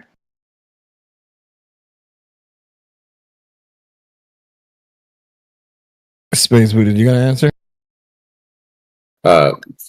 Sorry, I didn't actually hear a question. Listen, Spades, it's okay. Maybe you don't think it's reasonable nonsense. This is that the baseless Earth is nonsense. free falling through And space. I would answer. I didn't hear a question. Yeah, I know. Yeah, listen. What's holding up the Earth? I can't say it again. I feel ridiculous just saying it over and over again. But maybe you don't subscribe to the idea that No. I cannot answer the question about what is holding up the Earth because I'm asking you to define what is the Earth being It's a held up against. nonsensical question. Space booties. It was a nonsensical question that you should have known was nonsensical because, according to your globe. No. I'm not defending the globe right now. Thank you. I am not defending the globe right now. Yes, you are. We're No. talking about the globe. What I'm asking is the other person asked me, "Oh, what is the Earth being held up against?" And I want to know that answer. Yeah. Like, what are your options? Space time, I guess. What, like there's a bottom to the universe and the Earth would go down to the bottom of the universe, as in fall downwards? What's stopping the Earth from falling downwards to the bottom of the universe? The question is ever so very fall down, and what is the bottom of the universe? Do you understand that I'm pointing out how the question is now becoming ridiculous? Bottom to the universe? Yeah, but I didn't claim anything about the bottom of the universe. You guys are. I'm asking why do you think the Earth needs to be held up against anything? And now you're claiming that why doesn't it fall to the bottom of the universe? What the fuck does that mean? What is the bottom of the universe? That doesn't make any sense. Hold on. I don't need this guy interrupting. I'm with you, mate. I realise that the question is nonsensical. I'm pointing it out. What would the Earth be why would the Earth be falling downwards, and what would be needed to keep it up? Seems ridiculous when you're talking about the heliocentric paradigm. That's what I'm pointing out. Okay, I'm sorry for getting heated, but like people are, it feels to me like people are accusing me of trying to misdirect when I'm. Yes. I feel like I'm asking questions. Like a man now. I feel like I'm. Hold on, please let me finish. No. Please let me finish. Stop being a Please let me victim, finish. bro. Please let me finish. Please let him finish, dude. Gonna rinse and repeat. I felt like I was being genuine in asking legitimate questions. So did I. And then I was attacked for asking those questions, and that upsets me. I thought you were being. I'm sorry we hurt your feelings, man. Well, I would like to know more, and when I ask questions and then get attacked for asking questions, I don't understand what's going on. Yeah, well, I mean, many people come and troll us over here, so that's what we get. A little bit aggressive. Don't take it personal. We could definitely move on now, though, right? I didn't disagree with your statement. I thought you were being honest. All right, since you're being truthful, let's and not being trolly, let's have a conversation then. I would love to, please. Sweet. All right. So what can we answer? What can we help you with? Or what do you need help with? Answer. I don't understand where this this thought about the Earth falling to the bottom of the universe. I don't understand. I don't understand that. Like, I would like some help in understanding It was where that comes from. Okay, so that was a nonsensical question they asked you because it wasn't really anything to do with anything. Just we could skip over that. In your paradigm, the Earth falls around the sun. That's about it. Well, I mean, it's not my paradigm. Well, I mean, okay, so you're not a glober. All right. So what do you believe the shape of the Earth is? I don't know. I believe there is some sort of roundness-ish to it. Roundness-ish. Love it. Roundness-ish. So Awesome. a globe then. So a globe. Well, no. A flat Earth can also be roundish. Circleish. I'll give you that. If you're talking about, I mean, like I don't know. I don't know. I've never observed the entire Earth. I don't know, but I believe it's probably roundish. So roundish in what way? What is the roundishness? Yeah, explain the roundishness bit of it for us. And how did you measure that, if you can? He hasn't seen it. A lot of people have measured the Earth in different ways. I'm not claiming that the Earth is round or flat or globish. I'm saying it's probably roundish. But even in a flat Earth model, it's pretty likely that it's roundish, right? No, we don't know. We don't make a claim to it. Yeah, if you're talking about this. Yeah, and I don't know either because I've never measured it. Sweet. I mean, we could If definitely you're dealing agree. with circuits and going and compassing, you're probably dealing with a circle. That's that's common sense.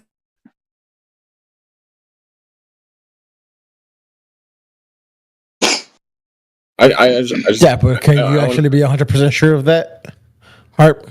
No, it's just common sense. Common sense Sweet, doesn't but always okay. work. Sweet. Common sense So, is so not why would always you want to make a claim? Because when you're talking about using circuits, circles, it's most likely a circle. When you're talking about compassing things, you're talking about going around. Circle. Well, something could work on a circle, but the place is moving over it. Doesn't have to be roundish. It could be moving a circuit around. Correct. Okay, so you don't want to make a shape claim then?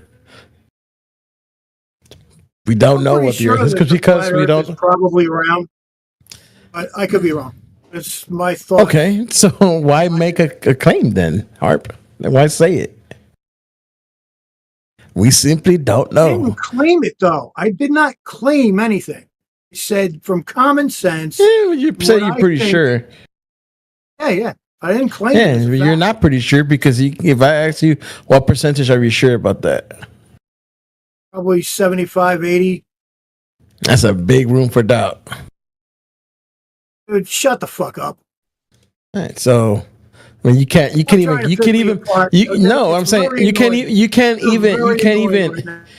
can't even stand on that 75%. Whatever, dude. Okay, so awesome. I'll try. So we don't know the shape of the Earth, bro. So I mean, we could definitely tell you that. I never fucking said we did I? You said you're pretty sure. We're not even pretty I sure. was pretty fucking sure. Yeah, but you're not even really sure. Stop putting words in my mouth. Confused. I was talking to Space with you, dude. And Harp. My position here. Stop putting words in my mouth, you fucking asshole. Dude, I'm not even talking to you. I'm talking to Space Booties, bro. No, you're talking to Harp. Yeah, but right now I'm talking to you, saying when I said, oh, dude, Harp, will you please stop? When I said, yeah, we're not. Harp, will you please calm down, bro? We don't. I'm about to mute you, bro. I don't want to mute you. Don't want to mute you, Harp. So when I said, yeah, so we don't know what the shape of the Earth is, Space Booty. And then he piped up, thinking I was talking to him. I was actually talking to you. Yeah, that confused me as well.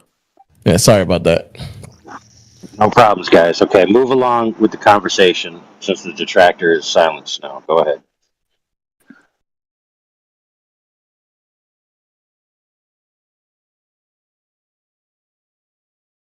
I think I'm actually not sure who it was. There's a lot of people in here. Who was engaging in that other than Hart? I mean, I was around. To some degree. I'm not sure what I'm supposed to respond to because Hart was being engaged. You're not supposed to respond, bro. All you're supposed to do is say, I don't know the overall shape of the Earth, which is exactly the position we're all in. So there you go. Fair is fair. Well, I mean, I'm not sure that's really respectful to tell me what I'm supposed to say. What I will say is that, Well, dude, to be fair, hold on, friend. To be fair, you asked what you're supposed to say, right? So what do you expect nobody to answer? No, I did not. Oh my goodness, dude. Okay, let's play a game. Let's play a game called If I'm Correct or You're Correct. So I'm going to go on mute. You could keep talking, and I'm going to go check the recording and find out who's right. Okay? Go ahead. Yeah, gambling man there, Mr. Spade of Diamond Hearts. What are we talking about? Spade of Diamond Hearts. Making some money. I like I mean, you're a red spade with a star in the middle. Spade of Diamond Hearts. He's a poker star.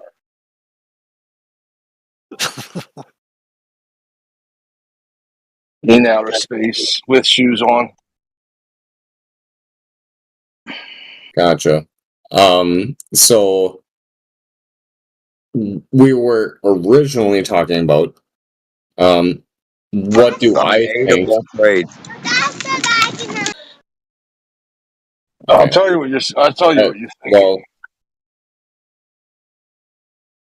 can I actually engage in this conversation or just be? I really do wish you could, mate. I really wish you could. I don't think you got it in you. Thank you. I was originally asked before Harp jumped in with his bullshit. What I believe the shape of the Earth is, and I said that I don't know. It's probably roundish. I don't know. I've never measured it, and I don't know why this is such a contentious thing to say that Brown. I don't know whether it's flat or globe like or completely round or whatever. I don't know. I've never measured it. Some people in here have said that we have taken measurements. I have not. I don't know. Okay. I just want to hear what should I say? What you guys think the shape of the Earth is, besides because flat is not a shape. Right. Yeah, I don't know if you said like listen, like if you asked me and you said, "Hey, no thanks. What do you think the shape of the thing you never measured is?" I'd be kind of roundish, and you'd be like, "Why do you think that?" Wait a minute, I don't know. Actually, I never measured it. So it wouldn't make sense to say it's kind of squarish or something if I never measured it. But yeah, flat's not a shape. I think Earth is Earth shaped, like it goes up and down. Wait. Earth is Earth shaped. Yeah. Yeah, like I mean that is actually correct. Yes. Get my vote. So, like a lake is lake shaped, or a mountain is mountain shaped. The Earth is Earth shaped. It's not. It doesn't have to be a geometric shape, right? It doesn't have to be a sphere. It doesn't have to be a triangle or a pyramid. It doesn't have to be a square or a cube, right? It can be lake shaped or Earth shaped. Absolutely, I would agree with that. Cool. I just because I've never measured it, I'm wondering what measurements there are to describe the shape that you guys I'm just finishing up at work. want to espouse. If you can hang out, yeah, I got you. If you can hang out for about an hour, I'll be back in an hour at 6:30 Pacific time. I will be back to walk you through it. If you can wait that long, I'm just. Well, I mean, I'm not sure if I'll be here in an hour. Dude, you answer. Look, you're already screwed up, and you answered your own question. By the way, you were correct. You didn't say what I thought you said. You said, "What should I respond to?" Not "What should I say."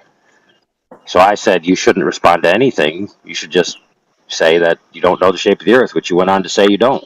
Exactly. However, you then went on to say. Thank you very Then went much. on to. Yep, fair enough. Fair enough. So you then went on to say, you guys think the Earth is flat. So what measurements inform you of the shape? Which is, you already said that flat's not a shape. So how could measurements of flatness inform us of the shape? Okay, so what is the shape? We don't know. You already were told the Earth shape. That's the shape, bro. It's like this. I got a question for you.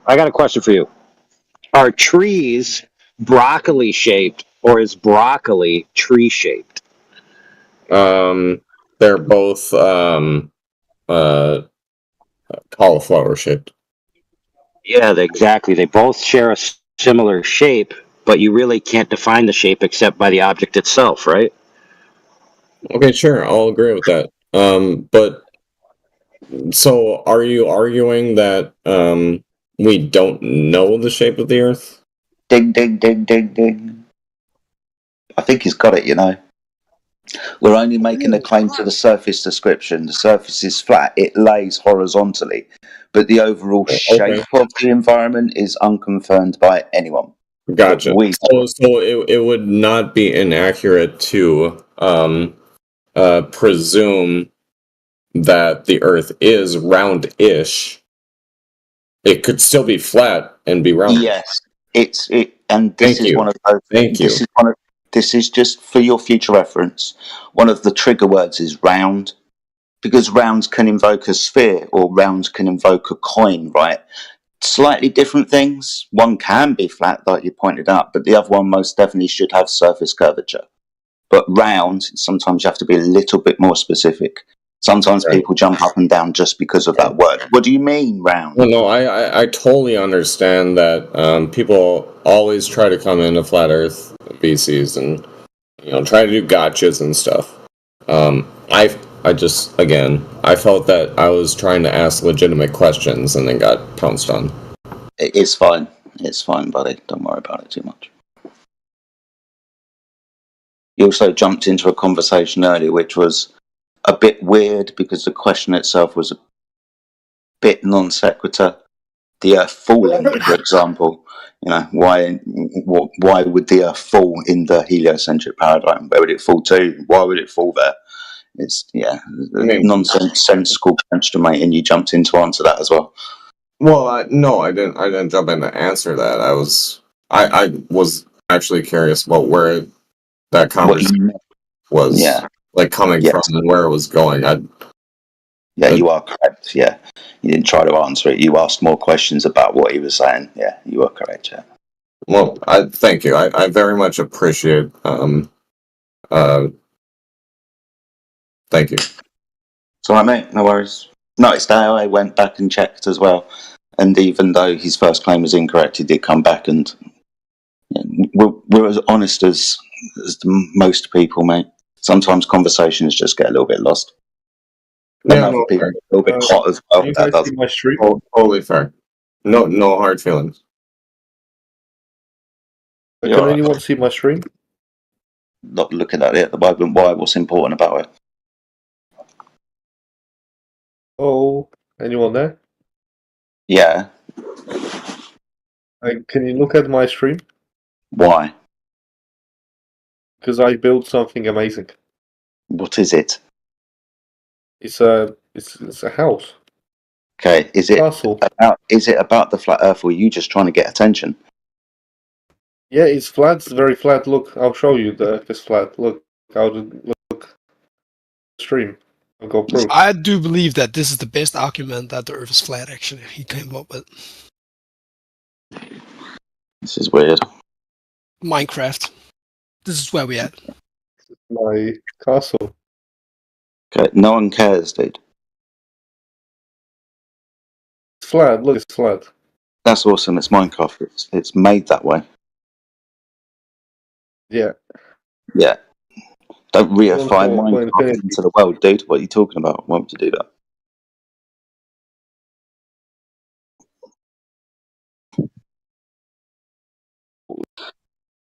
is this like the best house ever?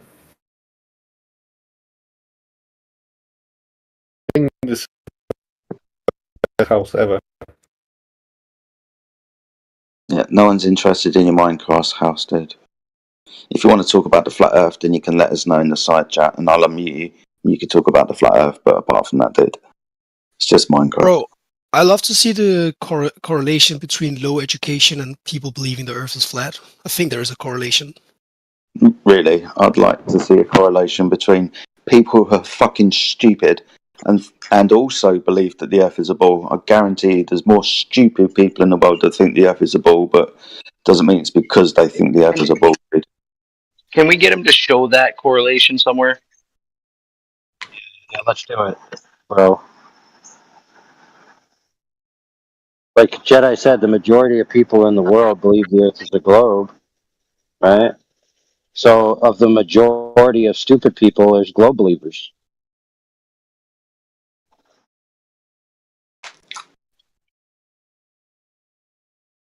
Very simple.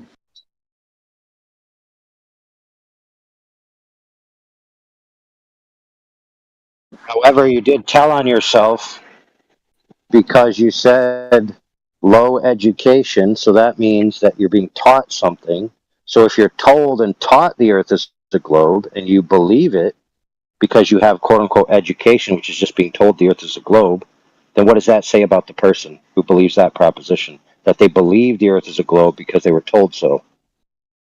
Is that the mark of intelligence? Yeah, we call it standing on the shoulders of giants. It's this concept that you can learn from people before you.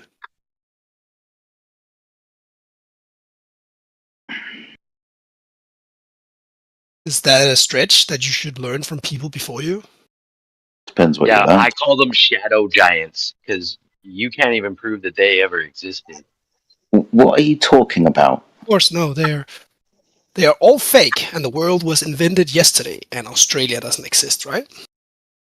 What the fuck? We can always learn from the people before us because quite recently they started writing stuff down that we could read later. Yeah, Oh, hang so on. when You let you him were go to absurdity. No, hang on. You guys let him go to absurdity right after my statement. You guys let him go to absurdity. how did we let him do that, dude? Yeah, what do you mean let him? What are you on about? Okay, since you want to critique. Okay, hold on, bro. Stop talking. Now's your opportunity to address it. Go ahead, take the floor, take command, and show us how it's done. Go for it. I'm sorry, AI. I'm trying to finish up at work. I said I'll be back at 6:30. I just wanted to say you guys let him get away with that. Didn't address it. Australia does exist. Well, obviously, everything that he said was stupid. That's why my response was sarcastic. Yeah, by the way, Australia doesn't exist as a legitimate political movement, in case you guys didn't know. So, yes, it's lampooned by a famous flat earther who did it in a quip that said Australia doesn't exist. However, predating that is a idea that Australia is an illegitimate state. In other words, it has no right to be called Australia. It's actually, because of provincial and the fact that it was like a penal colony and all this stuff, that it didn't come into existence in a proper statehood, right? So maybe I was giving him the benefit of the doubt that that's what he meant. Of course, we know he's not that smart. I believe somebody said that scientists didn't exist, and they couldn't prove that they ever were. We call them shadow giants or something. He didn't say they didn't exist, dude. Shadow giants. No, he said there could be drawn doubt that maybe they didn't exist because who have met Einstein, right? He could have been a conspiracy invented by the U.S. military to nuke people, right? Obviously. Who cares, dude? Who cares? Einstein. What is Einstein's contribution, dude? Well, that's an interesting discussion, but then we go into particle physics and shit like that. Okay, let me ask this question: Who's Talem? Who's Galileo, right? Obviously, you should, right? It's a very famous name. Pretty much everybody knows him. Now, what about Ptolemy? Do you know Ptolemy?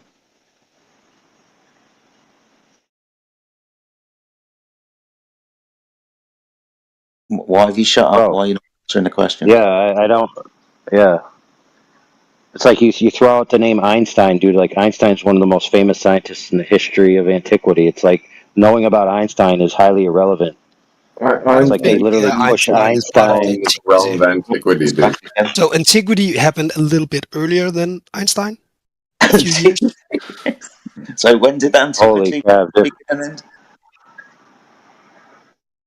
Dude, I thought we were talking about the shoulders of the giants that proved the Earth was a globe. Yeah. You mentioned Einstein. Einstein would be one of those giants. Why you mention antiquity? Yeah, but fair. But Einstein didn't have anything to do with proving the Earth was a globe. He already assumed it. But he did other things. I think I have a very good argument why the Earth is round. Yeah, he did. Although he did prove that he was a incestuous piece of shit. Yeah, so we're not going to play this game anymore. Here's your challenge, homie. Homie, this is your challenge. Your challenge is to name 3 giants that were responsible for the formation or the promulgation in any way, shape, or form of the heliocentric model. Okay? So go ahead, name 3. If he can't, I can. Yeah, go on. No, you've really got to try. Like, I'm not an expert in why the Earth is. I know, but the question is to you. Whatever your education or knowledge standard, the question is to you. So answer it. Give you a fair crack at the whip, sunshine. Don't use me as a crack in the door to not answer it. Yeah. Your claim was that you learned all these giants that people are standing on from the past, and it's because of them that you know the Earth is round. But then you couldn't tell us anything about it. So what's up? Is it just that somebody at school told you the Earth was round and that there was a bunch of giants? No, I think that wasn't the thing. I think it was I said that high education meant that you didn't believe the Earth would be round, right, or flat, right, or whatever, right? And you said that no, education is stupid, because you just do what other people are telling you to do, right? And I said, yeah, that's standing on the shoulder of a giant. You're learning from people of the past, and then you disagreed about that, right? How do you know that? How do you know that's what you're doing? Right. So they could be shadow giants, and they were just inventing fake. Yeah, that's my point. How do you know? How do you know that your teacher was telling you accurate history and not just blowing smoke up your ass? Exactly, bro. You're so right, bro. He's part of it, bro. Dude, I am right, and your sarcasm is irrelevant, actor, bro. He's like the evil actor, bro. So now that you agree, where are your counter arguments? Yeah, exactly. I think that the counter argument would be that if you hire an entire staff of university teachers and they all have to agree on a conspiracy theory, I think it would slip up at one point, right? Dude, do you have any clue? Do you have any clue like what a syllabus is? What an academic standards packet is? All these things that are institutionalized that they just follow. They don't have to be involved in any coordinated conspiracy. They just follow what the university has already decided, dude. I mean, do you not know how education works? You think they make up what they're supposed to teach the children, like live as it's happening? Well, how do you think you get your degree? I linked a model at one point, right, about the trajectories around planets, and somebody said they were cartoons, right? But I said that these models are used to correspond with the gyroscope and the fins of the rocket, right? So how do you do that without, you see? What? No, but that would be like a scientific thing, right? Like you do a model of the trajectory That's of a around. freaking idiotic claim. Idiotic. Why? Why is it idiotic?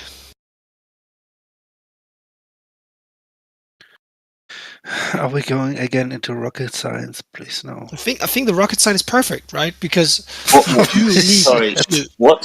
No, it's you have a system, right, with a computer, and the computer knows all the time where it is, right? and it always correlates with where it is in the world, and also how it like rearranges the fins and the gyroscopes, right? So if you're saying the Earth is flat and not a sphere, then how does that work, right? Then the rocket is a conspiracy. That's you believing their nonsense that they frickin' told you, man. Once again. It makes no sense. Just because rockets exist and can know their location above the Earth, it doesn't mean that the Earth cannot be flat and stationary. It's quite simple for a rocket to exist above the Earth if the Earth isn't doing anything. But I'm telling you that they do calculate that it's round, and they do calculate. They do calculate. Okay, so what measurements do they base that calculation on? Well, these pictures that I put in the side chat, right? So I'll put it again. These pictures. Yeah, we're talking about mathematical equations. Yeah. So do you know that a trajectory can be calculated as a graph, right? Yeah, that's fine. I'm asking you where the measurements that the calculations are based on is taken from and how. Well, it's based on the mass and the circumference of the Earth. I know. That's what I'm pointing out. Yes, it's based on the math, and that math will have formula, and those formulas will have numbers attached. I'm asking you how the numbers were measured to be true to base the calculations on. Because of the circumference of the Earth.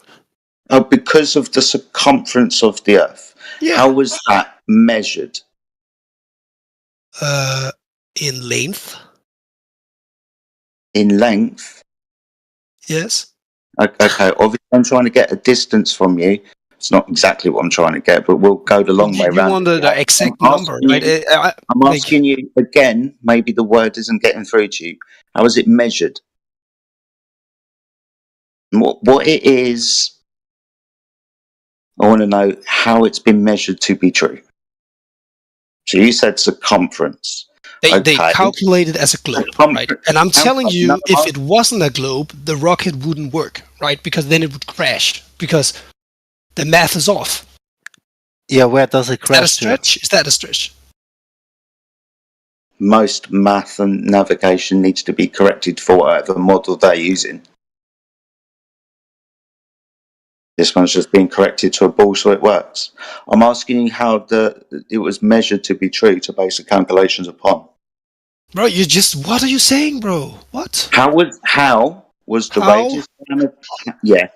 Dude, if you're not going to listen, I'm not going to engage. It's very simple to understand. Fifth time, I'm asking you how it was measured to be true to base the calculations upon. Asking you how they came up with the measurement. Well, I guess it's a machine learning process of trying out rockets and seeing which rockets are not. AI didn't exist back then. Start again.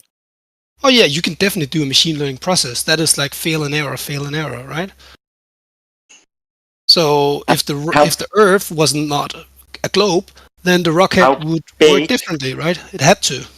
How big is the Earth? What? Why would I know that?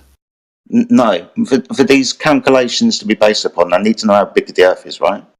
Okay, so if I go Google the number for you, will you be happy or you don't care, right? It seems like you don't know and you have to go away and figure out the answer on Google because you don't even know how it's poignant to the conversation yet. Why would I know how fucking big the Earth is, right? That's just like a fucking number. Like anybody can Google that. It's been. Hey, once you get that number, once you've Googled that number, brother, tell us how they came to that measurement. That's what he's asking you. How did they obtain that measurement? Oh, okay. So how would you do that? Let me think. You just go on the equator an entire round.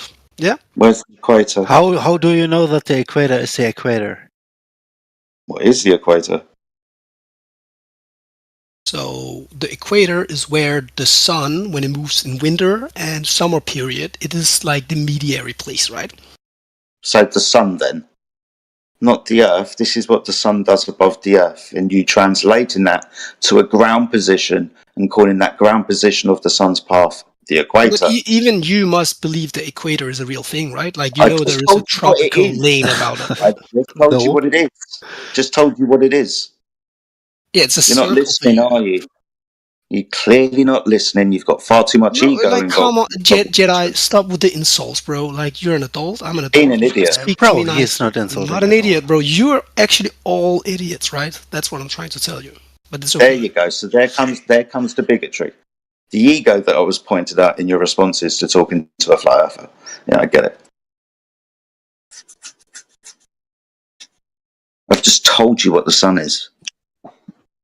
The equator, to be more precise. And then you go and say that I don't believe in the equator when I've just said what it is. You're an idiot, dude. Which of the ice You muted me, continents bro. are the wall? Like just when you mute me, you kind of prove how I haven't wrong you are. You muted realize you. that, right? I haven't muted you. That was Oh somebody yeah, I was else. definitely mute. No, but you No, see, definitely that me. proves how stupid Hold you on. guys are, right? Hold on. No, I don't care to Definitely talk with me. you if you mute me all the time, right? It's like silly. Definitely me.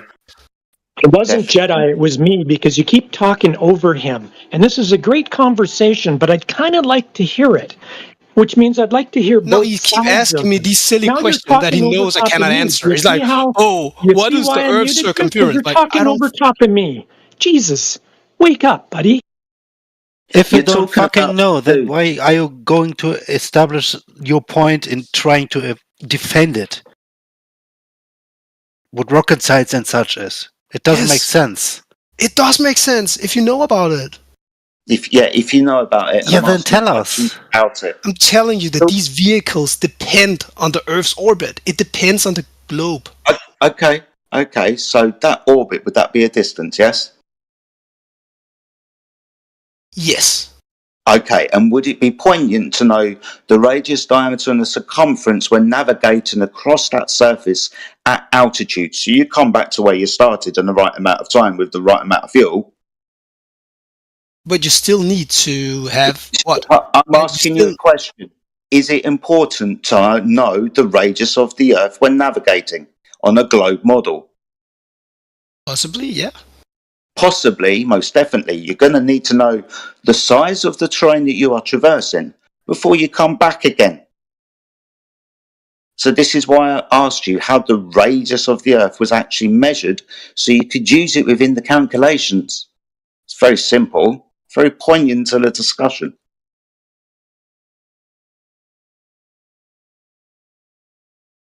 Okay. So, how is the radius of the Earth measured? By taking the center of the planet and then drawing a line out to the surface of the planet. So we have physically gone down to the center of the planet and drawn a line from the center of the planet out to the outer edge of the Earth, the radius. Is that what we've done?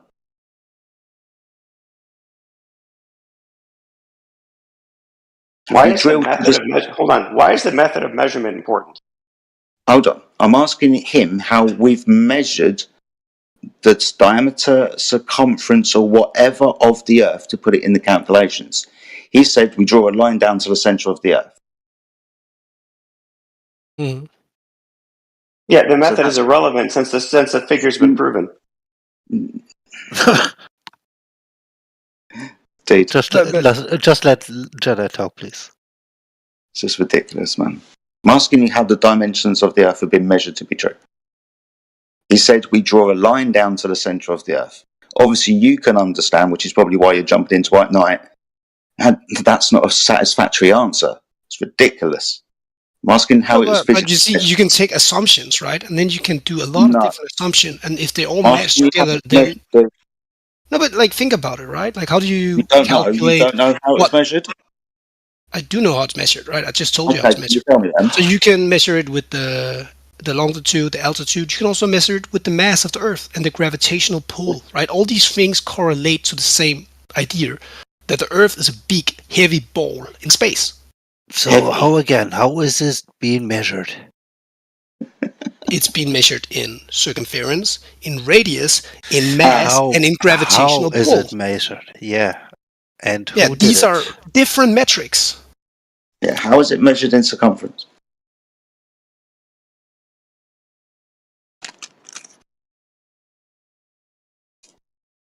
You're pretty much just saying that you just draw it on a piece of paper and then write it down. That's all we've come up with so far.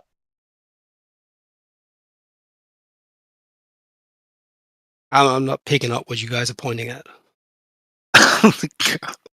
If I wanted to know how big my table was, I'd measure it, right? Because I'd probably want to buy something to cover it, a tablecloth maybe. Okay. So it would be important. So it would be different to calculate a planet. It's a bit different. It's not the same thing as a table, right? Dude, but I'd want to measure it to understand how big it was, correct? Yes. If I wanted to navigate across it, I'd want to measure it, right? Yeah. Cool. So how are these measurements done? They're done with the stars. They're done with the circumference. Okay. Yeah, So the stars, with the right? stars specifically, how is the Earth measured to be a ball with stars, which are angle measurements from the surface of the Earth? Okay, so on one side of the planet, there's a whole different set of stars than on the opposite side of the planet. It's almost like you're literally standing with a fucking 180-degree difference, you see? But we don't measure that when we measure the angles to stars, do we? Oh, was that not a good argument? I think it actually was. Oof. The fact that you can't see the other set. Just because you can't see the other side of the planet, you can call on a cell phone to the opposite side of the planet, right? And you can see at the same time there's different stars. That's the best argument I've ever heard. So the Earth is fucking a globe, so shut the fuck up, right? Like, fucking hell. How do we measure the angles to these stars we can and can't see? Why don't you see them? That's the question. Well, if you have a big box, and in one side of the box there's the star, and in the opposite side of the box there's a different star, right? If you're in the middle of the box, you see different stars on fucking what side of the planet you're on. Yeah, that's your presupposition that the Earth is a planet, and is the only reason why we can't see things that are not above our head. And it's only due to the stars is right? Like, how do you explain the stars? Things. It's now, I want to hear how you explain the stars as a flat earther. But the stars are above our heads, and as we move you see a different set. Why is it every single time I try to answer the question, this guy's got to jump in? You keep dodging, bro. Obviously, I'm trying to answer it, bro. Do you know what the celestial sphere model is? Do you understand that within the celestial sphere model, there is a dome of observation portrayed around every single observer at any location on the Earth? This dome of observation points out that the stars that this person could see within this dome of observation at any locale at any time on the Earth. This is a dome of perspective, only observable by your location on the Earth. This is a celestial sphere model. It doesn't invoke a geometric horizon because the observer is standing on a horizontal plane. He's doing this so we can measure the elevation angles to stars. Elevation angles require the intersection of two straight lines. One of those lines is the horizontal plane the observer is standing on. The other line is the elevation angle above the horizon to that star. So within the celestial sphere model, we have a flat Earth with a dome of perspective above us. Now, your superimposed presupposition that the only reason why we can't see stars in the night sky is because they're on the other side of the planet, whilst talking about navigation, specifically celestial navigation, which requires elevation angles, demonstrates that you don't know what you're talking about, dude. To navigate across the Earth using celestial navigation, you're going to be talking about elevation angles. Within the celestial sphere, you have a horizontal plane below an observational sphere of perspective. But you realize how far away the stars are, right? Like there That's is nothing to do with you measuring elevation angles to them. Why would you assume you know how far away they are? We are assuming nothing. So yeah, now we're in light waves and how light waves are calculated and how they traverse through space, right? It's all irrelevant because you're using a flat horizontal baseline. You don't need to know how fucking far away they are. I still don't get it. Angle. Yeah. But if you're on a pancake, how does it make sense that there are different stars wherever you're standing on the pancake?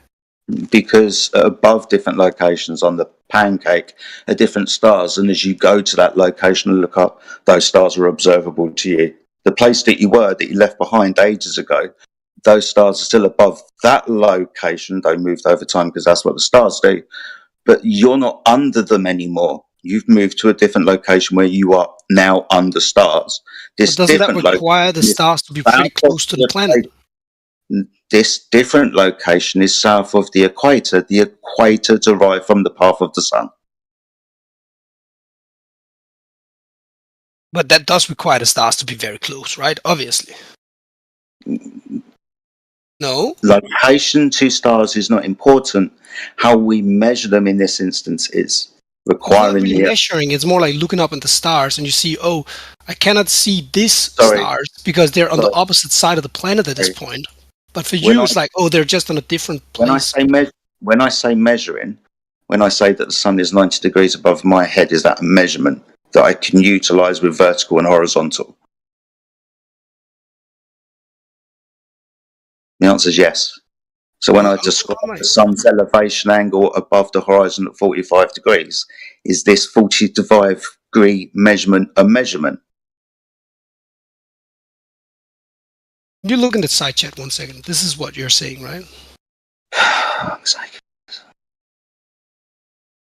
No, I mean, I'm not trying to, like, this is what you're saying, right? You're saying, like, guy 1 cannot see the other star because it's too far away from him on the opposite side. That's a little bitty circle. Big ass people. Yes. What happens when you move away from something? If you're viewing That's the something, smallest flat Earth I've ever seen. Yeah, but when my you're point is viewing just that the something and you back away stars, from it, what happens to it? yeah, it When gets you're looking smaller at and you cannot something- see it at one point. I agree with Okay, you. and also what else happens to it? Does it get lower to the horizon? Yes. Yeah. It would do that. Yeah, yeah. You move back away from a big building.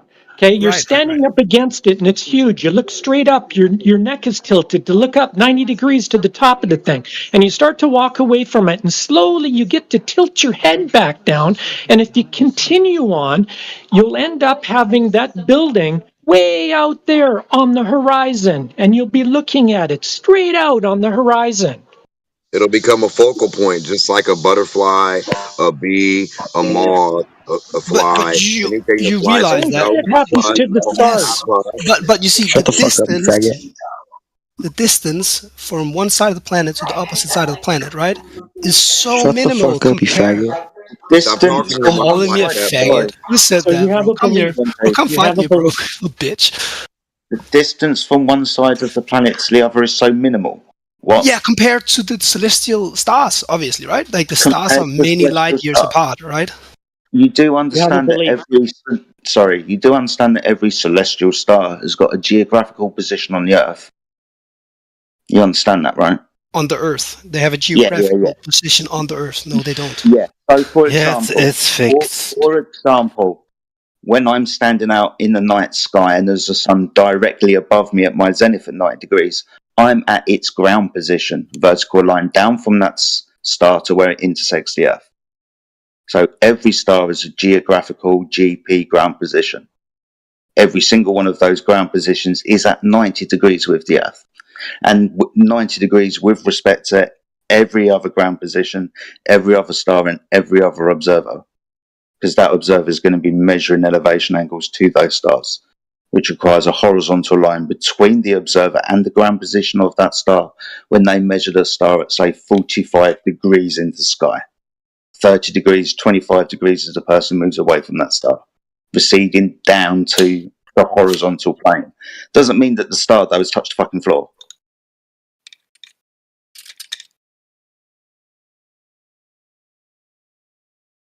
Navigation. It's not true, right? Like, sorry, you brought up navigation within celestial navigation. no, but I get it, but the ground position of a star. What do you mean? It requires you to have the stars kind of close. If it, like there is no like it's so irrelevant where you're standing on the planet. No, I'm telling you the distance between two stars, right, is so great that it doesn't matter where you're standing on the planet. It should be looking the same because it's minimal movement compared to the ginormous movement between two stars, right? So it's bullshit to say, oh, I can only see this star on this side of the plane, but on the opposite side of the plane, I can see a different star, right? That doesn't make sense. You can prove it. You can just get your own latitude, and then go outside, look at Polaris, and measure an angle to it, and you'd be like, "Damn, yeah, it all lines up." You know that there's a northern hemisphere which is actually the celestial dome for the north. And there's also one for the south. There's a celestial dome for the south that has the stars that you see down in the south. That does exist. There are different stars over different parts of the earth. If you can't comprehend that, that's a very personal problem. Yeah, I agree 100% with you. So, for example, Polaris. Welcome to flat Earth. No, there is a sphere on one side of the planet and there's an opposite sphere on the opposite side. It's two half spheres put together into a globe. Yeah, but you've measured a horizontal plane when you've described the elevation angles to the stars in the first place. That's what you've used. So to do whatever you're doing, you're going to be utilising a horizontal plane to measure angles up from. However you conceptualise it in whatever model after the measurement, that's down to you. Yeah, I mean, so what did you mean, Tessier, when you said that, you know, you were saying this whole thing about the stars? Like, why do you say then, when you move away from like Polaris or any star, but just Polaris because it's stationary, and you move away from it, you're saying we can't see it because of what? Or it starts to decline, get lower and lower.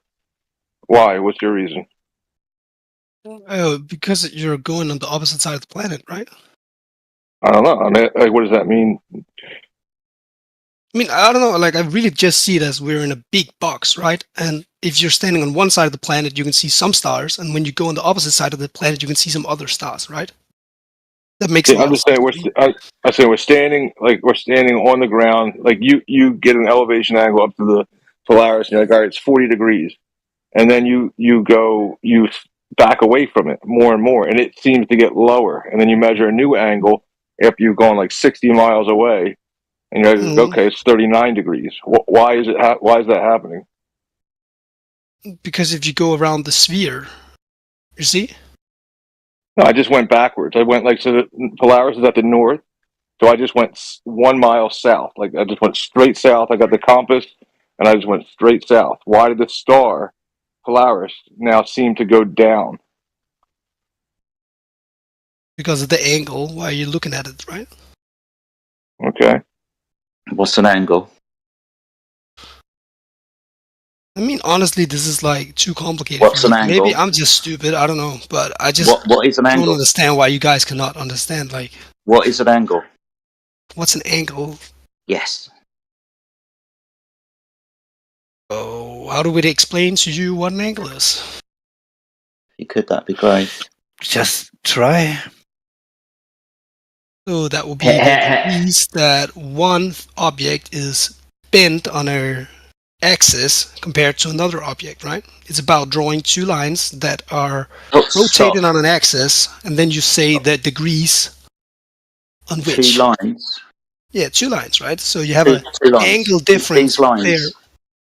These lines, are they straight lines? They're straight lines, yeah. Awesome.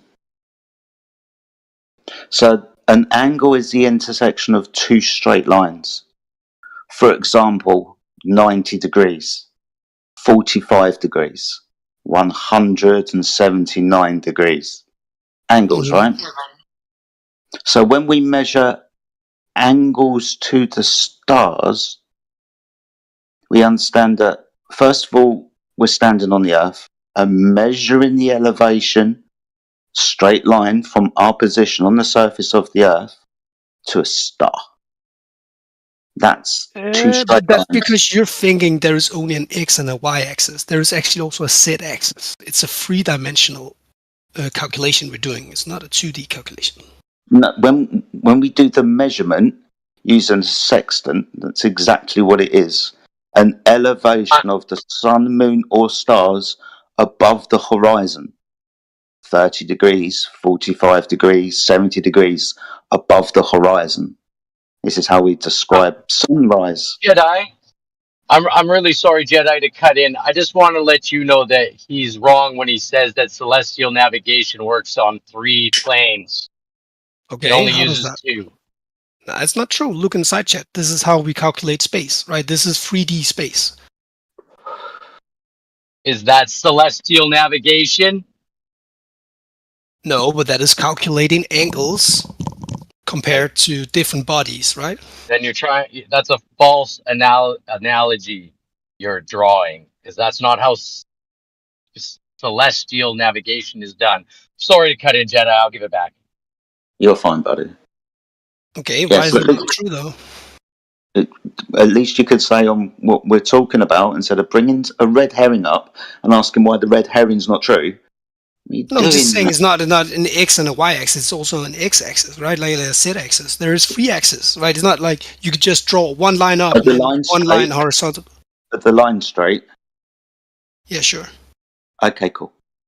So that's what we're pointing out. If the surface of the Earth was curved, your line that you're measuring your elevation angle up to, from, wouldn't be horizontal and straight. It's a curved line. Could you imagine that something seems flat when you're very close to it, but if you go away, that it actually curves? You understand that the line that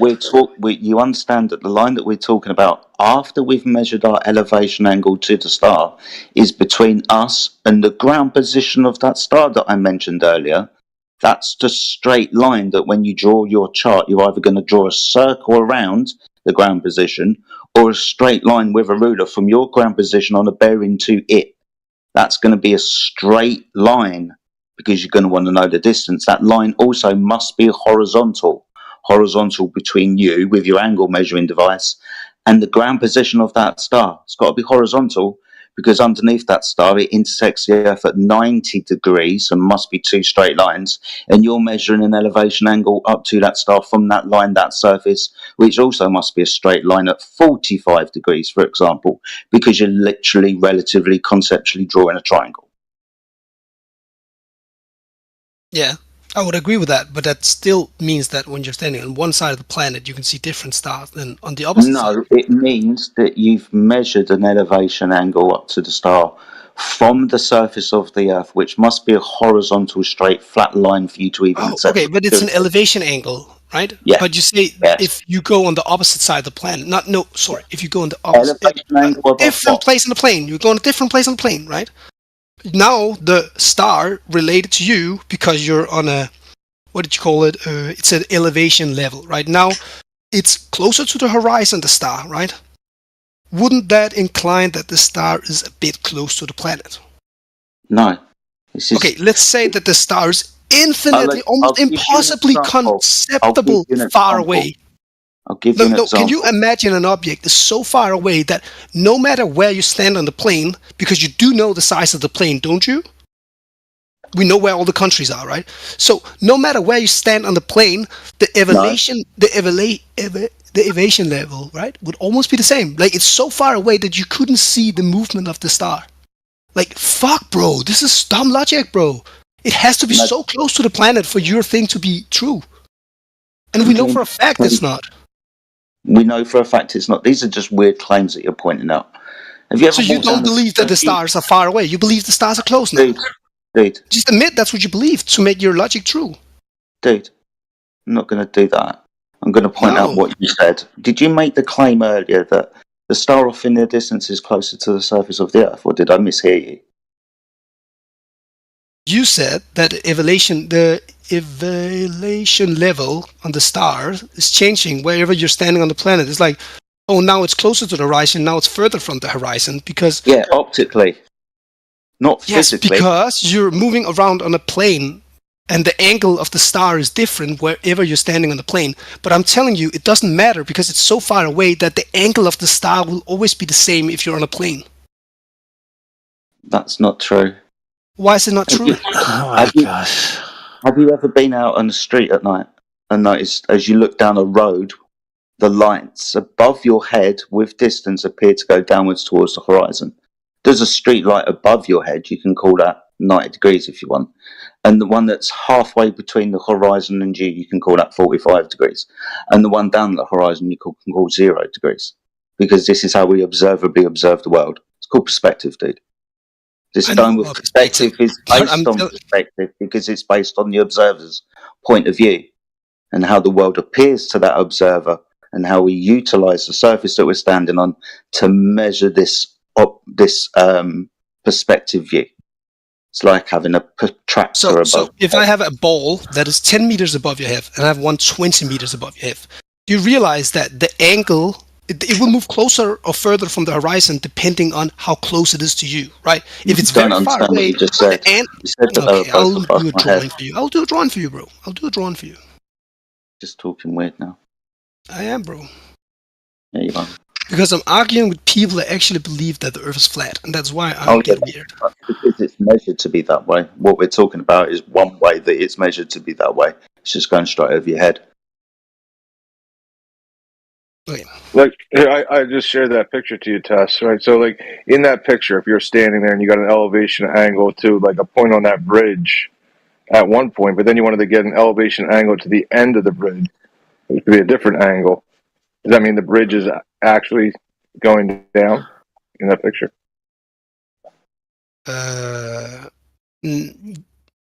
No, but that is exactly the point, right? Like, that is right. Like, you do change your perspective, you do change your angle, right? Like, I don't disagree with that. I'm just saying that it's a sharper angle the closer you are to the fucking thing, right? Like, okay, so look, I made a drawing now for you guys as well.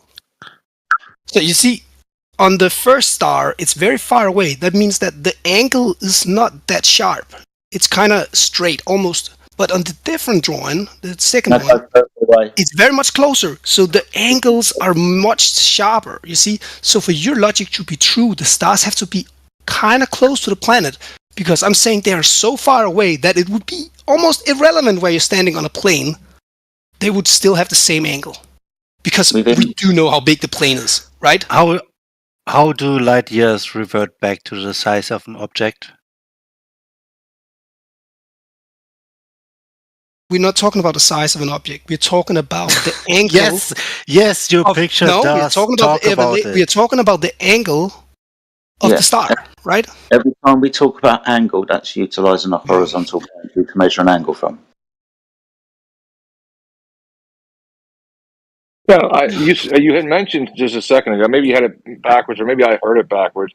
You said when something's at the same elevation but closer to you, you're going to have a sharper angle. Do you mean like from the zenith to the object, or could you parse that back out? Yeah. So if you're like your angle related to the star, right? It does change on the planet. So if we are in Australia right now and we look at a star, it will maybe be just on the horizon. But if we go to have an angle from a planet, you don't have an angle from a planet. Yeah, because you think that the curvature is not a straight line, so you cannot draw an angle because you do need a triangle. I'm telling you that the Earth obviously feels like a plane when you're standing on it, right? The distance between, let's say, the equator and the ground position of Polaris is a horizontal straight line. For you to describe Polaris at 90 degrees above that ground position and your minuscule elevation angle up to it, say 1, 2, 3, 4, 5 degrees, so close you get to the equator, because that's how one of the reasons of how the equator is derived. The minimum elevation angle to Polaris. So this distance between you and the ground position of that star is over 3,000 miles. That's a 3,000-mile horizontal straight line between you and the ground position of that star. Has to be this way for you to conceptualize this idea. The Earth has to be flat for you to take this measurement. That's how latitude lines are derived. Yes, it's flat when you're on the planet because it's a big body. So it feels when we're on flat. the planet, yeah. So it's flat. Let's replace planet with Earth. It's flat when we're on the Earth. Yes, it is. Yes. Yes. Yes. But it's still not flat when you It's look still at not flat. So between the ground position of Polaris and you at the equator, even though that is a flat horizontal line for you to measure the elevation profile to Polaris, this horizontal straight line is a quarter of the circumference of the Earth, according to you. Okay. So what it is, right? The half of the distance between the pole and the equator is quarter of the circumference of the Earth. Yeah. Yeah. Yeah. Is this a trick question? I don't know. Yeah, so this is a curved line and not a straight line. One, you're not going to be able to measure any angle within this triangle. So two of those angles within this triangle, if your baseline is curved, you will not have 90 degrees underneath the star, and you won't be able to measure an elevation angle up from that curved line. Just, I don't know, like, did you actually like look into the argument I made, or did you just like run over it and just like start your own logic again? Because I feel like I did a pretty good fucking point, right? Yeah, you did. Can I get a mic check? Yep. So you see, Thank like you. when the body is closer when to the plane, the angle is sharper. Closer, right? Do you remember the street lights? And you could measure, like with the bridge, the elevation angle with distance along that bridge. Yeah. So And the elevation angle is so important, right? It's so important. Good. So we understand that the bridge hasn't actually changed its altitude above the water, much like the street lights haven't changed their altitude above the surface of the road, 15, 20 feet, all of them across the length of that road. But as you look down the road, according to the laws of perspective, they appear to go downwards towards the horizon. They optically change that distance because it's getting smaller the further you look away.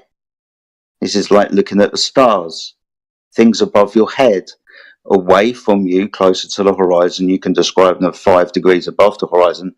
Doesn't mean that that actual physical distance is closer to the surface, though. This is just perspective. Yeah, I test. I don't. Maybe it's again. I'm just not hearing you right. Let me just walk you through. Like, so we're standing in front of a tree, right? Like it's right in front of you and me, and we're gonna then, get our protractor out and draw an angle to it. It's gonna be, it's gonna be pretty big. It's gonna be a big angle, right?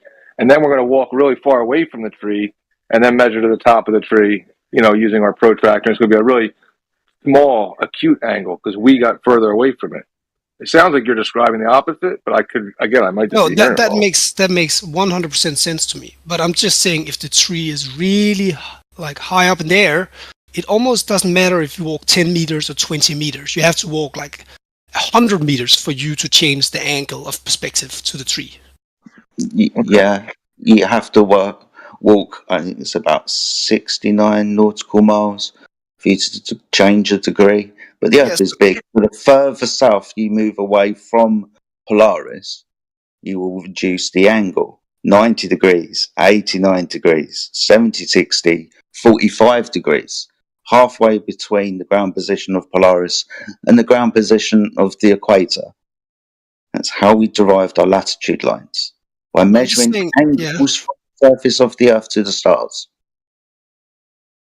But if you can see a star straight above your head in Australia, and it's like super angled in Africa, that must mean that on a plane, the star is closer or it's more above Australia than it is above Africa, right? Yeah, it has a ground position. If it's 90 degrees above someone, looking directly up, you're standing on its ground position. If it's at 90 degrees above your head at your zenith. Just feel like the star have to be kind of close, and otherwise it wouldn't make sense. If it's too far away, yeah, that's awesome. You still have this idea that the universe is comprised of objects that are light years, hundreds, if not thousands, millions in some places away from you. Is that a stretch? Yeah. Yeah. It's not just flat Earth. It's also like flat Earth and fucking fake stars or whatever, or fake star distances. Well, I don't know. Like in the globe model, the stars are like flat, right? But like what Jedi's talking about is that there's like they're not. There's like an elevation change that occurs. But yeah, in the globe, when you describe it, it sounds kind of like, well, they're just so far away that they're right here, like on the ground, and they'll never change. Like no matter how far away we get, it'll never change. As if it's like it's flat or something.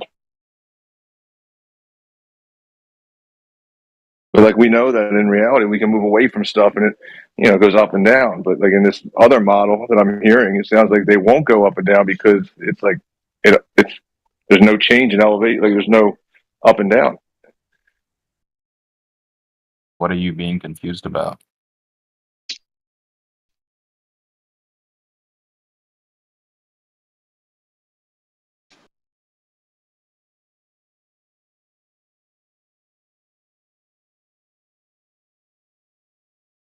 Come on, is there any other globalist here? The globalist. I understood what you were saying. Yeah. Yeah, like I don't know, like when you look at the stars, Tess, like do they like the sky? Does it seem like one star is higher up than the other one and another one's lower, or do they seem like they're all at the same level? Right, that's a good question. I guess they do feel like they're all like on the same level, even though they're not, right? Like they could be set in a firmament. But I know that's you blasphemy do to you know Glovers, but no. Listen, right? Even the ancient Greeks, right? They named the 6 closest stars, right? The planets. They named them after the gods, right? That means that they were looking up at the sky forever, and they realized some of these bodies are circulating faster around the planet than other bodies. That means that they realized that some things. So they just had a different path. Yeah, and the path is way faster, right? Like it maybe takes a whole year for a star to circulate around the planet or something, but I don't know, right, about that, but it's faster for the planet because it's closer, right? It's retrograde. The planet exhibits retrograde motion. So planets were named basically for wanderers. They're called wandering stars because they didn't follow the same path as other stars through the sky.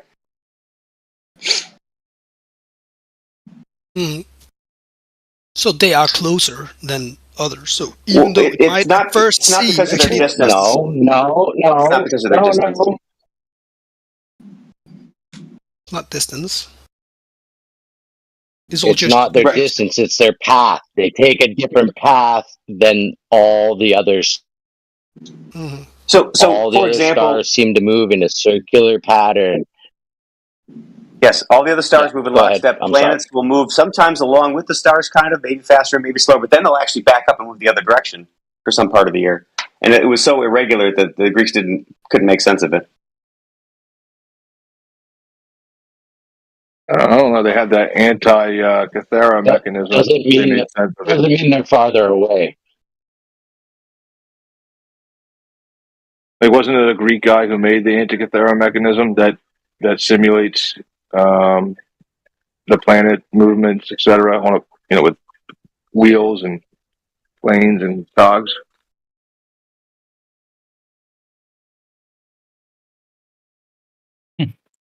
Yeah, it was a computer of sorts. I didn't know it could do astronomical calculations. I'll have to look at that. It's basically what it was. An astronomical calculator.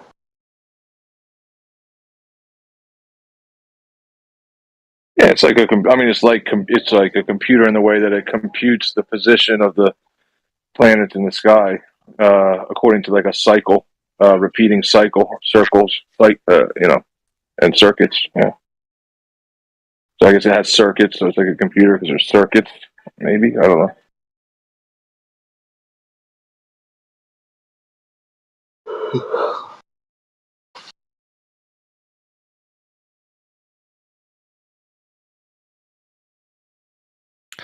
I mean, if you want to go deeper into this, in Jude it talks clear about wandering stars and such.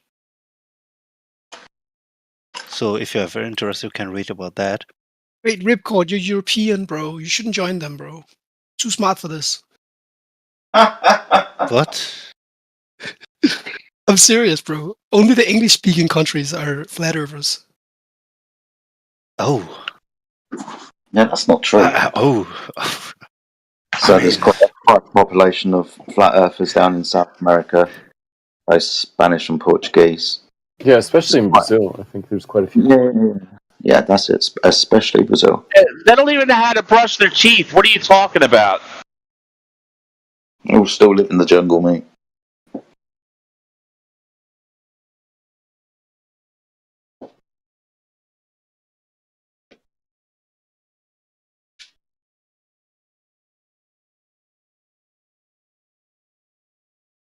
I don't know, Yeah, man. so it's like I think there is a point to that. It's really hard to explain why the Earth is a globe, but I just do believe that there is like a million reasons why it is a globe, right? Like, Right, give us one, because you didn't do so the last time.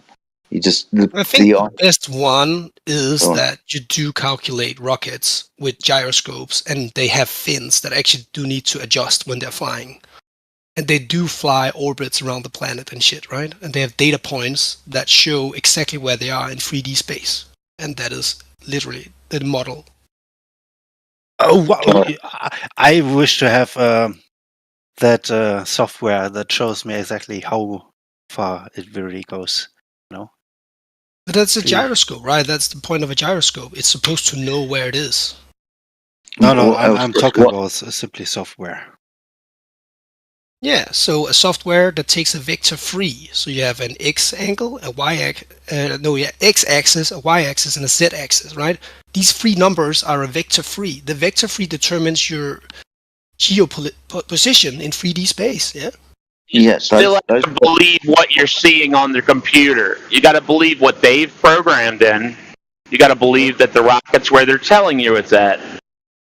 There's a straight line horizontal coordinates in a three-dimensional frame. X, Y, and Z, vertical and horizontal. Okay. So a gyroscope does what? Maintains what in three-dimensional space? Aeroplanes and things that fly above the surface of the Earth that utilise gyroscopes are maintained in a horizontal plane. That's what they're designed to do. That is true. Yeah. That is true. Yeah, so horizontal then. Mm-hmm. But what about a rocket that has to fly around the planet, take the gravitational pull, and then do another orbit, right? That's everything that leaves the surface of the Earth that flies above a curved surface. But the object, whether it's a satellite or a space rocket, if it uses a gyroscope like an aeroplane or a helicopter or a drone, then it's maintained in a horizontal plane above the surface of the Earth. That's what they're designed to do. You can't say, but rockets that use something that maintains a horizontal plane. Now, because they're in space, for some magic reason, because they orbit using a magic word, that they are actually going in a circular path, but that means everything would be, but gyroscopes don't do that.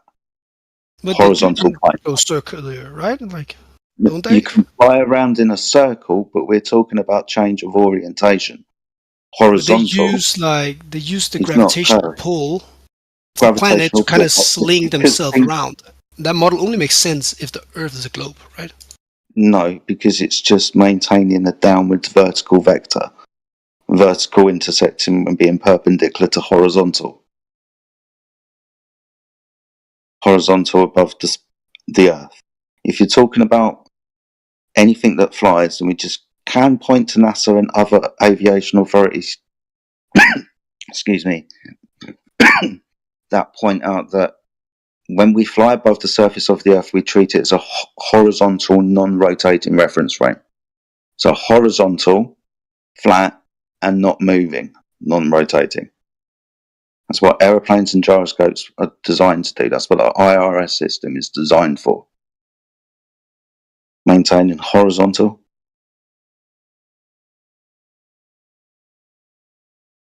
But it's just when the rocket lands on one side of the So it goes from one place to another. And you're saying on the other side of the ball because it's the other side of the equator. So you think it spins around in a circle above the planet? It goes not on a globe, like. Yeah, it just goes above the Earth from one location to another. But how do you use gravity to slingshot yourself? Right, like that doesn't make sense. We're slingshotting ourselves now. Yeah, so they do that, right? They use the gravitational pull to boost the rocket to like fly around in a circle, and then they will fly off, leave orbit, and then they will slingshot themselves around the next celestial body. That's how rockets do work. So your first point of rockets, because they use gyroscopes, now we're using some idea of slingshotting because of the gravitational. Now, the thing with the gyroscopes and the fins was that the rocket had real data points of where it was around the globe at a given time, and I sent a picture in the chat showing the data points on how the planet was moving around in circles around the planet, right? So I will find that picture again if you guys. You watched Armageddon too many times, dude. All that slingshot and bullshit. No, I had a girlfriend. She was like studying fucking astrophysics, like a million years ago, honestly.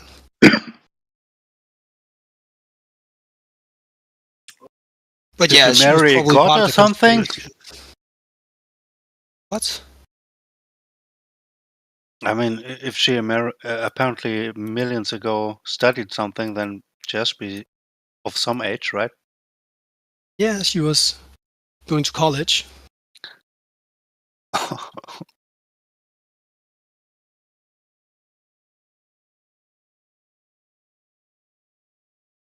Yeah, see, so this is what has to be true. Like, they all have to be kind of lying or like believing a common conspiracy.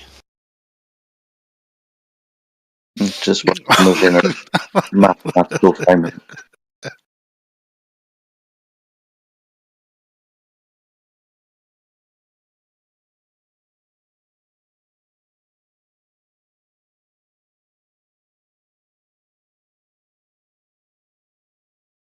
I just don't get it, right? Because if you do have a plane and you do have like a fucking rocket, right? Wouldn't a rocket very fast figure out that, oh shit, it's on a plane and there is what is the boundary of the plane?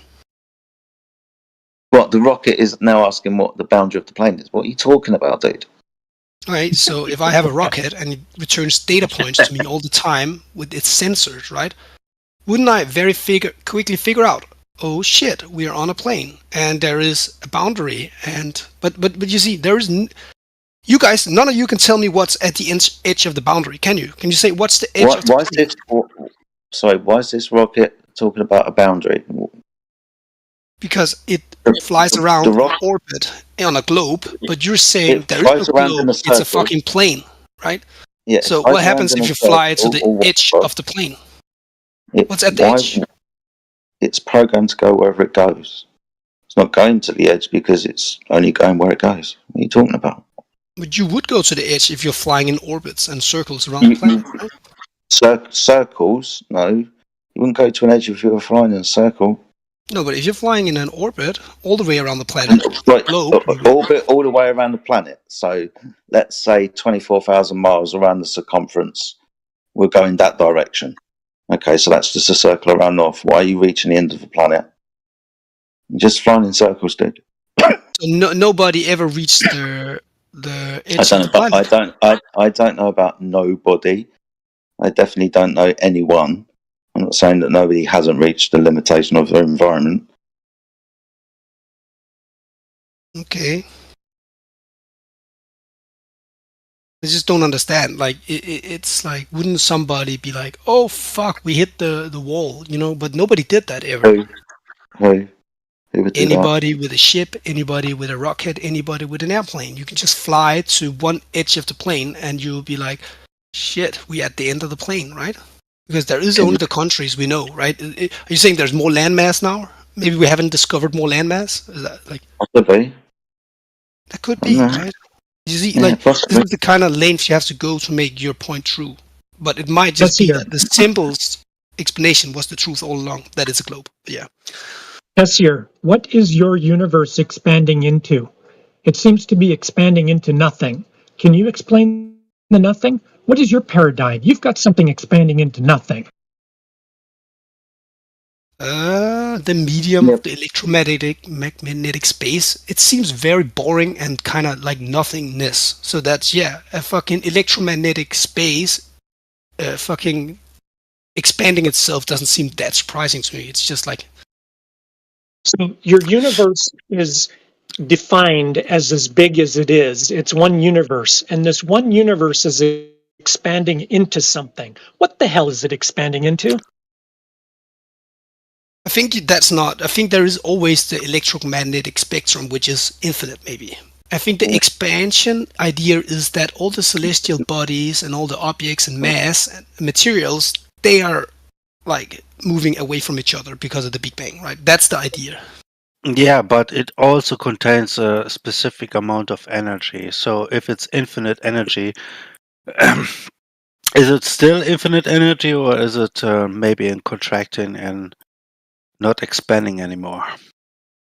I don't think it's infinite energy. I think it's the problem of there is no counterforce, so it will keep expanding because there is no thing to counterforce the movement of the objects. What was it expanding into again? The electromagnetic spectrum, which is The like, electromagnet. Sorry, what's that? That's the thing that's been created. no, that is Yeah. just the space, the medium where things are moving in. The actual things that are expanding are all the planets and all the materials, right? All the materials, all the energy, all of the radiation, everything, including three-dimensional space and time, came from a specific point. We're asking you what it expanded into. No, I think that in my conception, I'm not an expert on this, but I think that the electromagnetic space is infinitely big, but the matter is what is expanding. So you've got your own cosmology then. I mean, sure, if maybe I'm wrong, that could be it, but that's the No, you point, are, right? 'cause I don't have to know this, right? Somebody else studies this, they did this for their entire life, and I You trust don't have. You their don't have to know. science, and you don't, right? You don't trust their science. So you don't have. You don't have to know. He just said, "I don't have to know." Somebody else thinks No, about I these trust the institutions, right? Like I'm a things. programmer. You don't I even know what they believe that- say. But I can. It's a public knowledge, right? I can go learn about how space is expanding right now, and I don't believe that all of the people that wrote those articles are all trying to conspiracy theory me into anything, right? This is just what it's the best guess. It's the best guess. Well, I mean, I just wanted to point out that it was definitely a false equivalence. We're on the Earth. It's a much better question if he's asking for the edge of the Earth here. We can go probably to the edge of the Earth, you know. Yeah, that's what I was talking about all along, and I feel like Comparing nobody. Comparing the you expansion travel- of the can you- universe is completely different to, you know, talking about what's here on Earth that anyone can go to. Off you go then. Have you ever been to Antarctica? I haven't. Nope. Okay, but I've never been to Australia, but I still know it exists, right? And you can book a flight to Australia as well, right? So I think you can book a flight to the fucking. If you go on an expeditional force, you can also go to like the $1 million. ice. Yeah. No, it's not, bro. You just have to like be an archaeologist or something. I don't Well, fucking I'm know. talking about like Geologist. I thought you were mentioning a space flight, kind of. Bro, it's not about space. It's about the planet Earth, right? On the planet Earth, if it is a plane like you guys suggest, then obviously there must be a boundary, Well, or there they're must already be. flat earthers. There are already flat earthers planning to go to Antarctica. If you're mentioning that, that's Yeah, already but how like it should take a weekend. What the fuck? Go do it, man. they're gonna do it in I think December. Take a weekend. Wait, so Yeah, in it's not- December it's they not go to simple, Antarctica, dude. and then you guys will all fucking be Just to be open-minded. clear, I don't to think fucking it's result. Like the thing is, Just like to be clear, I don't we- think it's. Hold on. I don't think it's just Antarctica. I think they're going to travel to the pole. Correct? Which one? They're going to a specific location. Yeah, going to a location. It's not just getting out of the ship and going to the shore and seeing the penguins and getting back in the boat. It's not that. It's a little more. It's a little more extensive. You're going there to see whether or not the 24-hour sun is a thing. Yeah. But you guys really are hooked to this idea that the Earth has to be flat, right? Like as a globalist, right, or globar, we don't really believe that. We just Nobody gives a shit what you Yeah. believe. It's not about belief. It's about something you can prove. And if you can't prove it, in okay, the right? forum, So then you don't if know. somebody came here and Yeah. proved you wrong, then you would change your Do it. diet. Fucking do it once and for all. Are you able to? I feel like there's been a lot of good arguments tonight. Muster up right? the fortitude tonight. I haven't heard shit. I've been here for 9 years. What do you mean? Maybe you should clean your ears then. No, maybe you should bring a better argument then. I bet you were the one that's calling me a faggot before. I don't need to call you that, you dumbass idiot. Just a very quick warning: if you use that particular term again, you will be removed from the server in entirety. And I hope you do say it again yeah. so we can fucking remove you, a dumbass. No, but like somebody was calling me that, right? Yeah, who? You. No, Alpha. Okay. Sound like his voice. Hold on. You may be mistaken Alpha him for would say that is a moderator on the server, and he's well aware of the server rules. He enforces them. He doesn't break them. Well, I think that. Now what? Are you a liar? Am I a liar? I thought it was you that was. No, are you a liar? Globalist snake. Are you a liar? Bro, it's not. Bro, look What? at yourself. Are you a liar or not? It was a mistake. What? Not a liar. I asked if that. Are you a liar? Admit it. Just admit it in this panel if you want to stay here. You want to stay here, don't you? Just admit you were lying. Nah, bro, I'll just go, bro. I don't care to argue. It makes me just as stupid to try to argue with you. Fucking leave. The door's because that way. I'm streaming. You're not. Who gives a fuck about your stream? All the people that are looking at your stream know that you're a dumbass. And you are the one that's been lying, not me. So they can see that too. Yeah. I was being attacked left and right, and you were also calling me an idiot. So you're not better, honestly. Yeah. So what? You are an idiot. What? Okay. Well, and everybody on your stream can see that. Nope. They think you guys are hilarious. All right. Check this out. For all the people that are listening to, what's your channel? Give it to Matt. Let's prove. Here's another Just streamer. Go Google my name. Just Google my name. Where? On where? What platform? Where? Kick. Kick. Another kick. Another kick. Another kick. Yeah, we've heard this one before. All right, give us your name so we can go all check you out. Nah, bro, you guys just gonna choose. Oh, but you already said it's your name, so let's just look up your name. Make sure you're on Kick then, right? Let's look up your name. Go find it, bro. Right, Test your ass. Wait, no, just wait. We're gonna see if you're actually streaming or not. Let's see. I'll send a screenshot. I'll send a screenshot. All right, I'm on Kick. Oh, no one's live with your name. Interesting. I mean, if I give my name, I will just be a retard, obviously. Well, you just gave your name though. You're already you just giving said your it's name your on name. Kick. I have a different name, obviously. Well, what name is it? So before What you name is said it's the same name. What name is it then? Listen, I'll just put the screenshot and then maybe. Nah, we want the name so that we can go check you out because we're calling bullshit name. on your stream. Yeah. That was a little bit dishonest. Jeez. I hate when grown men stop. Like, there was another guy that came in here like, I'm on Kick with 150 viewers. What's your Kick? Oh, it's my real name. I can't put it here. What? Wait, so you publicize it for everyone to see on Kick, but you can't tell people on Discord? Like, what the fuck's going on? You will troll, bro, if you join. You cannot. So you have 5 viewers, okay? Nah. Does he have 5 viewers? One of them's your mum. He doesn't have any viewers because he's not live. Ripcord probably just said that because he's saying like he probably has 5 views at best. Just look in the side chat. Just look in the side chat. You're a grown ass man. Why are you lying about streaming on Kick? We think you're a cool badass or something? Well, just check side check. I am streaming on Kick. Oh, you are? Yes, of course I am. What's his I wouldn't name? lie to you guys. So what's your name on there? I don't have to tell you guys. You'll just the chat. Dude, then how do we know you're live streaming? I sent a screenshot. So what? Sake. You could set up your stream, but you don't have to go live. It says I'm seen that streaming before. live. I have Kicked. Literally says listening to Flat Earth live. Yeah, well then let's post it. Why? Hey, if there's anybody, listen. If anybody's listening to him, or out of the 5 people that are looking at your stream, I want you to come into here. This is a politics server in Discord. Come in here in the 24/7 Flat Earth room channel and tell us who he is. I'll give you the floor. Whoever comes in here first, I'll give you the floor. Bro, I'm a beautiful man. This guy leaking my picture, bro. No one cares. Give me a bag of coffee if you come in. Nah, I'm not gonna. Yeah, he's hiding his name. He's hiding his phone. So what, dude? Who cares about? Bro, I'm a successful software engineer, bro. I make money, bro. You guys don't. Who cares, dude? Now this What's dude's your putting this dude's sending pictures of himself in the section. No, he was starting sending pictures of me, right? I will just join in. Like, really, who cares? Because you go don't connect have an with me on argument. LinkedIn, guys. Go connect on me. Oh, wait. Oh, you don't have a LinkedIn profile because you're not in the industry? Oh, shit, bro. That sucks, bro. What are you What? talking about? This guy's weird, dude. What the fuck? All right, first of all, you don't want to put your Kick stream. That's sus. Second of all, you're posting pics. We don't know that's you or not. Who gives a shit if it is? No, somebody was posting my picture first, so I just joined in. And that is the second time somebody screenshot my profile and put it in the side chat. Listen, if we already see your face, why don't you just post your stream? Why don't you just do that? Because you'll troll the stream, bro. It exists. Troll somewhere. You can DM me the stream. Yeah, I'll give it to Beetle Brush. Yeah, give it to Beetle Brush.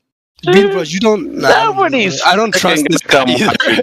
I feel like he's gonna fuck me up. Nobody's gonna go watch you. Dude, how does it? Listen, I don't understand this I don't idea. get how a streamer. I was just gonna say that, man. Yeah. Dude, you fucking.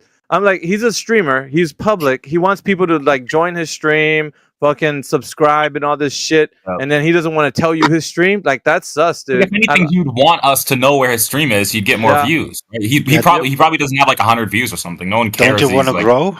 You I know? think he's embarrassed because Exactly. he's like five people looking at his stream. And what about That's the what I five? know. What about the 5 people? Why are you guys You're shitting on doing him because he doesn't have viewers? You guys don't have viewers either. No, it's the fact that Like, it you're doesn't also matter if irrelevant. he has or has not viewers. What are you That's not talking the about? point. The last That's- streaming on YouTube. it's the fact that he's like, oh, I'm streaming right now on Kick, and then he doesn't We're want on to give his YouTube. stream. Oh yeah, Kick is kind of shit. I can't lie. You should switch to Twitch. Well, Wait, not. It's not even about that, man. It's the principle that he said he's streaming and he doesn't want to share the stream. It's like people that are like, streamers. They share their stream. Doesn't give a shit. Or like people are gonna troll them. They want the views.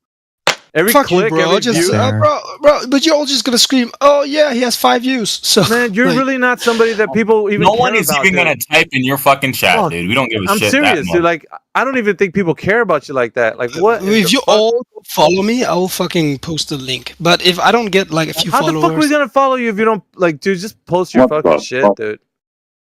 I'll follow you and I'll be the biggest supporter ever. There you go. would you? Oh Yes. my god. Yeah, post your shit. I Man. stream too. I'm just curious why this guy's worried about his streaming if he's a successful software engineer with a LinkedIn profile. Oh no, man. It shouldn't bother you at all since you're. You I know, don't do it. It's for the money. I streamer, do it you know. for You fun. can Dude, ban if us. I were you and we I was troll. streaming, I'm like, yeah, guys, look, these flat earthers are coming in my stream. Yep. Like, I don't get how it's like offending you so much. I'm not And then let's offending. just think I'm of link- cautious because I feel that you guys are fucking attacking. Well, you guys are posting my personal picture in the chat, right? Like I'm actually like a little bit afraid of you guys. All Yeah, right. last Well, I time mean, someone went to my shit, they immediately just started making fun of me for it. So I totally get what he's saying. Yeah, but we're Sure, telling I him mean- straight up. We're telling him straight up. Nobody cares. Nobody gives a shit about this guy's stream. He could. Whatever, He's man. the one that I'm not came in gonna here. give a fuck. Word, then I'll fucking Whatever, mute, bro. dude. Whatever, dude. And worst thing, if the guy was not, astute enough not link his Kick stuff with a pseudonym to his public personal LinkedIn profile, I don't know what kind of software engineer you are with no OPSEC. That's a side issue. Yeah, So, but his debate skills are whack, bro. So it's like not like people are gonna search him out, dude. We want to debate. Nobody cares, dude. He's whack, anyways. Sure, bro, but that doesn't make the Earth flat. You realize that? It doesn't change the fact that the Earth is a globe. And just because you guys all have a community together saying that it's flat doesn't make it flat either. Yeah, It just so makes you is that your commonly argument? stupid. Is that your argument? Is that your argument right there? No, but Is that's that it? just the truth. Then right? what's your That is the argument? truth. Then what's your argument for the Here's Earth the being a thing. globe? Right now, what's your argument for the Earth being a globe? Just say it. I want to hear it. Go on. AV's argument is rage bait, by the way. He's trying to upset you. No, But I'm it's like, trying what's for him your to state. argument? I'm What's trying your for him to state his argument? argument, Beetle. Can't you see what I'm trying to? I'm trying to give him the floor and the mic so he can say what his argument is. Because right now, at this point, no one knows. I'm telling you that you cannot have that fucking rocket slingshotting and doing orbits without the fucking model with the fucking thing running around the planet 100 He times, doesn't right? even Like, see. Look at his argument, dude. It's shit. The fucking, Why would See, he's anybody just gonna wanna rage bait you until you leave, Yeah, and then bro, he's it's gonna say "victory, Slaughter." He's gonna give you the dumbest arguments ever, yo. bro, go That's prove all the they do. DNA How is exists. that Go not- prove the how is that DNA not- exists, right? How is that argument not fucking stupid? How is it not stupid? It doesn't Rocket matter if Yeah, it's it's stupid, bro. Rockets Because are he going doesn't around the believe Earth. in it. Well, Alpha, why do you think it's stupid, Alpha? Armageddon too many times, and he has a globe Earth argument about slingshot. Turn your mic down, please, for the love of God. Yeah, paraplegic, you're coming in fucking hot, bro. Yeah, and Tessie, don't Serious think that business. anyone here, don't think that anybody here actually thought that this last part of the conversation, the last 5 minutes, was at all an attempt to actually argue against your non-points. All right. So who Right. thought that was a good Yeah, argument from the yeah. globe side? Hold on. Let's just take a consensus here. Who from the globe side? Who thought that was a great argument? Just go ahead and say it. Because I'm gonna whoever co-signs on that shit, all you're gonna be lumped into the same. I think it was an amazing argument. I thought it was valid. But you're a non-human, so we're just gonna skip you. Anybody else? Okay.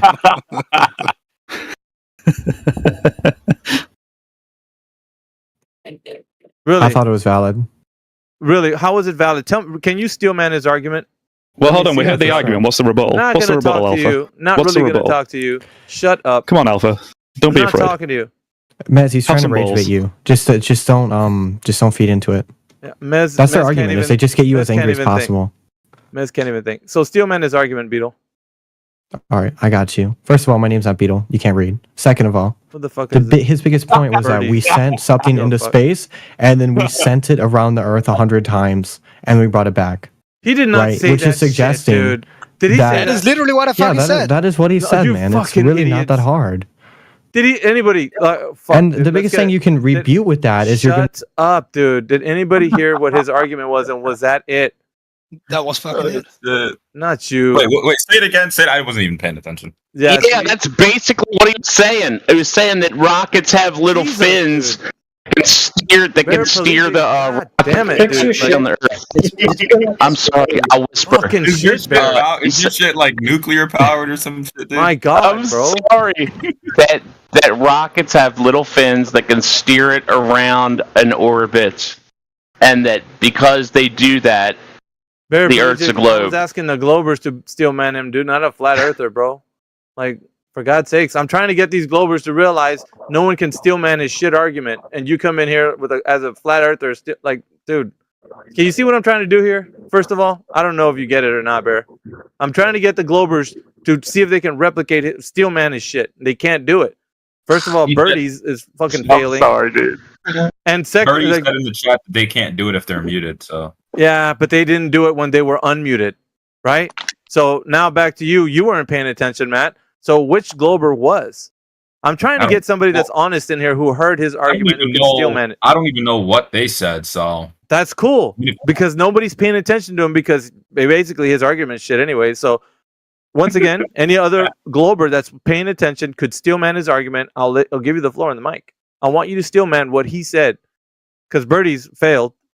He did not say that, and Tessier was just like, "Yeah, he said that." No, he didn't. Anybody else? Globers? No.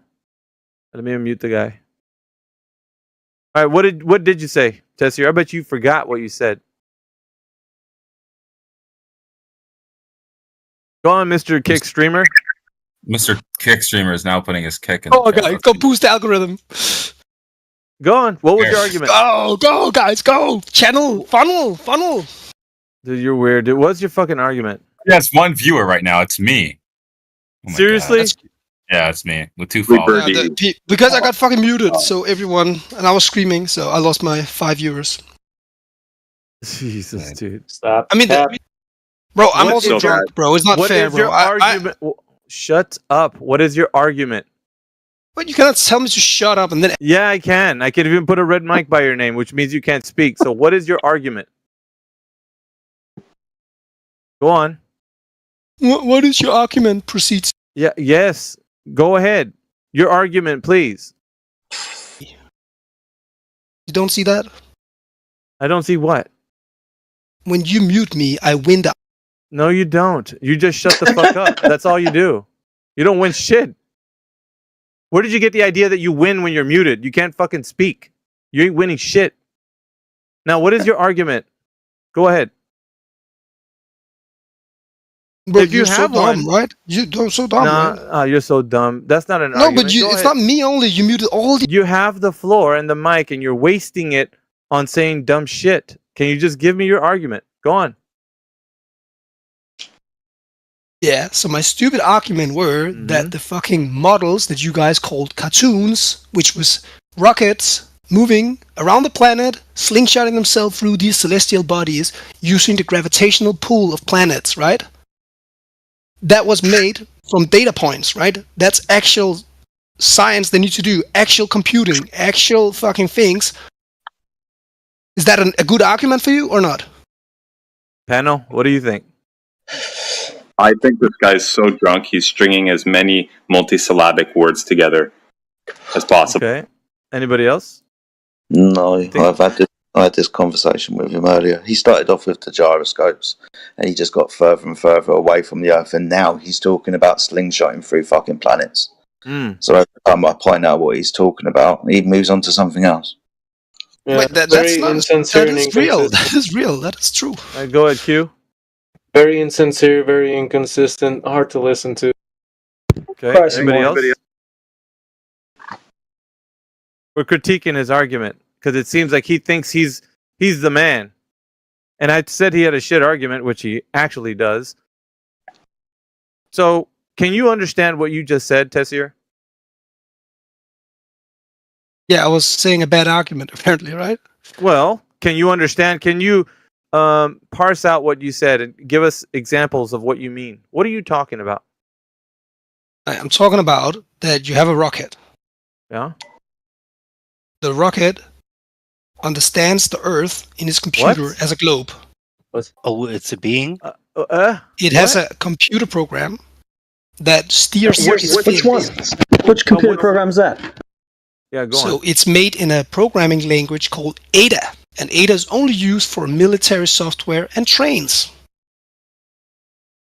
It's made by a company Therefore, called Lockheed Martin. Therefore, it Donald relies on the Buckman's. globe because it's only used by the military. Yeah, well, you know what? No, it's free. It's open source. Anybody can use Ada. Okay, post in the chat and let's see how it proves a globe. I want to see this. Yeah, find the software library or whatever that's On what open source. API. The API. On what rocket is Ada being deployed on? All the rockets. This is the Which most one? secure Name one. program. Name one rocket. Name one rocket. Right now. So if I cannot Name mention one a rocket. fucking rocket, but you keep Name asking one. me new questions. Now you asked about the computer program. This is a line of questioning that you're going to get if you say that you know something. We're going to ask you how you know what you know. Obviously. I'm a software engineer. Of course I know about the programming of rockets. That's fine. Then what rocket is it deployed on? Which one? All the rockets, bro. Yeah, which name one rocket? Okay, I'll name one rocket for you. And did you say that because Hold you on, write Mick, code? Mick. Go ahead. So I'm drilling down. Atrium 4. Did you just look that up? I need the answer to what I just asked. Did you just look that up?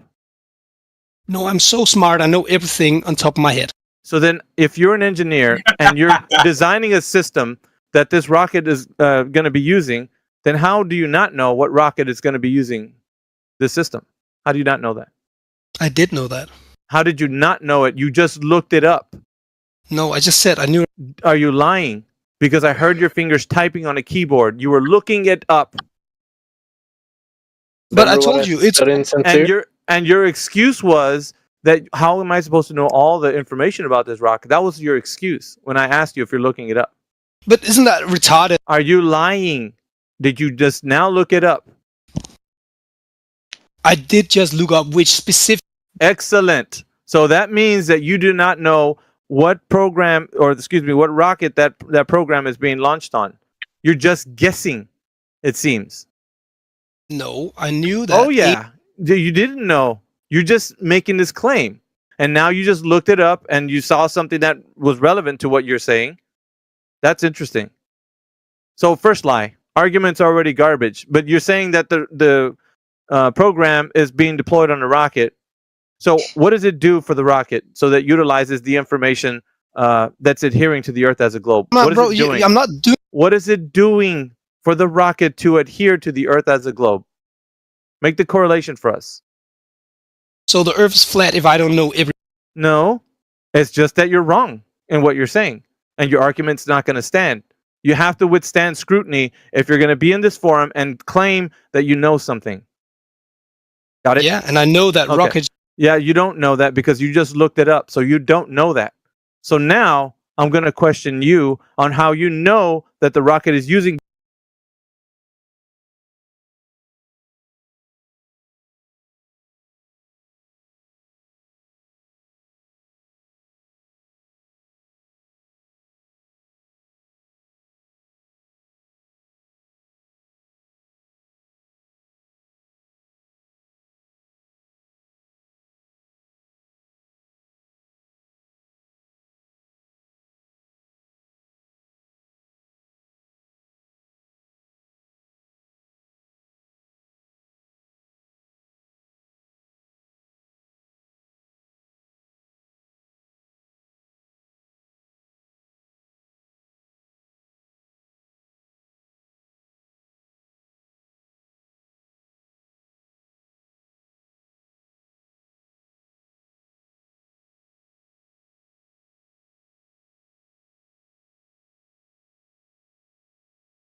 When did you realize the truth?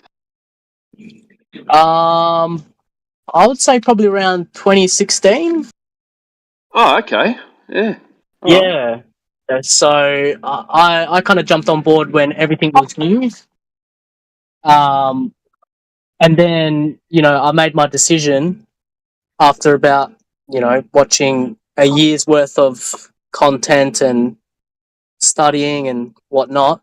And then, so I took a little bit of a break from, the knowledge of things. And I just want to kind of refresh my memory a little bit on it. Sounds like me, man. I did the same thing. I just took a break recently as well. Yeah, nice.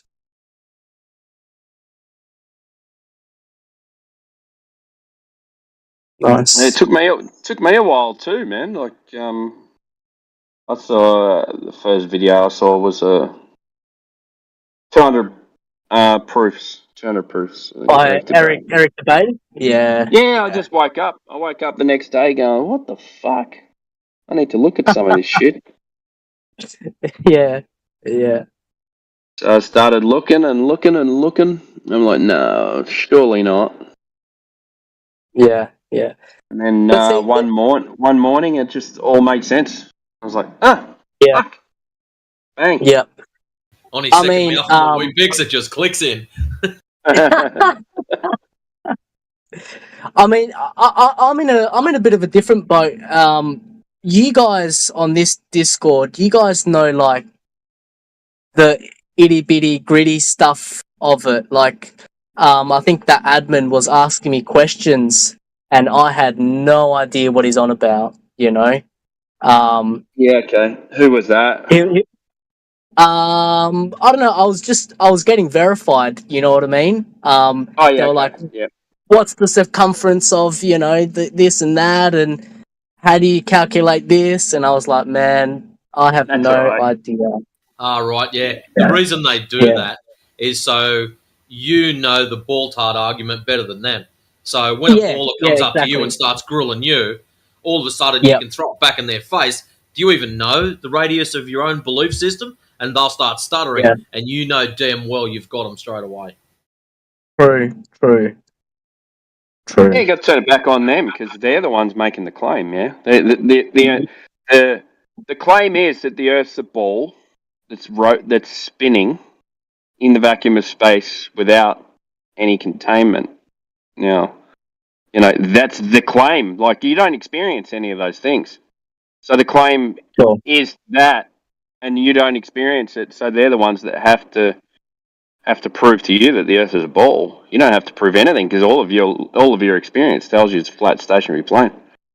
They can't even argue with that. Like, even if you ask them that, you would agree that the Earth looks flat. I go, yeah, okay. You would agree that you don't feel spinning. Yeah. Oh, and the Earth's supposed to be an open system with gas pressure next to a vacuum. Now, how do you have gas pressure without containment? Because you can't demonstrate it.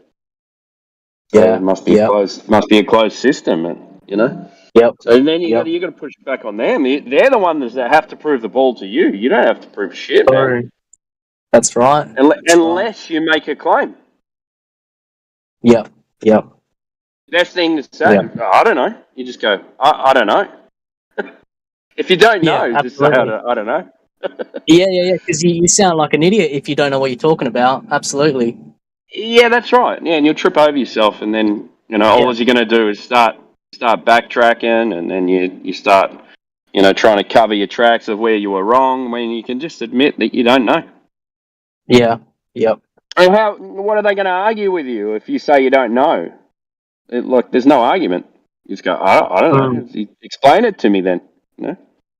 Boy, how many times, Timbo, have you heard them have a meltdown when they've asked some far-out question and you just go, I don't know, or I've never been there, and they have absolute spastic attacks because you're the flat earther, you're supposed to know.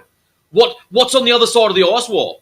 Well, fuck, mate, I've never been any further south than Melbourne, so what the shit would I know? Yeah. See, shit like that. And people will have an absolute meltdown because you can't give an answer to some stupid question that they probably can't answer themselves. Yeah, you don't have to replace their if you take something away from them, you don't have to replace it. Exactly. Hey, dude. Here we go. Comedy hour just kicked in. Yeah, you don't have to replace their globe with your own globe, flat globe. Yeah, that's how we got in this mess in the first place. Exactly. Making up stories and then making stories on top of the story that no one ever confirmed, and then we ended up with a fucking sphere floating in space. Shooting through space, yeah. Yeah, because we believed what people were telling us and we never checked anything. So now we just go, I'm fucking checking everything. Yeah.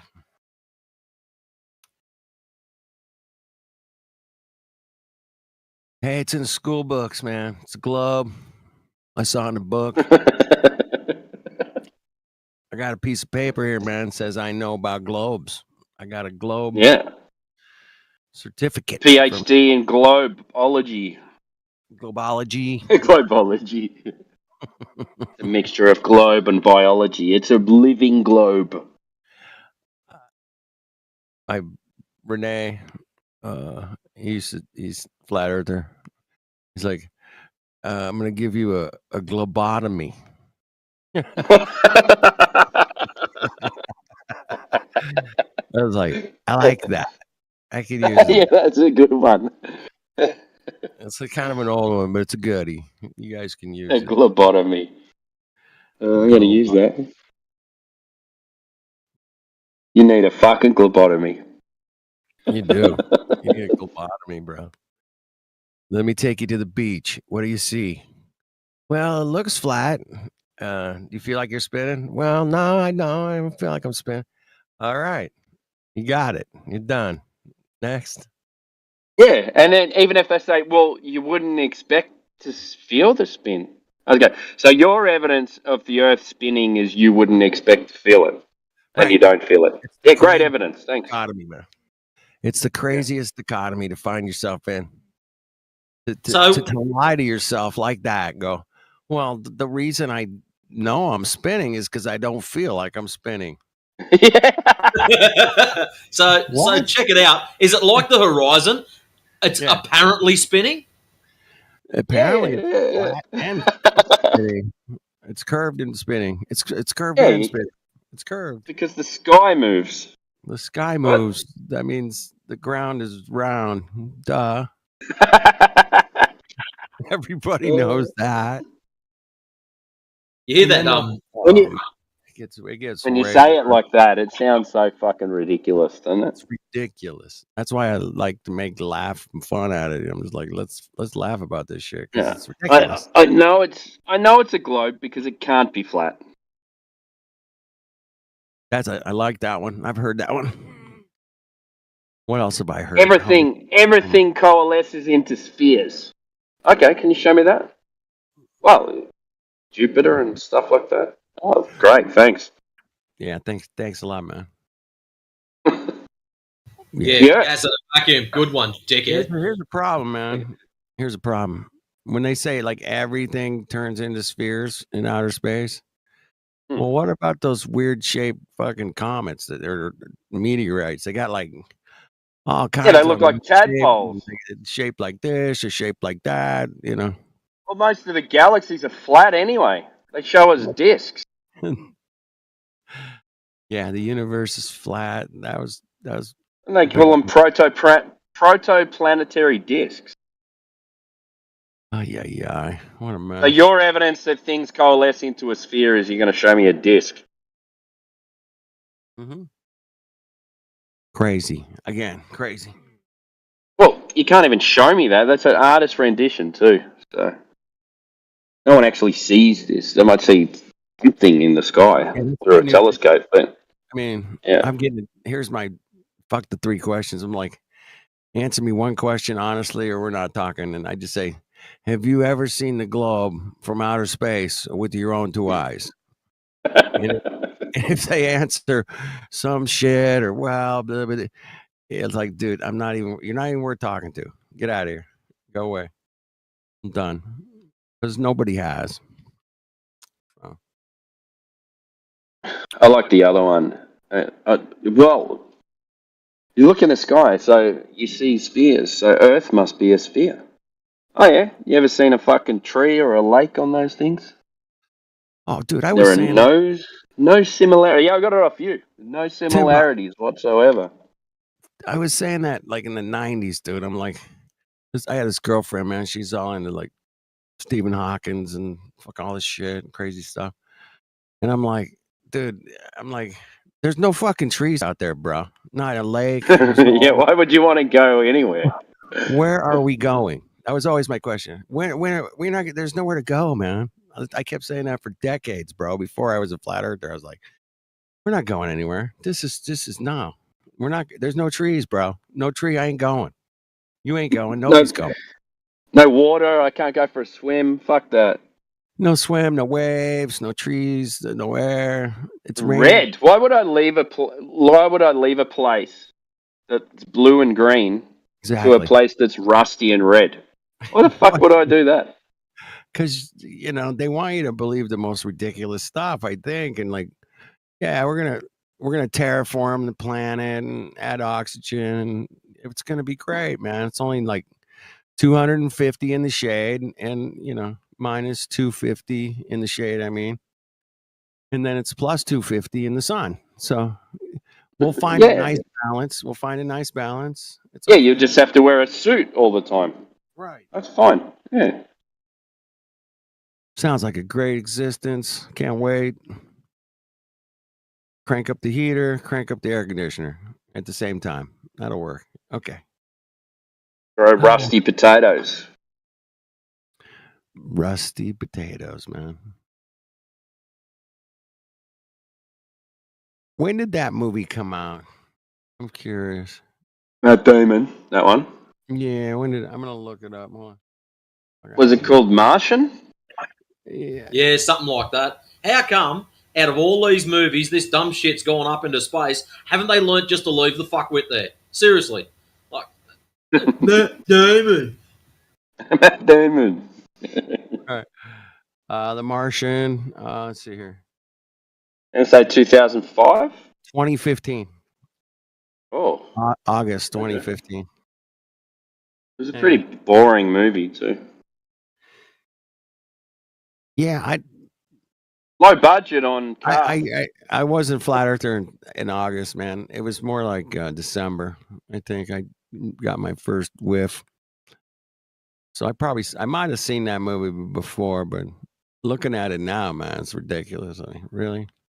Yeah, I think I was early 2015. Yeah. I don't know. I don't know. Maybe at late 2014. Maybe. Because I wanted to deep dive into it, and once I realized there's no satellite pictures, I was like, oh shit. What the hell's going on here? What are they pulling? I went to the moon landing after I became a flat earther. Yeah, that happens. It was like in conjunction, because then I really got into the moon landings while I was transitioning.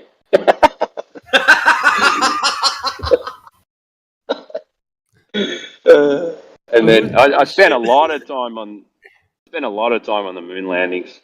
Oh man, I saw like a little bit here and there, and I'm pretty sure I saw a funny thing happen on the way to the moon, and yeah, and that was when YouTube was throwing videos at you. Throwing it out, man, and I was like, wait a minute, they're faking the picture shot halfway to the moon through a window with a piece of cardboard. I'm like, yeah. When I saw that, I went, "Oh, it's all over. Okay. I'm done." What the hell's going on here? Yeah, just another nail in the coffin. Do we have a new guy that's an upside down antipodal allopander? Yeah. Bino. What's his name?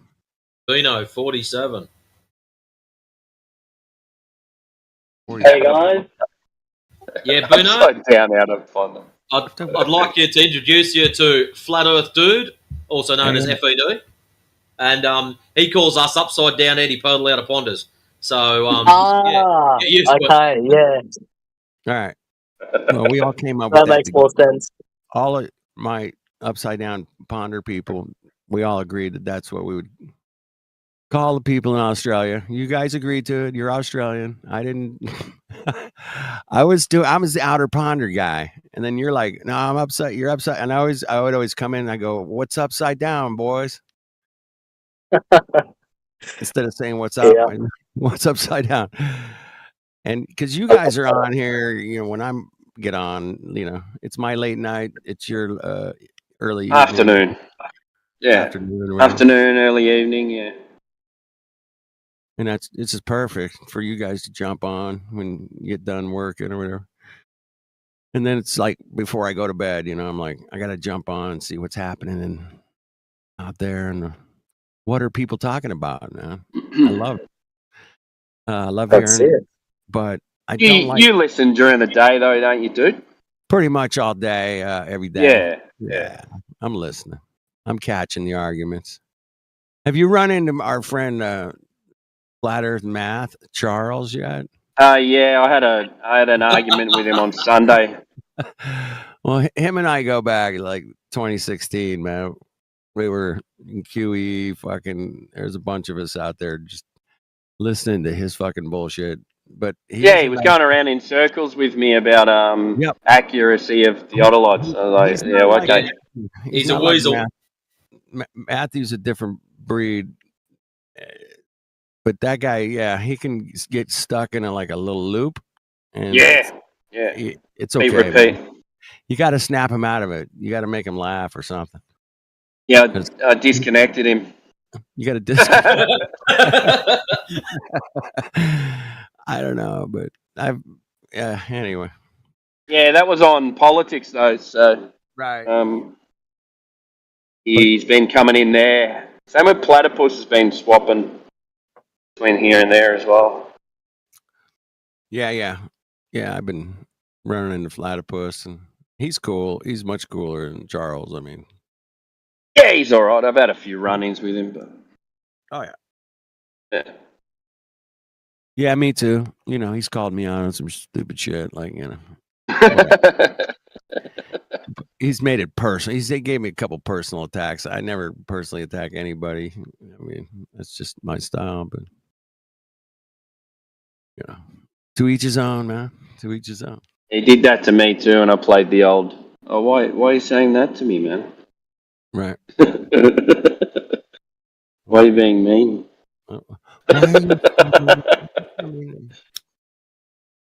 Don't be so mean to me. You're so mean. Yeah, you don't need to say things like that. I've been called every name and fucking. I've been doxxed. People put my phone number in chats. I mean, I've had everything up with me at one time or another. You calling me, whatever. It's not going to do anything to me at this point, man. I'm like, some of those DMs you get from fucking politics, pretty bad, man. I get called fucking everything. Ignore that shit, man. Yeah, I find it funny. Some of it's funny, yeah. Some of it's funny. I'm obviously hitting a nerve sometimes. Oh yeah, you're hitting a nerve. I've been trolling a bit lately, just going, well, what do you mean? Like they go, oh well, yeah. They start saying, well, how do you explain boats disappearing bottom up? And I just go, refraction. I love it. Yeah. Hey man. They go, what do you mean refraction? I go, well, light bends. So, light bends before and dips before it goes to your eyes. So you don't see that light. So therefore, the boat disappears bottom up. Refraction. I love it. See how you've got what's his name, Matt Burney, rattling on about refraction. This is how the Black Swan is debunked because of refraction. Blah blah blah. Right. I'd like to ask him one day, and I got muted yesterday because my microphone was having a full spaz out. Yeah. Oh yeah, that was horrible, man. I don't know what happened, but it just, for some reason, it just exploded. Anyways, I'd like to ask him, if your claimant of refraction allows us to see further, why is it when we use devices like infrared that reduce refraction, we see further? Yeah, we should not we should see closer. You know, yeah, it should cut out the refraction, and we should see closer to the curvature of the Earth, so you see less far. The distance would decrease. So yeah. his stupidity debunks itself as soon as you throw an infrared camera at him. All of a sudden, broken. Yeah. I love Well, it. he's doing this circular argument at the moment, saying, okay, well, the Black Swan is a really bad argument because you guys are trying to debunk the horizon, which is always a apparent horizon anyway. So you're just debunking the apparent horizon. I said, what are you talking about? The Black Swan talks about a geometric horizon. Should always be at 1.22 miles. Now, you know, that should be the case if the ball is that size, right? So it will always be there whether it's refracted or not. Yeah. I think he's missing the point, you know. And I say, well, how do you know it's there? How do you know that the horizon is at 1.22 miles if it's never in the place where it's supposed to be? This is getting too easy, boys. This is getting too easy. No, it's just, you know, they shoot themselves in the foot. Yeah, let them hang tie their own rope, man. Here, go ahead. Yeah, and they go, oh, well, we're not talking about the geometric horizon. We're talking about the apparent horizon. I was like, okay, well, there is only one horizon, because if you look at the fucking definition of horizon, it's where the sea appears to meet the sky. Mm-hmm. Yeah, it's an apparent position anyway. So there it's isn't a geometric apparently position. Geometric or geometrically apparent? Ooh, write that down. That's pretty good. And even if you're saying it geometrically it is the curve of the Earth because it makes boats disappear from the bottom up, then where is the original horizon and how do you know it's there? Well, where's your model, bro? I'm sorry. I just had to throw that in there. So geometrically apparent is it's apparently a globe geometrically because the boat goes over the curve, but yet when we add infrared, it takes out a lot of the refraction, and we can see further. We can see the boat again. Yeah. But wait a minute, is it refraction? What the, dude? I'm confused, and I've been looking at this shit for years. This is a complicated little thing run around here, man. Think about it.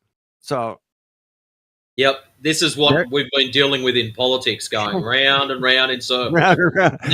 And then when you finally nail him on something, yeah, but explain why boats disappear bottom up. It's like, dude, yeah, you just don't understand every day for the last 6 weeks. Yeah, you just don't understand Matrix. I've heard it today, man. There was a guy. He invoked one of his globe proofs is that things disappear bottom up, and it wouldn't happen on a flat plane. And that's a standard argument, man. It's been going around. That's like in their top fucking 2 or 3 fucking things that they bring up, man. It's so what's really handy, FAD, is when you've got that little GIF image of the boat on the lake, the little toy boat on the lake or the pond. Yes. I'll be back. And when you throw that at them, or you ask them, okay, what's the distance that boats disappear on their apparent horizon? Give us a number. Oh, but it's apparent. You can't give a number. Oh, right. So explain why boats these little ones disappear only 10 yards away. What's going on there? Right. Or 100 feet away. And the other really good video, someone got a mobile phone and filmed vertically looking up the side of a building. And as they put their phone closer to the building, the top section of it disappears. Oh. So, So now it's not only in the horizontal plane, it's in the vertical plane. The same thing happens. So they can't call refraction because of this layering system when we're now doing it vertically. Dude, that's a bust, man. I love it. I love that one. Damn, why didn't I think of that? That's fucking genius. Who came up with that? Don't know, but it's awesome. Loving it. I can't wait to do it, man. I can't wait. Can't wait to do it. Next time I'm near a tall, flat, straight building, Yeah, just get your phone and just hold it closer, and film upwards. There you go. All right, where's the top of the building, bitches? Oh, it's refraction for sure. Okay, it's refraction. Things don't disappear bottom up at a distance. Man, why are we still talking about that, man? We should be way past this by now. This is not a thing, man. In my opinion. In my opinion, this is zero fucking burger, bro. We all know you could take a penny and walk away, and you fucking ain't gonna see that shit. Fucking, if I get like, you know, a 1/10 of a mile down the road, you're not gonna see the fucking penny, bro. It's that simple, and they don't want to get their heads around it. I don't get it. They won't concede, man. They never concede. People that are dug in, man, will not concede because it'll cost them their livelihoods. We were talking about this last night, man. That this is their livelihood. This is what they went to school for. This, you know, they learned all this math. They learned the earth. They learned a lot of shit, and they're just not going to give it up. I get it, man, because it's going to cost them money to do it, and most people are not willing to do that, at least in my opinion. You know, it's funny you say that. It's almost worse than that because it's not even about money at some point for many of them. I was talking to, I was in the room with the politics server earlier, and everyone knows the young gentleman of Matt, right? Matt Mooney. A1 Kennedy. Matt Mooney. Yeah, there you go. Oh, right, the guy's 17. You know. Oh, yeah, that guy. And he comes in here. He comes in here often and makes, you know, very aggressive arguments and stuff like that. And he's very articulate now, right? For a young lad, there he knows the globe position. Yeah, I went around. And yeah. Scott Mackey was in the room earlier, and he was doing. Many of you guys were probably there. He was doing like a full presentation as to how celestial navigation works on a globe, and he had all the math, all the diagrams, and everything. Right, a really thorough presentation, and showed like, oh, on the globe it works, but on a flat plane it doesn't. And it was pointed out to him, it's like, oh, well, there's one underlying assumption is that everything is seen orthographically or whatever. Anyways, long story short, it was a very long-winded back and forth or presentation plus back and forth.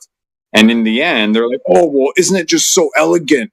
It's just so beautiful. And they were creaming their pants, dude, over the math and how simple it is, you know, and how perfect the math works out. And, oh, it's just so easy, right?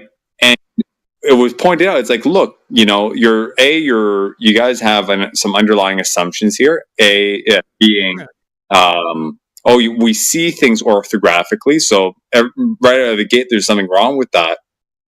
And then Matt kind of came out and said, oh, well, isn't it just so like boring if it's a flat plane? Like, or he just threw it out there. It's like, for many of them, there's like an identity crisis or like a bias toward it being a boring thing. Like we were all raised like, oh, there's space and it's just so perfect and fantastic that we're on this spinning ball and everything.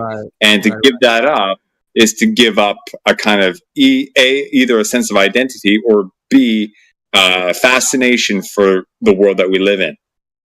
It's not about the argument of this is correct, that's correct, incorrect. It's about what is boring or fantastical enough or interesting. Hollywood. It's not Hollywood enough, bro. It's like that. Yeah. So like this is the foundation upon which they build all the arguments to support this fantasy land being the foundation. Yeah. Right. Great point. You know, it's a very interesting insight that we finally kind of cracked open. Yeah, we're cracking stuff open, man, left and right. We're only 8, 9, 10 years into this, man. We're kicking ass. They had a 400-year head start. I get it. You know, if we had 400 years, it would be just awesome. Yeah. And all along, man, I remain open. Right? I could be totally wrong. I guess we could all be totally wrong on this. I guess, you know, people say, oh, we're still waiting for the proof.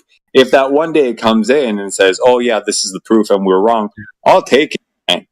You know, I have no attachment to any particular, you know? And I'm sure a lot of you guys are like that too, you know? So, Absolutely. I'm just going to go with my objective reality senses. You know, if a car's coming towards me, I'm getting out of the way, right?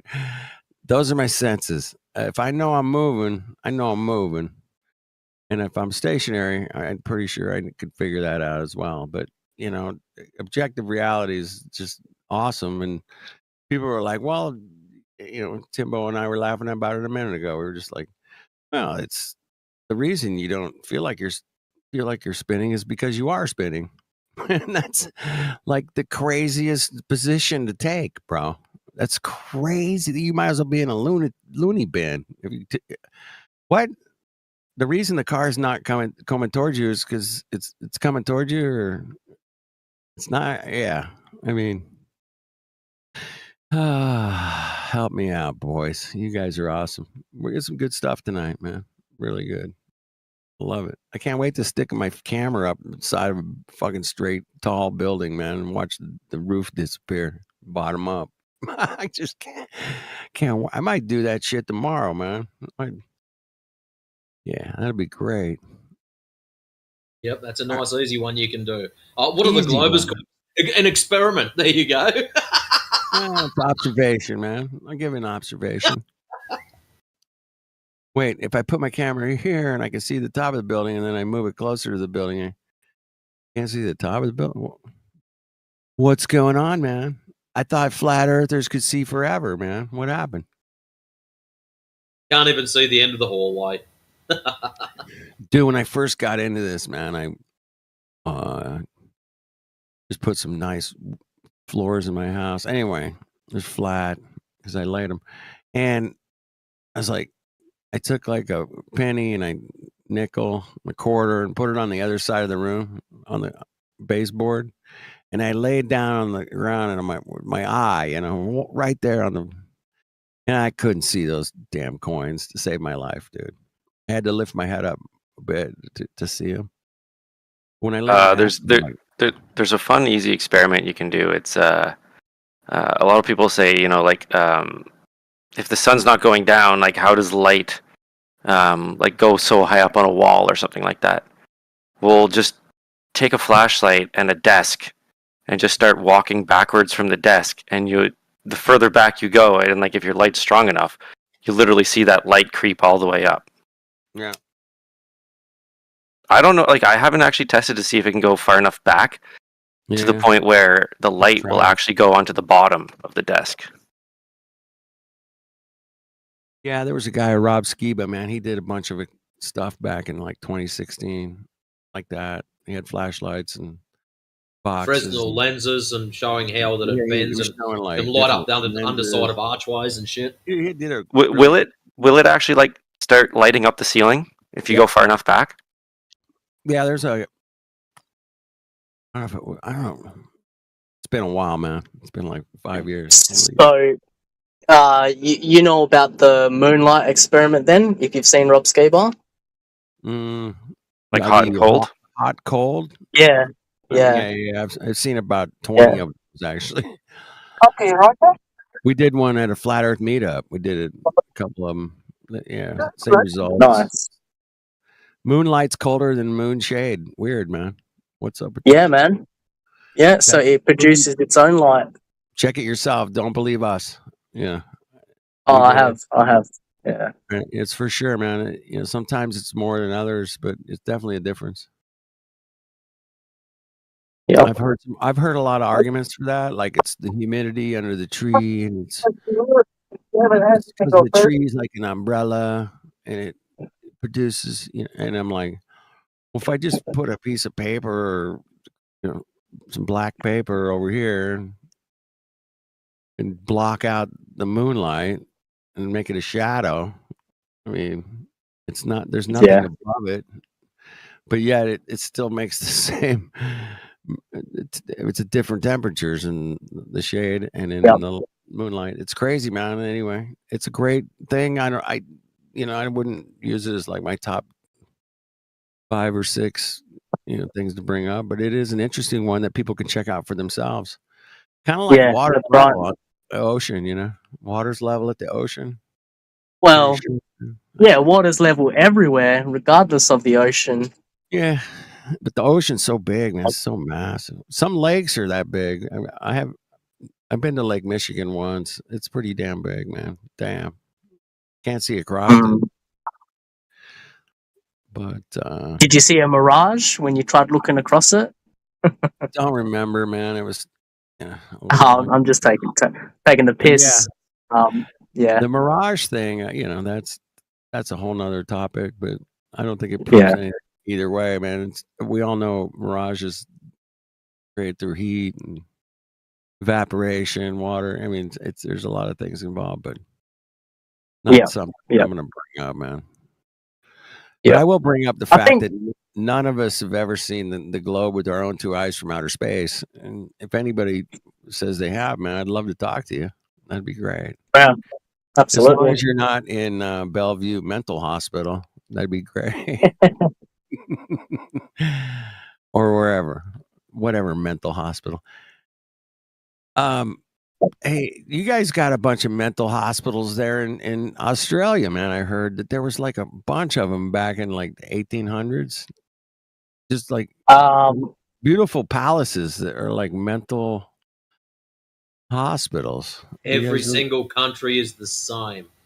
All of our old mental institutions have been turned into some kind of government building or destroyed because they were all from Tartaria and stuff like that.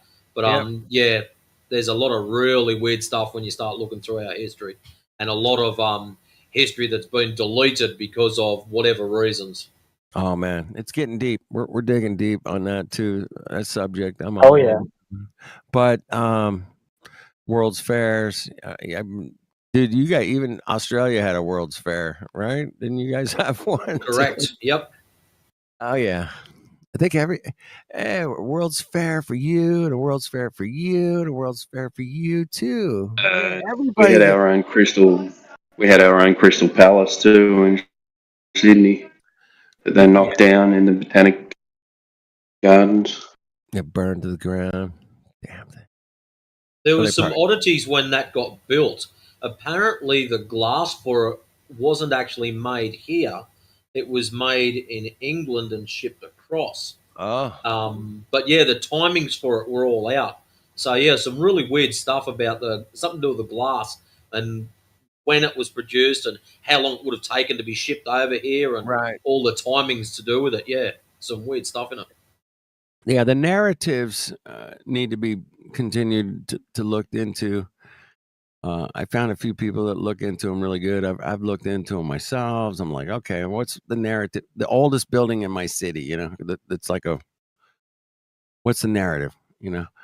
Well, it was built in this time, and it was like this old it's a courthouse. They call it a courthouse. And it's like, I walked around, I went down in the basement. I'm like, okay, is there any construction pictures? And they gave me one, man. It was the whole building's built, man. And I think they might have been redoing the top of the building, but the whole building's built, man. That's the only fucking picture I could find, man. And there was some guys standing around with some dirt, and just weird, man. My own town, bro, which I live near Disneyland, which is all fake, bro. The whole thing's a big fake fuck all.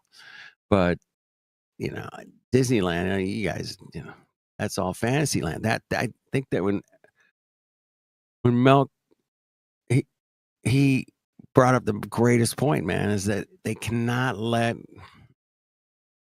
that fantasy go, man. They just can't let it go.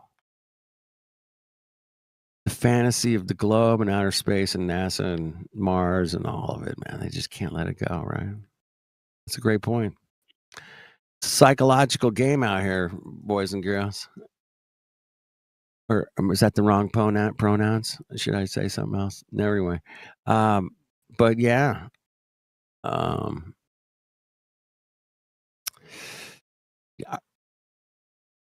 NASA's got caught hoaxing some shit, bro.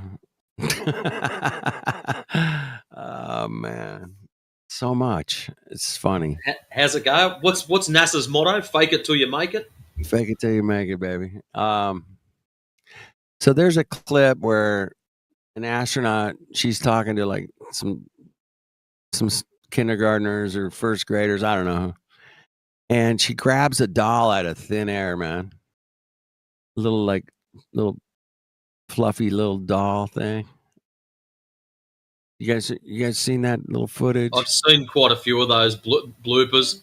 Some of It's them not are a brilliant. blooper. I mean, they kind of did the magic on purpose, Hollywood kind of style, and used the virtual reality or augmented virtual reality or one of those.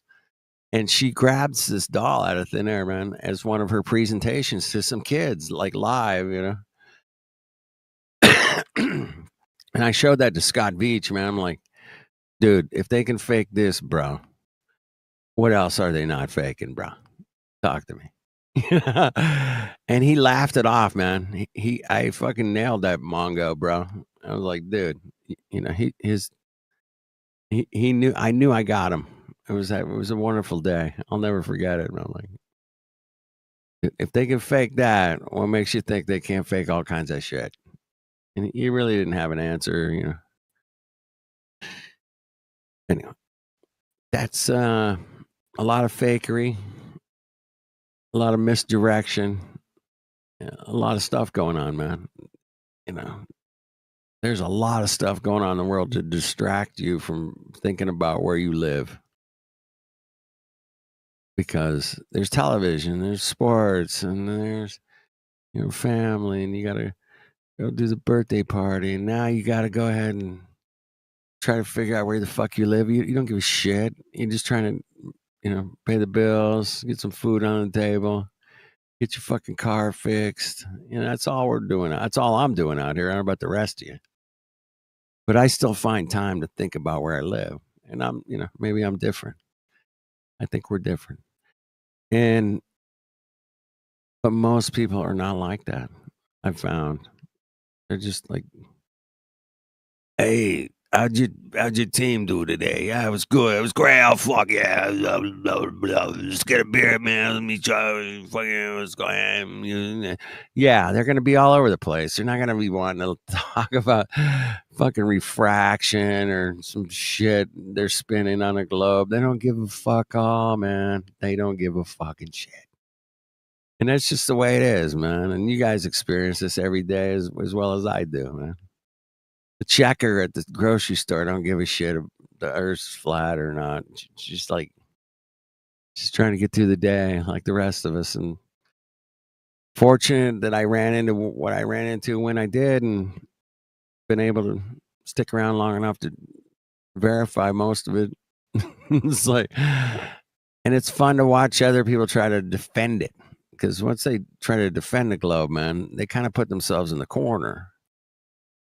And they have to account for all kinds of shit with their little spinny 3959 globe, bro.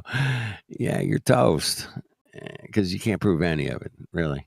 At the end of the day, bro, you got mathematics and equations, which can be manipulated in any which way you want them to be, bro. That's just a fact, man. It depends if you add it or subtract it or divide it or there's a million ways to do math. But in reality, man, you look out and you see the airline pilots are flying over a flat stationary plane, and that's how they're trained, and it's in the fucking manual. Okay, well, deny that then. Well, I'm going to deny it because it's in the manual. That's how ridiculous it gets sometimes. Because it's in the manual means it's a globe, dude. That it says it's flat and stationary in the manual actually means it's a globe. And you have to account for curvature and spin and rotation and all kinds of crazy stuff. You got to account for that. Well, you don't have to account for that. You have to not account for that because it's there. If you had to account for it, you would be in trouble. But you don't have to account for flying over a spinning, rotating, curving ball. You don't have to account for any of it because it's magical. It's like gravity and refraction. I haven't come up with a name for it yet, but I'm gonna come up with one. Give me a minute. Somebody jump in, save me. I'm dying over here. You guys aren't laughing. There's no comedy. There's no speculation. Nothing. I guess. I'm still laughing from the text channel. Yeah, don't worry. I'm chuckling behind the mute. All right, just like you know. Hey, I'm gonna gaslight you guys. No, not. Just Bill's gonna do that. Okay. All right. So the world is not what it appears to be. I've pretty much got that much figured out. That was cool. So apparently it's not real. That word apparently is going to get slapped on everything. It's real, bro. I'm no brain in the jars here, but yeah, it's real, man. I'm a tree hugger. I hug some trees. I live in a place that has the biggest trees in the world, man. Or the redwoods, man. They're fucking huge, dude. You stand next to them, you're like an ant compared to a fucking tree. That's like you've got some pretty gnarly forests over there. One of them's got Hyperion in it. There's a couple of redwoods that are just like crazy big. Oh, it's so big, dude. Literally, when you stand next to it, you look like an ant, like on a hill next to a bush. You're like, it's nothing, man. It's weird. Anyway, giant trees, giant people, potentially. I don't know. I wasn't there. I didn't see them, but giant steps. There's all kinds of giant stuff, man. Damn. But you know, going to space, man, we're gods. We're the gods of space. NASA here. We're gonna tell you what's out there because we know, man. We checked it out. Sent some probes. You know, sent a couple of cameras. We looked, and then we know. We're like, dude, we sent stuff back in the 70s, way out there, man. It's like past our solar system, bro. Like all the way past, like Pluto. All the way out there, man. Little Pluto, little teeny Pluto that doesn't exist. No, Pluto's not a planet this year. Oh, it is. Wait, it is a planet. It is, dude. I've been through so much of this stupid NASA globe shit for decades. I watched all of it. I read the fucking science magazines. I did it all. Like, went out camping. We're out there looking at the fucking stars and Milky Way, all kinds of cool shit, and going, yeah, shit's awesome. And then, you know, find out that, yeah, no shit, the Milky Way's awesome. If you've never seen the Milky Way, man, right on. You need to figure out how to go see it. It's like one of those things. I mean, I'd like to go see the Northern Lights, but I don't have the finances for that right now. But I would go. I mean, I would like to see it. But my neighbor went, and she said it was okay. It wasn't like the videos and pictures that you see on, and that's all she said. It wasn't like when you see the wavy lines waving around. That's a time lapse, bro. That's not the lights just kind of sit there, man. They don't wave around while you're looking at them, bro. Time lapse, yeah. Kind of like clouds, man. If you look at a cloud, yeah, you can see kind of see it moving a little bit, yeah. But if you time lapse a cloud, man, it looks like it's doing all kinds of crazy shit, right? But the Northern Lights are kind of like clouds. They don't really wave around right in front of your face, change colors and shit. Nah. I still think it'd be pretty gnarly to see them first. Oh yeah, fuck yeah! It'd be like, what are these beautiful colors doing in the sky, man? What is it? I don't know, man. Rainbow kind of colors. Rainbow, light, water, rain. Could be water falling down from something, and it just the way that water spreads out, man, as it picks up speed. It kind of becomes like a mist, and then a mist, if you light it up just right with the sun. I did this in my front yard, man. I was like making like what looked like the northern lights right there with me and my hose and the sun. You can do it. Check it out tomorrow, man. Get up in the morning, just take the hose and like wave it around like near some bushes. Just shoot it back and forth, left and right, real quick. You'll create a mist, and it looks exactly like the northern lights, man. You can see the water changing colors as it's falling to the ground.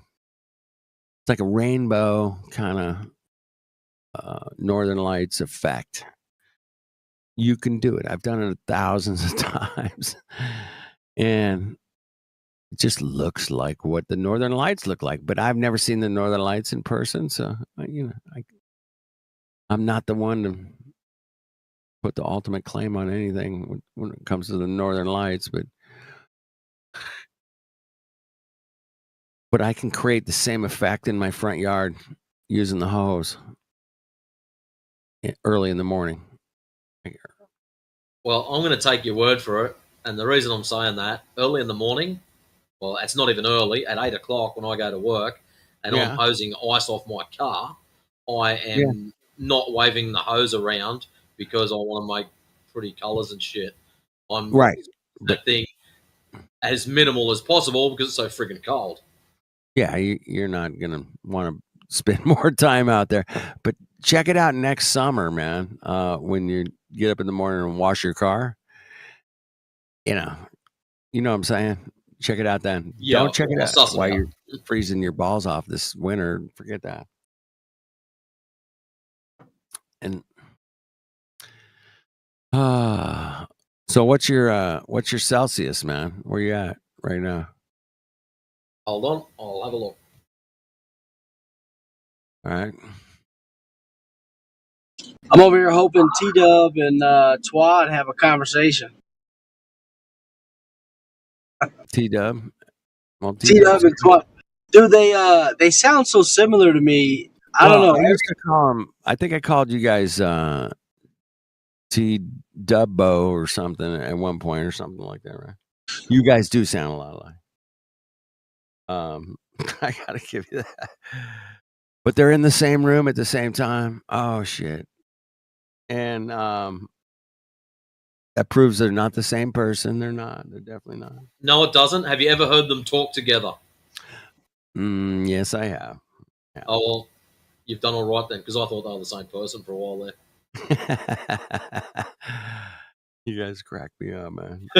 So at the moment, she's about 17 degrees over here, so it's pretty nice day, which works out about 62.6 for you guys.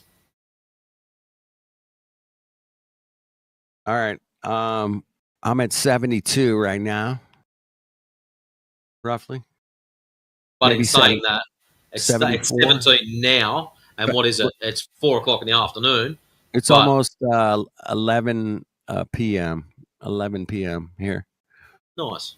1 hour to Tuesday. It's still Monday for me, bro. For 1 more hour, exactly.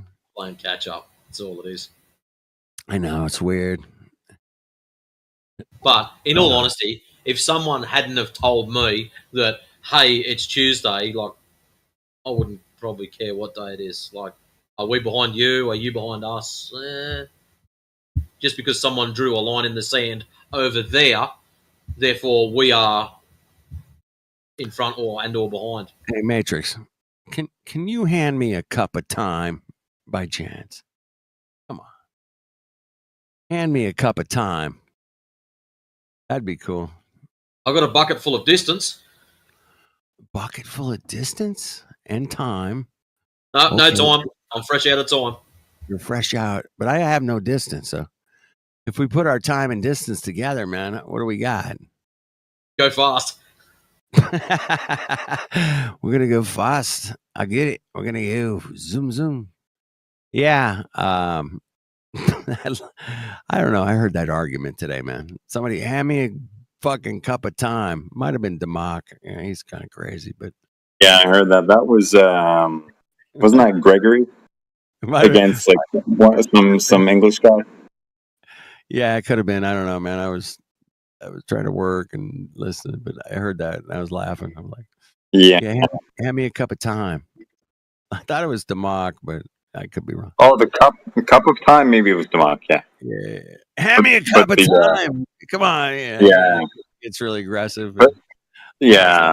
The overall conversation I heard was between with Gregory and some guy. Well, Gregory's eloquent flat earther, man. He's a different breed, man. He's different than me. Love him to death, man. Brings up great points. I don't think I've ever heard him get destroyed ever. I've heard him get frustrated with many people, but I don't think he's ever lost, in my opinion. I just like, wait a minute. I think he's batting 1,000 at this point. I mean, he's run into some, I don't know, anti-flat earthers. You know what I mean? But when he talks to like just a newbie or something, man, yeah, he just like crushes. I'm like, holy crap, man! All right, keep it going, man. Keep it. Everybody's got their own style, man. I got mine. You guys got yours. Pick your poison. Yeah, I like to hang out with the surfers, man. Mostly. FED, a sledgehammer swatting flies is not a style.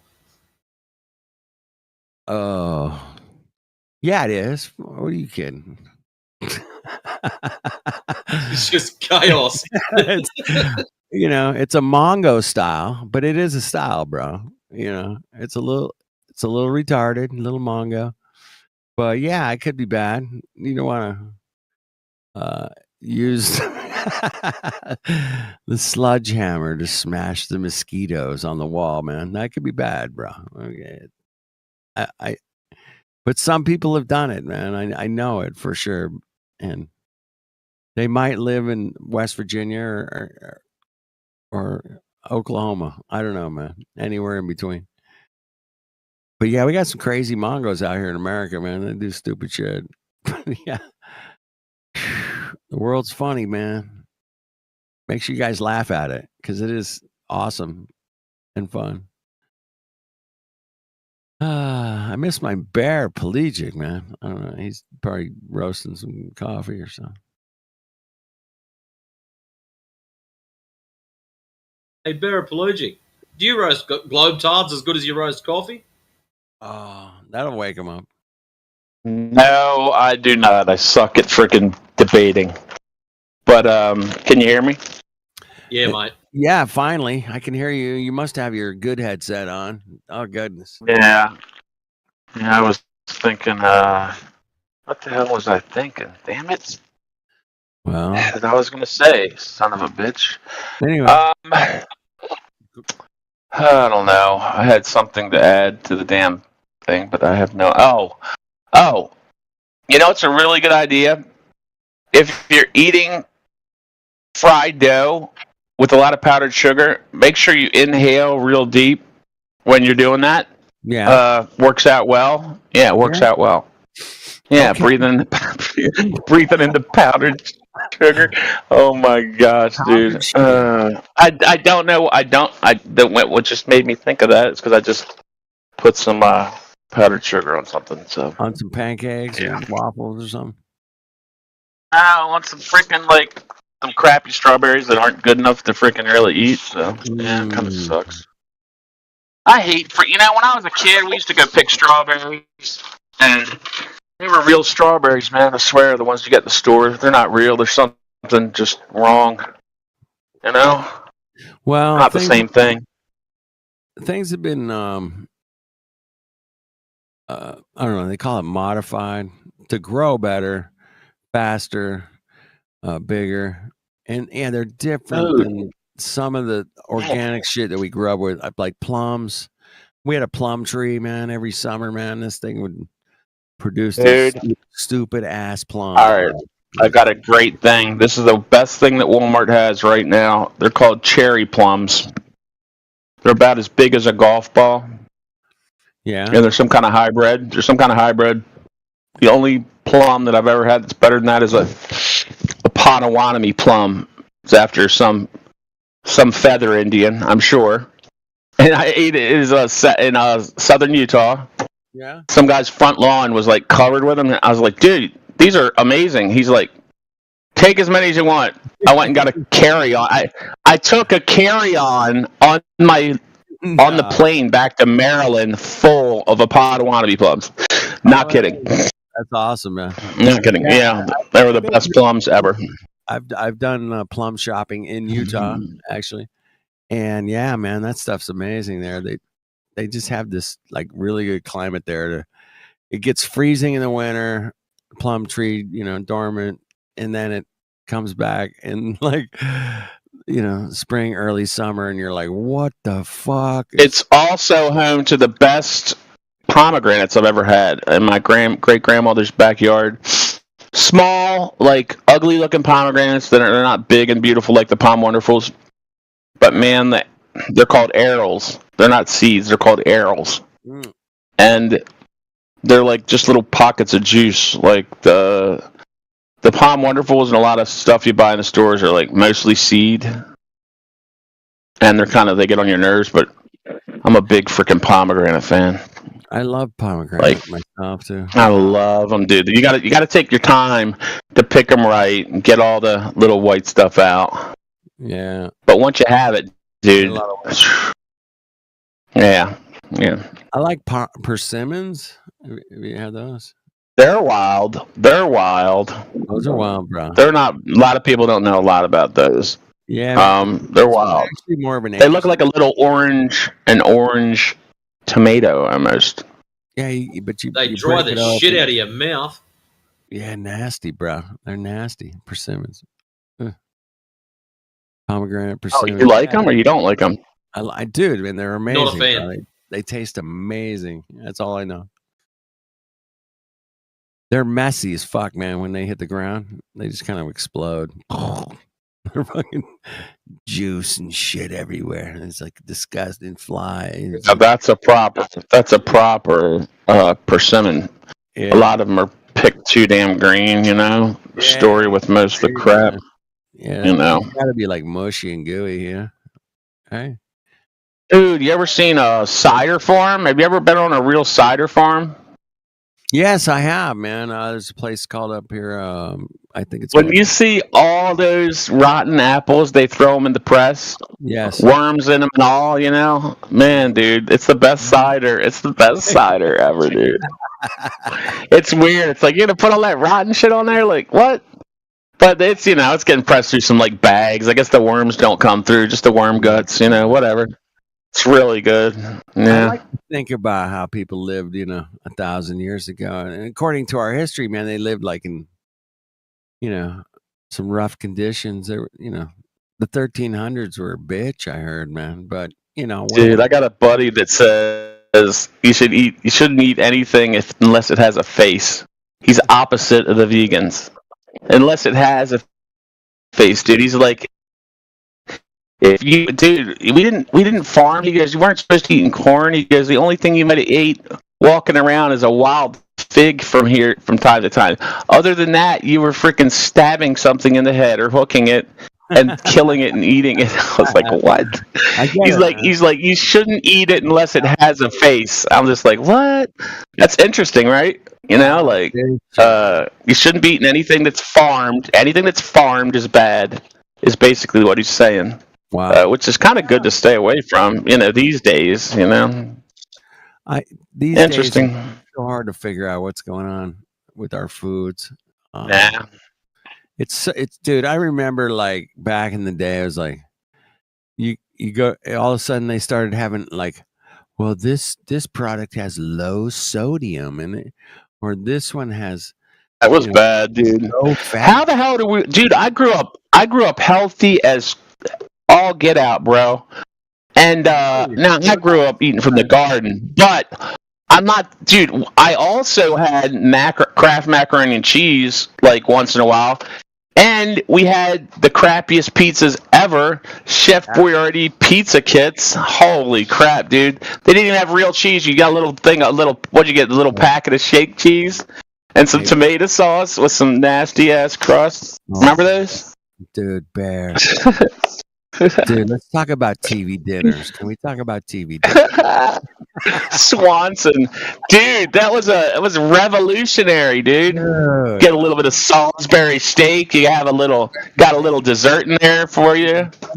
Yeah, revolutionary. Oh man, that's like same thing. Same thing. The astronauts are eating, dude. Same thing the astronauts are eating.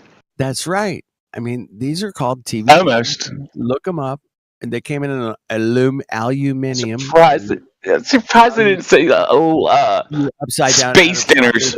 Space dinners, and they were a thing, man. My parents fed us that shit all the time, and it was disgusting. The only thing space I remember was oh gosh, I forget. It was this dehydrated ice cream at the Science Center. Freeze-dried ice cream. They called it astronaut ice cream. But didn't you have Tang? Come on, yeah, we had Tang too, dude. I'm not sure who it was. Somebody, the Flat Earth server, grew up in a Mormon family in Oregon.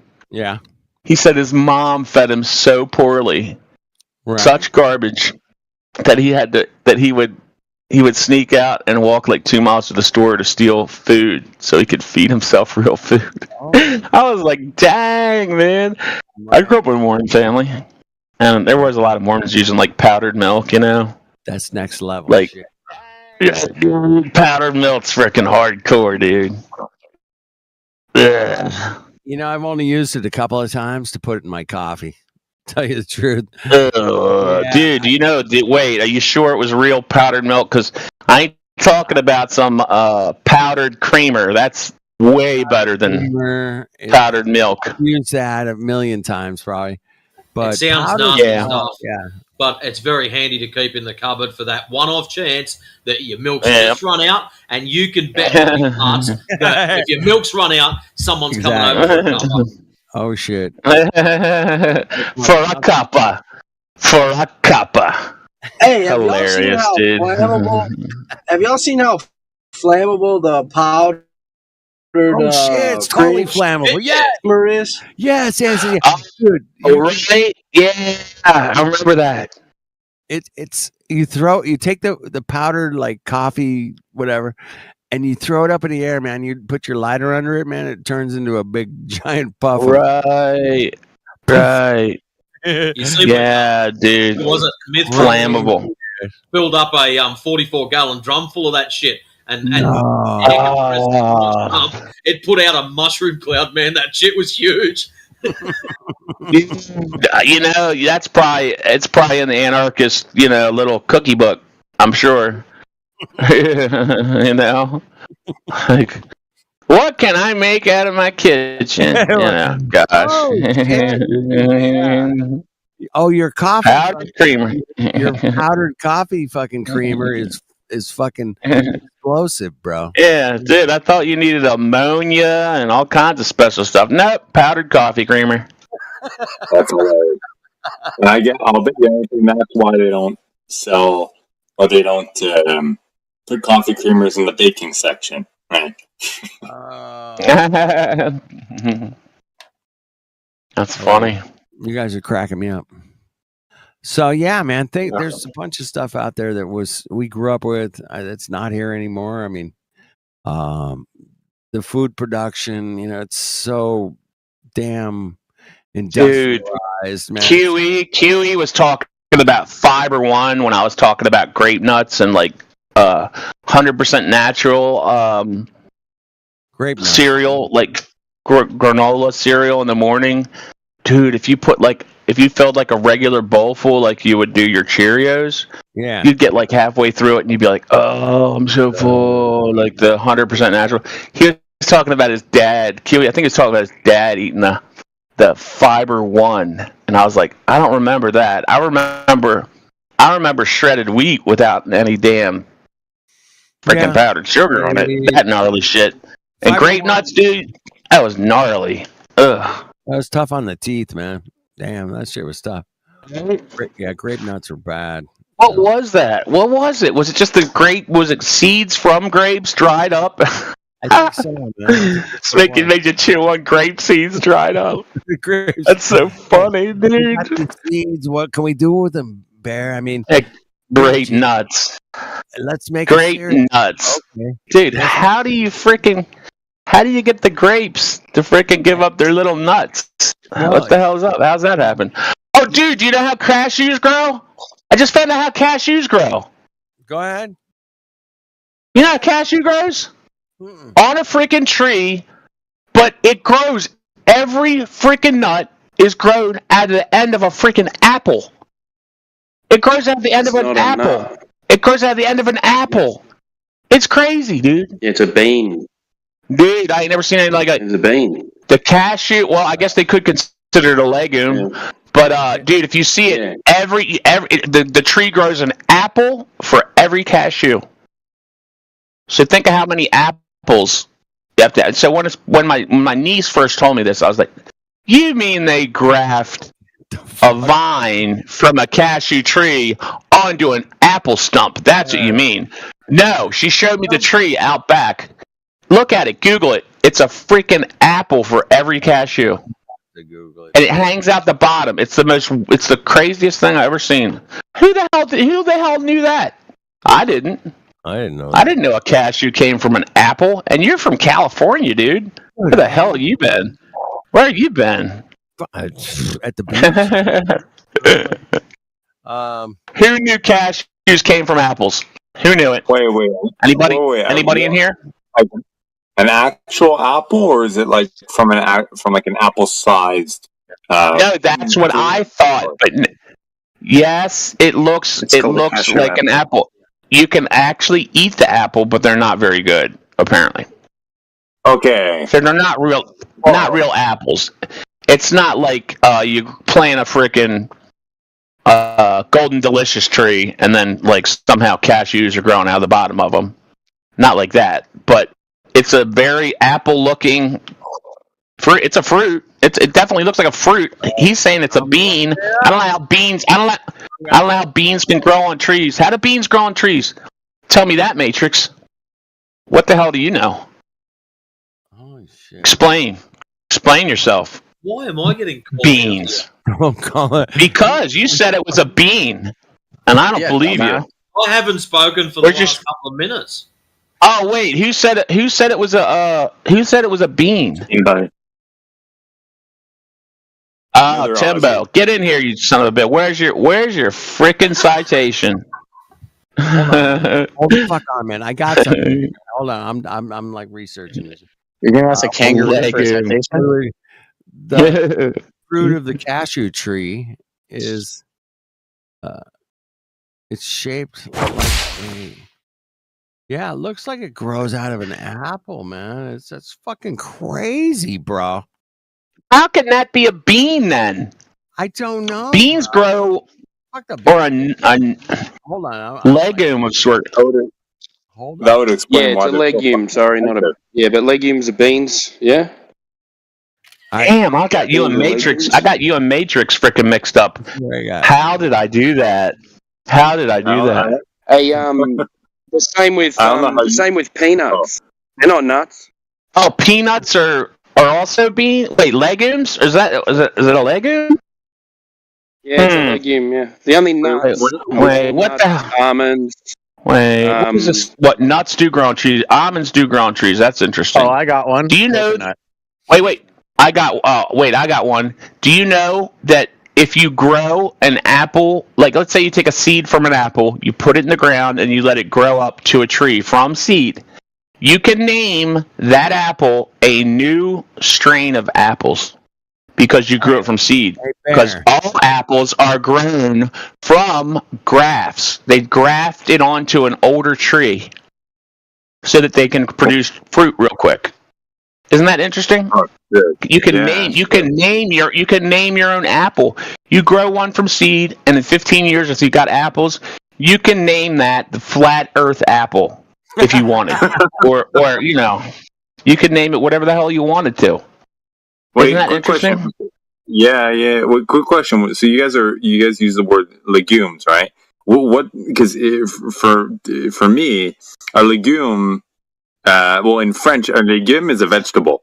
So is there like a differentiation between a legume and a vegetable? And Legumes are mostly beans. I would consider a navy bean a legume.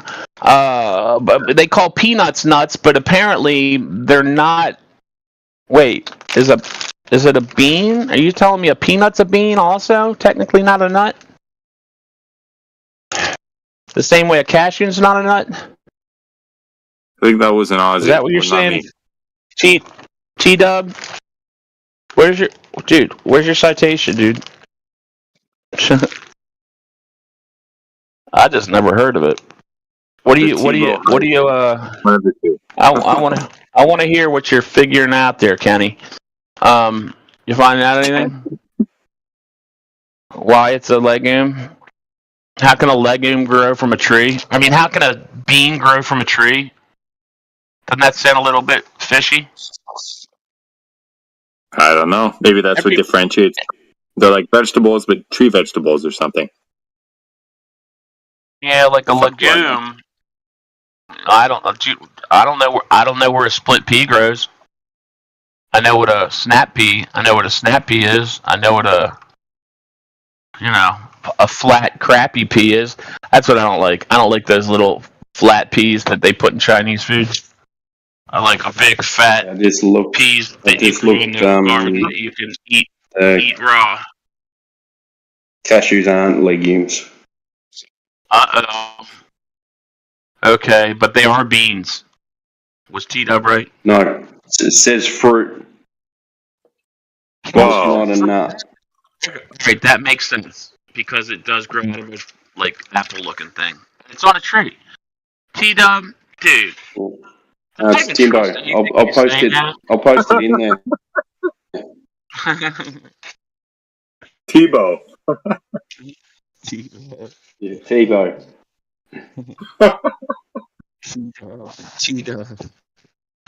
Yeah. Hey, I think you guys are all nuts. What do you guys think? You guys are talking about the temperatures. It was like 113 here today, man. Oh shit! Well, you're in the Mongo, Arizona. Yeah, put it in the chat. Yeah, I put it in the chat It's earlier. in the chat. I see it. Cashews are part of the fruit.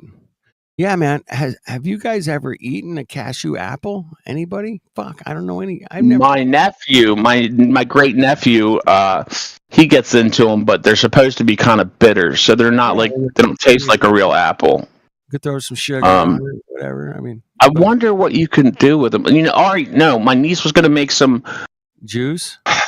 No, jelly, which is a good idea because crab apples are unedible. But my mom used to make the best crab apple jelly. It was light pink, best jelly ever on the freaking planet. Probably because it had so much sugar, and I was a kid that was deprived of sugar. I was mistreated. I was literally mistreated as a Mormon kid. I never got sugar.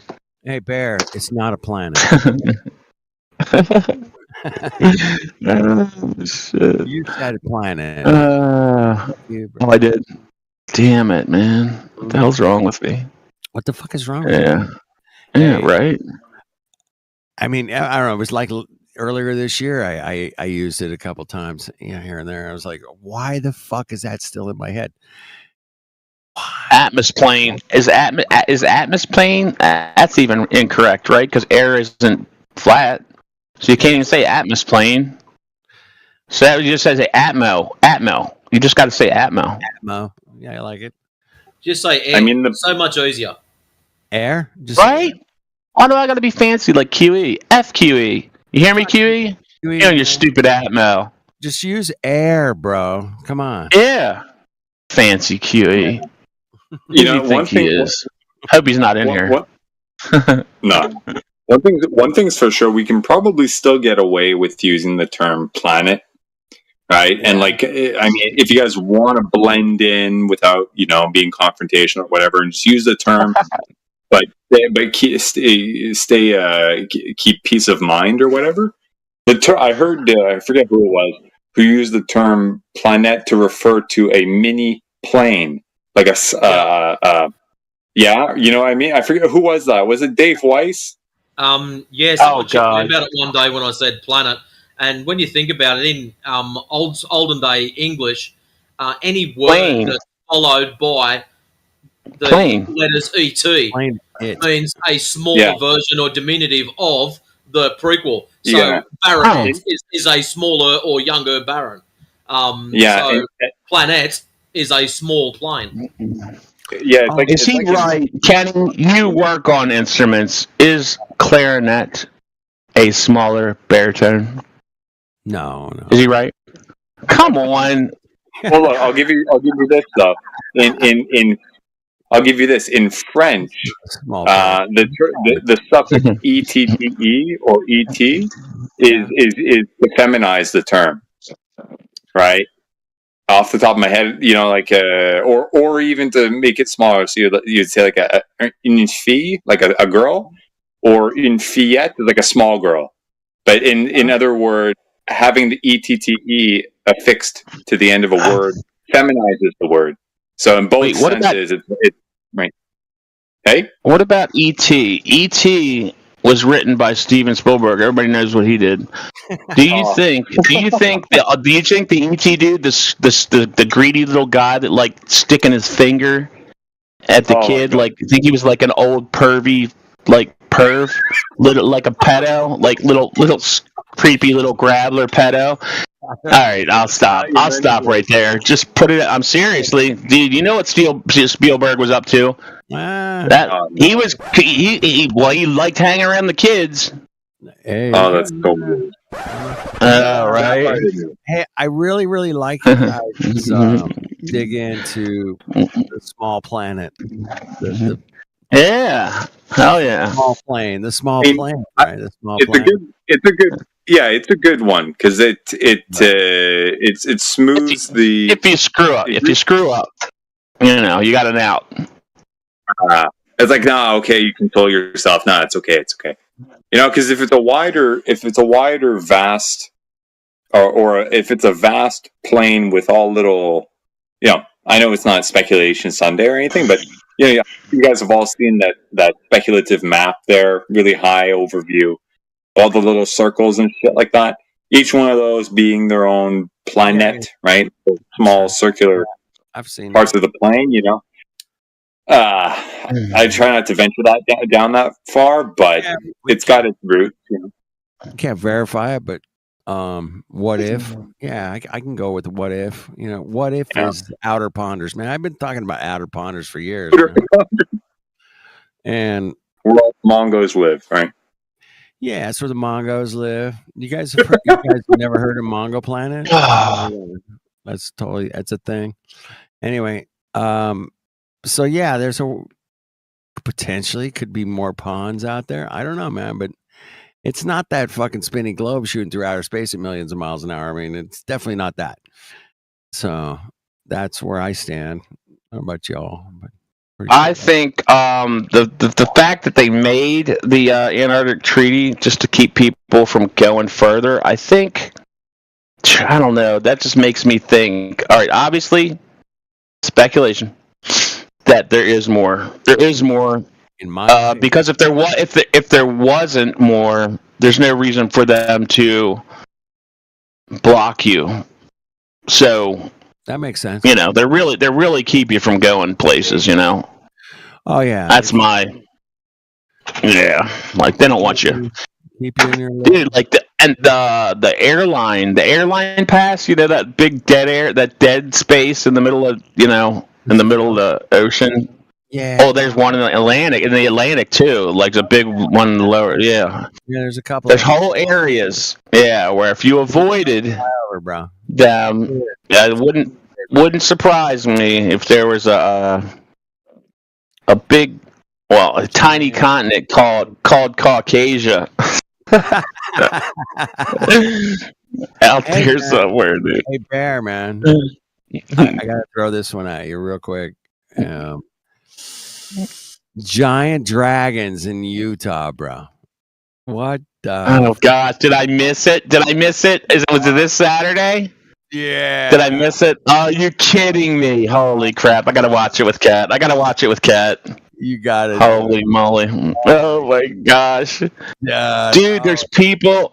different world. Dude, I tell you what. The Grand Canyon. There's 100 square miles that you cannot fly over.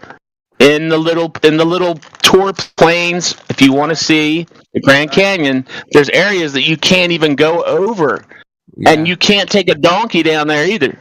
Nothing. There's a reason for it, dude. There's a reason for that. Probably because it's a big old pyramid smack dab in the middle of something even better. Fucking dragon bones. Fuck, who knows? Hell yeah. I don't know. You got to go watch it, man. I mean, I stood up when I couldn't even finish it. Near the end, I'd like, okay, I got to stop it because my head is just fucking spinning, bro. I remember seeing a video that started swirling around. It was like a little clip of an interview of some lad and a reporter or whatever, and he was talking about how, like, in the Grand Canyon, like in areas of, I think it was FED who just mentioned, it's like you can't go down there, let alone fly over. This guy went down there and he was confronted by like some cop of some sort who had like, I don't know if it was some organization. I think it was something like NASA. Like they ran that area. It's like, you can't be here. He's like, why not? It's just like, oh, it's federal jurisdiction or some weird shit, right? He just pointed that out, like some really strange. It's where all the gold was. It's where probably, man. No gold. Yeah, what it is you go there, and whatever you find just gives you more ammo to. We were already here. They're just hiding something, dude. They're hiding. Yeah, there was cities. Look, if you go back in our timeline in the 1500s, there was castles everywhere and cities and full just populations of awesomeness. That's my guess. Awesomeness. Yeah. Dude, splendor and awesomeness combined with like wealth and fucking over the top fucking artistic shit, man. Everywhere in the world. Yeah. Dude, if you can make structures, if you can make structures like that, I don't care if it takes you 500 years. If you can build something like that, holy crap! Holy shit, you built it. Took you 500 years.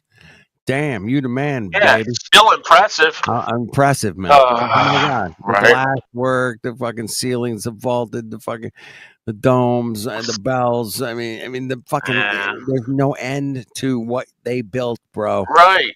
No and they end. weren't. And dude, if they were giants and they could pick up stuff, dude, they were still really good at intricate design and like tedious stuff. They lifted it magnetically or fucking telepathy or whatever. Fuck, I mean, I don't know how the fuck they lifted that shit up there, but they didn't use fucking giant cranes, bro. I don't think. Probably not. I don't think they had any giant cranes laying around, but somehow they were able to do things that we can't do, and that's called the Lost World, and that's what I'm into lately, man. I'm really into. I'm losing my mind. My lunchbox. Yeah, my lunchbox. Well, he's going to take your mind to a completely. It's a quandary. It's a quandary. I already knew about giant elephant rocks. You guys have seen that stuff. I mean, there's some pretty damn good dolphins, all kinds of crazy giant rocks that look like humans, and I'm like, what the heck, man? That whole mountain looks like a human face. Yeah. Okay, that's interesting. It's just interesting, man. I'm not saying we know what the hell it is. I definitely don't know what it is, but I appreciate you guys pointing it out and saying this is what it looks like. And that's it, man. I just want to know where we live, how it came together, how far back it goes, and we got fed some kooky shit, and we're just here to question some of that kooky stuff, man. We're just here to question. Say, hey, man, what do you?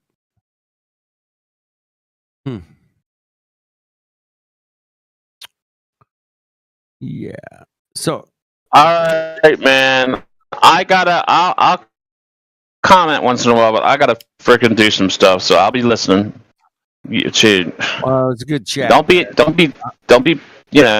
egging me in. Don't be egging me in because I'll have to comment if it's something really juicy. Unless it's juicy. Yeah, and tell Matrix. Yeah, tell Matrix not to talk shit about Starbucks. You gotta go watch the. If they want me to come in, they'll say that Starbucks makes great coffee. They always, they know what to say to F with me. We'll leave it at that. All right, you guys have a good night. All right? Ghosts, you guys want to chime in on something, man? Please chime in.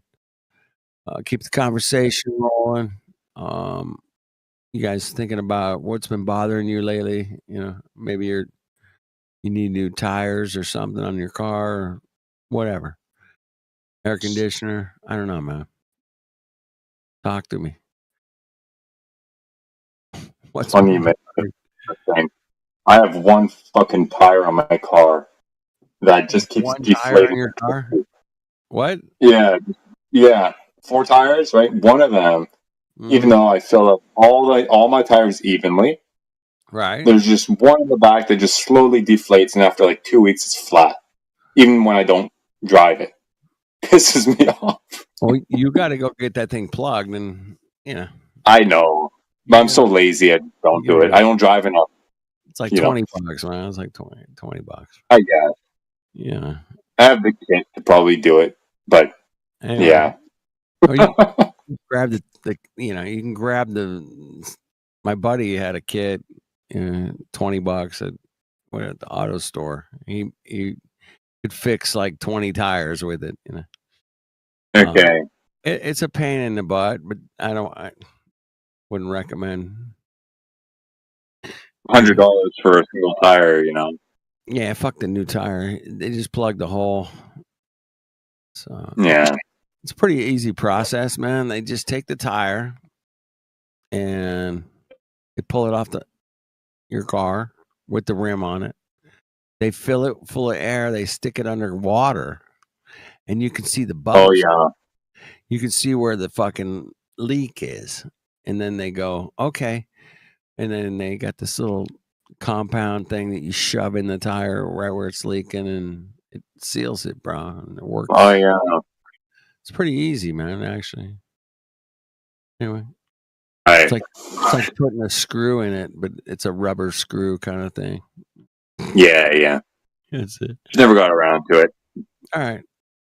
Well, but if if you're not driving much, no, don't worry about it, man.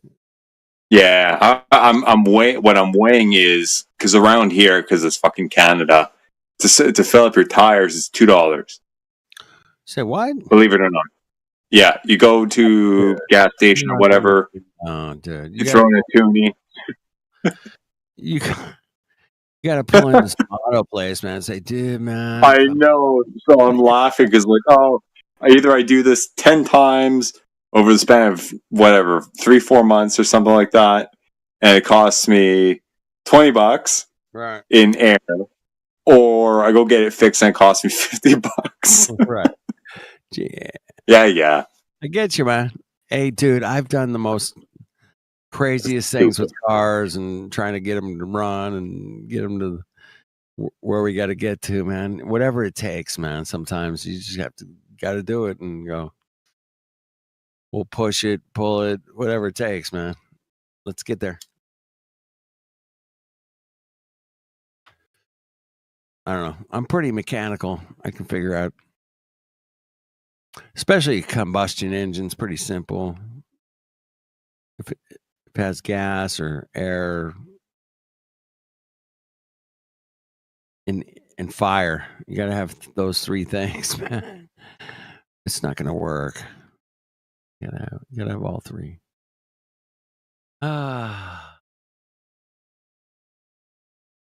Timbo, are you still upside down? I'm just checking. Pretty sure he is. So the greatest globe evidence in the world, man, is the moon is upside down in Australia. Have you guys ever heard that? That's it, man. Yeah, That's been Matt Mooney's fucking argument for Number months one, now. man. Yeah, it's weird. I just call it the other side of the room, man. Australia, you guys are on the other side of the room. We're over here on this side of the room. And that's it. It makes sense to me. I mean, if we were all looking at the ceiling and you're way over there and I'm way over here, we're going to have completely different views. That's it. That's simple. Does that not The make famous sense? 6 and 9, right? I got a 6, you got a 9. Yeah, you got a 69 and I got a 69. Whatever. Yeah, right. Well, it's just so simple to figure out that Timbo's on the other side of the room. I know he is. I mean, he might be an Cold. upside down anti Cold side. No heater. But to convince me that Timbo is upside down, antipodal to me and you, of course, in Canada. Wow. It's a hell of a claim, bro. Think about it. It's a hell of a claim. But if you're just on the other side of the room, that makes way easier, more sense. You're just looking at the moon from the other angle on the other side of the room, bro. We're all seeing the moon. You're seeing it completely opposite of what we're seeing here in the north. I get it. It makes sense. You know, it's funny. This topic got me thinking again about a story I remember hearing a long time ago from a relative who's neck deep into the Native American culture. I have a bit of a lineage, and my relative is like, balls deep into all that, all the history and all that. And she was telling me a creation story that the natives have about, and they call it Turtle Island. Yeah. You know? And I was like, yeah.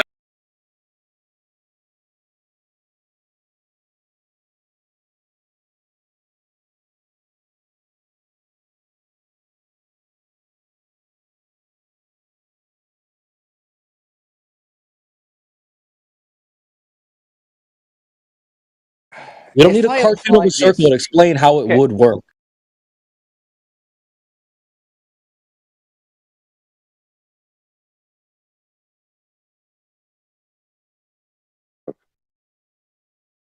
So, yeah. Yeah. And it's just how crazy the rabbit hole goes, like the paradox of the globe. There are consequences to a flat earth. Do you know what I mean? The consequences there are knock-on effects. It's not just about the shape of the surface. Do you know what I mean? There's a whole paradigm built off that.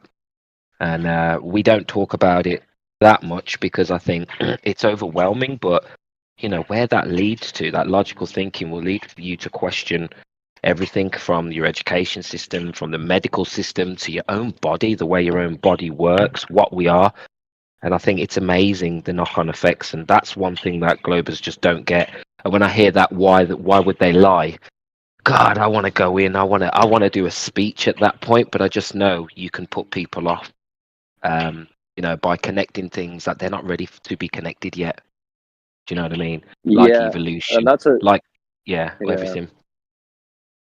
That's a difficult line to tread because, on the one hand, I mean, you can take a why would they lie.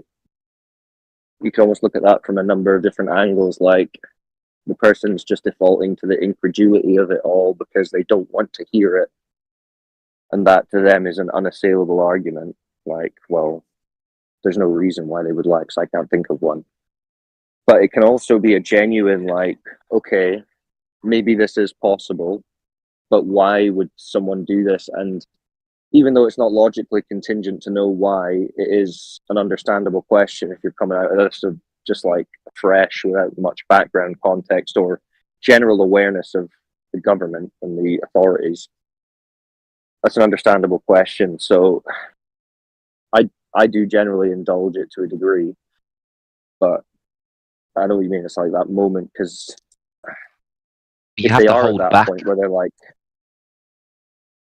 yeah, no, you do. You need to see who it is that you're working with, but sometimes that's what they're looking for, right? I mean, with different people in different conversations, it's like putting jigsaw pieces in, and you might have the right jigsaw piece that you're trying to put in, but it's not at the right angle. So someone else can approach it with a slightly different angle, and maybe the puzzle piece fits. But the whole like why part, that can sometimes be, if they can conceive of a motive, then that can actually be a foundation block for them to be like, all right, I need to look into it and I need to figure it out. So yeah, I know some people don't like the why question, but I can understand the curiosity from a lot of the new people who have it. So I'm rambling a bit, but No, I'm I gonna just pop on mute disconnected. for a sec. All right, mate. I'm just gonna pop on mute for a minute, but I'll be back in a bit. Yep, sound.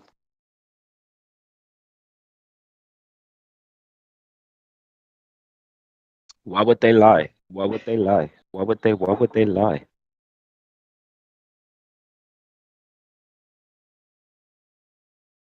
The best line in that song is, why would they lie? Why would they not?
drawn into like 13 sections, and then each section actually is mathematically like on a but 40,000 kilometer. we We're imagining that NPC globe Earth. As a circumference, 40,000 sure. kilometers. I'm not Yeah, I'm cool. not changing that number. Or whatever. But they're No, I'm predicting not that talking the about not changing the horizon. curve. I'm saying if you're looking 20 miles ahead, you yeah, can but see they're other. predicting.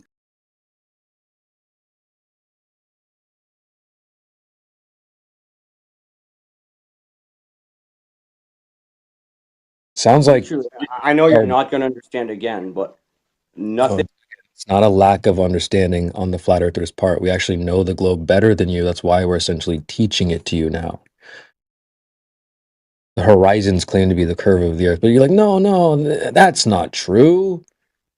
The sun doesn't go behind the horizon. It's just a double standard. Yeah, we know the globe, man. You Now don't. you're twisting and lying again, because when we talked about the horizon, I clearly stated that it's the limit of your perception. Which was wrong.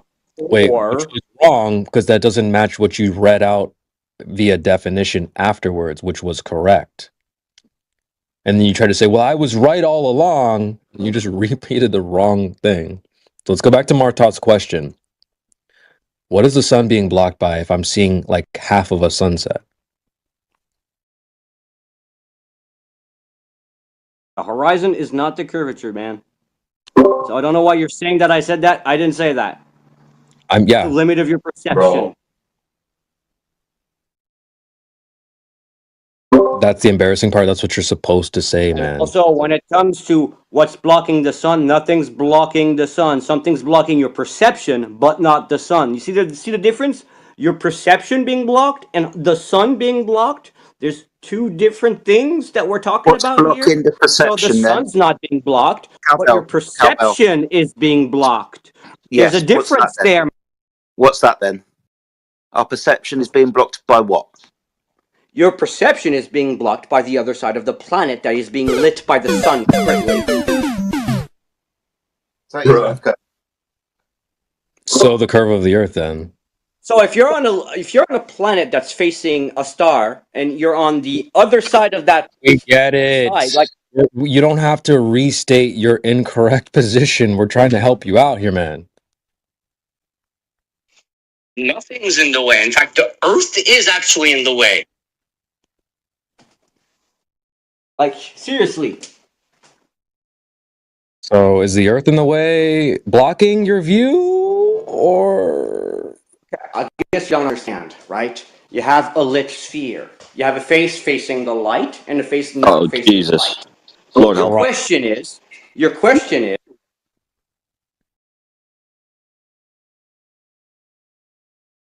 We don't have questions. not facing from the sun. Simply put, what's preventing you from seeing the sun is the fact that you're on the side facing away from the sun. How about this? The sunlight isn't able to reach you. Would that also prevent you from seeing the sun? What? If the sunlight does not reach you, does that also prevent you from seeing the sun? That should, yes. Okay. So that should, yes. When I don't see the sun, cool. So when I don't see the sun, couldn't it just be that there's too much air in between me and wherever the sun is? See the sun at night. Can you see the sun at night? Why can't you see the sun at night? Why would I? You know what night is, right? Yeah, night is basically you're on the side when of you the don't earth when that you is don't see facing the sun away in the from sky, that's sun. night. Yeah, when you don't see the sun, that's night. Cool. And I'm trying to determine if the sun is being blocked by the earth is the only valid explanation for not being able to see the sun, and I don't think it is. That's not the context that I was saying it in. I literally just explained. Why are you that so if you're emotional, on dude? You're Calm on down. the Take side a of walk the and come sphere back or that's something. facing away from the sun. Holy, this is painful. So on a globe, you have someone on one side and someone's on the other. And those two people can't see each other, not because the Earth's in the way, but their perception's blocking their own views of seeing each other. I mean, I don't know why you feel the need to explain a position that, number one, we all understand a lot better than you. So you don't need to restate anything. We're basically trying to help you out at this point because you're saying a bunch of things that are not correct or consistent with the claimed globe idea. I don't know. He just sounds too emotional to even like be able to listen to what we have to say. I would agree. Let's take some deep breaths. You want to take a walk or something? If you take 20,000 miles, yes, you will have curvature blocking you because there's 20,000 miles and the curvature will be significant enough. Do that with 3,000 miles and you will not be affected by curvature at all. Really, that's weird because like I have this. 1,000 miles, you will not be able to see 20,000 miles. Sir, I wasn't finished talking. Thanks. That's actually really weird because they have this formula for predicting the horizon distance, right? Were you aware of that, or? And okay, give me that formula. Sure, it's 1.225 times the square root of the observer's height in feet. That's it. Okay. So what this comes down to is that if I'm, say, at the beach, the horizon is supposed to be, according to this prediction, somewhere 1 mile, 3 miles in between there, depending on my height, right? Whether I'm standing right at the water or I'm swimming in the water, it's going to change a little because obviously observer height will change. Don't think so that's it. So you were talking about 3,000 miles and not being able to see any curve or whatever, but they're predicting I'm not talking that about the not seeing horizon. the curve. I'm saying if you're looking 20 miles ahead, They're predicting that at the beach you should only be able to see about 3 miles. That's their prediction. So I don't see why you need 3,000 miles when 3 miles is enough. Actually, 3 miles will not present enough curvature to block your view. No. That's their prediction. Yes. If you want me to post a math for you, I can do that. Maybe you can take a look at that and stop embarrassing yourself. Yeah, we're gonna have to stop the show on that one, NPC. We're gonna have to address that one because now you're getting into BYOB territory where now you've got your own globe that you made up. You brought your own globe to the party. Well, you can keep that. Leave that globe at the door because we already know what the globe claims are, and you're not really aligning yourself with those claims. So you're like, oh, well, 3 miles, that's not where the curve is. Well, now we have to address that. So what we're going to have to do here is, we're in 24/7. I keep thinking we're apologetics. It's called How the Horizon Works. Let's see. Let me just get this clip and we'll take a listen together. And you can tell us, friend, whether you agree or disagree with this gentleman here in this clip, because he's going to tell you basically what we just told you. And he's not a flat earther. So let's take a listen. 60 seconds.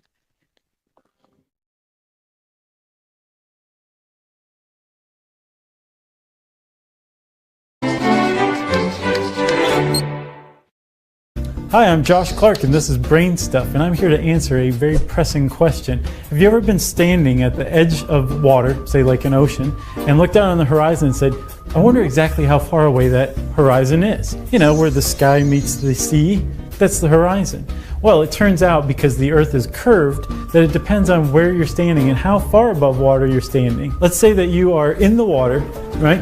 And you're up to, say, your eyes are about 8 inches above the water surface. Well, again, remember the Earth is curved, and despite the ocean seeming flat, they actually curve themselves, which if you've ever really looked at the horizon, it kind of goes like this a little bit, which is pretty cool.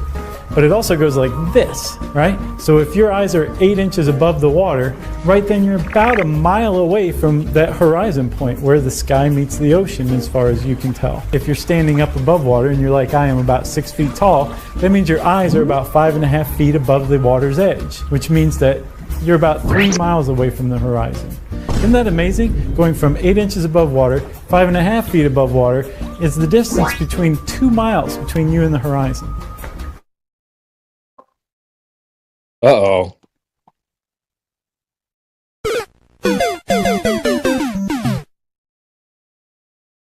Let's get a quick reaction from NPC. Go ahead. So you mean basically from 3 miles, you can see basically an inch of curvature. That's not going to block your view. That's not what he said. Yeah, you just completely missed the point, right? So let me summarize it for you real quick. If you're 6 foot height at the beach, you should have a horizon at 3 miles that is blocking everything from your view that is beyond 3 miles. Get it? Because 3 miles would be where the hump is, where the physical obstruction of the Earth starts blocking stuff from your view. Will anyone post it in the chat? Post what? An image. Well, how about you take a look at the formula I posted first? I'm going to post an image to someone who will post it in the chat only. Now, we're not talking about images at the moment. We're talking about formulas and horizon distance. Okay, but that's just calculations, right? It's not measurements. Really? Well, yeah. It's actually a prediction, a calculation that the globe makes based on the radius and observer height. The problem is that when we go outside to check this, it's wrong.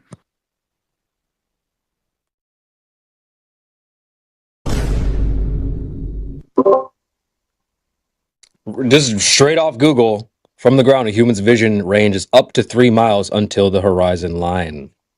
Yes, that is the limit of the perception, though. Not the limit of the curvature will block your view. Let's be honest. That is their exact claim. Yes, that's their claim. The thing you're saying that it's not, that's what they're claiming. Right? Because that's what's blocking the bottom of boats, right? The surface of the Earth. If you're honest enough, you'll at least post this in the chat. You're not even being honest with yourself, man. That's why we have to teach you things. So you're feeling like you need to teach us. Like you're getting this whole thing wrong.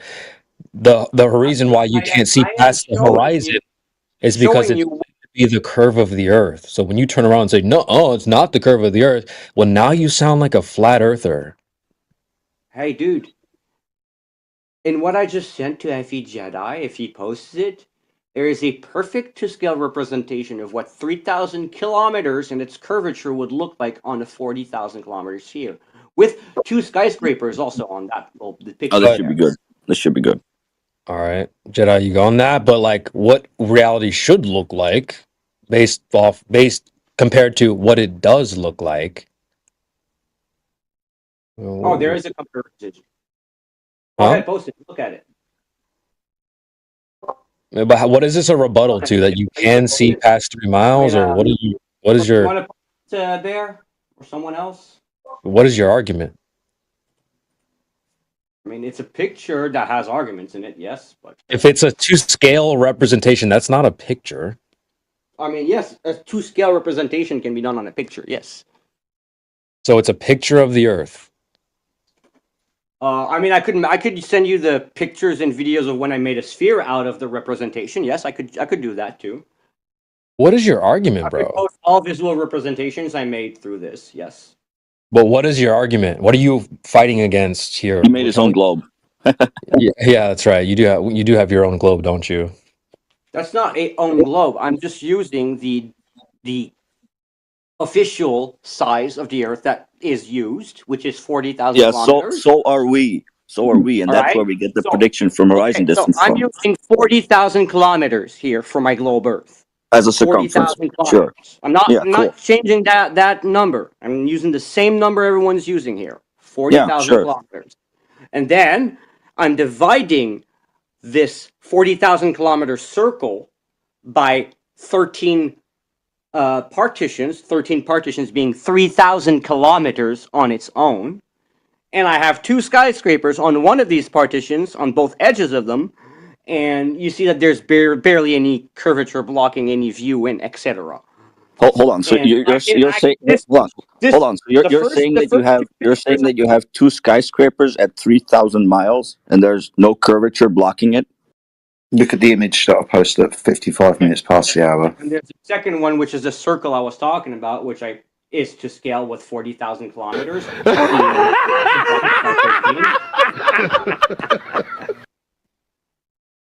You know, I'm sorry. Really quickly, you said this was a to scale image, right? Do you know what to scale means? Yeah, I know what it means. How tall are those buildings?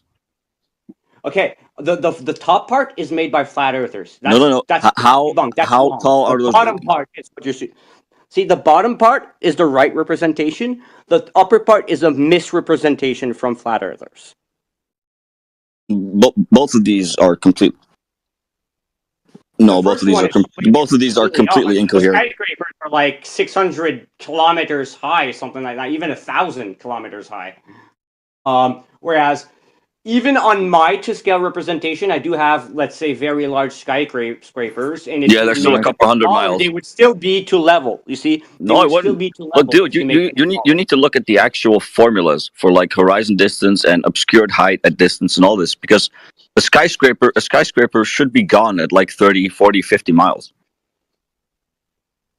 You shouldn't be able to see a skyscraper at 3,000 miles. That's absolute insanity, and that would actually debunk the globe. Well, if you look at the portion of curvature here, the curvature that we have from my circle, it's not really absurd because that's a 3,000 mile distance. And guess what? That's a cartoon. Yeah, we need the actual math and data. So that's building height, distance, and then the formulas for horizon distance, obscured hidden height, etc. That's what we need, not some picture that you drew in MS Paint, for fuck's sake. To scale my ass. We just went over how you don't have measurements for anything to reference a scale anyway. We're not going to go off of your little cartoon here. That's crazy. Well, he came in trying to double down on Eratosthenes, so...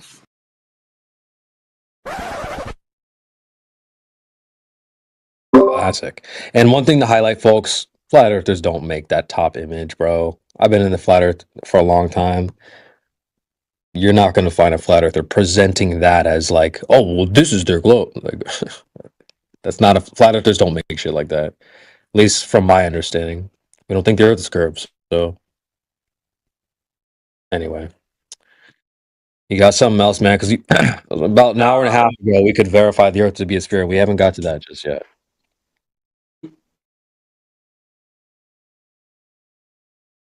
To scale.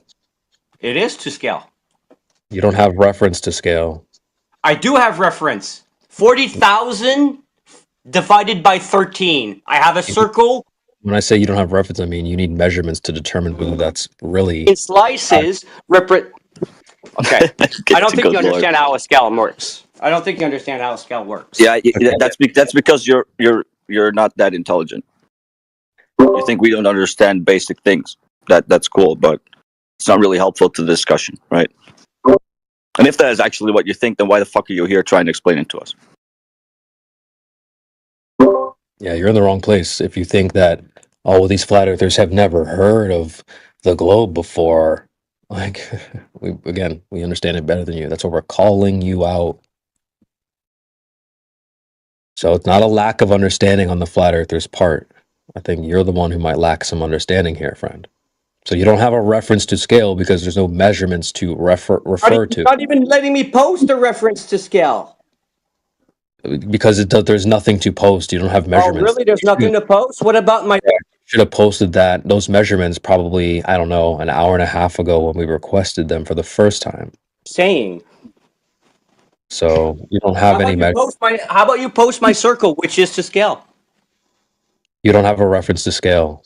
Yes, it is a very good reference. Do you know how scales in mathematics work? You draw a circle. You're arguing with emotion, not logic. Or data.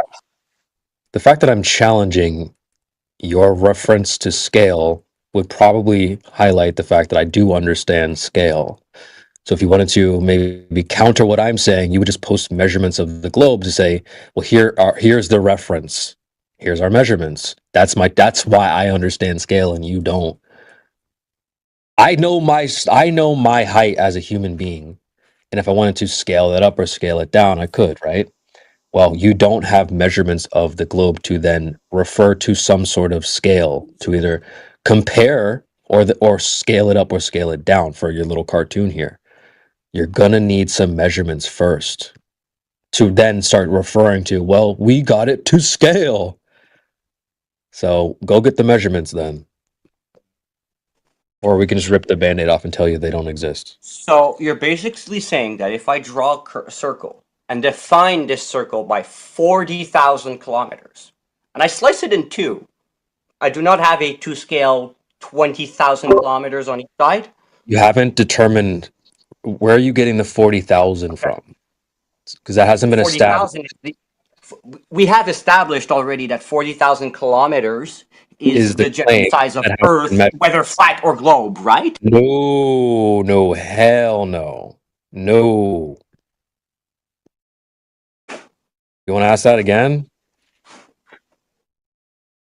Okay, well, if your flat Earth isn't 40,000 kilometers for the whole thing, all right. But if I'm using a circle defining 40,000 kilometers and slicing it into 13 portions. We get that part. I'm challenging the fact that before you even get to the 40,000 part, we have to get that. Portion is We're not going 3,000 to just pull those numbers out of our asshole. We have to go and determine, well, 40,000, why that? Obviously, your circle has to have a size. So now we have to go back to how we get the circumference of the Earth. But to get the circumference of the Earth, I don't believe in the sun positions and stuff like that, and the mathematics and calculations. So fuck that. Yeah. Really, what it actually is I think you just auto believe that these are default positions, and there's no need to even ask questions like, do we have the actual position of the sun, to then make statements based off of this. What it isn't is flat earthers just calling things fake. We're addressing things face value. If you say, well, Eratosthenes measured the earth, well, let's take a fine-tooth comb and go through it to find out whether that's true or not. What you're doing is just, well, it's automatically all true. Don't even ask questions. Why would we do that? So we're going to need those measurements, man. Sorry, there's no way around it. It's okay to ask questions, but when you're asking measurements for things that you either can't measure or don't need to be measured, Which you said have already been verified and measured. yes. So now it's using the method. Now it can't be measured and don't need to measure it. What changed? Measured using methods that you're not satisfied with because That has to do with I'm not setting any parameters for you. You have to measure it the way I say. I would just like some measurements to begin with. That would be nice.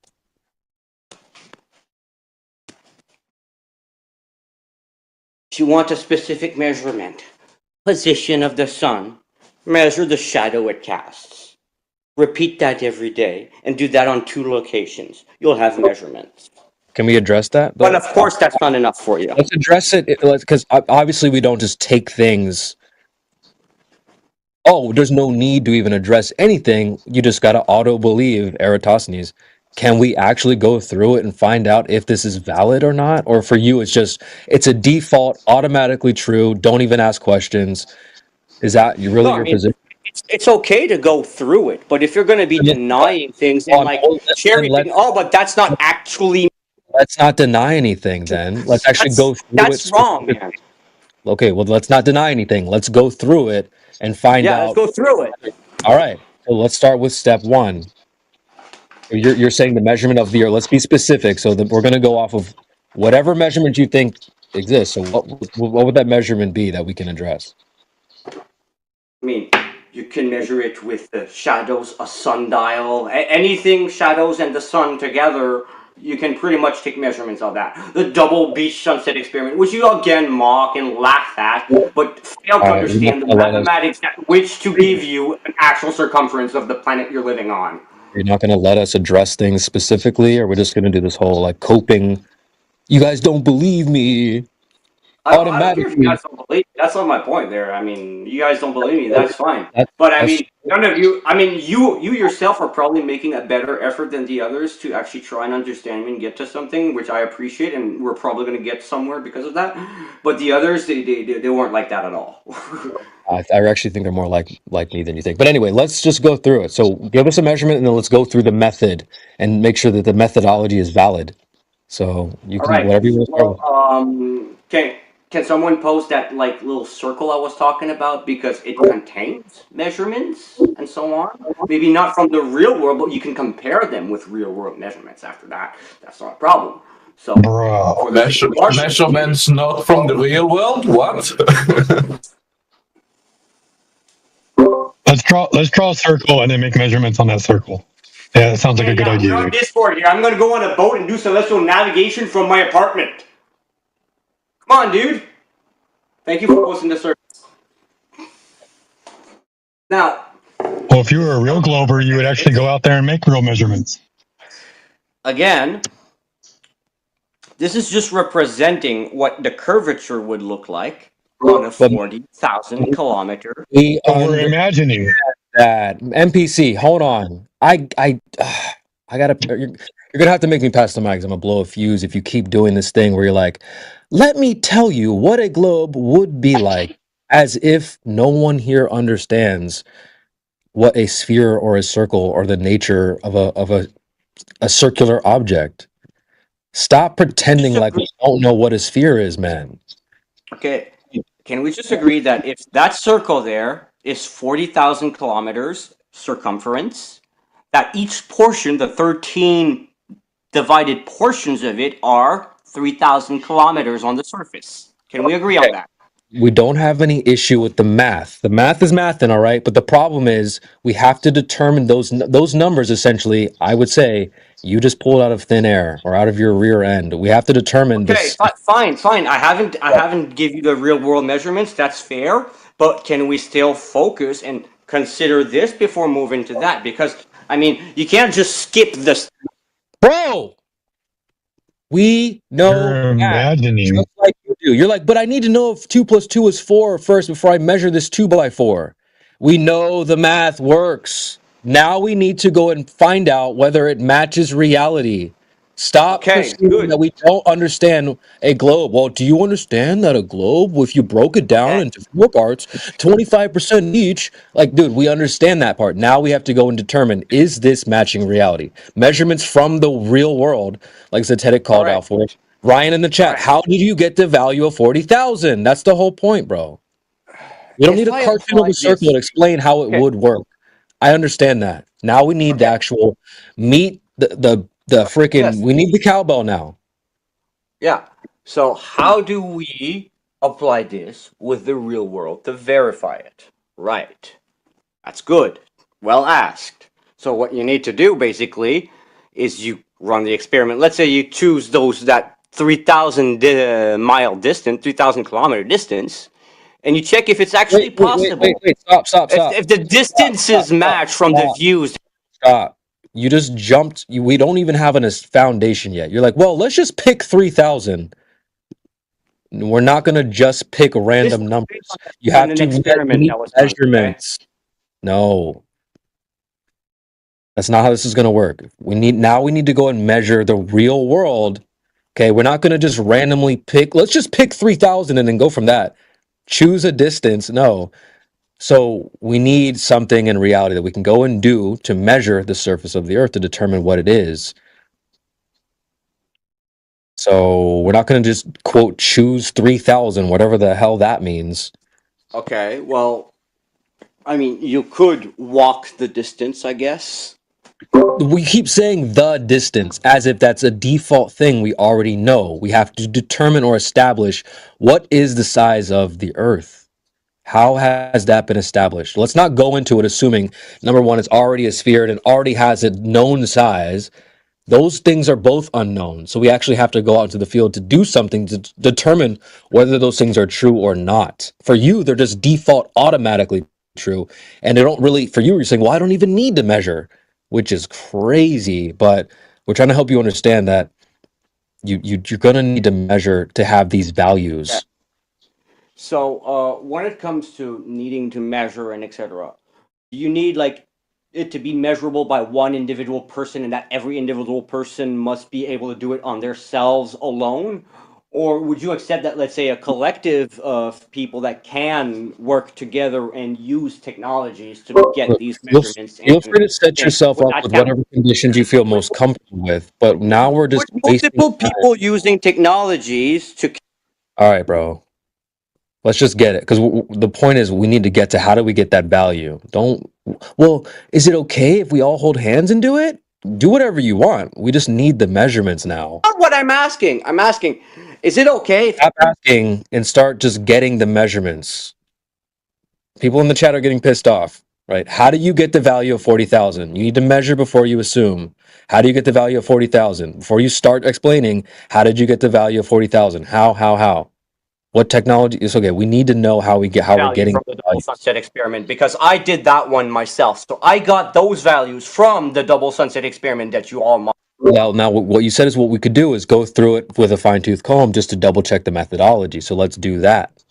So Yeah, let's start with I did mention that anyone could do the same double sunset All right, great. experiment and do the same calculation. Let's do it together. Let's start with step one. So let's start with step one.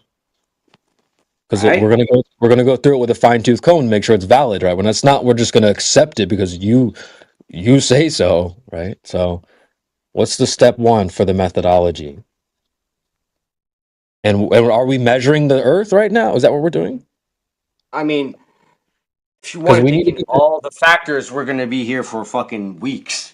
So we should try to keep things more simple. But I mean, I do get that we should also try and commit to as many factors as possible. But we should find a balance here, because I mean, if you're going to ask me to calculate with using the sun, but then you have to prove to me that my calculation that the distance that the light takes to take the time it takes for the light to reach me is accurate, well then I have to explain that and explain how the other thing. So you see, we have to not go through that kind of rabbit hole either. Well, what we're also not going to do is just I can tell you that like we could use technology to determine how much time it takes for the light to reach us from the sun. And bro, you're waffling. theoretically, what the sun. You're waffling like crazy. We're supposed to measure the Earth to determine these values that you said. Well, let's just pick 3,000. Well, okay. Well, where do we get 3,000 from? Let's just get to it, man. You're wasting time. Hey, like CD, let me ask you this.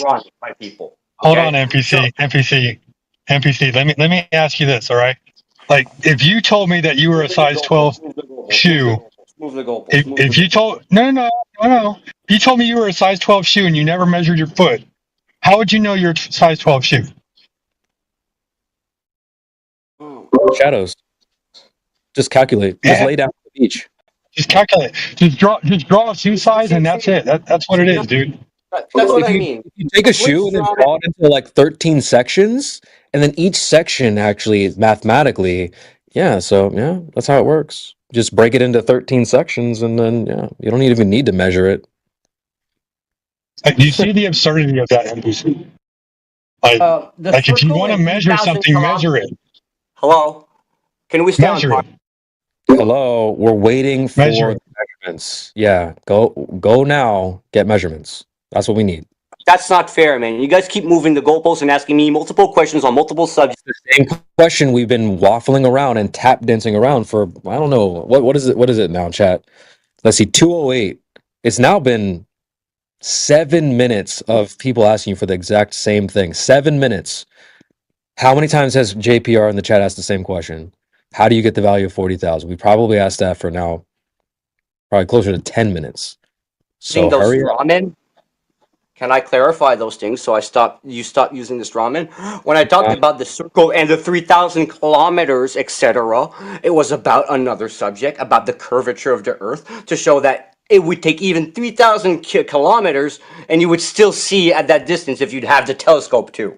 Okay, that was the argument for that. It has nothing to do with how do you calculate the Earth's radius. Now, how you calculate the Earth's radius, you can use the sun to do that. And that's why I mentioned the light distance from the sun, because you need to know how far the sun is to have proper calculations. So, yeah, I'm actually trying to give you the right steps to consider the right things to measure and calculate to get to the Earth's circumference, but you're all going all over the place and cherry picking one word and one thing and then that and then. But the circle didn't have anything to do with that. So what? How do you know the distance to the sun? How do you know the distance of the sun? Exactly. Yeah. You calculate the time it takes for the light of the sun to reach Earth. See, how do you know that? You have the speed of light. It's a constant. How do you know that? How do you know the distance to the sun? Oh my god. So you're telling me that humans and scientists have never tested light at all and don't know anything about light, and we don't... I didn't hear him say that. How do you calculate the one-way speed of light? That uses lights and dark technology is made by people that don't even know how. All right, hold on a second. Hold on. You can calculate the circumference of the average. We don't You know can the speed of calculate light. the average circumference of the equator, flat or globe. This doesn't prove your side. It's honest. How do you know the speed of light? You don't realize. I'm not the scientist that discovered everything that there is about light, but I can understand things, and I can understand there is a speed So of just light. say I don't know. So just say I don't know. You realize, NPC, you're just talking while muted. No one's hearing you because you're not having a conversation with people. You're just rumpusing the shit out of And everyone. that forms a circumference at the equator. This doesn't prove anything about the shape.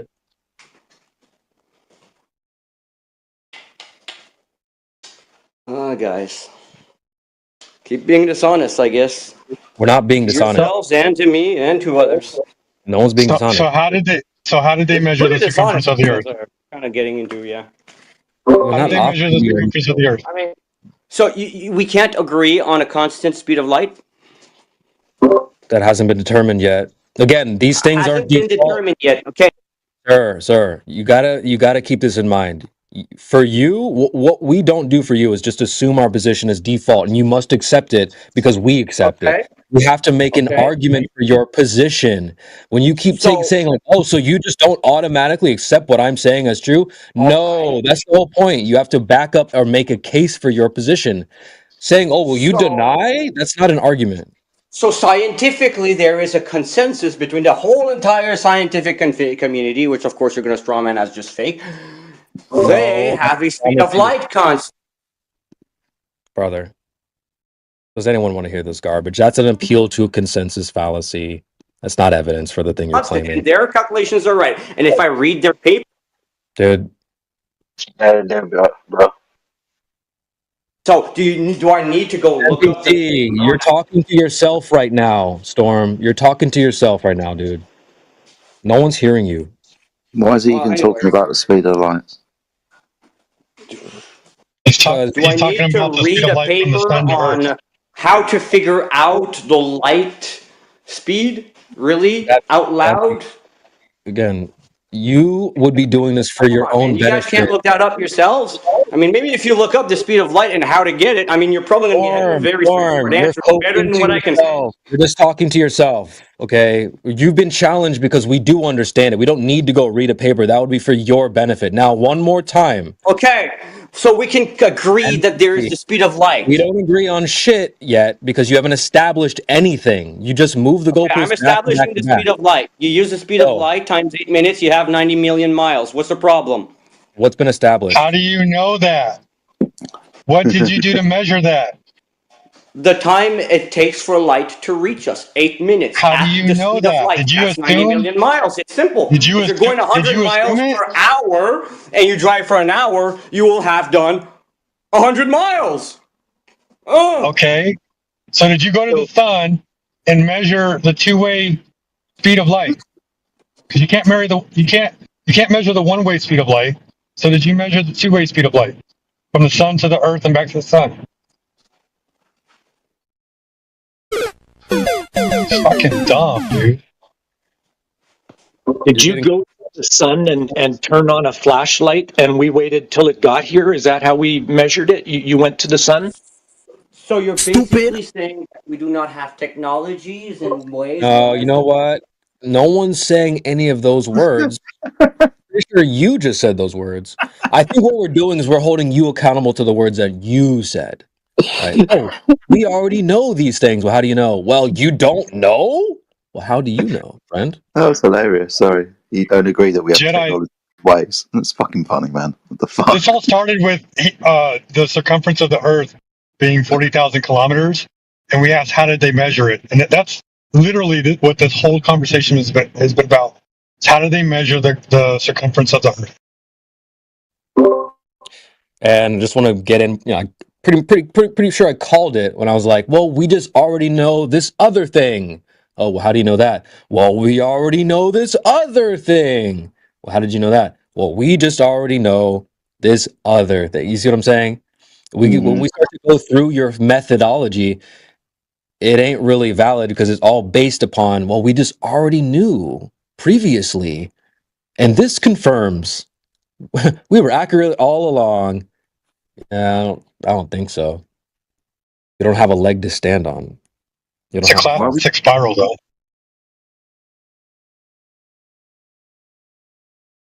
So somehow we've gotten to the distance to the sun. Awesome. Oh yeah, because he wanted to talk about six and shadows, and that we knew the distance to the sun based off of the speed of light. That's how we know the distance to the sun. No. Fucking retarded. No. How is that retarded? Where does that 8 minutes? Where does that 8 minutes come from? Okay. Where's that 8 If you're minutes going come from? 300,000 kilometers second, Where's the 8 and it minutes takes come you from? 8 minutes We to get reach that, destination. brother. We get that part. Now, how do you? What at Jedi? Can you ask your question again? Where's the 8 minutes come from?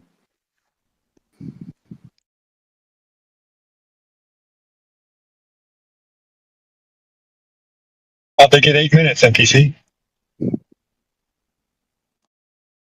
I just said, if you're traveling at 300,000 kilometers second, We understand math, dude. Stop trying to teach us math. So if you're driving at 60 miles per hour and you drive for 1 hour, like we get that part. You haven't explained now how you got 8 minutes from the sun to the earth. I mean, do you want me to make it easier for you? you can measure the redshift of the light of the stars, by the way. Stop the And cap. another way, you can also use other known stellar objects in the same Other neighborhood stuff now. and use Why are you talking parallax about other stuff? measurements Dude, and take why are them you talking 6 months about other apart stuff? as Earth orbits the Why other sun. stuff? And yes, you will have your measurements. Okay, so how did But you no, get 8 that's minutes? not So satisfying for you, right? why That's not 8 enough, minutes? right? Where does this arbitrary 8 minutes come from? Why 8 minutes? Why not 25 minutes? Second x 90 million miles. 8 minutes. That's so simple. 90 million miles. So how did you get the 90 million miles then? Was it because of 8 minutes? Yes, How we did can you get- also do the reverse No, equation. I want to know how you got the distance to the We sun. can You said measure 8 fucking minutes. Hold light. on. We can measure light. Okay, so it takes 8 minutes for the light to get here from the sun that's 93 million miles away. Okay, so how did you get the 93 million miles?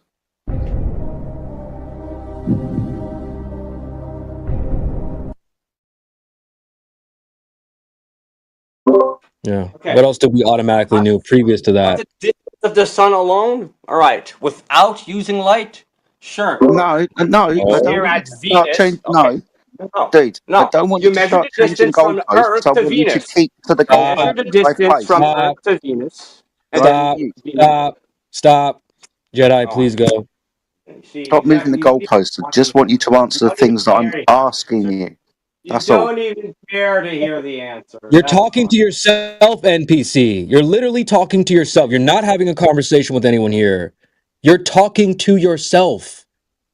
When you ask a question and answer it on your own, you'll be like, I'll give you evidence, but you wouldn't believe it, right? Yeah, you wouldn't. So I'm just gonna, like, you're talking to yourself, dude. Jedi has a question for you. Listen and answer the question. How did you get the 93 million miles? How did they get the 93 million miles? Ask them. Oh, okay. I thought this was your fucking claim. I thought you knew about this. I thought this was to somehow. I do, but everything I say you don't take. So I'm No, gonna because I want you tell to you to back do it your up. own I research don't. at this point I because don't understand why you keep no matter talking. what This I isn't a do, you conversation. don't understand what I'm saying. I don't You're talking understand. to yourself again. Fuck. You're talking to yourself again, NPC. Stay focused here. There's other people in this panel who would love to speak with you and not just listen to you provide verbal diarrhea from the mouth to yourself. Okay, when we're not just not liking what you're saying. When you say, well, I know this, and we say, how do you know that? Well, you go, well, I already knew this other thing. All we're going to do is ask you how you knew that other thing. Then you say, well, I just knew already this other thing. You see the problem here? We're looking for Yes, where you originally established I this knowledge. mentioned this problem earlier, actually, when I was saying, look, you're going to ask me to like explain to you the size of the Earth and how I get to that, but for that I need to explain the other measurements that I'm getting. You're going to ask me how I get that, how I get that, how I You get that, need how a I get that. And foundation. Yeah, you need a foundation to build upon. Right now, you don't have one. to the how do you get that and understand that you can get that from what you already You're still talking to yourself again. You've been muted this whole time. Okay, NPC, listen. Please listen, right? We want to have a conversation with you. Stop talking to yourself. Okay. Well, of course, we're going to ask you for a real way to measure the fucking curvature of the Earth? Use GPS systems and satellites. Oh, of course, NASA and all space agencies are fake, so I don't. There we go. Why is he answering his own fucking talking to questions? yourself again, dude. Why It's do weird. you do this? Think about this. Why is it every single time you make a statement, at the end of your statement, you'll feel so insecure that you have to poison the well? Why do you do that? You always have to come with some narky fucking comment at the end. I wouldn't saying, have to poison. "Well, I do why are you admit that talking?" there's a little bit of well poisoning, I but I don't wouldn't have to understand poison. why you're talking. It's just showing insecurity. Every single time that you start talking, it's insecure because you don't want to listen to what's being said to you. Fucking weird behavior, man. It is. It is. Just take a few deep breaths, man. Like genuinely. I think Ethergris wants to chime in as well. I was really just going to say, good afternoon, gentlemen. I hope all is well, but it was a bit noisy when I first stopped in. What's up, Mr. Chris? Long time. Doing good. Staying blessed. Anyway, y'all go your combo. Don't let me interrupt. Gotta hit him with my basket of loose cables analogy. You essentially just have a basket with a bunch of wires, USBs, box chargers, mount, all bunch of technology and cords and things, right? So what we can do is some of those things will connect, right? This USB might plug into this and that might plug into that. The issue is that whole basket doesn't have any power. Nothing has any power, even though the things in the basket will connect. So what you're doing is you're essentially just connecting things within the basket, but you don't have any power to any of this stuff. What we're trying to do is get you to plug your whatever your original thing is into the wall so you actually have some power to now connect these other things. Or if you want to build a house, you need a foundation to lay it upon and then you build atop that. Okay, you don't start with like, well, I know the color of like the baby's room when you don't have any foundation. There's no wood, there's nothing built yet. You need a foundation first. You even said, well, we know the speed of light or the distance is 8 minutes because the distance of the sun is 90 million miles. It's like, wait, so how do you know that? Oh, you're really just gonna ask me how I know all these things? Yeah, because you're claiming you have knowledge. That's not what I said either. Yeah, Let's back to the point. Back to the point. How do you get all this and na? All right. There are sciences. There are maths you can do. There are measurements you can take all over the place. You can check the density of the Earth. You can check gravity. You can check tidal forces. Yeah. What's funny is we've been asking you for those things very specifically for the last 2 hours now, and now we're just going back to the bluffing. Where like, oh, I have the winning cards. Well, we've been asking you to put the cards on the table for the last, I don't know how long. So just telling us, well, there's tons of science and measurements and proof. Well, if there's so much, why did we just spend the last 2 hours trying to twist your arm to give us at least just one? That you're just denying and predismissing. There's not Like, for example, I just mentioned satellites and GPS. If you own a satellite, you can see everything. Didn't even get to address it because you started the cope immediately after. Oh, but you'd say it was fake. Like, okay, so we don't get to address your the claim. It's just automatically true, right? That's your issue. For you, your worldview is just default true. Anyone questioning it, oh, there's something wrong with you. It's like, so I don't know, man. This is wild. Jedi, save us, man. Well, I don't know what to tell you, man. I tried to help him by pointing out his behaviour was weird. His next retort was weird fucking behaviour, exactly in the way that I described. asking a question and saying that we'd fucking deny it. I asked you about satellites, but you fucking deny it. And oh, fucking hell. All right, well, let's talk about that then. You can't just throw out random fucking claims and say that we're just going to deny them without letting us fucking challenging you on them specifically. And it's within the specifics you'll find out that whatever you're throwing at us will just start to fall apart. But hey, we won't even fucking get to that. You would end up tripping over your confidence with this whole GPS and satellites thing anyway, because what we wouldn't do is sit along and pretend with you that even if the Earth was a globe, that we would just spray and pray technology up into the sky without prior knowledge. Like, if we need to orbit something, you're going to need to know the size of the thing you're about to orbit. Like, if I, even just with simple things, if I bought a Roomba, one of those little robot vacuum cleaners that'll just like vacuum your house or whatever, like it goes around and sort of measures the room, and then after that, well, now it can orbit your bed or whatever. It has to make the measurements first. You don't orbit something if you just, well, let's just shoot it up there and hope it works. So no, your answer isn't GPS satellites. That's how we measured it. You would have to have measured it first before you just throw, let's just hope it works, guys. I doubt you think your experts move like that. So that's not your answer or a valid one. So what else you got? I get what you're saying here, but that's kind of not how I'm going through here. Okay, I could trust the experts. Yeah, sure. That's trust. Yeah. They say something, they have data, etc., and I can trust it. They use this technology, they use satellites for GPS to, let's say, calculate the radius of the Earth or whatever, and I can trust the expert and his data. Yeah. I could also ask more questions, yeah, and look into the paper. I could verify if what he's saying is true, for myself at least, but verify to myself, not verify to the world. Verify to myself. Can you? If it makes sense. Let me finish what I'm saying by reading his paper. If the paper is wrong, then I can verify that it's wrong, and if it's right, I can verify it's right, because if the maths don't add up on the paper, then it's wrong. If the maths add up on the paper, it's right. Something like that. So verify, not as in completely verify, you have the Nobel Prize and the whole world knows it. No. What? Verify the integrity, let's say, of that to myself. I can look at his paper. I can look at what he published. I can look at his studies. I can study his maths. I can look at what his math. I can look at his axioms. I can see and determine exactly what technology. What are you talking about, well, it's going to be in his paper. So if there's anything to hide, I wouldn't even be able to see the paper. Now, if I look at the paper and it's consistent, then it is safe to trust. It's consistent. What the fuck are you talking about? The paper, the paper, the paper.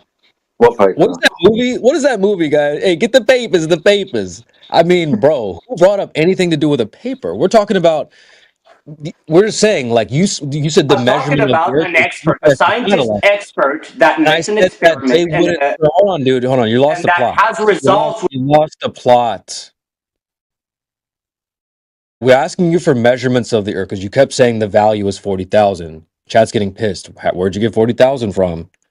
So we're begging you at this point for measurements of the Earth. Well, you said satellites. We just explained why that's not the measurement of the Earth, because they would have had to measure it prior before they just throw some shit in the sky and hope it works. So you telling me like, oh, well, this random vague, I'm going to imagine a scientist and he has a paper, and if there's math on the paper and it's right, then he's right. What is it? Like, we're asking you for measurements of the Earth, dude. Can you not be a vague earther and tell us that some imaginary scientist is right with a paper that you just made up? I mean, dude, what is going on here? I'm just saying, basically, if you want the measurements, you can refer to the experts and look them up yourself. I'm not going to make measurements myself for you. I told me I'm not going to go outside and start making some scientist experiment with tools I don't have to satisfy you. So I can't make those measurements myself now. I'm at home.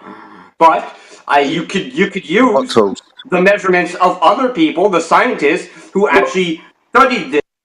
Okay, we're going to need you to start. Let's name one scientist. because you keep saying things in a vague way. All the scientists, all the measurements. Don't worry about the scientists. More interested in what they fucking did. Yeah. More interested in what they did. I don't care who it Well, is. if he's saying there's a measurement, then they need some kind of measuring device. So how about he tells us what that is? Yeah. Go. Well, yes, we have telescopes, first of all. Okay. What does that prove? We have sextants. Hold on. One thing at a time. We So have telescopes. computers. Oh, now right. 3 things on the fucking table. Okay. Telescope. We have computers. We NPC, stop talking to yourself, you weirdo. Starting to sound like a Radiohead album. Let's go with the first thing. Jedi's gonna deal with the first thing. One at a time, NPC. Calm down.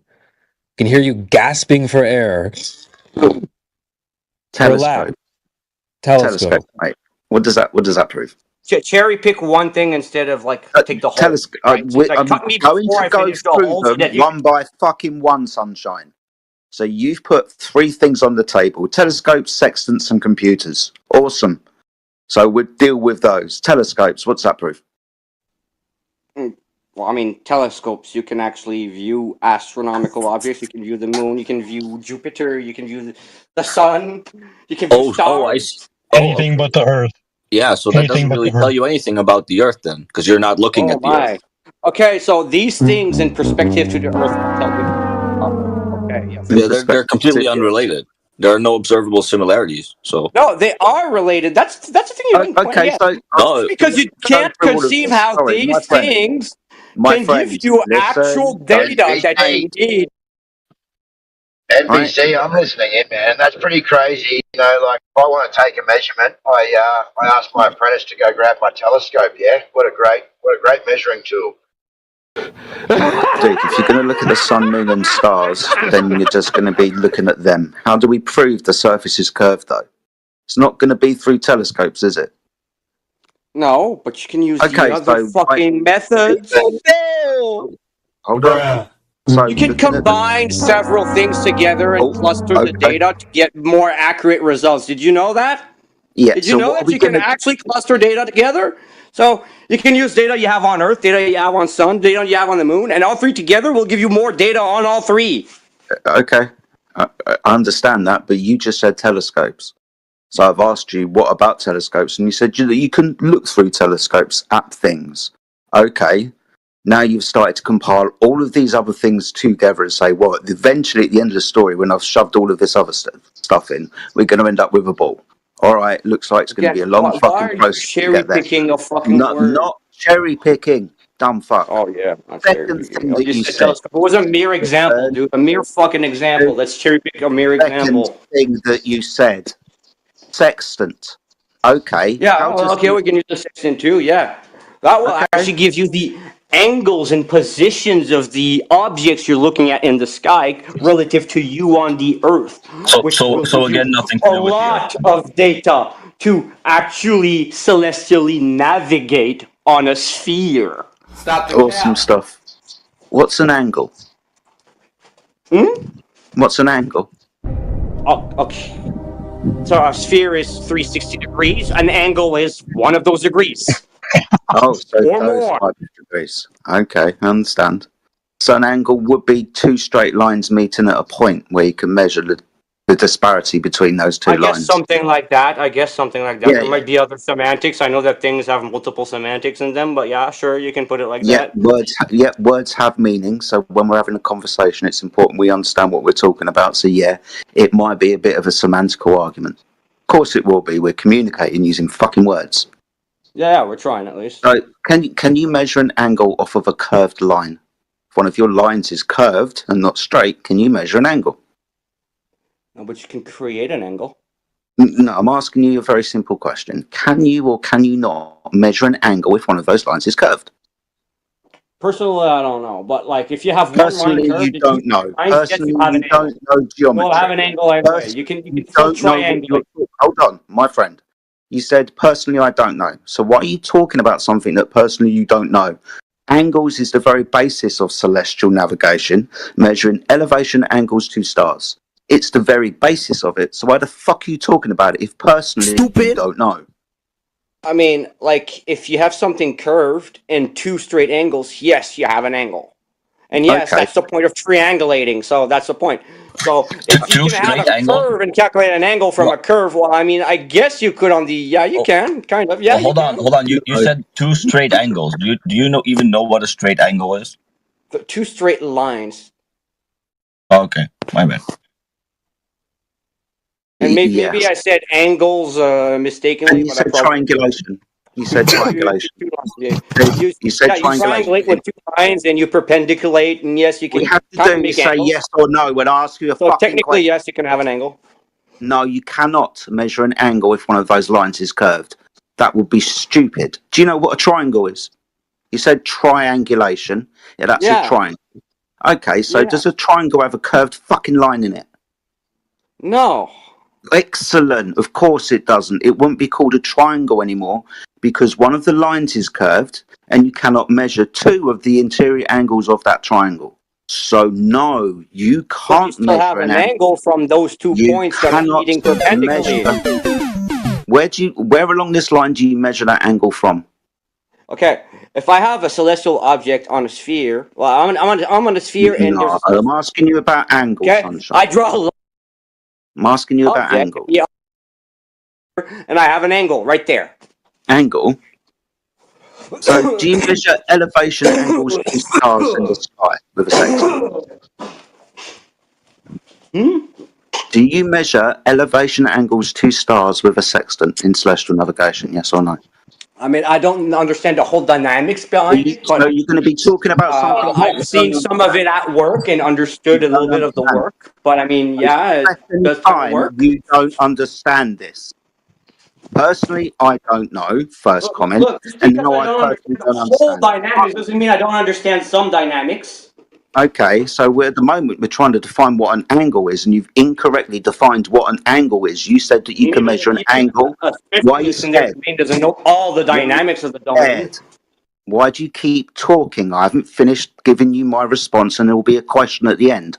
Why do you have to keep talking through me? You've incorrectly defined what an angle is. You can't measure an angle if one of those lines is curved. So you don't know what you're talking about, do you? True. If I draw two lines that have a 90-degree angle and curve curve towards them, that's okay. Still have my 90-degree angle with a curve on my shape. Ground position, my friend? You said 90 degrees. Let's talk about celestial navigation. What's the ground position angle of Polaris on the surface of the Earth? What is that ground position angle?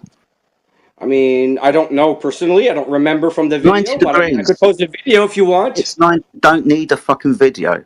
I'm going to educate you on your fucking subject that I need to go and watch a video about, apparently, that you don't personally understand. This is going to be an interesting conversation. Stupid. So, you said 90 degrees. Can you have 90 degrees if one of those lines is curved? The horizontal baseline of that 90 degrees. Would it be 90 degrees if it was curved? Perpendicular line on a curved surface. The point that which the line emits from is, yes, 90 degrees. If your angle has a line that's curved, you can't measure an angle because the line's curved. So you can't have 90 degrees. Can you? You can. You cannot. You don't understand basic geometry. If you have a curved line within your triangle, it's no longer a triangle and you can't measure two of the angles because one of the lines is curved. If I hold a needle on a sphere and I put another needle that is horizontal at the same tip, I'm going to have a 90-degree angle. And I don't even need the second needle because the fine point that my needle is going to be touching will be at a 90-degree angle with the sphere. Yes. So the needles prove Earth is a sphere. That's cool. He's a dickhead. Oh, wow, another He strong doesn't man understand celestial navigation. You don't understand celestial navigation. So I find something on the subject. Oh, that means it's something you don't know. Let's see where we go. So what's a GP of a star in the first instance? What's that then? What's a GP? General position, if I would say. If you would say, and I don't care what you would say, I want to know what it is within celestial navigation. General position? So in celestial navigation, what is it? The general position? I'm not a General, celestial is that a navigator, question dude. or an I answer? don't have a boat. Hold I never on. went on 2 a boat or seconds. 2 whatever. seconds. But Shush. I do know Krova that, and I could ask him information about that, and yes, he would educate me better than you on the subject. Why would he educate you better than me? Is it because I'm a flat earther and Because you're a he's an big? actual celestial navigator? So high pitch at the end. So would you assume, being this is the first time that we've ever spoke, I've that I seen one of don't? his experiments, and it was very consistent. Why do you keep raising your voice up? It's really weird. That's the question, basically. So no, you're wrong when you say general position. It's a ground position. It's the vertical Ground line. position, yeah, ground position. That Directly makes more underneath the sense. star, That where makes it more sense. intersects the surface of the Earth. It's ground position, because that's what you're interested in when you do celestial navigation. The ground position, because after you get the ground position of a star on a chart, the next thing you're going to do is draw a circle of equal altitude around that star. After you've gained, that's what he did on the globe. That's exactly what he did. Yeah, I'm not fucking surprised, because this is celestial navigation and I do know what I'm talking about, which is why I'm not scared about this and trying to interrupt you, trying to ask you what you know about, because this was your evidence. Now it seems like I'm educating I'm not you. the celestial navigator. You can ask him the arguments. Don't need to ask him. I already understand the I argument. just agreed with Crescendo him to this because point it's is consistent. this. The crescendo to the point is this. You can't measure angles off of curved lines. So you're not going to be measuring angles off of the Earth, which is not a horizontal line. It's curved. So I'm sorry, but tell me. the fixed point of the ground position you're going to have, you can have a 90-degree angle. Yes. No shit. And then it's going to be up to 4,000 miles a horizontal line between that ground position. Yeah. It's going to be a horizontal. Make a horizontal line, and yes, you're not following the curve, but you're making a. I understand that, but you still have that 90-degree angle. It's still consistent. It still works. It's still there. Yeah. That's what I'm saying. I'm saying on the fixed point. On the fixed point, you're at 90 degrees no matter what. And then plus, you can. Excuse me. Do you know what you're talking about? The Earth's size, you can be on flat land as well. You could be on flat land, which we're doing celestial at 90 navigation. degrees.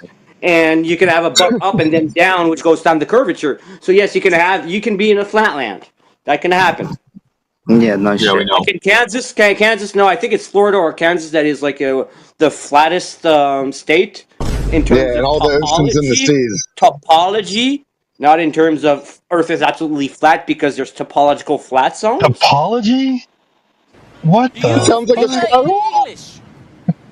No, this is just one of those guys. Yeah, topography, you mean? English? Well, if I could just maybe make a suggestion for the gentleman, because so far you've brought up a couple of things that you don't apparently know much about.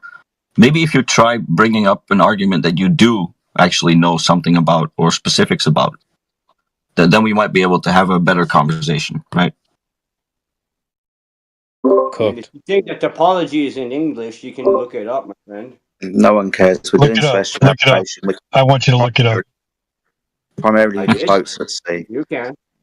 After your GP, you draw a circle of equal altitude around it. Do you know what a circle of equal altitude is? Do you know the basis of celestial navigation, at least? Like the basic shit. You understand the basic shit of celestial navigation, right? Yeah, the circle you draw around. Yeah. Why do I do that? Because you have to compare with another star to draw another circle, and you have to compare with your own position to draw the third circle to get the right coordinates, right? Awesome stuff. Well done. So at least you do understand what that is. Well done for at least understanding that. I watched a demonstration from Proto-Thad, which was very consistent, like I said. So yes, I know this because of that. I might not know all the dynamics, but I understood that, yes. Yeah, well done. So you understand that you can't have a circle of equal altitude. Yeah. It doesn't mean that. Look, I understand some level of basics, but it doesn't mean I understand the whole advanced mechanics. Unlike omniscient here, I mean, I study multiple subjects. I'm not like specialized in all of them. Yeah. So you understand that the line between the ground position of that star and you have a horizontal line, right? Yes, and I like what he did. I understood what he did, and etc. Don't remember it all, etc. I would have to rewatch it to refresh. But on the hit, I did like pretty much understand. That's why I still know what I do know about it. Good. So you So understand that is a so if you would horizontal give me line. demonstrations like that, that would work just as much flat Earth wise without having a straw man or like omitting actual important Why do you factors and keep stuff like saying that. words you don't? I would actually take that and learn that. Except that I No, only see demonstrations like this working with globes. no, because you understand the base premise. We've said the horizontal line between the ground position of the star and you several times, and you've agreed. That's a horizontal line, not a curved line. And that's 3 horizontal lines because you've taken 3 elevation angles off of that horizontal line to 3 stars to get their ground position, to draw circles around to triangulate your position along a horizontal axis, not a curved axis. It's Oh, horizontal. really? Yes. I mean, I can post Prothotat's video, and he's using those 3 Do you circles understand on a why? globe, and it works Understand why? perfectly fine. Yeah, it work on the globe when you think that you are part of the celestial sphere coming out from a point. Yeah, of course you will. But you're going to So need the flat it Earth. works on a globe, right? It works on a globe, right? Yeah, but we're not going to appeal to usage. Just because something works doesn't mean that it's completely Okay, 100% so if it correct. works on a globe, though, it It works on the flat Earth as possible well. that other things also work on the globe with that, right? Listen, you're not listening to the point. It works on a flat Earth as well. Did you hear what I said? Because you coughed all the way through it. It Oh, I mean, works I was on a flat understanding what Earth. you were saying, though. It He's works saying, on a flat Earth as what's well, up? except that there's a big difference between the two. On a Well, of globe, course. your coordinates are going to be closer to the actual coordinates than if you use a flat Earth. Because on the globe, you're actually going to have curvatures taken in account for. And by doing so, you're going to be more accurate. So if you do it on a globe That's not and on true. flat Earth and That's compare not with true at all. a real world position, like That's the not guy true at all. Prothotat did. Look, Prothotat did this. That's how I know this. If you do Oh, this and compare with a real world position, you Verbal will be more diarrhea, accurate. dude. Listen and learn. Oh You want shit! me to send it? What do you? no, I've already seen it. You think we don't know who Protothat is? What the fuck? The point is that it can be done on both, and you're going to need a flat Earth to begin with to even get your coordinate system. The guy actually goes out to sea to get his coordinates. So Well, it's a Cartesian coordinate system. Do you understand what that is? here, he's using a globe, I don't care what he is and he's doing. I'm more more interested in what accurate than if you you know. use a flat Earth. I'm here You're to on. tell you right now, we don't care. Let me tell you. And here's We a don't shorter care. one. Why are you posting me stuff I've already seen? Okay, you've I seen told you that? this. Good. Yeah, I told you this earlier. It's like you don't listen to what people are saying to you. Okay, it's They more don't accurate post than flat. And I've already I You're just telling us your sloppy version of flat Earth doesn't match reality, bro. We're saying that reality is the flat Earth. So yeah, it does match. It just doesn't match your sloppy straw man that you've made up, that no one I mean, presents except for Earth you. matches reality. I don't see how your flat Earth. I mean, even the way you were trying to explain it earlier, I don't see how that matches reality. First of all, you're saying that Earth is not an object. Then what is it? We already went over this, bro. I mean, this just shows you don't know what flat Earth is to then compare it to reality. That proves my point ultimately. Okay, The so fact that suppose you I go to explained that. Antarctica. Suppose I go Go to on, then. Antarctica. What's going to be there? Suppose I walk 1,000 miles on Antarctica. What's going Not to so happen? fucking nice. Not so Well, fucking nice. just get our checkbooks out, start writing crazy values on our checkbooks, and hope someone will cash it for us. What kind of crazy hypothetical is that? Suppose that I had $1 million, what would I do? Supposed, we don't care what you suppose, buddy. That's not a thing of a supposition there. Suppose I had a I'm Ferrari, what asking would you I do? about your flat Earth here. Your flat Earth. Your version of flat Earth. I'm asking you to explain to me how it works with reality. How is it consistent with the reality we live in? Well, I go outside and I observe a flat horizon and motionless ground, so that works for me. That's just one factor. You need more than one factor. Right. Well, notice how What do I need? Sorry. Because I mean, the factor of the horizon. I mean, we've already been through it. It's not very convincing. Yeah, but I'm just telling you what I observe in reality. I observe a flat horizon and I don't observe the ground moving. So that's what I observe. That's reality. Okay. Sure. Yeah, we're not. I would agree with that. We're just dealing with reality as it presents itself, not your idea that, oh, well, it has to be like this out there. There must be thousands of miles of ice out there, and because it's not there, like that's your idea. We're just dealing with reality as it presents itself. My idea here is, I mean, is there a boundary to this world that we live in? Is is it infinite, or is there a limit somewhere? Is there a border? I'm asking you relevant questions here. All right. If you're generally asking, we already covered this. So we already gave you the answer. I told you. I didn't hear it. Your worldview is the exact same. I could just ask you the same right back to you. You were listening. Does it have a boundary? Well, I mean, if I'm on a sphere, I mean, hold it's on not 1 second. infinite, We already so the addressed boundary. this. Hold on, brother. We already addressed this. I don't want to piss off the chat here, but your worldview does not just consist of the globe. It consists of this very large place that hasn't. You don't know the boundaries. All the questions you're asking me, well, where's the boundary? I could just ask you, well, where's the boundary of your worldview? You'd be like, well, I don't know. If you were being honest. Well, what's the shape of the world, your reality? What's the shape of the universe? The only answer you could say is you don't know. So you don't have a gotcha when you're like, well, tell me what you imagine when you close your eyes. We don't do that. We just go outside. That's the flat earth. Except that you're kind of comparing a house to a universe. The planet is tinier than a house compared to the universe. So right there, you're telling me that I don't know the limits of the universe, but that means I can't know the limits of the Earth. I told you earlier. That's a stretch, my friend. That's a stretch. It's like saying you're trying to compare the globe to a flat object. We already told you that earlier. That's not a good comparison because what you're now doing is you're putting a frisbee next to a globe, and you're like, but, how come? What do you mean? It's not like that. If you want to try to wrap your brain around how does this flat Earth thing really work, you're better off thinking of, well, my worldview currently is this huge space. I don't know the boundary. I don't know the shape. Well, welcome to flat Earth. You know exactly how it feels. We don't know exactly what shape all of reality is. We're not saying all of reality is a piece of paper or a planet or a coin. None of those things, okay? Wake up, man. This is the fourth, probably fifth time we've said it now. Pay attention. But, okay, well, we're talking about the Earth. Yeah. So my issue was that you were trying to compare.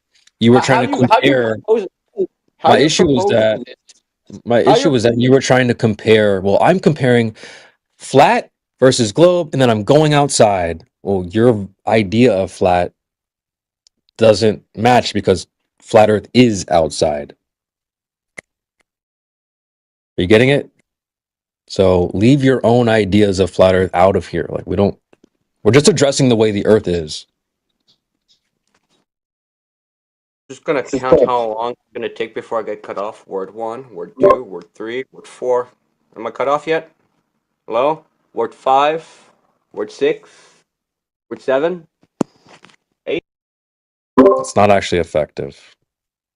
So instead of taking the mic and doing that, you could maybe just address what I'm saying to you. Because the fact that we're having to repeat ourselves 4, 5, 6, 7 times, when my issue was you were saying, well, I'm comparing the flat Earth to the globe, and then I go outside and I have these two things, and well, you don't have the flat Earth to compare. What you're doing is making up some sloppy idea in your head, like what you tried to do earlier with this whole like, well, there must be thousands of miles of ice you can go walk on. Okay, so you want to compare the flat Earth, you got to go outside. So it's not your idea. Speak, I listen to you. When I speak after 3 words, I'm muted when I'm not done. You're gonna have to stop muting me before I'm done. Mute me when I'm done with what I have to say. Shut But up. if you don't, please. See, notice. Just trying to address what you're saying, brother. So if you want to respond to something, you're welcome to do that, but we don't need the soap box crying in the microphone. Just respond to something anyone said. We were looking for measurements, we couldn't get those. Now you're trying to say you're comparing the flat Earth to reality when you don't realize that flat Earth is the Earth outside, which would AKA be reality. It's not an idea that you compare like, oh, well, I think of the flat Earth must be like this. And so when I go outside, it's not like the way I imagined, so it can't be flat. That's a lot of your guys' problems. The way you presented this to me is like saying that because I don't know the limits of what's outside, I don't know the limits of the walls in my house. What the fuck are you even talking about, dude? He probably doesn't even know the limits of the I'm walls talking in about his the house. planet Earth here. Okay, you say flat Earth is the whole reality is flat, whatever. Okay, sure, but Earth isn't extended on this flat plane or whatever you're suggesting, or however you want to put it. Because the way you're putting it also right now doesn't even make sense. Not even the slightest sense. Funny how a globe Earth makes absolute. Okay, 1 second. You're telling me that the pizza planet floating in space makes more sense.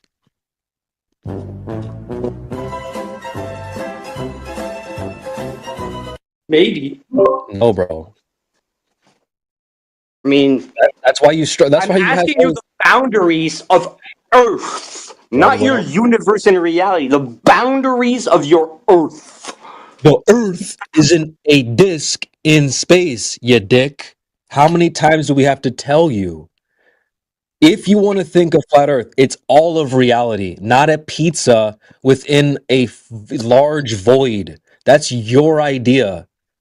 If it's not a disk, does it extend horizontally forever, or is there a wall at some point?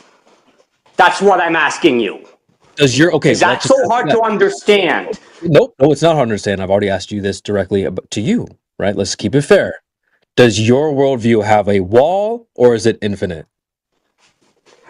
Maybe the universe has a wall and boundary. I don't know. All right. But maybe. Now, what if I told you I don't know either? Is that so wrong? Is one, it could be observable. Sorry. If you don't know and I don't know, what's the problem here? Okay. The problem is, I'm talking about the universe as a whole, which is containing spheres where Earth is inside of this universe. Not well, brother. You have to address my position, not And your. your position, no space, no universe. Okay, I get it. But you have a planet. No, right? no. I mean, no, no. Don't have a planet. That's the whole point. Okay, you have Earth and its map, right? Earth and its what? Earth and the maps. We have maps of Earth, right? We have maps to know like where New York is, where Canada is, where Russia is. Non sequitur to what we're talking about. Yes, it is sequitur. I'm asking you about your flat plane here, okay? Your flat plane, which you refer to Earth being the entire universe. Yeah. Okay. If the Earth would be, let's say, the entire universe, I could walk, let's say, one distance, the straight one distance, right? Let's say north or south. I'll go south. You can't do that. You can't do that. Let's just stop. I can't just go south and keep my line straight. Correct. South forever until I meet the boundary of Earth. Correct. Let's address that. Let me just ask you very simply. Let's just start with method of travel. We can go Dr. Seuss up in this bitch if we have to. Are we taking plane, train, bike, trike? Are we walking? Are we running? Are we driving, flying, boating, sailing? What's a trike? I believe that's a tricycle. But what method of travel would we need some method of travel. So we'll pick a method. For the sake of argument, we have an infinite fuel jetpack. No, we're not going to do that, because here's what you're going to try to do, right? You're going to give this example and then try to cash it in, right? So, but what you're about, you whipped out a checkbook and you're now about to write a $3 million trillion check. Well, if we have a jetpack and the Earth is like some random thing that doesn't exist, and you do this thing, then it's not flat. Like, bro, no, you can't go outside by any method of travel and quote unquote go straight. Why?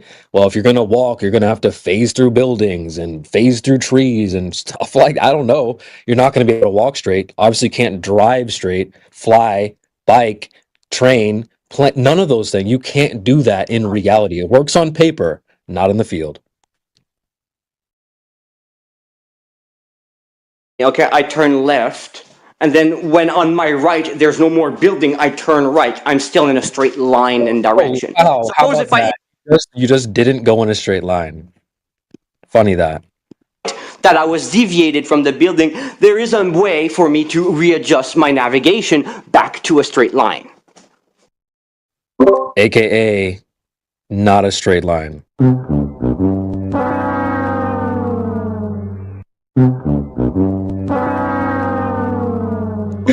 Wake up, dude. Walk This to can't be done. Argentina. This can't be Are you done. telling me I can't go to Argentina? No, not in a straight line. Not at all, not even with an airplane. No. No. Oh, no. Not even with an airplane. No. Why not? Why would you be able to do that? What would be in front of the airplane to block it from actually going in a straight line? Wind. I don't know. There's this thing called wind. What if the plane and the pilot knows how to adjust his position according to the wind? Okay, well, there you go. Adjust your I mean, position. seriously, you make it. Hello, adjust your position. Therefore, Not straight. oh my god, dude. Wake up. Anyways, no.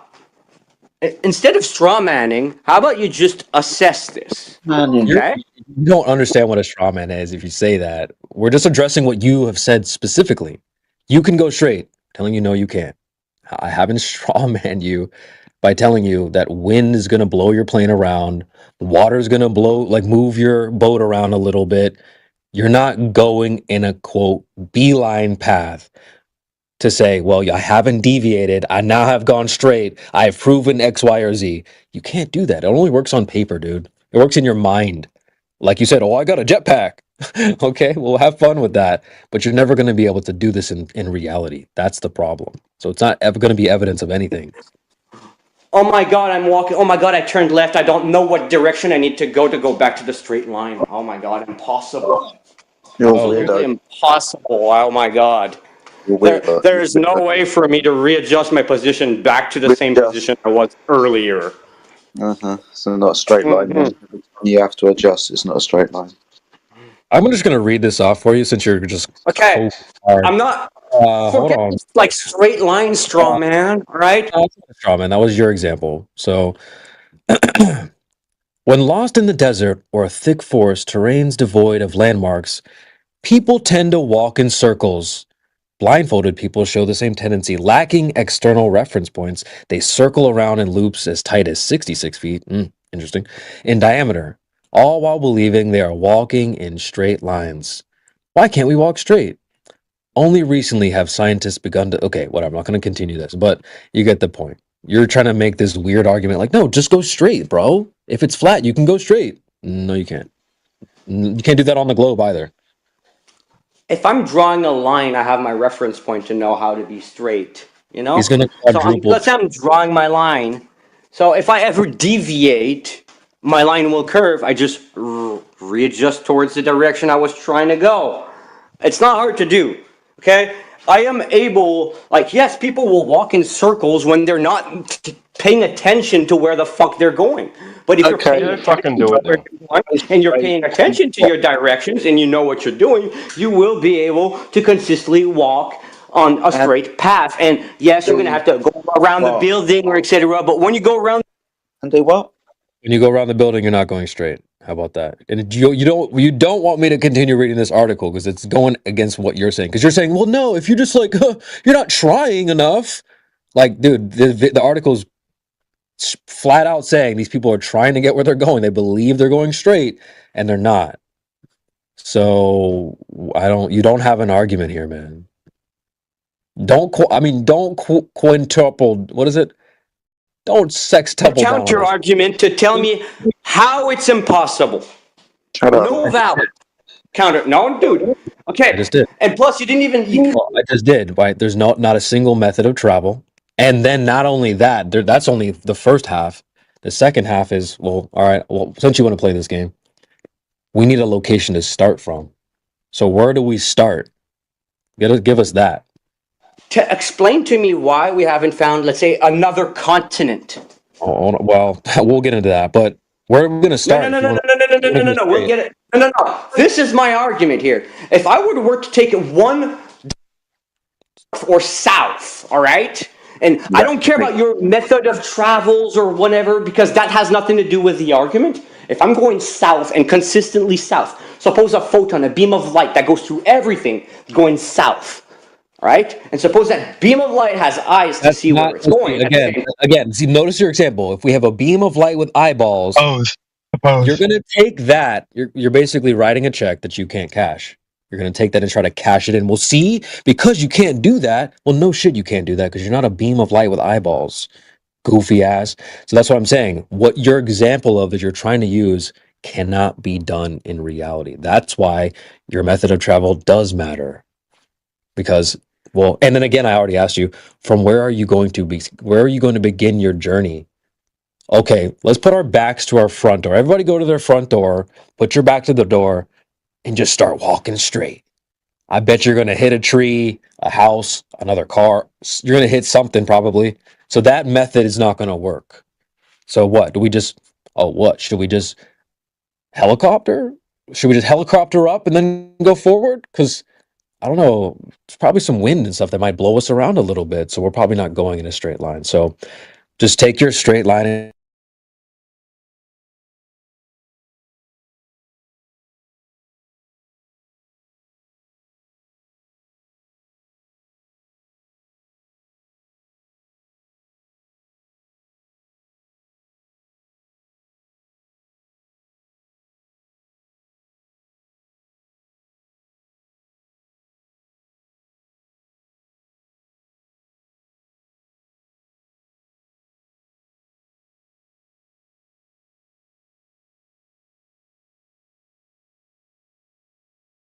You know what? I'll read this because it's been a long time since I read it, and nobody never knows like how I go in because of. yeah, 2 in the chat, not a measurement. 1 in the chat if it is a measurement. Because he's asking, right? Oh, so if we drive from point A to point B, that's a measurement, right? We need an answer for him. So what do you guys think?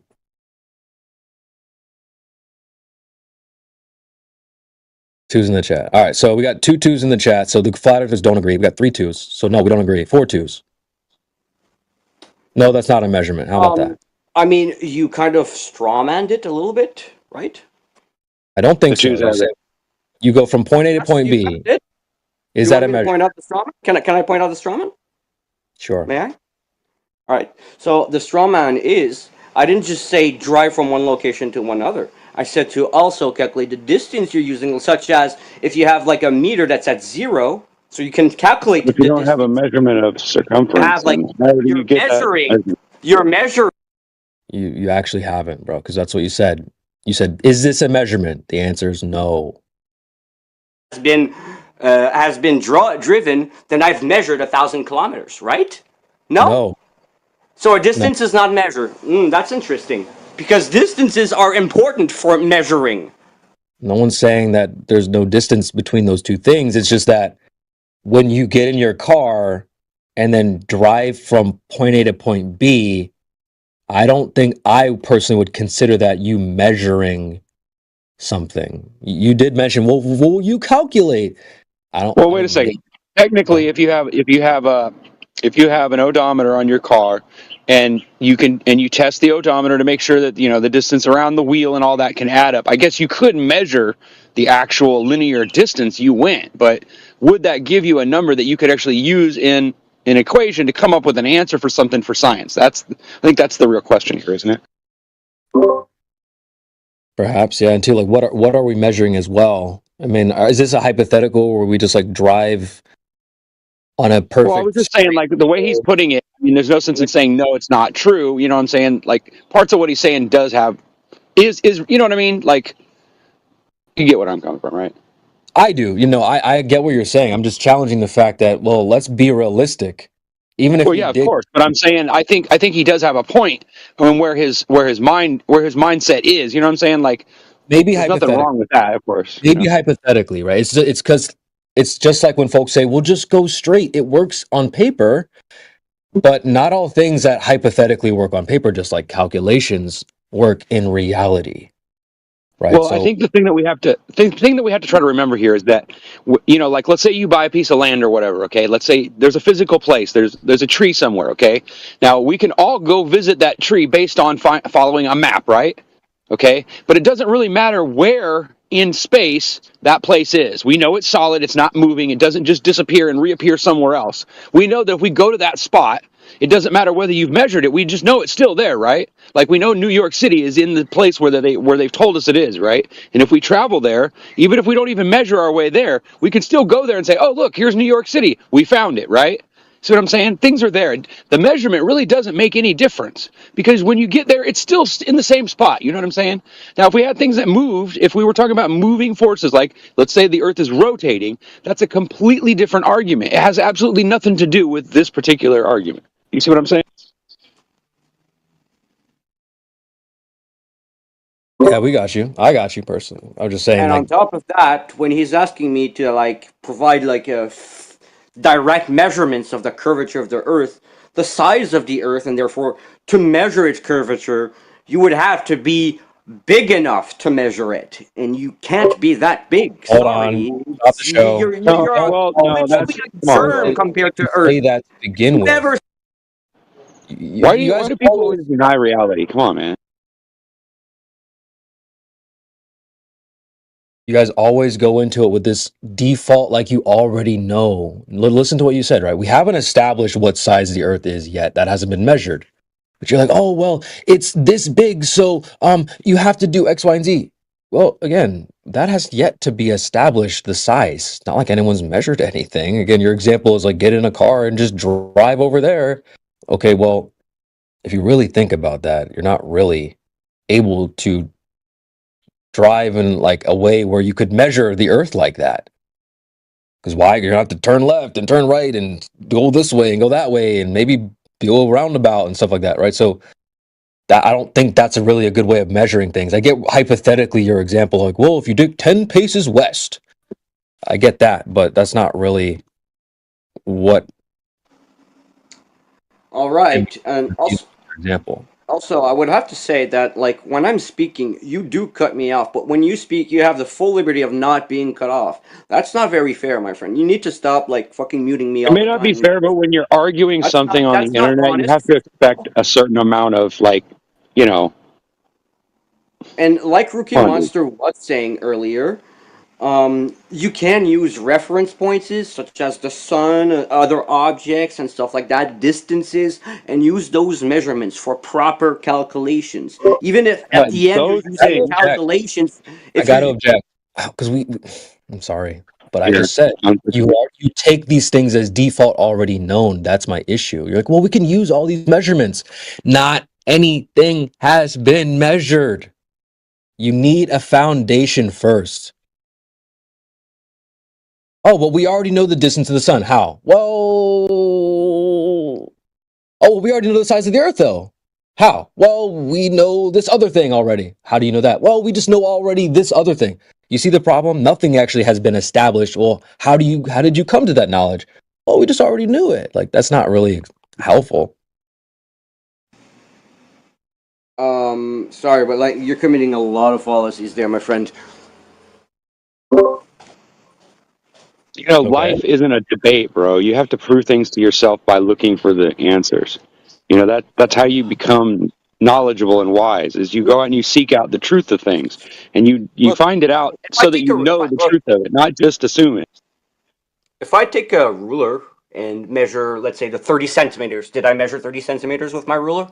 Are you telling me that my ruler is inaccurate and just based off pure assumption Yeah, I'm and pretty that sure that's 30 exactly what. centimeters is not 30 centimeters? Yeah, that's Is that correct. what you're like kind of arguing here? That we Yeah, can't measure anything because yeah. all our measurement tools are fake? Yep, I'm saying Well, exactly that. depends All on if you're measurements talking about are fake. philosophy. Rulers are fake. Centimeters are fake. Yep, that's exactly what I spent the last 10 minutes detailing. That you can't measure anything. A ruler is fake. All the numbers on there, they're lying to you. Yep. If that's what you took away, NPC, Nothing I don't know you to if you're in the measure right is place. real. I don't know if you're in the right place. If that's your takeaway, is that flat earthers are saying measurements are fake. We're calling you out because you don't even have anything measured. Do you have anything measured? You don't. That's the whole point. Do you? Yeah, we do. Okay, what are your measurements? Well, not of a curved Earth. What's your measurement that Earth is not curved? So look at this, folks. Let's take a listen here. Notice how he's going to Technically, you start. don't need a measurement because the horizon is level and flat. It's pretty simple, bro. Yeah, we don't even. Yeah, measurement. What do you need a measurement for? We just calculated it, bro. We stood on the beach, then we laid down. If it didn't work, we wouldn't have like, we wouldn't be able to travel around on this whatever we're on, right? Like, think about it. Things are just how they are. It doesn't really matter how you assume it in your mind. That's just a conception. Do you understand that? That's philosophical. It's not physical. We're talking about the physical aspects of something, and you should be able to measure it. And no matter how big something is, if it has a curve to it, you should be able to measure that at some point. And we've got measurements where we try to take calculations and try to take measurements at certain distances, and it doesn't match up with what they're telling us. So somebody's telling us a lie. Either somebody's lying to us, or we're seeing the information wrong. But you're never bringing us the answer to that question. You're always just telling us that we're wrong, and you're pointing at another thing that you can't prove that makes that right. And that's not how you figure stuff out. That's not how science decides what caused something. Do you understand? Sheesh. Homeboy cooking. Nicely done. But Now, yeah, if we're talking about, if we're going to talk about like psychologically, then that's a completely different argument, right? Because psychologically, people that are wrong will and absolutely do every day argue with crap that doesn't make any sense to try to defend their argument because they don't have an argument, right? Everybody knows this happens, right? But life isn't a debate, bro. It's not about whether it's a fallacy. The point is that when you start looking at all this evidence and you start trying to figure it out and measure it and put it all together on some kind of a map or try to form this thing in your mind of an idea of what the Earth is, it doesn't give you enough information. That's what we're trying to say. Okay, we're saying that it doesn't match the information. The stuff doesn't look right. So let's go and find out what it really is instead of arguing about, well, they already figured it out. Because I don't think they did. I think they assumed, and they assumed more, and then they assumed some more. And they got lucky, and then when they aren't lucky, they just change math, and they just weave it differently. And that's what somebody that's wrong would do. So it's a natural response. It's not hard to understand that when somebody says something and it's wrong, and it turns out they get caught in some kind of argument where it makes them look like they're wrong and they're being deliberately deceiving, right? They don't want that to happen because then that makes them a liar, right? And once people taint you as a liar, then they don't want to listen to what you have to say. So if you're a scientist, that's exactly what you're going to defend, right? So why would you even go into this with an aspect of debating it when you don't even have enough evidence or information to fucking actually prove what did it? Nobody does. That's what we're trying to say. Enough evidence. It's not out there, and it doesn't make any sense when you do put it together. So show us something that makes that reality, makes this physical, that we can look at it and measure and go, okay, this is exactly where the curve is. But you can't do that, and that's why we're upset with you, because you're not bringing us the evidence. Bring it, dude. Bring it. Show us. Where did you measure the Not curve of it? satisfied with the evidence. The curvature of a circle or sphere is measured by Would its you be radius. So satisfied you if I need told you my fish that I caught yesterday was longer than yours, but I couldn't show you on a ruler how it was longer? Would you just trust me? No. You'd want me to measure that fish, wouldn't you? Because if that was what we were basing the win of the damn contest of, you'd want me okay. to measure Yeah. that fish, right? And when it So let's comes do to the that. curvature, it's measured by the radius. holy So if shit. you know the You don't have a radius. If you want to get that smoke out, you can get it back. You don't have a radius. And if you were going to say that you do, well, you're going to need a measurement for that. And you can't measure that because it's an assumption. It's so dumb. It's like you don't understand the differences between scientists and how they can react with each other. It's like you go into these little denial things where you read something and someone tells you, oh, this is evidence against them. And then you run over here and you start talking about it like as if you even knew what the hell is going on, bro. It's really obvious. I mean, bro, really? Your last sentence was, Did you know that a circle means it has a radius? No shit. That's what we're challenging you to go get measurements for, bro. That's how you would know if the Earth is a sphere or not. Well, you would have to have Well, a if it was a specific line, you size. could if it was a line with the segments on it, you could measure the distance from one to the other, right? But when it's a circle, then what do? You have to find the center, then you measure from the inside to the outside, and then or you can measure the distance all the way around. But that's just a mathematical thing to figure out things, to understand things. It's not an exact science. The exact science is when you come down and you engineer it, right? And then you put that from your mind into reality by building those physical parts to put together to make that thing, right? That's completely different from what you're saying. No, because you can calculate the radius from the circumference or the diameter. In the case of How do you get those have to be established first. See, we already called you out on this, NPC. Well, we just already know this other thing. No, you definitely don't. Go ahead, Jedi. Please cook this dude. Well, we know the circumference already. Yeah. Sorry, Jedi. Go ahead. No, I said I just jumped in, man. It's not fair that I jump in straight away. Oh, well, he's just saying, like, well, how do you know the radius? Well, we know the circumference. Well, how do you know the circumference? Well, we knew the diameter. How do you know the diameter? Oh, well, we knew the radius. Well, you see the problem here? Something has to be done first to establish these things, NPC.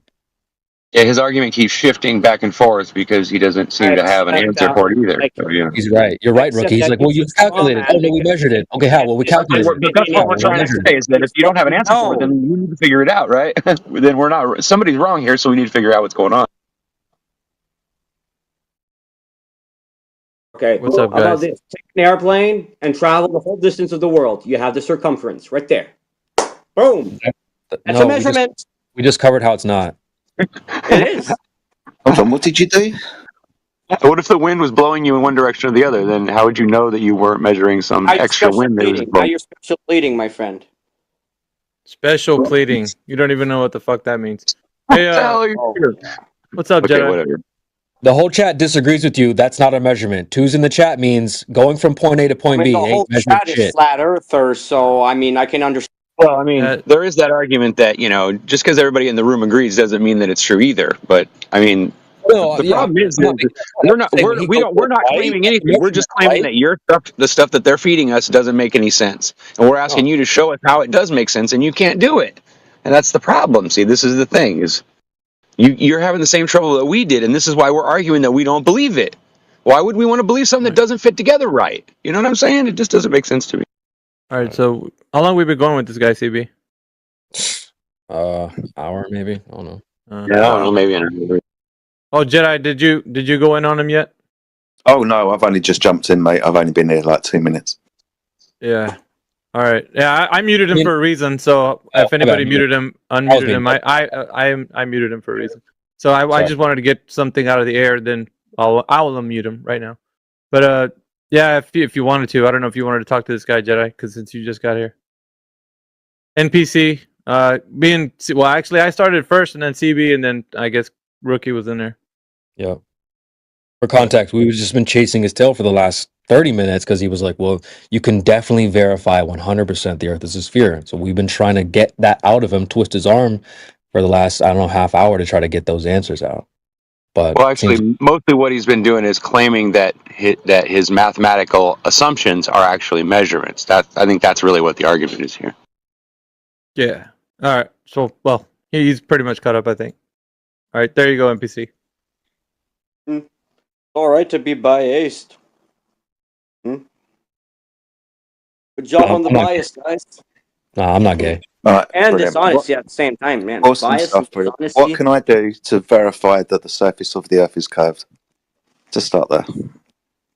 I mean, you can try and make certain measurements by taking reference points, just like the sun, other stars, other things, and using these distances, using information and actual science that you probably can't understand.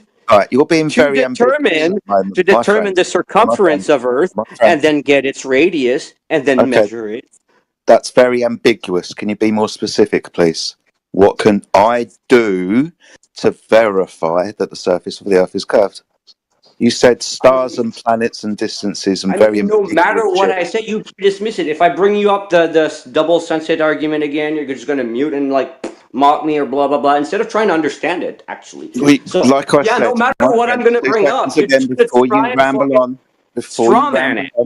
Dude, before you ramble on, I've only just joined the chat. I asked you once, you gave me nothing. You gave me very ambiguous word salad. I've given you the opportunity again. You've just said, I'll fucking deny it. How about you try and give it to me and see what happens? So let's All start right. again. What can I do to verify that the surface of the Earth is curved?